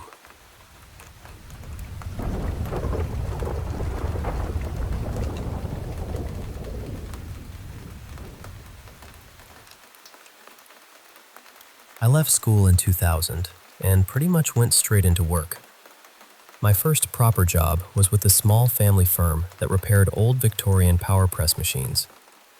At the beginning, I felt lucky to be there. It was steady work, hands-on, and I was learning something real. But after a while, the man who owned the place started treating me badly. It turned into bullying, little digs here and there, then bigger ones, until one day I just thought, no, I'm not living like this. So I applied for an apprenticeship with a company that built armored vehicles and ambulances. They wanted me, but because it was July, they couldn't take me on until September. I had to enroll in college first. That left me with a whole summer and not much to do. Then a family friend offered me some laboring work over in Barmouth, a little seaside village in Wales. I thought, why not? I could earn a bit of money, get away from my mom's house for a while, and have a change of scenery. We drove over on a Monday morning and got straight to work. The job was converting an old shop front window into a new living room for someone's holiday home. Honestly, it was lovely. We'd start around 8 in the morning and finish by 4 in the afternoon, and the rest of the day was mine. In the evenings, people encouraged me to go out, enjoy myself, have a drink, meet people. So I did. I went to the local bars, and there was a little nightclub. I think it was called Barry's. That's where I met Leah. And Leah became the first girl I ever properly fell in love with. For the next 6 weeks, we were inseparable. We met new friends, went drinking, stayed out too late, kissed too much, laughed at everything, and did all the things you do when you're young and convinced summer is going to last forever. But of course, summer doesn't last forever. The building work started coming to an end, and I thought Leah would become one of those memories you keep tucked away, almost like something you dreamed. But it didn't turn out like that. She lived in Birmingham, and I lived in Walsall, so we kept seeing each other. By October, we were together all the time. Her parents seemed to like me too, and one day her mum invited me back to Barmouth to stay at their cottage. I said yes, straight away. A week or so later, on a Friday evening, we headed back to Wales. I'd never seen the cottage before, but Leah had told me it was old. Really old. She said the rafters had been built by a retired sea captain who used timber from his old boat when he made the place. I remember thinking that sounded beautiful. What she didn't tell me was how isolated it was. As we came into Barmouth, we turned off into a small car park, opened a gate, and started up this narrow road along the hillside. If you've ever driven in Wales, you'll know the kind of road I mean. One track, steep, with just enough room to make you question your life choices. Eventually, we passed a farm. Leah said her mom was friendly with the farmer and had known him for years. She made a joke that she was sure something was going on between them. Then we carried on higher. After a while, the road turned into more of a dirt track, and then, finally, we reached the cottage. I can still picture it clearly. It looked like something from another century. Bowed old walls, a sagging roof, that kind of weathered beauty you can't fake. There were hills all around, trees everywhere, and a little stream running beside it where you had to collect water. It was one of the most peaceful places I'd ever seen. That first night, after we got settled, Leah's mum told us she was going into Chester with the farmer for an auction. She told us to enjoy ourselves, and off she went. So we decided to walk down into town and meet some of the friends we'd made over the summer. The nights were drawing in by then, getting cold and dark early, so we planned to have a quick drink and get back before it was properly dark. That was the plan, anyway. A few drinks turned into a few hours. We were all having a good time, and eventually someone suggested we all head back up to the cottage together. There were a few of us, and we figured the walk would be fine. It would take about half an hour, but with friends, a drink in hand, and a cigarette or two, it didn't feel like a big deal. We started up the hill from the car park. After a little while, one of the lads looked back and said, "Wonder where he's going." We all turned around. Far behind us, down the track, there was a black figure walking in our direction. At first, it didn't seem strange. It could have been a dog walker or a hiker, someone local maybe, so we ignored it. But 5 minutes later, someone looked back again and said, "He's caught up fast." And he had. This person was much closer now. A man, or what looked like a man, dressed all in black with long hair. He was moving quickly, really powering up the hill behind us. The mood changed then. We picked up our pace. Nobody wanted to say they were scared, but everyone felt it. He looked wrong somehow. Not in a way you could easily explain, just wrong. Then, suddenly, he disappeared. That should have made us feel better, but it didn't. All the way up that hillside, we felt like we were being followed, watched.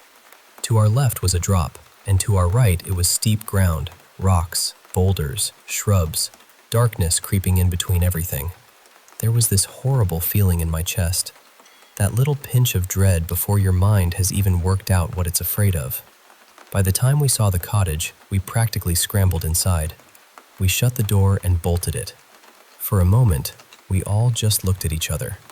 One of the lads said, "I think he was going to have us." But then, because you do this when you're scared, we started trying to explain it away. He was probably a hiker, maybe a local. Maybe we'd imagined it because it was getting dark. By then, night had properly fallen, and if you've ever been out in rural Wales at night, you'll know it's a different kind of dark. Not like street-lit town darkness. This was thick, heavy, absolute black. There was no TV in the cottage, and this was before phones and internet were anything useful. So someone suggested we play Monopoly and forget about it. So we did. It must have been around 10 o'clock when one of the group got up to make a drink. A few seconds later, they called us into the kitchen. Their voice had changed. We went in, and through the window, we saw him. The figure was standing near a tree, maybe 4 meters from the cottage, looking right at the place. Nobody laughed then. We closed the curtains fast and checked every window. We grabbed whatever we could use as weapons, fire pokers, bits of wood, anything we could find. Then we all sat together in the middle of the lounge, quiet as anything. That's when the scratching started. At first it was just little taps on the windows, then scratching, then something moving the furniture outside. We could hear it, circling the cottage. Every sound was close. The windows were thin, and the whole place seemed to carry noise through it. We sat there huddled together, barely breathing, listening to whatever was outside move around us. Then it went quiet. For about 5 minutes, there was nothing. Someone whispered, "Has he gone?" And then came the bang on the front door. It was huge. Not a knock, a proper slam, like something throwing itself against the door. Again and again and again. It went on for what felt like forever, maybe 20 minutes, maybe less. Fear stretches time out until it becomes something else. Then it stopped. We heard it moving around the cottage again, trying the windows. But by then, it didn't sound like a person anymore. I don't know how else to describe it. It sounded animal-like.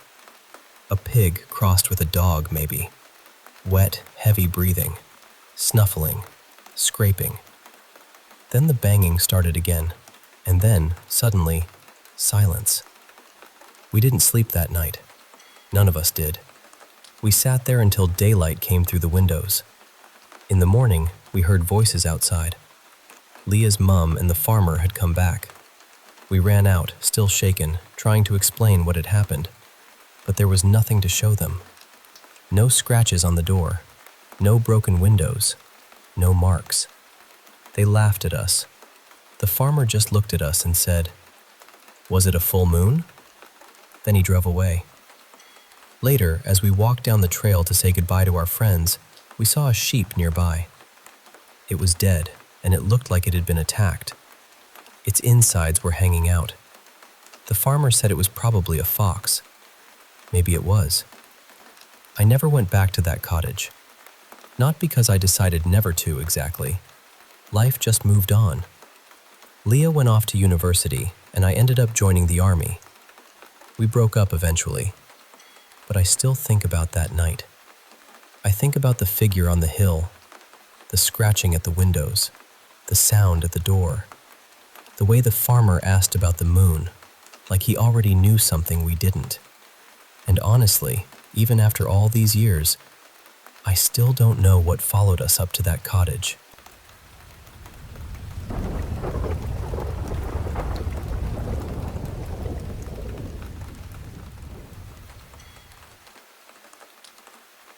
I want to tell you about something we used to call Toby in my house.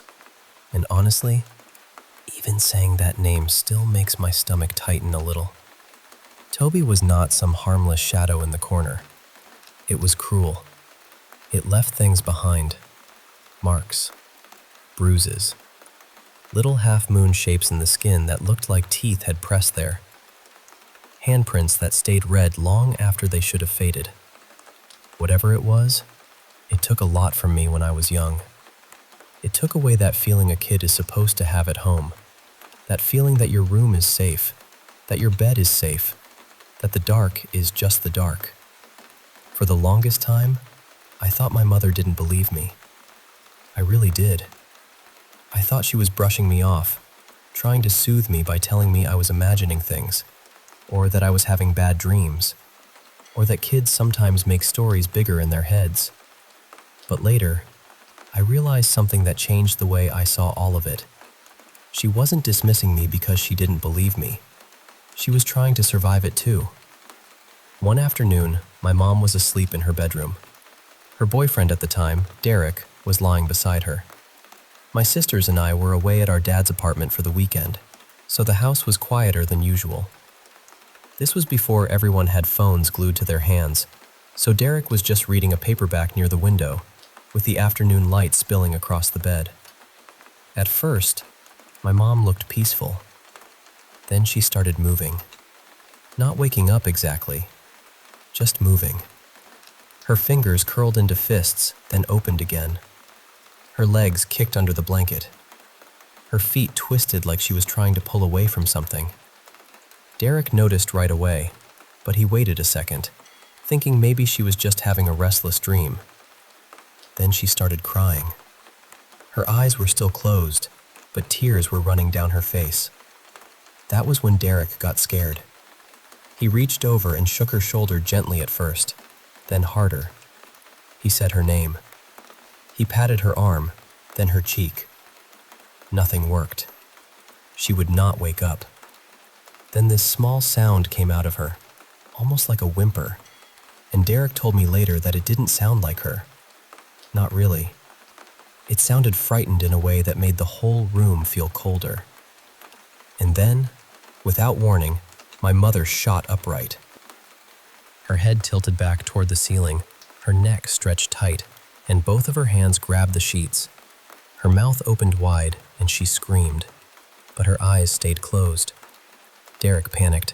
He yelled her name over and over, shaking her, trying to bring her back. He said his heart was pounding so hard it felt like it was trying to break out of his chest. Then the scream just stopped. My mom opened her eyes like she had only been lightly sleeping. She looked at Derek, confused and irritated, like he was the one acting strange. He asked her what happened, asked if she was okay, asked what she saw. She just stared at him for a moment. Then she lay back down, rolled over, and went right back to sleep. Derek did not stay in our lives much longer after that. But the thing that finally pushed him out happened on the 4th of July. That night, my sisters and I were outside with sparklers, drawing bright little trails through the dark. My mom and Derek were sitting near the pool, watching us run around while fireworks popped and cracked all through the neighborhood. You could see distant bursts of color flickering above the rooftops. At some point, Derek went inside to grab a drink from the kitchen. I didn't even notice he was gone until he came running back out. He didn't have the drink. His face was pale, and he looked genuinely terrified. He stopped near my mother and said, "There's a man on your stairs." My mom just looked at him and asked, "What?" Derek said he had walked through the living room, heading toward the kitchen, and when he turned, he saw someone on the staircase. Not sitting exactly, crouching. A hunched figure with a long nose, tucked low in the shadows, watching from the steps. He couldn't make out the face, just the shape of it, the way it held itself, the way it seemed to be waiting there in the dark. Derek did not go back inside for his drink, and not long after that, he was gone for good. The worst part is, after he left, we were still there, still in that house, still trying to convince ourselves we weren't losing our minds. But by then, I think all of us knew the truth. Something was in that house with us.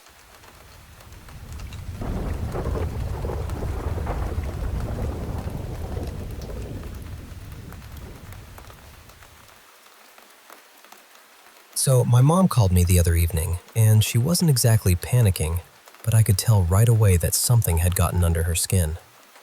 She said, "You are not going to believe what your uncle just told me."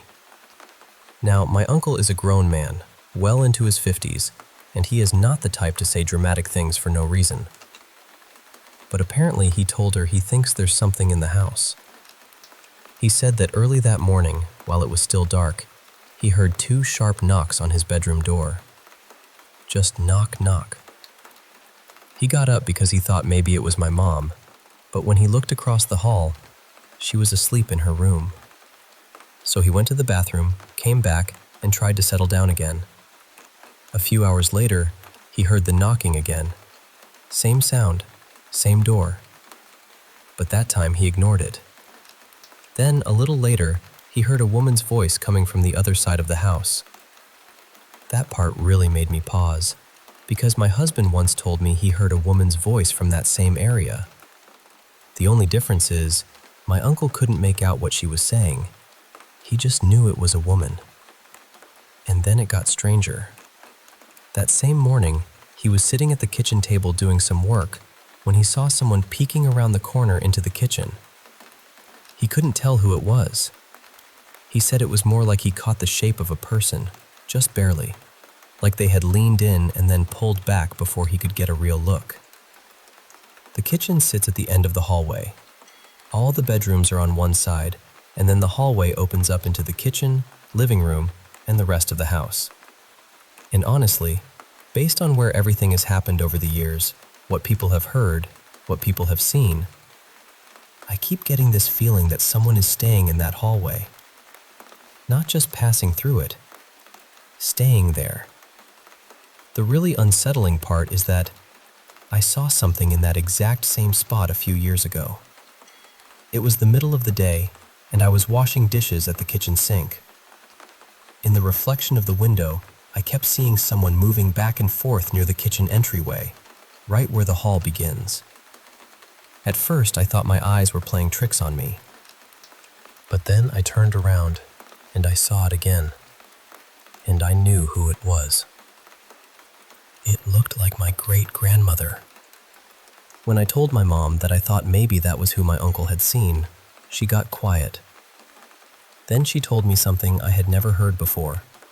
She said that after my great-grandmother passed away, she used to get this weird fear while washing dishes. She always felt like my great-grandmother was going to suddenly appear behind her, not in a cruel way, but almost like she was going to surprise her. And that gave me chills, because I had seen her from that exact place while I was standing at the sink. So this is what I think. My great-grandmother was a huge part of my mom's life. She helped raise her. She was almost like a second mother. And I think that after she died, she came back to our house. Or maybe she never really left. I know it sounds strange, but I think she's been there with us all along. And for some reason, I really believe she stays in that hallway. There is actually a whole other story about why I feel that way, but that is something I would have to explain another time.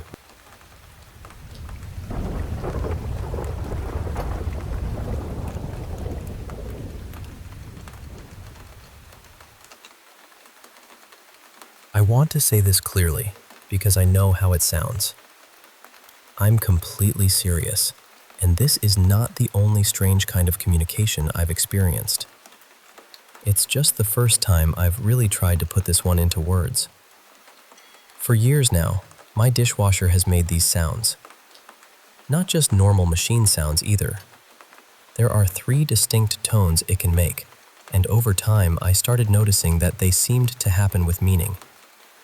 One sound rises upward, almost like a little confirmation. It tends to happen when I say something important, think something meaningful, or make a choice that feels aligned. Another sound drops lower, and that one feels like a warning or correction. Then there's this short little blip, kind of hesitant, kind of in between. That one always seems to tell me to slow down and be careful with whatever I'm thinking, saying, or about to do. And honestly, it has taught me a lot. It's made me realize how much every thought, every action, every intention matters. I've written things down during late-night sessions, and it reacts while I'm writing. Even now, as I'm talking about this, I feel that familiar sense of approval around it. The wildest part is that on the side of the screen, there's this setting that says, 6th sense. I mean, come on, that feels almost too on the nose. My mom still doesn't fully believe me, but even she has said before that the dishwasher seems to answer us. I don't think she can really picture the idea that something invisible might be behind it. And I get that. It's a lot to take in. Whatever is behind it doesn't act constantly. It only seems to respond when there's a reason. Sometimes the energy feels light, almost humorous, so I wonder if different beings or guides step in at different times. But most of the time, the main presence feels strict, focused, and protective. Not scary, more like a teacher who isn't here to entertain me, but to help me grow. It becomes more active when I meditate, pray, sit quietly, or set a strong intention. It seems to guide me toward what I'm doing right and what I need to change. But if I ask it directly to perform or answer on command, nothing happens. Absolutely nothing. It only responds when it fits its purpose. And because not everyone understands this kind of thing, I doubted myself for years. I kept thinking, maybe I'm imagining it. Maybe I'm making connections that aren't really there. But the timing, the consistency, and the subtle way it responds over and over again made it harder and harder to dismiss. When I combine that with other experiences I've had, it becomes a much bigger picture. One of my favorite experiences was with an LED lamp. That's a whole different story, but somehow it became another kind of answering medium. It reacted for years through different moods, energies, and what felt like different spirits. It was honestly one of the strangest and most fascinating things I've ever lived through. I've always been sensitive to atmosphere and energy. Over time, I've learned enough about the way this communication happens to feel confident saying this. I believe it can read what I write. I believe it knows my thoughts, and maybe much more than I can even understand from where I am. Even saying that gives me this strange déjà vu feeling, like part of me is wondering if I'll wake up and forget all of this, like it was just a dream. But I hope not. This seems to be how my guides show up for me. I don't meditate as much as I should, and I feel like I lost some of that clearer connection because of it. Still, the whole thing frustrates me. I'm deeply drawn to the idea of contacting intelligent, independent spirits, guides, or whatever name fits best. And I'm thankful. Truly thankful. Whatever is guiding me seems to want me to evolve. It becomes stronger when I do the right things, when I sit down, pray, meditate, begin plans, or speak intentions from a real place. I think technology may play a much bigger role in spiritual communication than people realize. Not just through machines, but through the way our own minds interact with energy, attention, and whatever exists beyond ordinary perception. The future could be very bright in that esoteric kind of light. I've studied a little quantum theory, anthropology, and spiritual traditions, and every time I experiment, I come to new ideas and conclusions. I'm not claiming to have all the answers. I'm just sharing what I've lived, what I've noticed, and what I can no longer ignore. So, to whoever is listening, thank you for being here. Thank you for reading. Thank you for existing. You are eternal. You are powerful beyond what you remember. And maybe that's part of the whole mystery, that we forget so we can rediscover it again. Everything you've lost may still be waiting for you somewhere, ready to be found, released, and found again. May you become rich in spirit, rich in love, and rich in the hidden dreams you barely dare to speak out loud. Amen. Love, blessings, and greetings from me and my guide.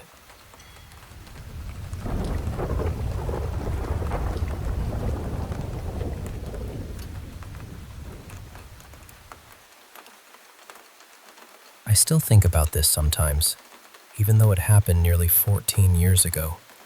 I was 17 then, and honestly, I spent more time at my girlfriend's house than I did at my own. Things at home were complicated, and her family knew that, so they were kind enough to let me be around whenever I needed somewhere quiet to exist for a while. My girlfriend, Leah, lived with her parents and her little sister in this old rectory that had been turned into a family home. It had that heavy, settled feeling older houses sometimes have, where every floorboard seems to remember more than it should. One afternoon, Leah had gone out for a driving lesson before her test. Her parents were at work, her sister was out, and they told me I could stay at the house until everyone got back. So I was upstairs in Leah's room, trying to get through some homework, when I heard this huge bang above me. Not a little creak, not a pipe knocking, a proper, violent bang. Right after it, there was this dragging sound, like something heavy being pulled across the floor in her parents' bedroom. My first thought was that the dog must have knocked something over. That seemed reasonable enough. So I stepped out of the room and looked downstairs. And there were the dog and the cat, both fast asleep together in the sitting room. That was when my stomach dropped a little. I didn't want to overreact, so I called the dog over, thinking, "Fine, we'll go check together." He came to the bottom of the stairs, looked up, then just sat down. He would not move. That was the strangest part at first, because his bed was actually in Leah's parents' room. He went up there all the time. But that day, he planted himself at the foot of the stairs, like he knew something I didn't. I stood there for a while, trying to talk myself into being brave. Eventually, I went up alone. The entrance to the attic was through Leah's parents' bedroom, and that attic door was usually shut. I had never seen it open casually. But when I walked into the room, it was wide open. I remember my knees shaking. I kept telling myself there had to be a normal explanation. Old houses move, wood expands, things fall, sounds travel strangely. So I checked the attic. I looked everywhere I could think to look. There was no one there, no animal. Nothing tipped over, nothing dragged across the floor, nothing that explained the bang, or that horrible, scraping sound. After a few minutes, I started feeling silly. I told myself I had probably made it bigger in my head than it really was. So I turned around and walked back toward the bedroom door. I left the attic door open behind me. Just as I reached the doorway to leave the room, the attic door slammed shut behind me. Hard. Not gently. Not like a draft had caught it. It slammed like someone had thrown it shut with both hands. I didn't go back to check. I ran downstairs faster than I'd ever moved in that house and stayed in the sitting room with the dog and cat until Leah came home. I never told her about it. She hated anything to do with ghosts or strange things, and I didn't want to scare her in her own home. But later that evening, I told her mom. She didn't laugh. She didn't brush it off. She just looked at me very seriously and said, "There have been a lot of odd things in this house." Then she told me something that made the whole thing sit even colder in my chest. That attic door was normally kept locked. I experienced a few strange things in that house over the time I stayed there, but that was the one that stayed with me. Leah and I broke up later when we both went off to university. Nothing dramatic. We were young, and we both wanted to figure out who we were on our own. About a year after that, her family moved out of the rectory too. I've never said for certain that what happened was paranormal.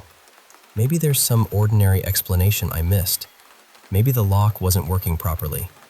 Maybe the house shifted in exactly the wrong way at exactly the wrong moment. But I know what I heard. I know what I saw. And after all these years, I still don't really know what happened in that room.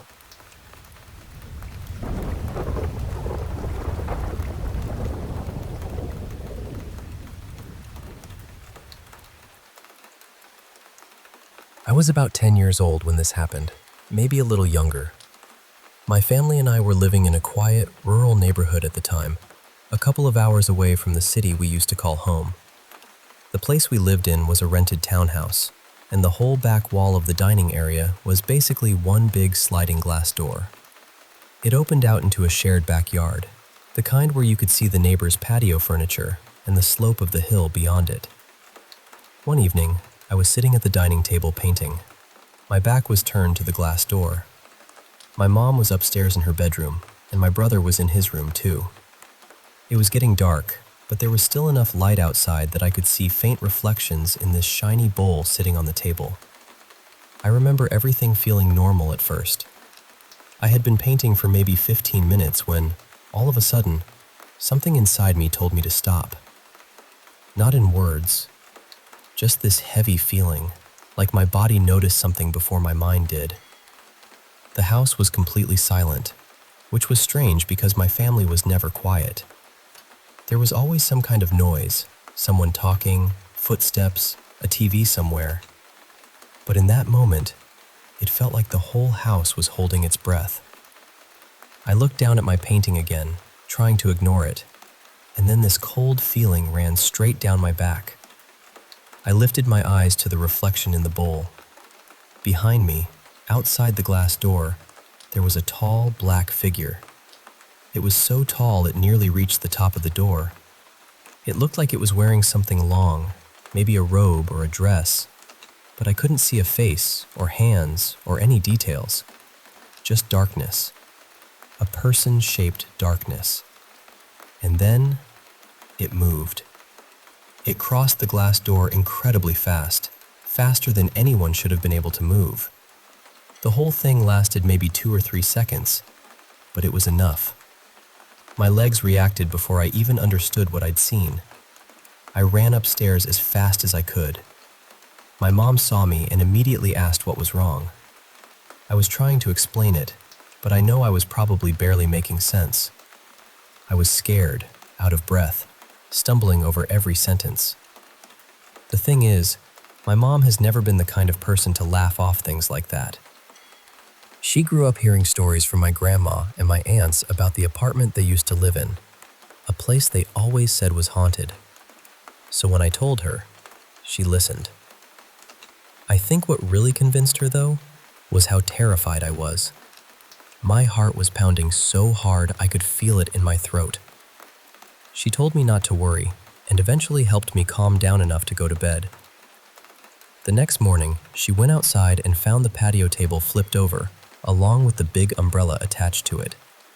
Not tipped a little, fully knocked over onto the ground. There hadn't been any wind that night, and that table was heavy. The kind of heavy where one person could not casually move it, let alone throw it over. About a week later, something else happened. I woke up in the middle of the night really thirsty. Everyone was asleep, and I didn't want to wake anybody, so I went downstairs quietly to get a glass of water. The only light on was the little glow from the oven clock.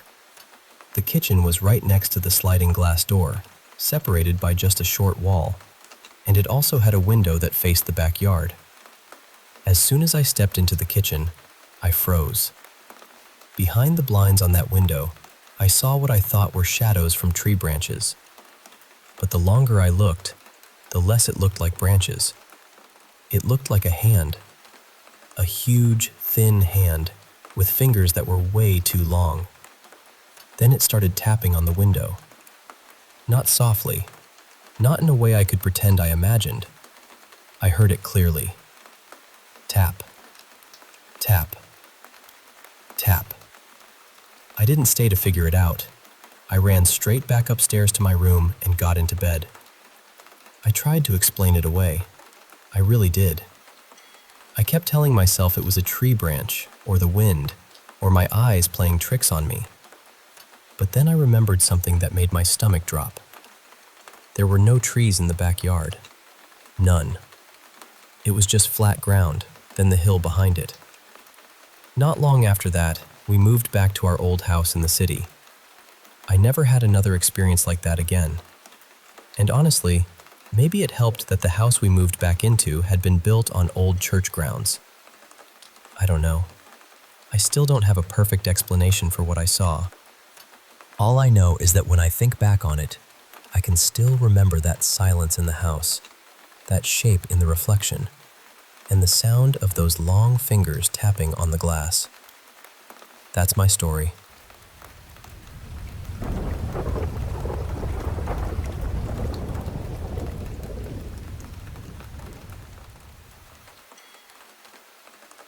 So I'll start from the beginning, because honestly, I still don't fully know what to make of all this. About 2 years ago, around July 2024, my best friend Lacey and I decided we were going to try and Ouija board. We've always done basically everything together, and at the time, sleepovers felt like they needed something extra. Something weird. Something memorable. The plan was for me to go to her house, but on the day we were supposed to do it, she completely forgot and ended up going to her stepmom's place in another city. I was really upset at first, because part of me thought maybe she had forgotten on purpose because she was scared and didn't actually want to go through with it. But then she invited me there anyway, so I got my brother to drive me over. I didn't bring up the Ouija board right away. I just kept it to myself. Later, we were sitting outside in the garden, and it eventually came up. I started telling her about the rules I'd read, the research I'd done, all the things people say you should and shouldn't do. While I was explaining it, we suddenly heard the rocks behind us move. Not just a little noise either. It sounded like someone had dragged them. We both froze. We tried to explain it away.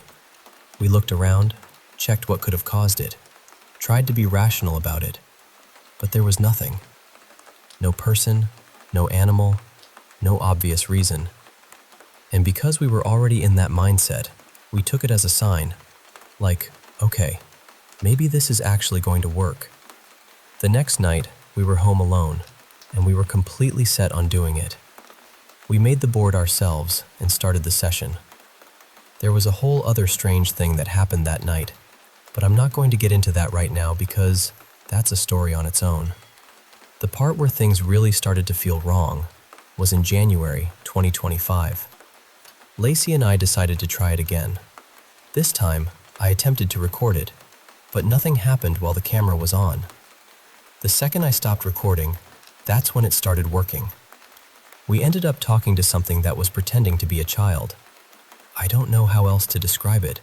It just felt off. I called it out, immediately got scared, and ended the session as fast as I could. I told Lacey I did not want to stay in that room anymore. Not for another second. So we went upstairs and talked through what had just happened. About 30 minutes later, she wanted to get a drink, so we worked up the courage to go back downstairs. That's when we noticed the photos. Every picture on the wall facing the room we had used was tilted sideways. Every single one. And the only photo with Lacey in it was broken. After that, somehow, we just carried on. We kept hanging out. We tried to forget about it. I think sometimes your brain just puts things in a little locked drawer because it doesn't know what else to do with them. The thing is, Lacey and I are incredibly close. I don't mean just normal best friends. It's always felt like there's something tying us together, something deeper than friendship. She's my person. It's always been me and her. Then, this March, she had to move 10 hours away to live with her mom. I was devastated, obviously. It felt like someone had taken half my world and packed it into a car. While we were apart, something strange happened at her house. Lacey's older sister, who was actually the reason the whole Ouija board idea started in the first place, got locked outside from the inside. The only people home were her and Lacey. Whatever happened there, it didn't feel normal. Anyway, Lacey came back yesterday and I spent the night at hers. We took her dog for a walk around our local park, and I ended up going on this whole rant about how much I'd missed her. It felt good to have her back, even for a little while. Then, while we were walking, I touched my backside. Don't even ask why. I just did. And I felt something that definitely had not been there before. A scratch. We started talking about everything again. The Ouija board, the sessions, the weird things that had happened, all of it. And the entire time, I was trying to figure out where this scratch could have come from. But I have no explanation.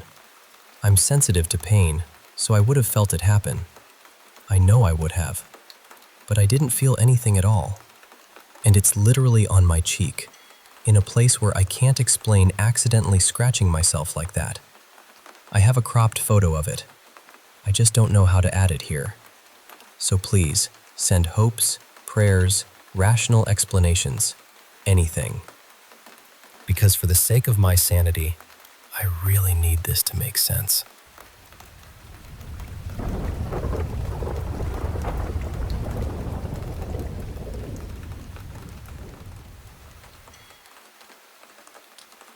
I don't know exactly when this started, but I can still remember the first time I felt it. I was about 9 or 10 when my family moved into this old house, and from the very first night, something about that place felt off. I used to sleep with my bedroom door open, always had, but that first night, right as I was drifting off, I got this heavy feeling in my chest. It felt like someone was watching me. Not just a little nervous feeling, it was deep in my body, like every part of me suddenly knew I was not alone. So after that, I started sleeping with my door closed. As I got older, I told myself it was just a kid's imagination. A new house, shadows in the hallway, all of that. But even after we moved, even in my own apartment, even at someone else's place, I still kept closing bedroom doors at night. I could laugh about it, but I still did it. Every time I tried to leave one open, something in me just couldn't handle it. Then, years later, in 2024, I spent the night with someone I had just met. We were tired, the door stayed open, and I didn't want to make it weird by insisting it had to be shut. That night scared me in a way I still think about. I remember falling asleep, then suddenly waking up because I heard someone come into the room. There was this woman standing there in a white gown with long, messy black hair hanging down around her face. She started moving toward the bed slowly, inch by inch. And the worst part was, it felt like she was enjoying it. Like she knew I was terrified. She looked almost excited, almost hungry, like the fear itself was feeding her. She came closer and closer until she reached the edge of the bed. Then she just stood there, staring at me. And then, everything went black. The next morning, I woke up completely shaken. Then earlier this year, about 5 months ago, it happened again. I had just run a half marathon, then drove all the way home the same day. So by the time I got into bed with my girlfriend, I was exhausted, completely gone. The bedroom door was open, and as I started drifting off, I tried to ask her to close it. I remember trying so hard to get the words out, but I was too tired. My body gave up before my mouth could work. And then, I was back in it. This time, I saw my grandmother. She had passed away, and in real life, she had lived far away in Central America. I didn't see her much growing up. Life got busy, schedules got complicated, and honestly, I never made as much time for her as I should have. In the dream, or whatever it was, she was upset with me. She was telling me that my mother and I hadn't prayed for her in a long time, that we hadn't lit a candle, that we had forgotten her, and it felt so real. I could see every detail on her face, the wrinkles in her skin, the dry patches, the little marks, her dark brown eyes. It was so clear that, at first, I felt emotional. But then, something changed. This awful discomfort came over me. Suddenly, it didn't feel like my grandmother anymore. It felt like something was using her face. I turned my head fast, trying to break away from it, and then, something grabbed my arm. For one tiny second, I swear I saw that woman in white again. Then everything went black. When I woke up, my girlfriend was scared. She told me I had been talking in my sleep, laughing, gasping, and thrashing around so much that she thought she was having a nightmare too. But the sheets were twisted and thrown everywhere, so I really had been moving like that. I told her what I saw. I told her about the door thing, how this has followed me since I was a kid. Since that night, whenever I start falling asleep and the door is open, she gets up and closes it all the way for me. I think what she saw that night scared her too. I have bad dreams sometimes, but they are never as vivid as they are when the door is open. Maybe it's my own mind freaking me out because I'm breaking some old superstition. Maybe it's something deeper than that. Truthfully, I don't know. All I know is that when a door is open at night, something in me still feels watched. And I don't think I'll ever be comfortable sleeping that way.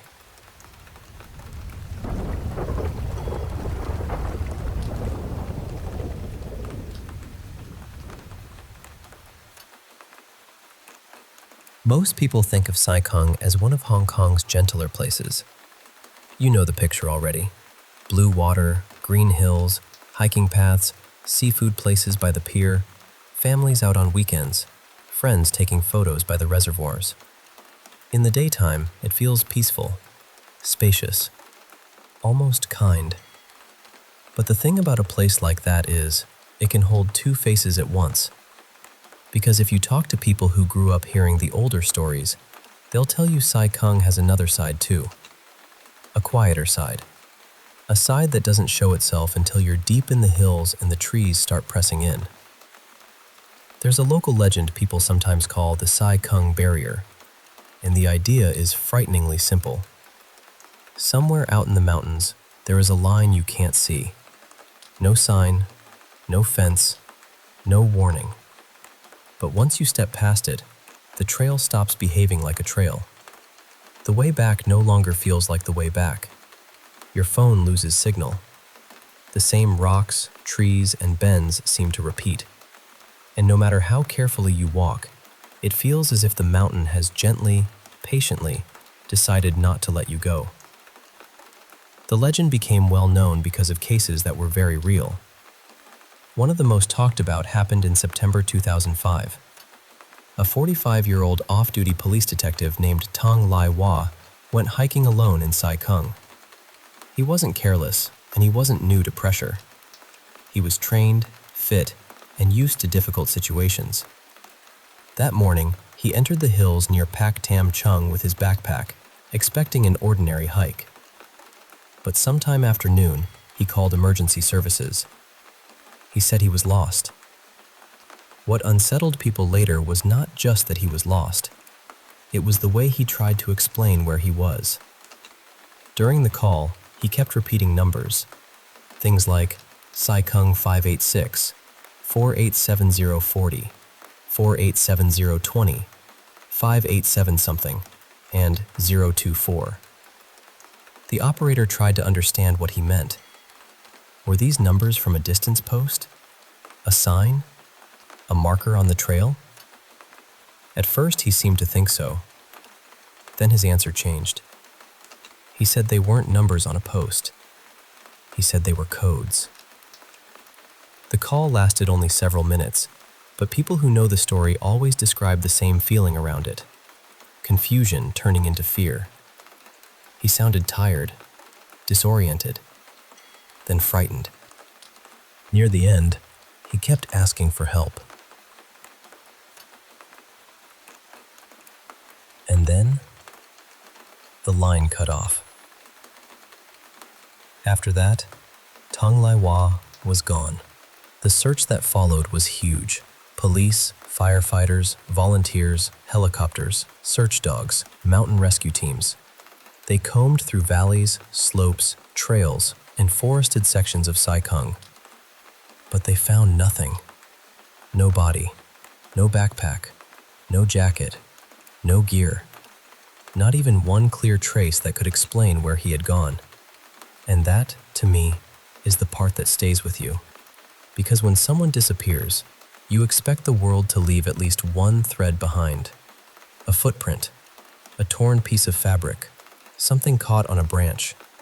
But in this case, there was just silence. Only a few weeks later, another case added to the fear. A young man named Yim Chi Yuan, in his early 20s, was leading a small group through an outdoor route in Saikung. He had experience. He had been involved in scouting and outdoor training, and he was not the kind of person you'd imagine getting easily lost. During the hike, he began feeling unwell. He had taken cold medicine, and at some point, he told the others to continue ahead while he rested. He was supposed to catch up. He never did. When the others realized he was missing, they searched for him and called out his name. But the forest gave nothing back.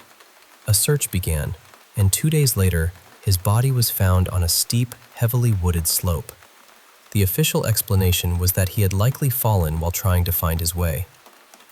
That explanation makes sense, but stories grow in the spaces where certainty is thin. A version that spread afterward claimed his body was found only a short distance beyond an area that had already been searched, even with dogs. Some people believe the trees, slope, and thick brush simply hid him from view. Others wonder if he had somehow crossed into that strange place people talk about. Years later, in 2016, another hiker became part of the legend. His name was Chung San Pak. He went hiking alone in Saikung and vanished for 4 days and 3 nights. But unlike the others, he came back alive. And what he described was deeply strange. He said he kept walking, but somehow he would return to the same pool of water again and again. He said he saw someone ahead of him, a hiker he thought he recognized, but every time he tried to get closer, the figure vanished between the trees. At one point, he saw what looked like a red brick building, maybe 2 or 3 stories high, standing behind the forest. But when he moved toward it, there was nothing there. He also said that after sleeping, the landscape seemed different. A waterfall that had been flowing one way now seemed to have changed direction. Some of his belongings disappeared too. Cigarettes, a lighter, even his hiking pole. And then there were the voices. He said he heard them coming from the rocks. Not just echoes, not just wind. He described conversations, quarrels, television sounds, the kind of noise you'd hear through the walls of an apartment building, as if every stone around him had a little room sealed inside it. Eventually, he followed a stream and found other hikers. He was rescued. Now, of course, there are practical explanations for all of this. Sai Kung is not a simple place once you leave the familiar paths. The trails split, valleys twist, the forest gets dense, phone signal can disappear. If you're tired, dehydrated, injured, or scared, your mind can start turning against you. A shadow becomes a person. Running water becomes voices. A similar bend in the trail becomes proof that you're walking in circles. That is all possible. But I think the reason this story lasts is not because everyone agrees it must be supernatural. It lasts because of what was never found. Tong Lai Hua never came home. His things never came home either. There was no final answer waiting at the end of the search. Just an empty space. And empty spaces have a way of breathing. So maybe the Sai Kung barrier is not a doorway or a curse or a hidden border between worlds. Maybe it is what happens when terrain, weather, fear, exhaustion, and bad luck all close around a person at once. Or maybe, deep in those green hills, there really is a line that looks like nothing at all. And once you cross it, the mountain remembers you differently.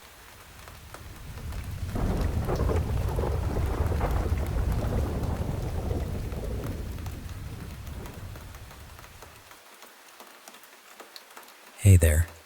I want to share something really personal with you.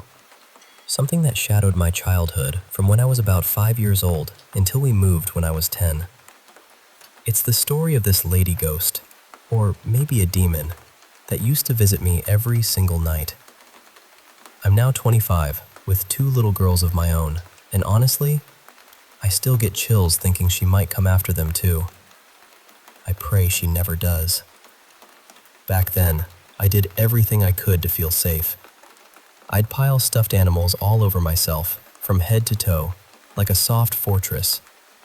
I'd even plug my ears, desperate to drown out whatever whisper or sound might be lurking. I could never fall asleep without my little lamp on, though it never really helped, but at least I could see a bit in the dark. So, picture this. I'm lying in bed, the soft glow of the lamp casting shadows on the walls, my heart pounding, trying desperately to drift off.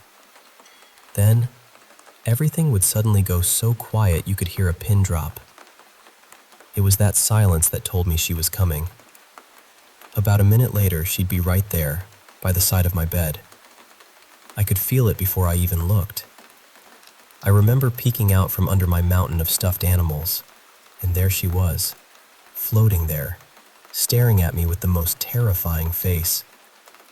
Her skin was so pale it looked almost translucent, and her eyes were haunting. I'd freak out, heart racing, and bolt straight to my mom and stepdad's room, jumping into bed with my mom, where I could finally find some peace and finally fall asleep. This happened night after night. I cried and begged my stepdad to let me keep my light on, and finally, one night, he gave in. But that night, it was worse. She slithered in like always, and I ran to my mom's room, but this time, my stepdad wasn't having it. He told me to go back to my room. I completely broke down. My mom had to convince him to let me sleep on the floor next to her bed, right up against the wall.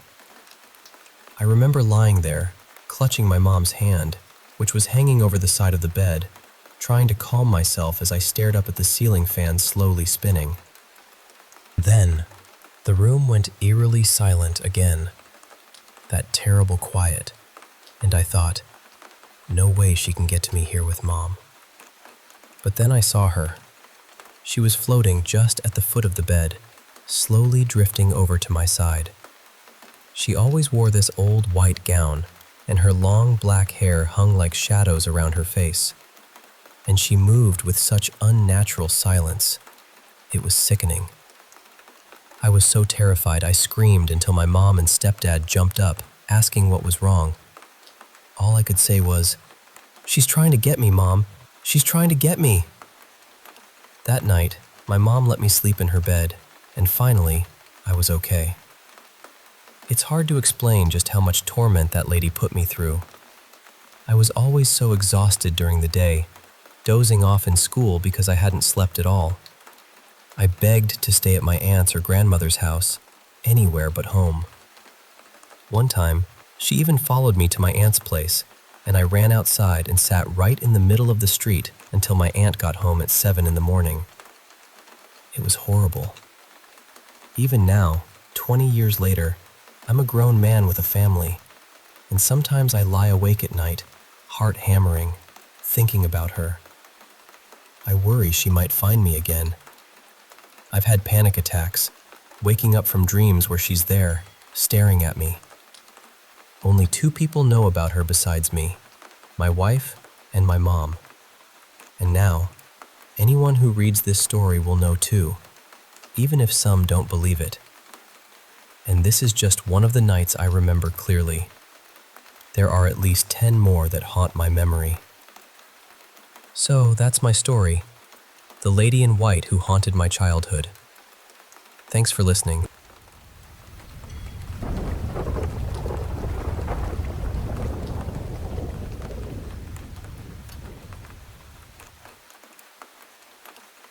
Hey, I want to share something pretty personal and a bit unusual that happened to me recently. And honestly, it's been on my mind a lot. But before I get into the experience itself, I should set the scene a little bit so you understand why this meant so much to me. Last year, around May, a boy named Jame, someone I'd known since primary school and went through high school with, passed away. It was sudden and heartbreaking. He had gotten a cut on his foot, nothing that seemed serious at first, but then an infection took hold, spreading quickly and shutting down his body. It was devastating news for everyone who knew him. Jame wasn't just another face in the crowd. He was part of our community, and even though I wasn't super close to him, his death hit me hard. I remember the funeral vividly. So many people gathered, the sky overcast, the air thick with grief and disbelief. For weeks after, I was just in this numb haze, trying to make sense of losing someone so unexpectedly. Now, fast forward to this afternoon, when something happened that I'm still trying to process. I had been asleep for a few hours and then woke up, but it wasn't like a normal awakening. It felt like sleep paralysis, you know? That terrifying moment when your body just won't move. But this time was different. I could talk, I could hear myself speaking, but I was completely frozen. My eyes were open, and right there, sitting at the end of my bed, was someone. I asked who it was, and the person slowly turned their head toward me. It was Jame. I blinked a few times, trying to convince myself this wasn't some trick of the mind, but there he was, calm and kind, just playing with the laces of his shoes. We talked for a while, about school, about life, about things I'd been struggling with. He gave me advice like he had all the time in the world, and there was this warmth in his presence that made me feel safe, even though I was trapped in my own body. I asked him why he was here, and he smiled softly and said, "Just checking in. I do that quite often to make sure everyone's okay." Then he joked that it was easier to talk to people this way than when he was alive. Normally, sleep paralysis is terrifying for me. There's this weight of dread, a feeling like something's watching. But this moment was different. It felt real, like a genuine conversation I might have had with Jame if he were still here.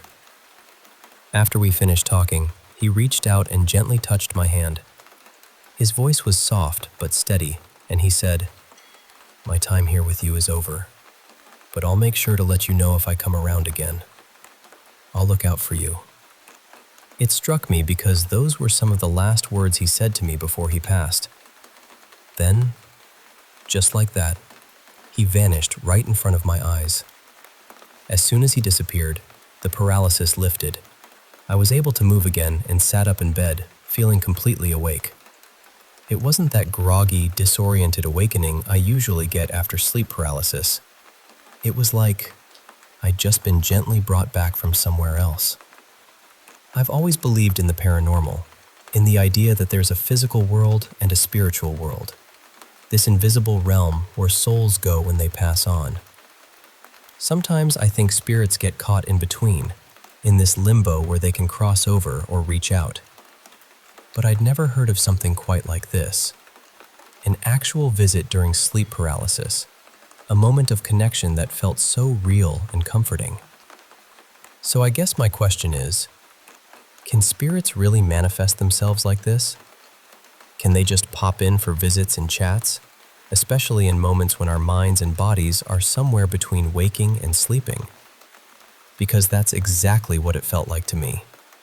A visit from Jame, checking in, reminding me I'm not alone.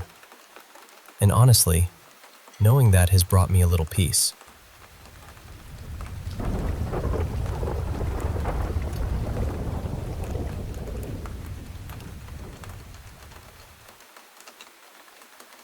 Hey there.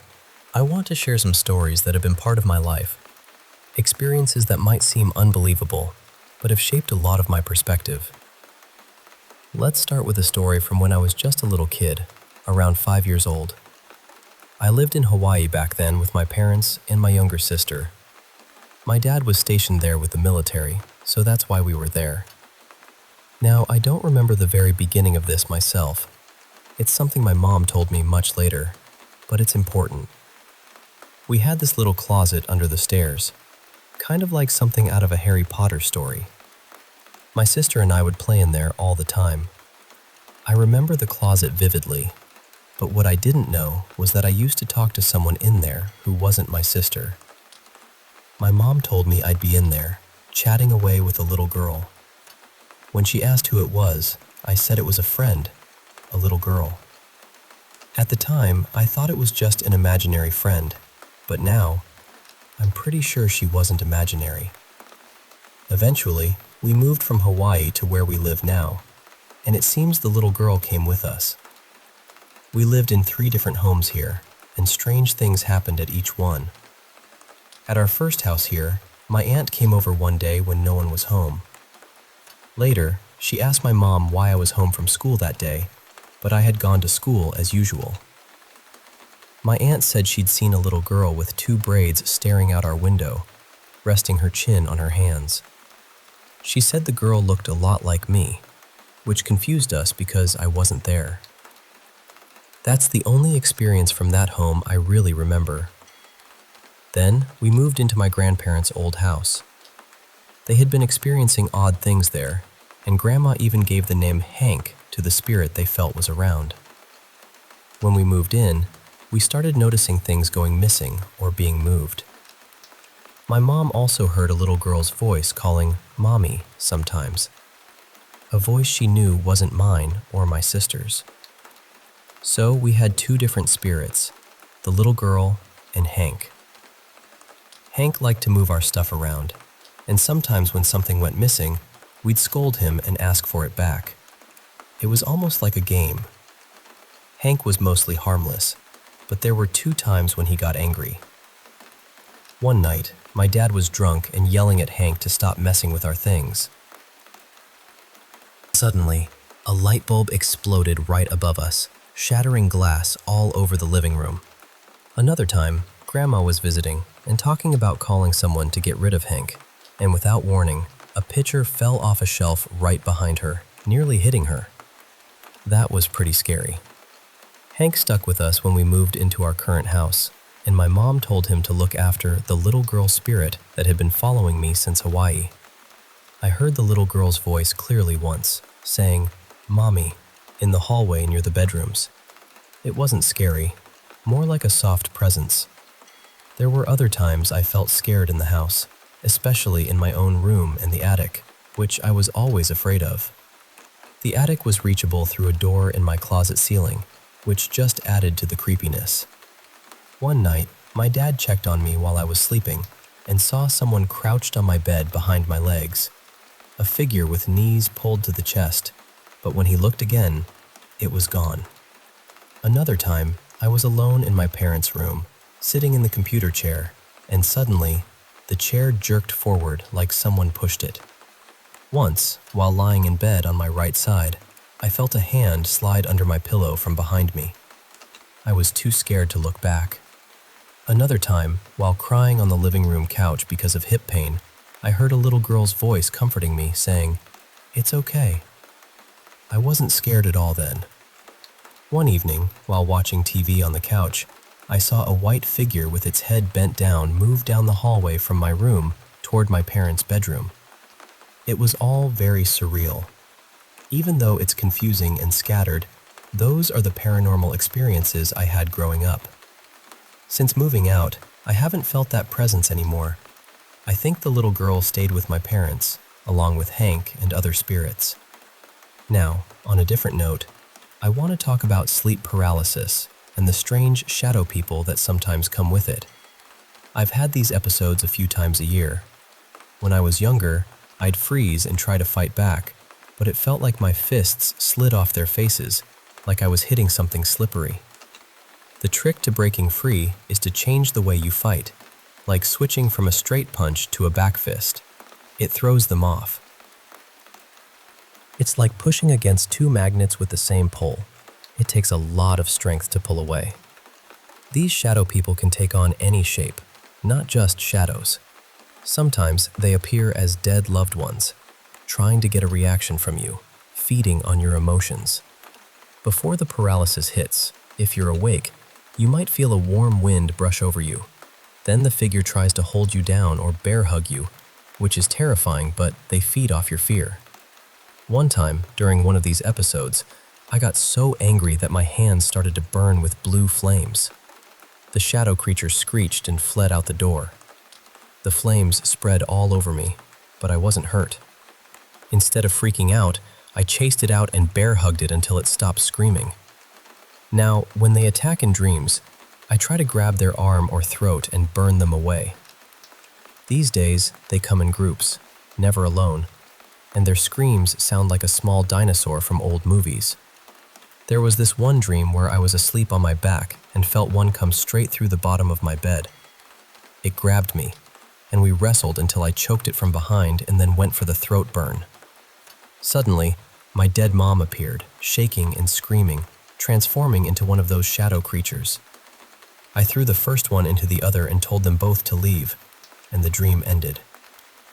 It's important to remember that sometimes the shadow people mimic loved ones to feed off your emotions, but it's not really them. Fighting back and staying calm is key. Moving on to something a bit more out there, I've had a few UFO encounters over the years. When I was about 11, I was driving home with my dad and saw this massive black ship with multiple spires, looking like a tiny city floating in the sky. I pointed it out to my dad, and he saw it too, but then he freaked out and started screaming that nothing was there, even though he'd just described it. It was bizarre. More recently, about 4 years ago, while working at a hotel during a Veterans Day parade, a housekeeper pointed out a white sphere in the sky. It moved incredibly fast, then split into 6 smaller spheres. I told her it was probably just observing, but later when I asked about any strange sightings, she completely denied seeing anything, like her mind couldn't handle it. Another time, I let my dogs out at night and noticed a star larger than the others. It got closer, and I realized it was a 4-pointed star with smaller points around it, about the size of a pressure cooker, pulsing different colors. I tried telepathy, asking if it meant harm, if it came from the stars, and if it was on a recon mission. The star responded with colors: red for no harm, green for yes it came from stars, and green again for recon. Then it flew away. The key was staying calm to remember everything clearly. No missing time or strange marks afterward, just a weird encounter.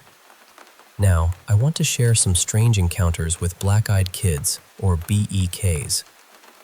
I work downtown at a hotel, and I've had 2 encounters. One was on my way to the bus stop, about 8 blocks from work. I was waiting at a crosswalk and noticed a teenage girl staring at me from across the street. She looked normal, except her eyes were completely black. No whites, just black. When she realized I was looking, she panicked and ran away as soon as the light turned green, which was odd because usually BEKs don't panic like that. I regret not following her. The other time was at work. A female guest in gym clothes asked for my help and made small talk. Her pupils were strange, shifting and moving like a lava lamp, but only the black part. It was unsettling but not scary. I Googled it but found nothing that matched. It made me wonder if there are different kinds of BEKs or similar entities. Now, let me tell you about one of the scariest experiences I've had, being trapped in a lucid nightmare. Usually, my lucid dreams are fun, but this one was terrifying. I woke up in my room, but everything was dark and twisted. I knew I was dreaming, so I counted my fingers to check, but as soon as I finished, my hands disappeared. My body felt slow and sick, like I was ancient and weak. I tried to wake myself up by closing my eyes and tensing my body, like I'd done before, but this time it didn't work. I started to panic, pacing around my room, even throwing myself down the stairs, but nothing woke me. Something was next to me, but I was too scared to look. Then it climbed on my back, small, heavy, like a child or a little animal. Somehow, I managed to get free and paced out of my room. I tried throwing myself down the stairs again, still no luck. Time felt endless. I started thinking, what if this isn't a dream? What if I actually died and woke up in some messed up alternate reality? I noticed new doors in my room leading to strange corridors, but I didn't want to explore. Then I started choking on something, probably my spit, but I could still breathe. It was uncomfortable, and I worried I might choke for real. I even tried to ask for help on a subreddit, but my phone wouldn't turn on. Eventually, I woke up for real. It was 2 a.m., and I was too shaken to sleep again. Lastly, I want to share a story about my time as the singer in a punk metal band called Scotch Tapeworm. We never made it big, but had some local gigs, and even opened for some big names. We were excited about a new song, Spent and Deflated, and made a music video, promoting it online. But then, out of nowhere, copyright claims started flooding in from some unknown shell company, taking down our videos and killing our momentum. One night, I got a strange comment on a private video, just "so good," and a link to a number. I called it and talked to a woman named Eve, who said her family owned a studio and wanted to collaborate. Despite misgivings, I met her at a cafe, and she showed me their brand new studio in a house deep in the woods at 65 Hatchet Lane, a place that seemed almost too perfect, too new. She asked me to sing in the studio, but after a while, the door locked, and I was trapped underground with no phone signal. I was stuck for hours, scared and pacing, before I saw a dozen shadowy figures with glowing red eyes watching me from the control room. They demanded I sing, but the fear made it impossible. After several tries, I finally screamed the song with all my might. They approved, but then, a tall, clawed figure dragged me out into the woods, its face like a beak, mouth foul and toothless. I fought but blacked out. I woke up the next day on the side of the highway, bruised and coughing, with no memory of how I got there. The police couldn't find the address or the woman. Since then, I've lost my voice. It crackles and coughs, and I can't sing or find a rhythm. It's like my music was stolen. I don't know what happened, but if anyone has answers, I'd be grateful. And one more weird but true story. Last June, I found a strange yard sale in a fancy neighborhood, unusual for the area. Two men were selling all kinds of old things, including a massive collection of Teenage Mutant Ninja Turtle toys and memorabilia from a girl named Christy. The whole lot was only $100, so I bought it all, including a handmade TMNT Ouija board. I set up the toys and lights at home and invited friends over. We joked around with the Ouija board, but when we asked why it was made, the planchette spelled out, "Later, dude," a goodbye. That night, strange things started happening. Toys falling, shelves crashing, and my dog Arnie acting terrified. I found black goo leaking in the basement, and when I checked the toys, they were all scattered, facing away from me, with Donatello missing. Then, a small black goo-covered childlike figure appeared, picking up Donatello. Its face cracked to reveal a horrifying plastic jaw with a black void inside. It reached for me, but Arnie barked fiercely, and suddenly, the lights came back on. The creature vanished, leaving only fading footprints. I learned that Christy was a girl who died young from a rare disease, and this was her family's house, flooded recently. Her ashes mixed with the rainwater to create the black goo. I don't know what to make of all this, but I think there's more to these stories than I can explain. Thanks for listening to all these tales. Some scary, some strange, but all part of my journey. If you've had similar experiences or have any insight, I'd love to hear from you.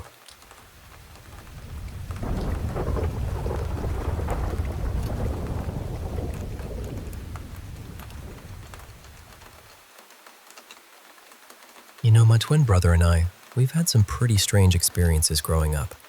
And there's this one thing that always kind of slipped my mind until recently.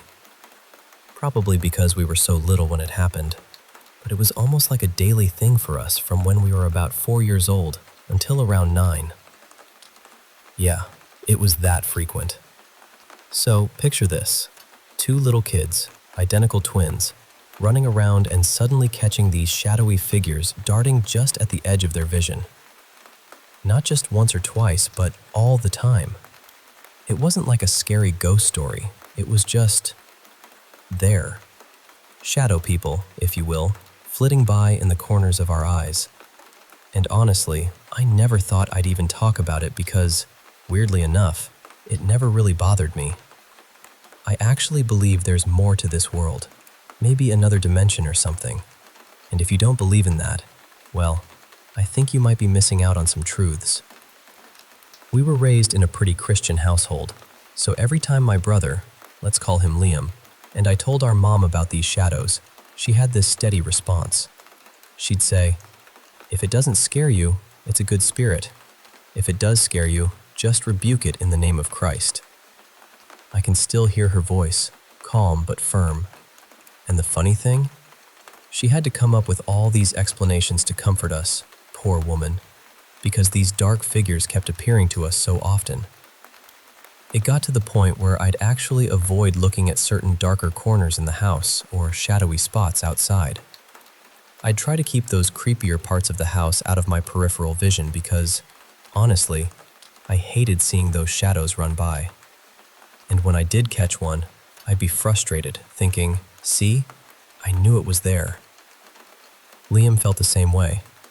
We both thought we'd be seeing these shadow figures forever. But strangely, we don't see them anymore. Not at all. Sometimes, when we experiment with psychedelics like LSD as adults, we get those trippy shadow shapes again, but it's nothing like what we saw as kids.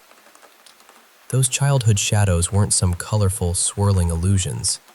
They looked like actual dark legs and arms moving swiftly just out of our direct sight. There were times when we'd see the shadows, one right after the other, without knowing the other had just seen one. Then later we'd compare notes, and it was eerie how similar our sightings were.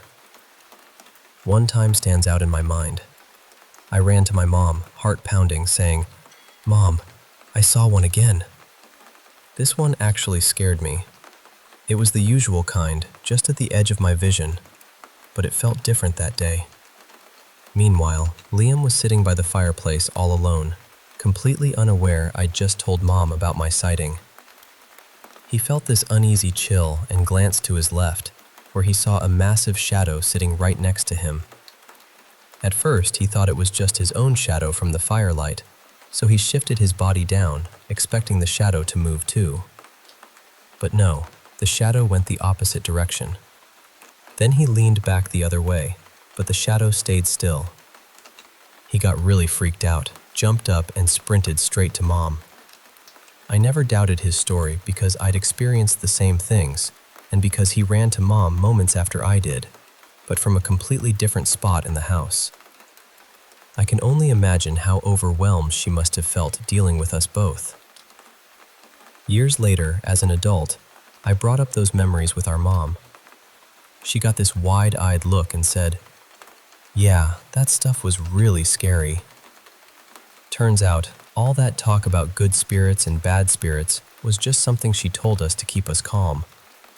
She admitted she was terrified herself and didn't know what else to say to her creepy little twins. So, that's our story. Shadow people running by in the corners of our eyes, haunting our childhood but never hurting us. It's a strange memory, but it's ours. And maybe, just maybe, there's more out there than what we can see.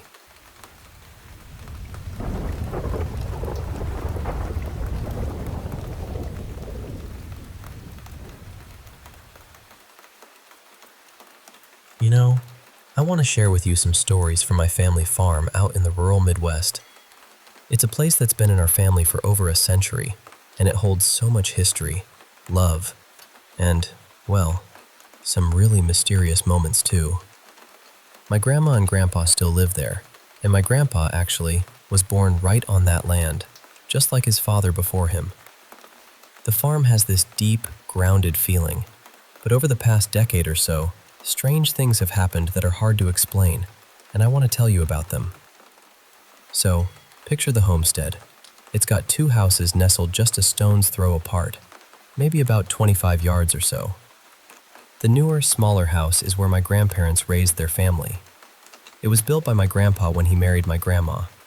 It's cozy, filled with the sounds of everyday life, but just a short walk away, there's this much older, bigger house. That's where my grandpa was born and grew up, and before him, my great-grandpa Corwin lived there too. My mom used to tell me about taking dinner over to my great-grandparents every evening, especially after my great-grandma passed away. Great-grandpa Corwin was living alone then, and my mom would bring him food and company. Corwin was one of the kindest souls I've ever known. He had this gentle way about him, always ready to pause and talk with anyone who stopped by. I remember visiting the farm as a kid, and he'd always have those little wafer cookies waiting for us, a sweet treat that somehow made the old house feel warmer. Corwin was active well into his 90s, still roaming the farm with his cane in one hand and a handkerchief in the other. It was like he belonged to that land, like the farm was part of him, and he was part of it. Eventually, he moved to a nursing home in a nearby town, and he passed away peacefully at 94. But here's where things start to get a little eerie. Not long after Corwin died, my grandpa began to hear something strange. He thought he heard his dad calling his name, faint and distant, just like when he was alive. I read somewhere that it's actually pretty common to hear a loved one's voice after they pass, but still, it unsettled him. And then, my grandpa started noticing lights flicking on and off in that old house when no one was supposed to be there. One of my uncles, who's about as skeptical as they come, even decided to live in that old house for a while after Corwin's passing. He didn't believe in ghosts or anything supernatural, but he couldn't deny the strange noises he kept hearing. Creaks, footsteps, whispers. One night, he was jolted awake by a loud bang. Heart racing, he grabbed his pistol and went to check it out. Turns out, it was just a basketball that had fallen from a high shelf, but still, it gave him a scare. Sometimes he wonders if it could have been Corwin's way of saying hello. But maybe the most chilling tales come from my grandma and another uncle. Both of them have seen something that made their skin crawl. You know how Corwin loved to wander the farm, checking on things, even into his old age? Well, on separate occasions, my grandma and this uncle saw a man walking around outside at night, dressed just like Corwin always did, overalls and a flannel shirt, the classic farmer's outfit. Seeing him out there in the dark was frightening, and neither of them told anyone at first, thinking maybe their eyes were playing tricks. Eventually, my uncle mentioned it to my grandparents, and my grandma was shocked because she had seen the same figure. They talked it over and agreed it was probably Corwin, still roaming the land he loved. But they were both puzzled. Why would it be so scary if it was him? Maybe it was just the surprise of seeing someone familiar where they didn't expect, especially at night, when shadows stretch long and everything feels different. A few years back, I got curious and explored that old house myself. though I won't lie, it's getting pretty dangerous inside. The floors creak and groan, and the air feels heavy, like it's holding its breath. I even set up a recorder to capture any sounds for 24 hours, but honestly, I never worked up the courage to listen to what it picked up. Maybe part of me is afraid of what I might hear. But you know, there's something comforting about thinking that maybe it's just my great-grandpa Corwin, still hanging out on the farm, the only home he ever really knew.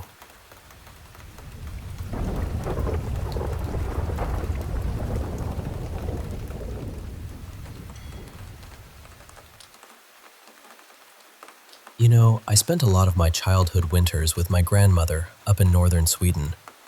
She lived with her two sisters just outside this tiny little town in a place locals call Blue Hills, or Blåkulla in Swedish. Their house was small, gray, and pretty simple. They had electricity, but only at night, and their heat came from an old furnace that crackled and hummed all winter long. During the day, the Blue Hills were peaceful, almost silent, the kind of quiet where you could swear you heard the snow slowly melting beneath your feet. But at night? Man, at night it turned into this vast, endless field of white fading into pitch-black darkness. It was breathtaking and terrifying all at once, the kind of place that gets under your skin and stays there. I remember this one night when I was about 7. Grandma took me ice fishing, just the two of us out there on the frozen lake. I was sitting there with a hot dog in my hand, staring up at the sky, just soaking it all in. And then I saw it. A star brighter than any other, twinkling like a little green flame. "That's the green star," Grandma whispered, her voice soft and serious. "It only shows up in special places way up north, and only people with special hearts can see it. But be careful. Don't stare at it too long, or it'll turn the snow green. And if it blinks 3 times, misfortune will find you." I was just a kid, so I didn't really believe it, but I listened anyway. She handed me an old cast iron key, some sort of good luck charm to keep with me. Still, all I wanted to do was keep watching that green star flicker in the night sky. There was something magical about it, something I couldn't explain. Years went by, and life got busy. School, girlfriends, sports, you know how it is. I stopped going up north in the winter. But then Grandma got sick. We made one last trip to see her. She was as cheerful as ever, even as her health faded. She passed away in that same little gray house, the same month as her sisters. We scattered their ashes on the lake, and the green star still shone above. After college and starting my career, I got engaged to my girlfriend, Samantha, Sam to her friends. We planned a big trip to Barcelona for our 5th anniversary, but then the pandemic hit and everything changed. We had to scrap our plans. We thought about getting diving certificates, but with all the restrictions, that was out. Instead, Sam found this cozy lodge up north where we could go winter camping, just the two of us. We managed to get a long weekend off work, 3 days in a small cabin surrounded by snow and silence. It wasn't Blåkulla, but it felt like a little piece of home. A few days before we left, Sam had to go on a business trip out of town. She took COVID tests before and after, but on her way back, she tested positive. She called me early in the morning, her voice worried. "I don't want you to get sick," she said softly. "You should go on your own. I know how much you've been looking forward to this. I'm sorry." We talked it over, and she convinced me it was best. She'd isolate at home, and I'd head up north alone. It felt strange leaving without her, but I also felt a little comforted, like Grandma was watching over me. Driving away from the city, I sang old songs Grandma had taught me, stealing glances at the night sky. The stars grew brighter as I left the city lights behind, twinkling like diamonds scattered across black velvet. And there it was, the green star, hidden among the constellations, just like I remembered. The trek from where I parked to the lodge was brutal. About a 35-minute hike through snow that swallowed me up to my knees. With only a flashlight to light my way, the path felt narrow and fragile beneath my feet. Every crunch of snow underfoot echoed loudly in the silence. I questioned myself constantly. Was I going the right way? What if I got lost out here all alone? The cold bit through my layers, and the wind whispered through the pines, carrying an eerie melody that made my skin crawl. Eventually, I found the lodge. It was small, with 2 rooms, 4 beds, and a tiny kitchen. No power inside, but a diesel generator hummed outside, and the furnace filled the rooms with warmth. The lodge sat atop a little hill clearing, surrounded by endless woods, and the view stretched for miles. Even if there were 100 places like this, I'd never find them all. I settled in, brewed some coffee, sliced up a salami, and sat outside on a folding chair. The stars were so bright here, so alive compared to the dull glow of city skies. It felt like coming home after a long journey. And there, shining softly, was the green star. It was subtle, but unmistakable. I couldn't look away.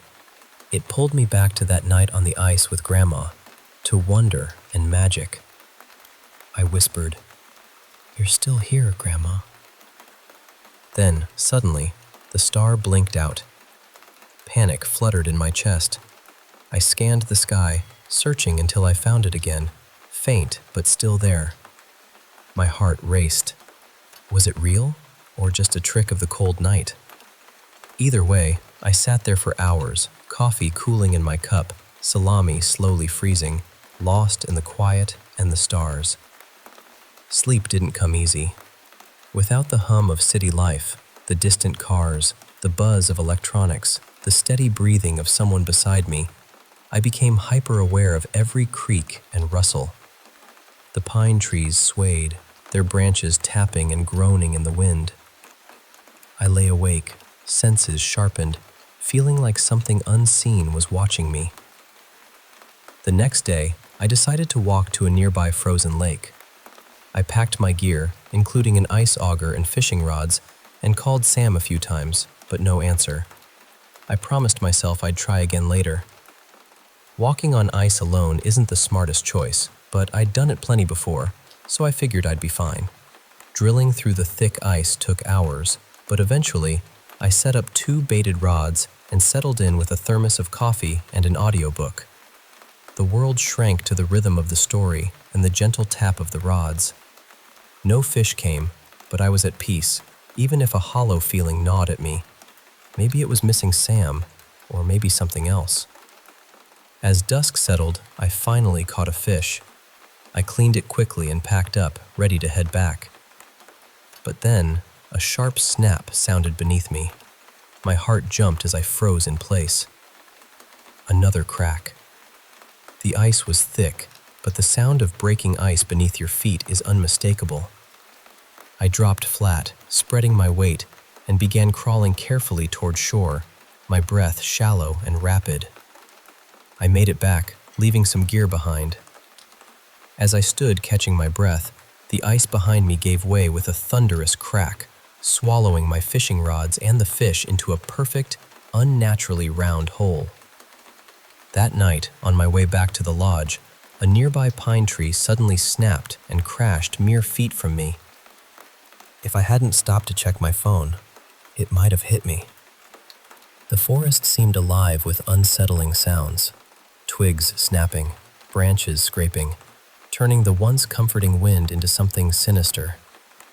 I brewed another pot of coffee and nibbled the last of my salami, but every bite felt like a distraction from the creeping dread. The night sky was brighter than ever. The green star blazed above me, impossible to ignore. It burned through my eyelids, forcing me to shield my eyes with a trembling hand. It grew larger, closer, until it was as big as my fist, pulsing with a living, breathing energy. The light washed over the hillside in a thick green glow that seemed to thicken the air itself. I could almost taste it. a metallic tang that made my skin crawl. Then I saw them. At the edge of the forest, bathed in that eerie green light, stood creatures: deer, hares, foxes, and even some farm animals like chickens, cows, and dogs. Behind them, people. Broken, naked, pale as ice or torn beyond recognition. One figure caught my eye, a young woman with a broken neck, her body ravaged by time and decay, her eyes a haunting winter green. They all watched me, silent and still, shadows in the glow. My hands trembled as I wrapped my fingers around my car keys, desperate to ground myself.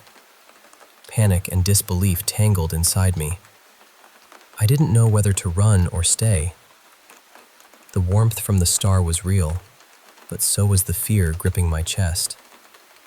I turned to flee, and then she was there. The woman with the broken neck, as if the forest had moved closer. The green light intensified, and the silhouettes closed in, hollow-eyed and silent. I backed against the lodge wall, heart pounding, hands scratching at the rough wood like a trapped animal. My nails tore and bent, blood mixing with dirt. I screamed, a raw, desperate sound that felt more like a plea. Cold fingers brushed my leg, and tears blurred my vision.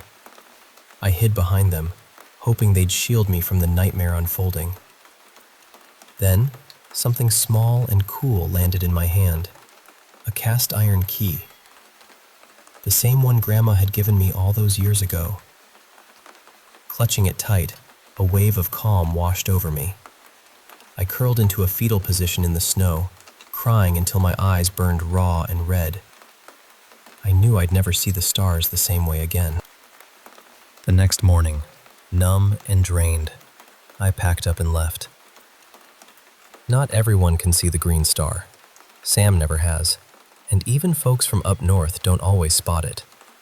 Like Grandma said, it takes a special place and special people. If you ever catch a glimpse of it, don't stare too long. Question what you see. Force yourself to look away now and then. I made it home to Sam, but I'm still not sure how to tell her what happened. Maybe I never will. Because what I saw, it's not something I want to see again.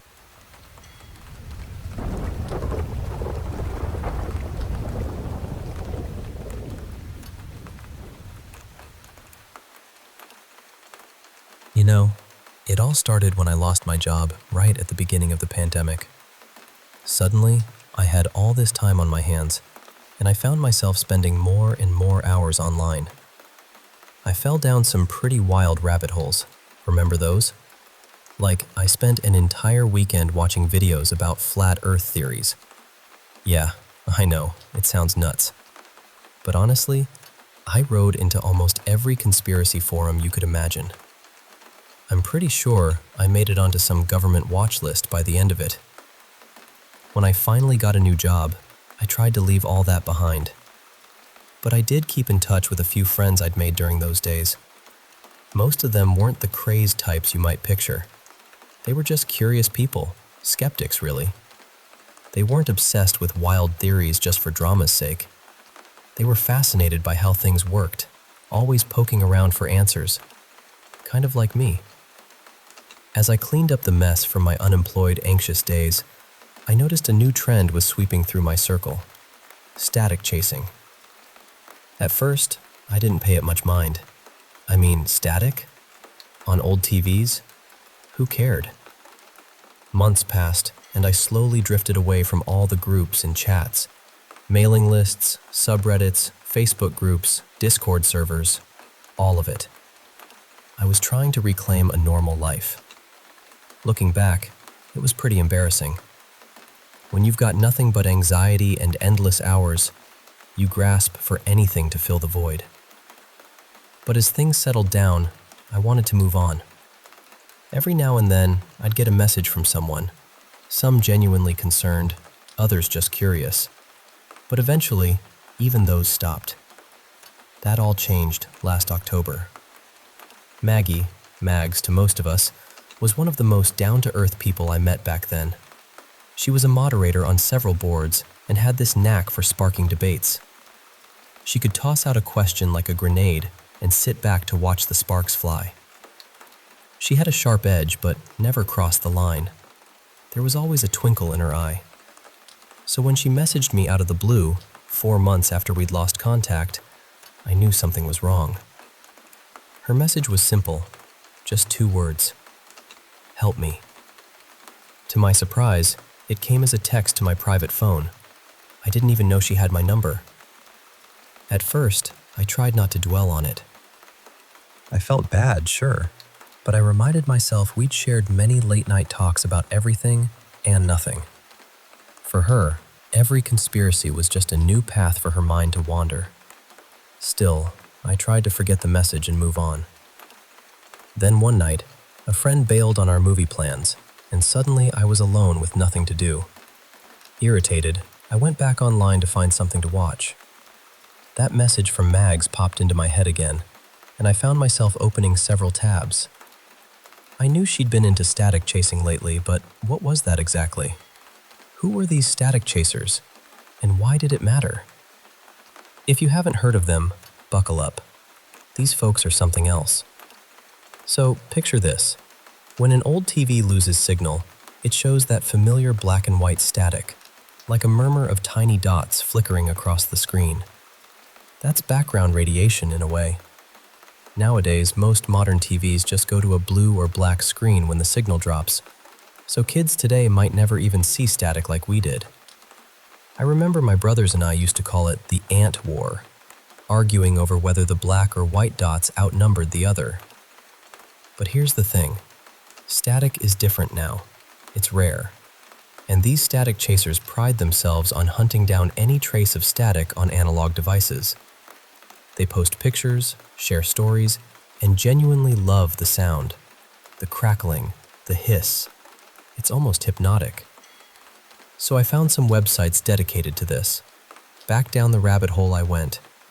Facebook groups, YouTube channels, even some sketchy Patreon pages.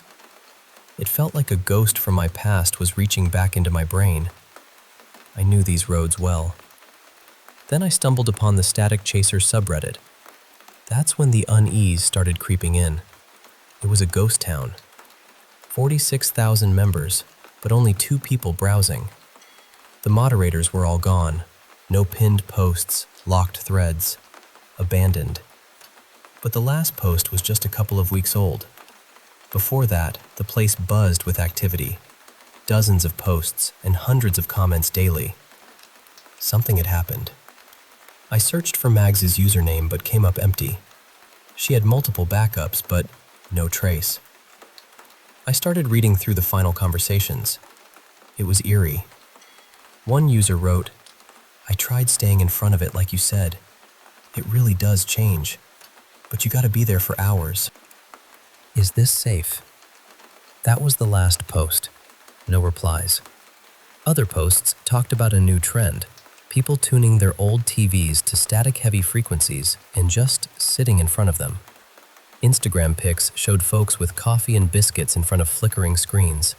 Cats napping on heavy CRTs.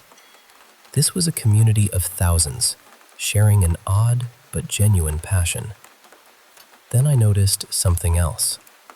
People posting about their blots. Blots are rare black spots that appear in the static, like large inky splotches right in the center of the screen. Some static chasers looked for these patterns, teasing out meaning or just marveling at where they might come from. High-speed cameras could catch these fleeting moments. And there, among the blot enthusiasts, was Mags. "I don't get it," she posted. "Static's supposed to be background radiation, so why does it have a fucking head?" She shared photos, videos, sound files. Some were downright creepy. A 6-fingered hand pressed against the screen, a perfect white circle, an image that looked like an eye. But the creepiest was the last one, a screen entirely white except for the outline of a humanoid figure. No static.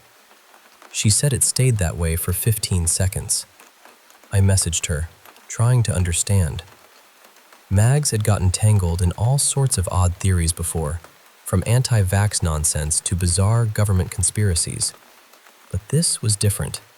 She was posting guides, sharing her findings. She'd even dug out an old TV to try it herself. Whatever she'd found, it had shaken her. A week passed with no reply, no online presence. I tried calling the number she'd used, but nothing. I searched everywhere, but she'd kept her personal life under tight wraps. No social links, nothing. She was terrified of being doxxed. Curiosity gnawed at me. There had to be a reason she was so obsessed. Her guides were clear and methodical. Maybe I should try it. So I found my mom's old CRT TV in storage, dusted it off, and set it up. I had Mags's guide open on my laptop. The process was oddly technical. A powerful magnet placed near the flyback transformer, a specific orientation of the TV based on the transformer's location, tuning to a particular channel based on local broadcast stations. For me, living in rural Minnesota, that was channel 0506. The magnet sat just under the flyback transformer, cushioned by a thin layer of hardwood. I followed every step, but at first, it was just a blast of static, white and black dots dancing, accompanied by that familiar, monotone hiss. The guide warned me I'd need to wait for hours. I left it running and went about my day, stepping out briefly for groceries but mostly staying nearby, reading about what might happen. Apparently, after a few hours, the static would start to rearrange. Forms, shapes, even sounds might emerge. I settled in front of the TV as dusk gave way to a relentless October rain. Outside, the trees swayed, the wind howling softly. I wrapped myself in a blanket, feeling vulnerable. What had Mags seen to send that message? Where had all the static chasers gone? What was I hoping to find? Answers? Proof? I nodded off a few times. It was like watching clouds. After a while, your mind fills in the shapes. But Mags wasn't the type to be spooked by illusions. Something real must have frightened her. Near midnight, I was about to give up. I leaned over to turn off the TV. That's when I saw it. A tiny black dot, unmoving amidst the swirling static. As I leaned closer, a vague shape took form, almost humanoid. And there was a strange sound layered over the static, a high-pitched tone. Slowly, the spot grew, becoming clearer. A figure with 2 arms, 2 legs, a head, completely ink black, moving through the static toward me. The high-pitched sound sharpened, and then it spoke, just barely audible over the hiss. Hello. My heart leapt. Panic surged, but I forced myself to stay put. I turned the TV off. The moment I touched the knob, a jolt shot through me. A spark? An electric surge? I couldn't tell. I felt numb. Suddenly, my vision went black. I was lying on my back, panting. No matter how I blinked or rubbed my eyes, everything remained pitch black. I tried to breathe deeply, to calm myself, but there was nothing. No warmth, no cold, no pain. My hands moved, but it wasn't real movement. It was like I was a mind floating in nothingness, imagining having a body. A sick feeling crept in, or maybe just the memory of sickness or panic. Far away, a light flickered. I felt drawn toward it. Slowly, I moved, imagining legs carrying me, though there were no legs. As I neared the light, parts of me began to return. I looked down to see my hands, translucent, flickering in and out like static textures, thin enough I could pass one through the other. The light was a sphere, a big white and black orb pulsing with static patterns, black and white dancing across its surface. It made a sound, growing louder in my mind. Static, but layered with voices. A million whispers, arguments, cries, people trapped inside. Closer inspection revealed the black spots weren't random, they were silhouettes. each one a person, stuck in the static. Millions, maybe billions. I turned to see the darkness beyond the sphere. It wasn't empty, but teeming with creatures. Some humanoid, others not. Screaming, crying, shouting, all converging on me. A universe of unspeakable horrors. Static filled my eyes and ears, desperate screams and hopeless cries. I was surrounded by terror and inevitability. Hands grabbed me, pulling me toward the sphere or tearing me apart. I tried to scream, but only static came out. Voices of the lost joining the endless chorus. Forever. Suddenly, a loud bang exploded. The transformer blew. Power cut out. I tumbled back in front of my TV. Time had barely passed. I lay on the floor, crying, screaming. That place was real. I'd been there. My fingers were numb. My body lost its bearings. I screamed again, but all I heard was static. Neighbors called the police. I barely remember being taken to the hospital or my brothers visiting. Doctors said it was a seizure, maybe epilepsy. I didn't argue.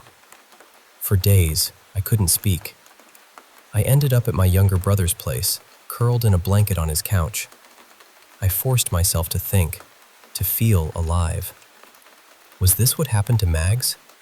What about the others?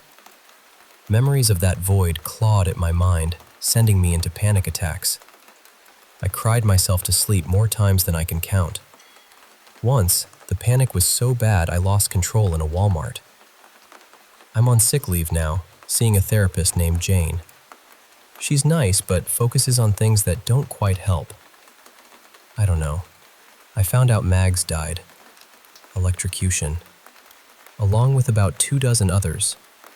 There was a viewing party in Singapore where 4 people died. 2 Germans died sitting by a battery-powered radio. I think the faulty wiring in my TV and my apartment's power outage saved me. Without that, I'd be gone too, trapped in that sphere or torn apart. Forever static. But a part of me is still there. I can feel it whenever I hear static. I can see the black spots in the patterns. Remnants of people waiting for me. I'm sorry, Mags. I wish I could have helped. I really do. But I don't know what to do now.